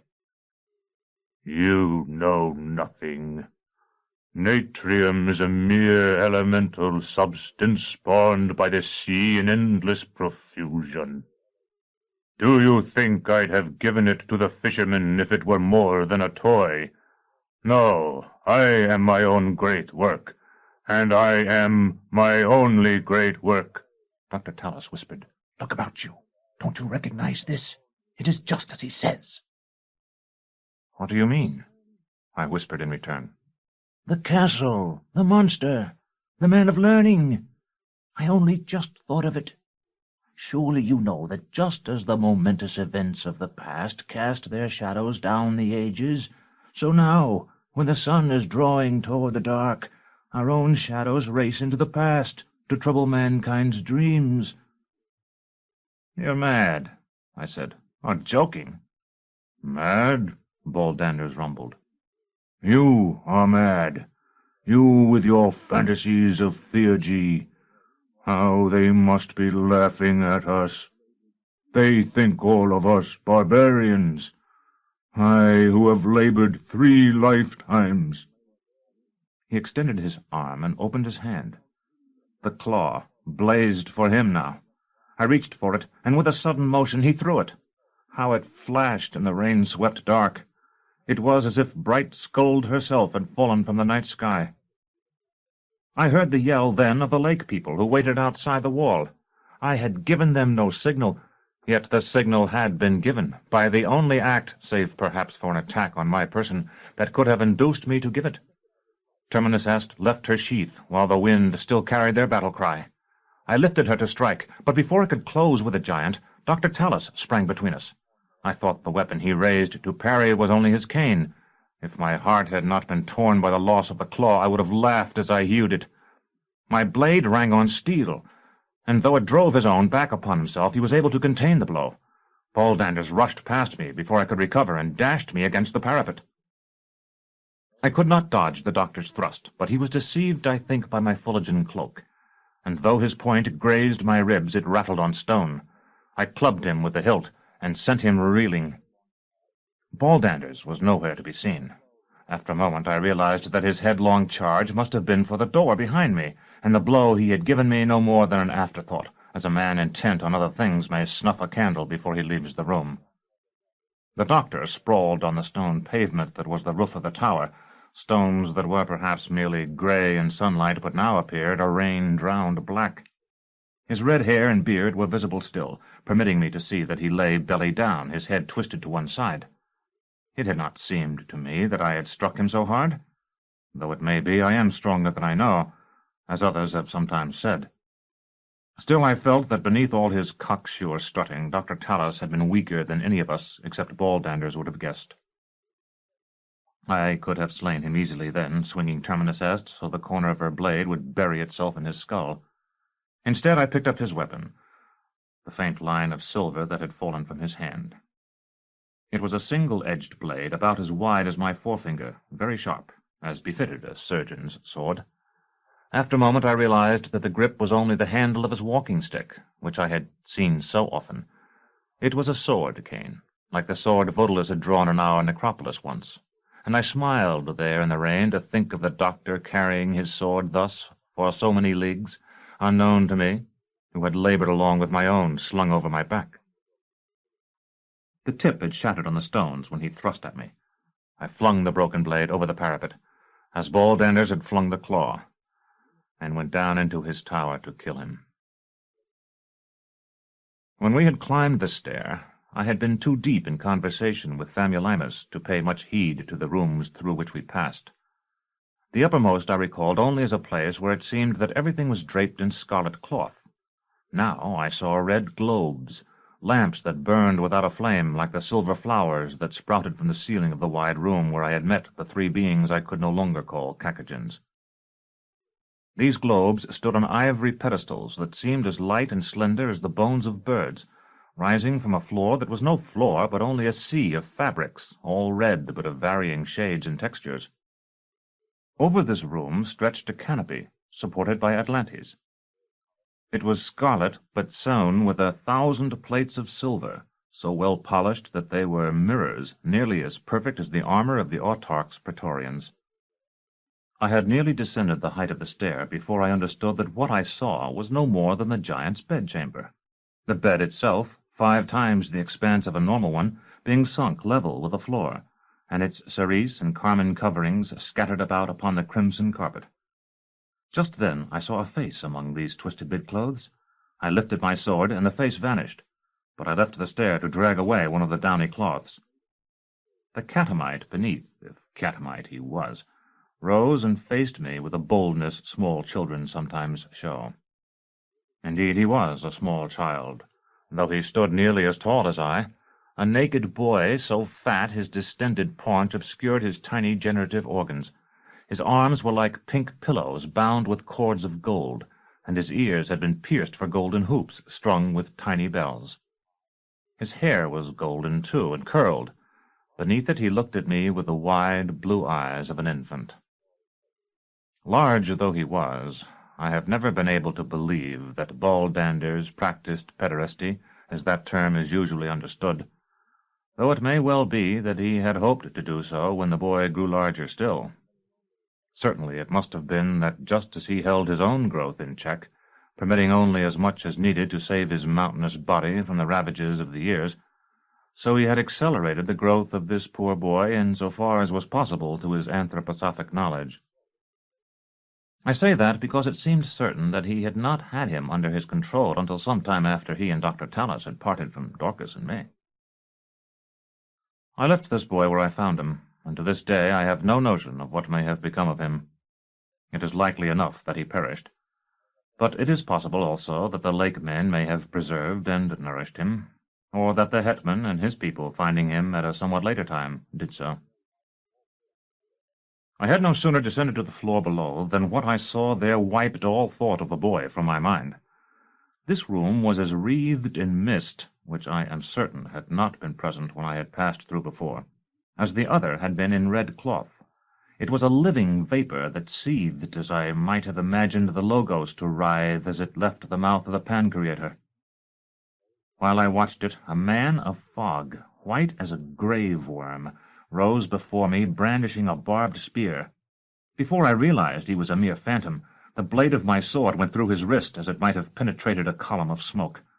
At once he began to shrink, the fog seeming to fall in upon itself, until he stood hardly higher than my waist. I went forward, down more steps, until I stood in the cold, roiling whiteness. Then there came bounding across its surface a hideous creature formed, like the man, of the fog itself. In dwarfs I have seen, the head and torso are of normal size or larger, but the limbs, however muscled, remain childlike. This was the reverse of such a dwarf, with arms and legs larger than my own, issuing from a twisted, stunted body. The anti-dwarf brandished an estoc, and opening its mouth in a soundless cry, it thrust its weapon into the man's neck, utterly heedless of his spear, which was plunged into its own chest. I heard a laugh then, and though I had seldom heard him merry, I knew whose laugh it was. "Baldanders!" I called. His head rose from the mist, just as I have seen the mountain-tops lifted above it at dawn. Chapter 36. The Fight in the Bailey. "Here is a real enemy," I said, "with a real weapon." I walked down into the mist, groping ahead of me with my sword-blade. "You see in my cloud chamber real enemies, too," Baldanders rumbled, his voice quite calm, "save that they are outside in the bailey. The first was one of your friends, the second one of my foes." As he spoke, the mist dispersed, and I saw him near the center of the room, sitting in a massive chair. When I turned toward him, he rose from it, and, seizing it by the back, sent it hurtling toward me as easily as he might have thrown a basket. It missed me by no more than a span. "Now you will attempt to kill me," he said, "and all for a foolish charm. I ought to have killed you that night when you slept in my bed." I could have said the same thing, but I did not bother to reply. It was clear that by feigning helplessness he was hoping to lure me into a careless attack, and though he appeared to be without a weapon, he was still twice my height, and, as I had reason to believe, of 4 times or more my strength. Then, too, I was conscious, as I drew nearer him, that we were reenacting here the performance of the marionettes I had seen in a dream on the night of which he had reminded me, and in that dream the wooden giant had been armed with a bludgeon. He retreated from me step by step as I advanced, yet he seemed always ready to come to grips. Quite suddenly, when we were perhaps 3/4 across the room from the stair, he turned and ran. It was astonishing, like seeing a tree run. It was also very quick. Ungainly though he was, he covered 2 paces with every step, and he reached the wall where there was just such a slit of window as Ossipago had stared from, long before me. For an instant I could not think what he meant to do. The window was far too narrow for him to climb through. He thrust both his great hands into it, and I heard the grinding of stone upon stone. Just in time I guessed, and managed a few steps back. A moment later he held a block of stone wrenched from the wall itself. He lifted it above his head and hurled it at me. As I leaped aside, he tore free another, and then another. At the third I had to roll desperately, still clutching my sword. To avoid the fourth, the stones coming quicker and quicker as the lack of those already torn away weakened the structure of the wall. By the purest chance, that roll brought me close to a casket, a thing no bigger than a modest housewife might have for her rings, lying on the floor.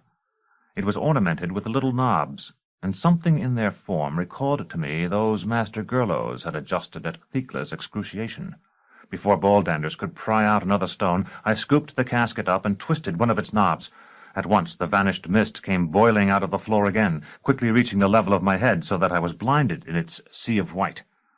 "You have found it," Baldanders said in his deep, slow tones. "I should have turned it off. Now I cannot see you, but you cannot see me." I kept silent because I knew he was standing with a block of stone poised to throw, waiting for the sound of my voice. After I had drawn perhaps 24 breaths, I began to edge toward him as silently as I could. I was certain that despite all his cunning, he could not walk without my hearing him. When I had taken 4 steps, the stone crashed on the floor behind me, and there was the noise of another being torn from the wall. It was 1 stone too many. There came a deafening roar, and I knew a whole section of the wall above the window must have gone crashing down. Briefly, I dared to hope it had killed him, but the mist began to thin at once, pouring through the rent in the wall and out into the night and the rain outside, and I saw him still standing beside the gaping hole. He must have dropped the stone he had wrenched loose when the wall fell. He was empty-handed. I dashed toward him, hoping to attack him before he realized I was upon him. Once again he was too quick. I saw him grasp the wall that remained and swing himself out, and by the time I had reached the opening he was some distance below. What he had done seemed impossible, but when I looked more carefully at that part of the tower illuminated by the lights of the room in which I stood, I saw that the stones were roughly cut and laid without mortar, so there were often sizable crevices between them, and that the wall sloped inward as it rose. I was tempted to sheathe Terminus Est and follow him, but I would have been utterly vulnerable if I had done so, since Baldanders would be certain to reach the ground before me. I flung the casket at him and soon lost sight of him in the rain. With no other choice left to me, I groped my way back to the stair and descended to the level I had seen when I first entered the castle. It had been silent then, uninhabited save by its ancient mechanisms. Now it was pandemonium. Over and under and through the machines swarmed scores of hideous beings akin to the ghostly thing whose phantom I had seen in the room Baldanders called his Chamber of Clouds. Like Typhon, some wore 2 heads. Some had 4 arms. Many were cursed with disproportionate limbs, legs twice the length of their bodies, arms thicker than their thighs. All had weapons, and so far as I could judge, were mad, for they struck at one another as freely as at the islanders who fought with them. I remembered then what Baldanders had told me, that the courtyard below was filled with my friends and his foes. He had surely been correct. These creatures would have attacked him on sight just as they attacked each other. I cut down 3 before I reached the door, and I was able to rally the lakemen who had entered the tower to me as I went, telling them that the enemy we sought was outside. When I saw how much they dreaded the lunatic monsters who leaped still from the dark stairwell, and whom they failed to recognize for what they undoubtedly were, the ruins of their brothers and their children, I was surprised they had dared to enter the castle at all. It was wonderful, however, to see how my presence stiffened them. They let me take the lead, but by the look of their eyes I knew that wherever I led, they would follow. That was the first time, I think, that I truly understood the pleasure his position must have given Master Gerlos, which until then I had supposed must have consisted merely in a celebration of his ability to impose his will on others. I understood, too, why so many of the young men at court forsook their fiancées, my friends in the life I had as Thecla, to accept commissions in obscure regiments. The rain had slackened, though it still fell in silver sheets. Dead men and many more of the giant's creatures lay on the steps. I was compelled to kick several over the side, for fear I would fall if I tried to walk over them. Below in the bailey there was still much fighting, but none of the creatures there came up to attack us, and the lakemen held the stair against those we had left behind at the tower. I saw no sign of Baldanders. Fighting, I have found, though it is exciting in the sense that it takes one out of oneself, is difficult to describe. And when it is over, what one best remembers, for the mind is too full at the time of struggle to do much recording, is not the cuts and parries, but the hiatuses between engagements. In the bailey of Baldanders' castle I traded frantic blows with 4 of the monsters he had forged, but I cannot now say when I fought well and when badly. The darkness and the rain favored the style of wild combat forced on me by the design of Terminus Est. Not only formal fencing, but any sword or spear play that resembles it requires a good light, since each antagonist must see the other's weapon. Here there was hardly light at all. Furthermore, Baldanders' creatures possessed a suicidal courage that served them badly.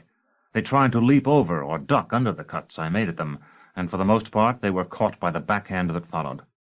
In each of these piecemeal fights the warriors of the islands took some part, and in one case actually dispatched my opponent for me.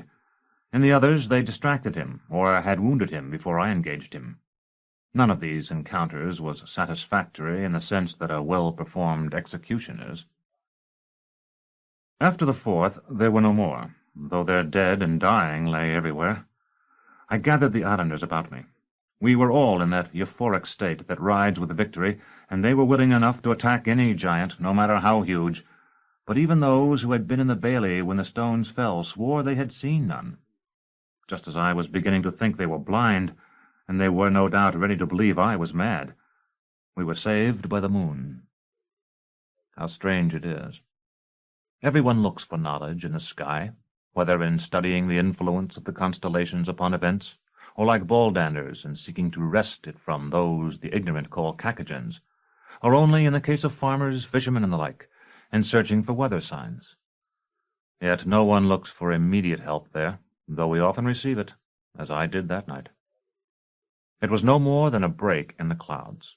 The rain, which had already grown fitful, did not truly cease, but for a very short time the light of the waning moon, high overhead, and though hardly more than half full, very bright, fell upon the giant's courtyard just as the light from one of the largest luminaries in the Odeum, in the Unieric level of the House Absolute, used to fall upon the stage. Beneath it the smooth, wet stones of the pavement shone like pools of still, dark water, and in them I saw reflected a sight so fantastic that I wonder now that I was able to do more than stare at it until I perished, which would not have been long. For Ballanders was falling upon us, but he was falling slowly. Chapter 37. Terminus Est. There are pictures in the brown book of angels swooping down upon earth in just that posture, the head thrown back, the body inclined so that the face and the upper part of the chest are at the same level. I can imagine the wonder and horror of beholding that great being I glimpsed in the book in the second house descending in that way. Yet I do not think it could be more frightful. When I recall Ballanders now, it is thus that I think of him first. His face was set, and he held upraised a mace tipped with a phosphorescent sphere. We scattered as the sparrows do when an owl drops among them at twilight. I felt the wind of his blow at my back, and turned in time to see him alight, catching himself with his free hand and bounding from an upright, as I have watched street acrobats do. He wore a belt I had not noticed before, a thick affair of linked metal prisms. I never found out, however, how he had contrived to re-enter his tower to get the mace and the belt, while I thought him descending the wall. Perhaps there was a window somewhere larger than those I saw, or even a door that had provided access to some structure that the burning of the castle by the shore people had destroyed. It is even possible that he only reached through some window with one arm. But oh, the silence as he came floating down, the grace as he who was large as the huts of so many poor folk caught himself on that hand and turned upright. The best way to describe silence is to say nothing. But what grace! I whirled then with my cloak, wind whipped behind me, and my sword, as I had so often held it, lifted for the stroke, and I knew then what I had never troubled to think upon before, why my destiny had sent me wandering half across the continent, facing dangers from fire in the depths of earth, from water, and now from air, armed with this weapon so huge, so heavy, that fighting any ordinary man with it was like cutting lilies with an axe. Ballanders saw me, and raised his mace, its head shining yellow-white. I think it was a kind of salute. 5 or 6 of the lakemen hedged him about with spears and toothed clubs, but they did not close with him. It was as though he were the center of some hermetic circle. As we came together, we two, I discovered the reason. A terror I could neither understand nor control gripped me. It was not that I was afraid of him or of death, but simply that I was afraid. I felt the hair of my head moving as if beneath the hand of a ghost, a thing I had heard of, but always dismissed as an exaggeration, a figure of speech grown into a lie. My knees were weak and trembled, so much so that I was glad of the dark because they could not be seen. But we closed. I knew very well, from the size of that mace and the size of the arm behind it, that I would never survive a blow from it. I could only dodge and jump back.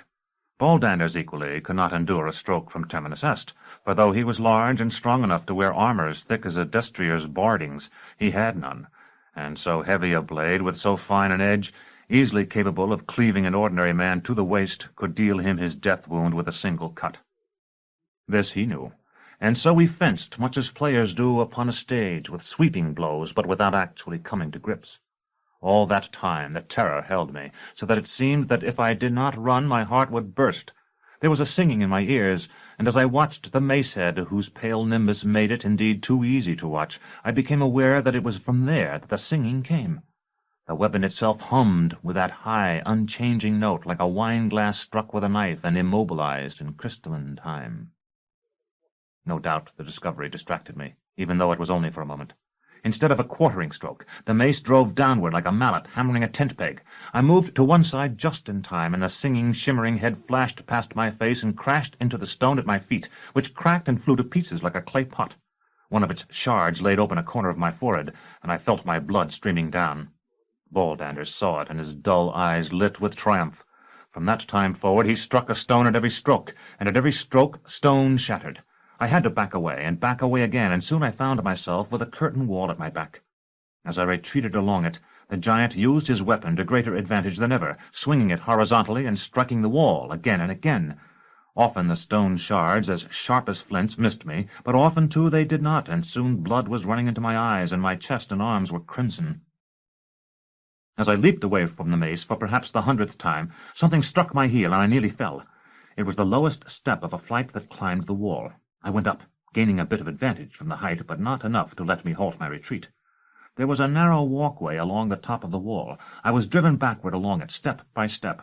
Now, indeed, I would have turned to run if I had dared, but I recalled how quickly the giant had moved when I surprised him in the Chamber of Clouds, and I knew that he would be upon me in a leap, just as I had, as a boy, overtaken the rats in the oubliette below our tower, breaking their spines with a stick. But not every circumstance favored Baldander's.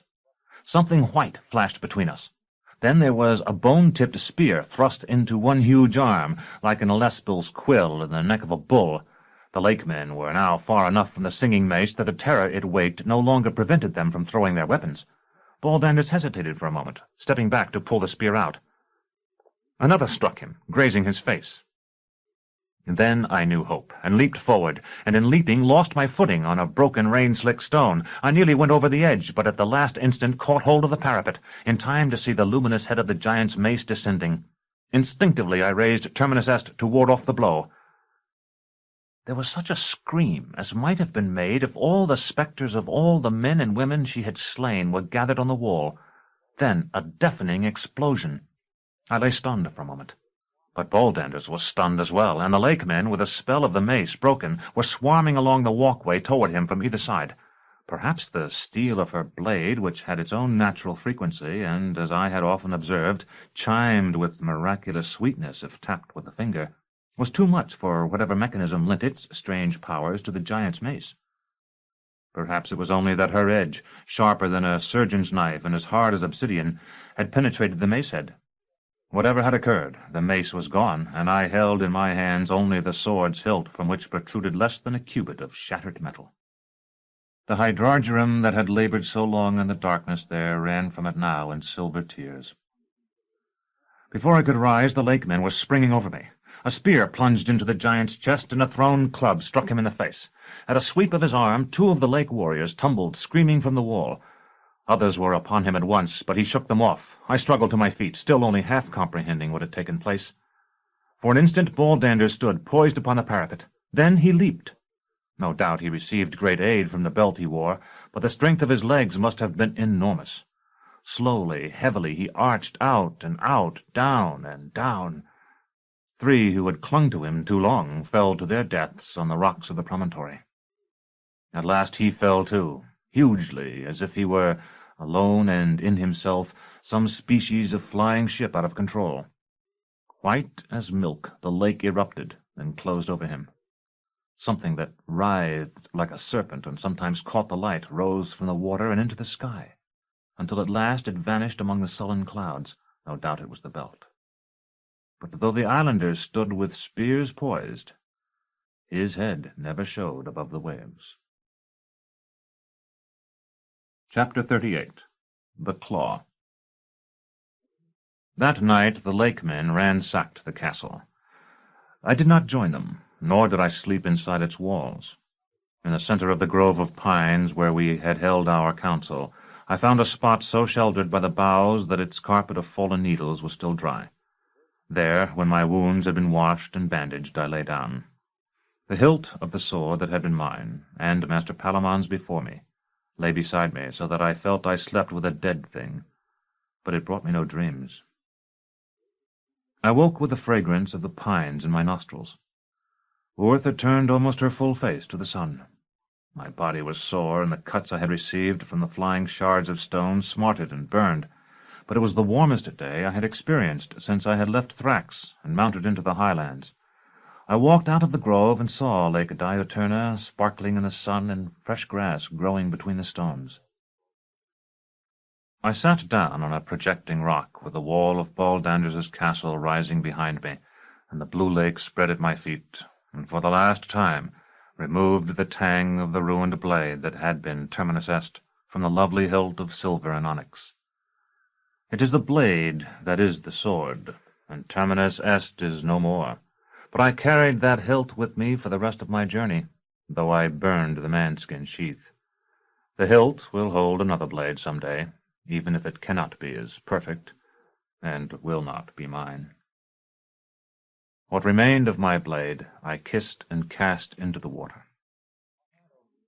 Then I began my search among the rocks.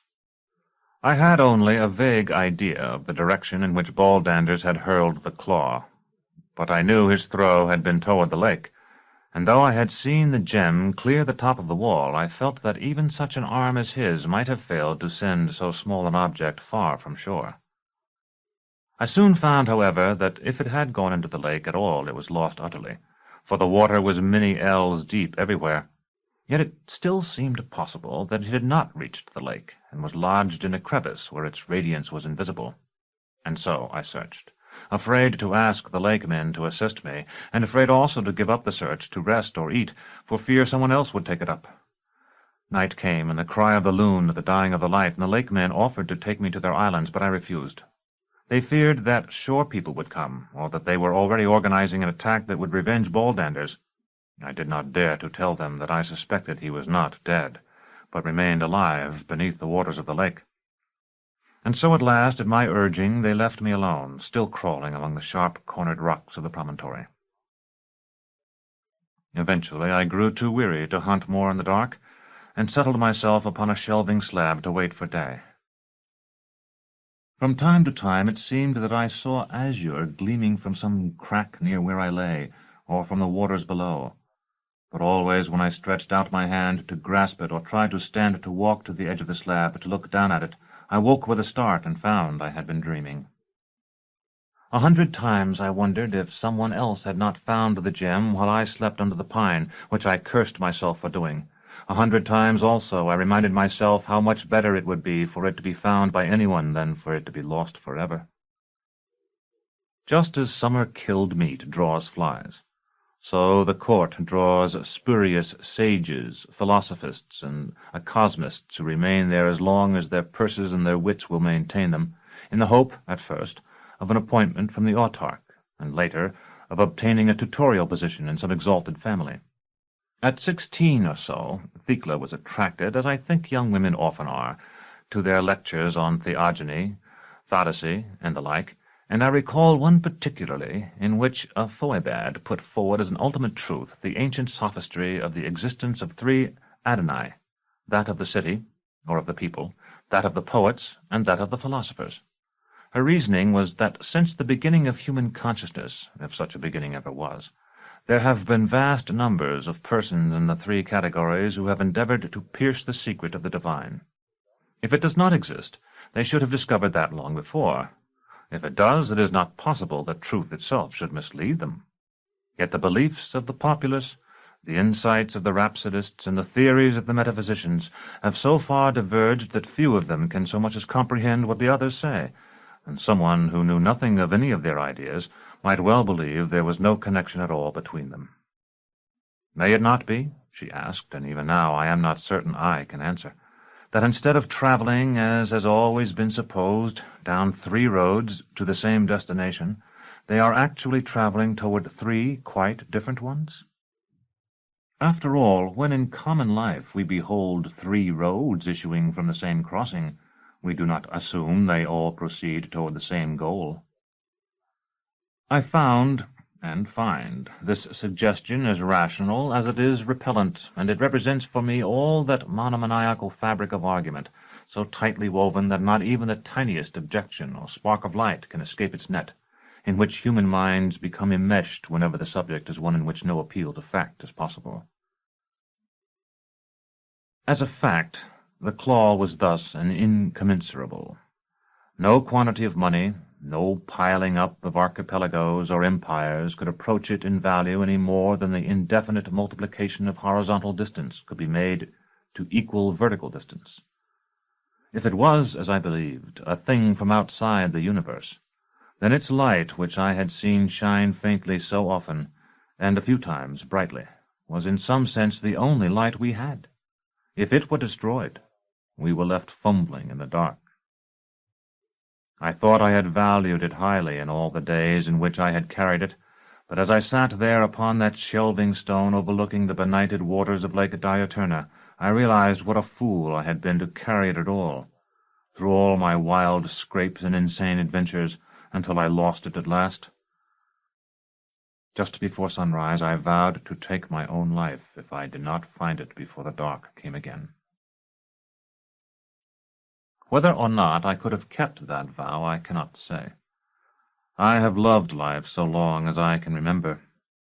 It was, I believe, that love of life that gave me whatever skill I possessed at my art, because I could not bear to see the flame I cherished extinguished other than perfectly.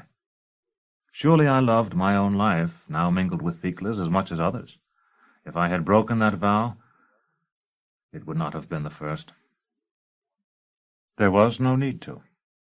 About mid-morning of one of the most pleasant days I have ever experienced, when the sunlight was a warm caress and the lapping of the water below a gentle music, I found the gem, or what remained of it. It had shattered on the rocks.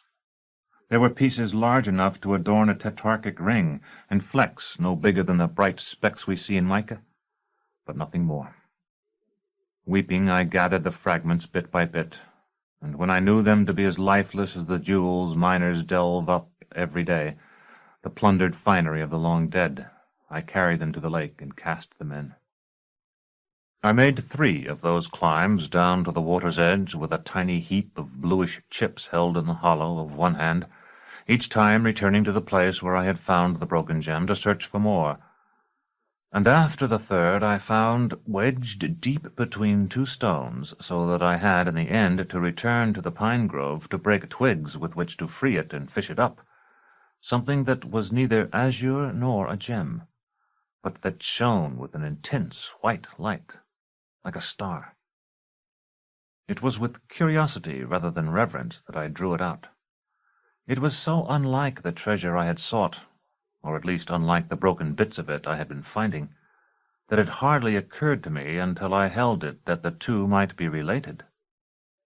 I cannot say how it is possible for an object in itself black to give light, but this did. It might have been carved in jet, so dark it was and so highly polished, yet it shone, a claw as long as the last joint of my smallest finger, cruelly hooked and needle-pointed, the reality of that dark core at the heart of the gem, which must have been no more than a container for it, a Lipsanatheca or pyx.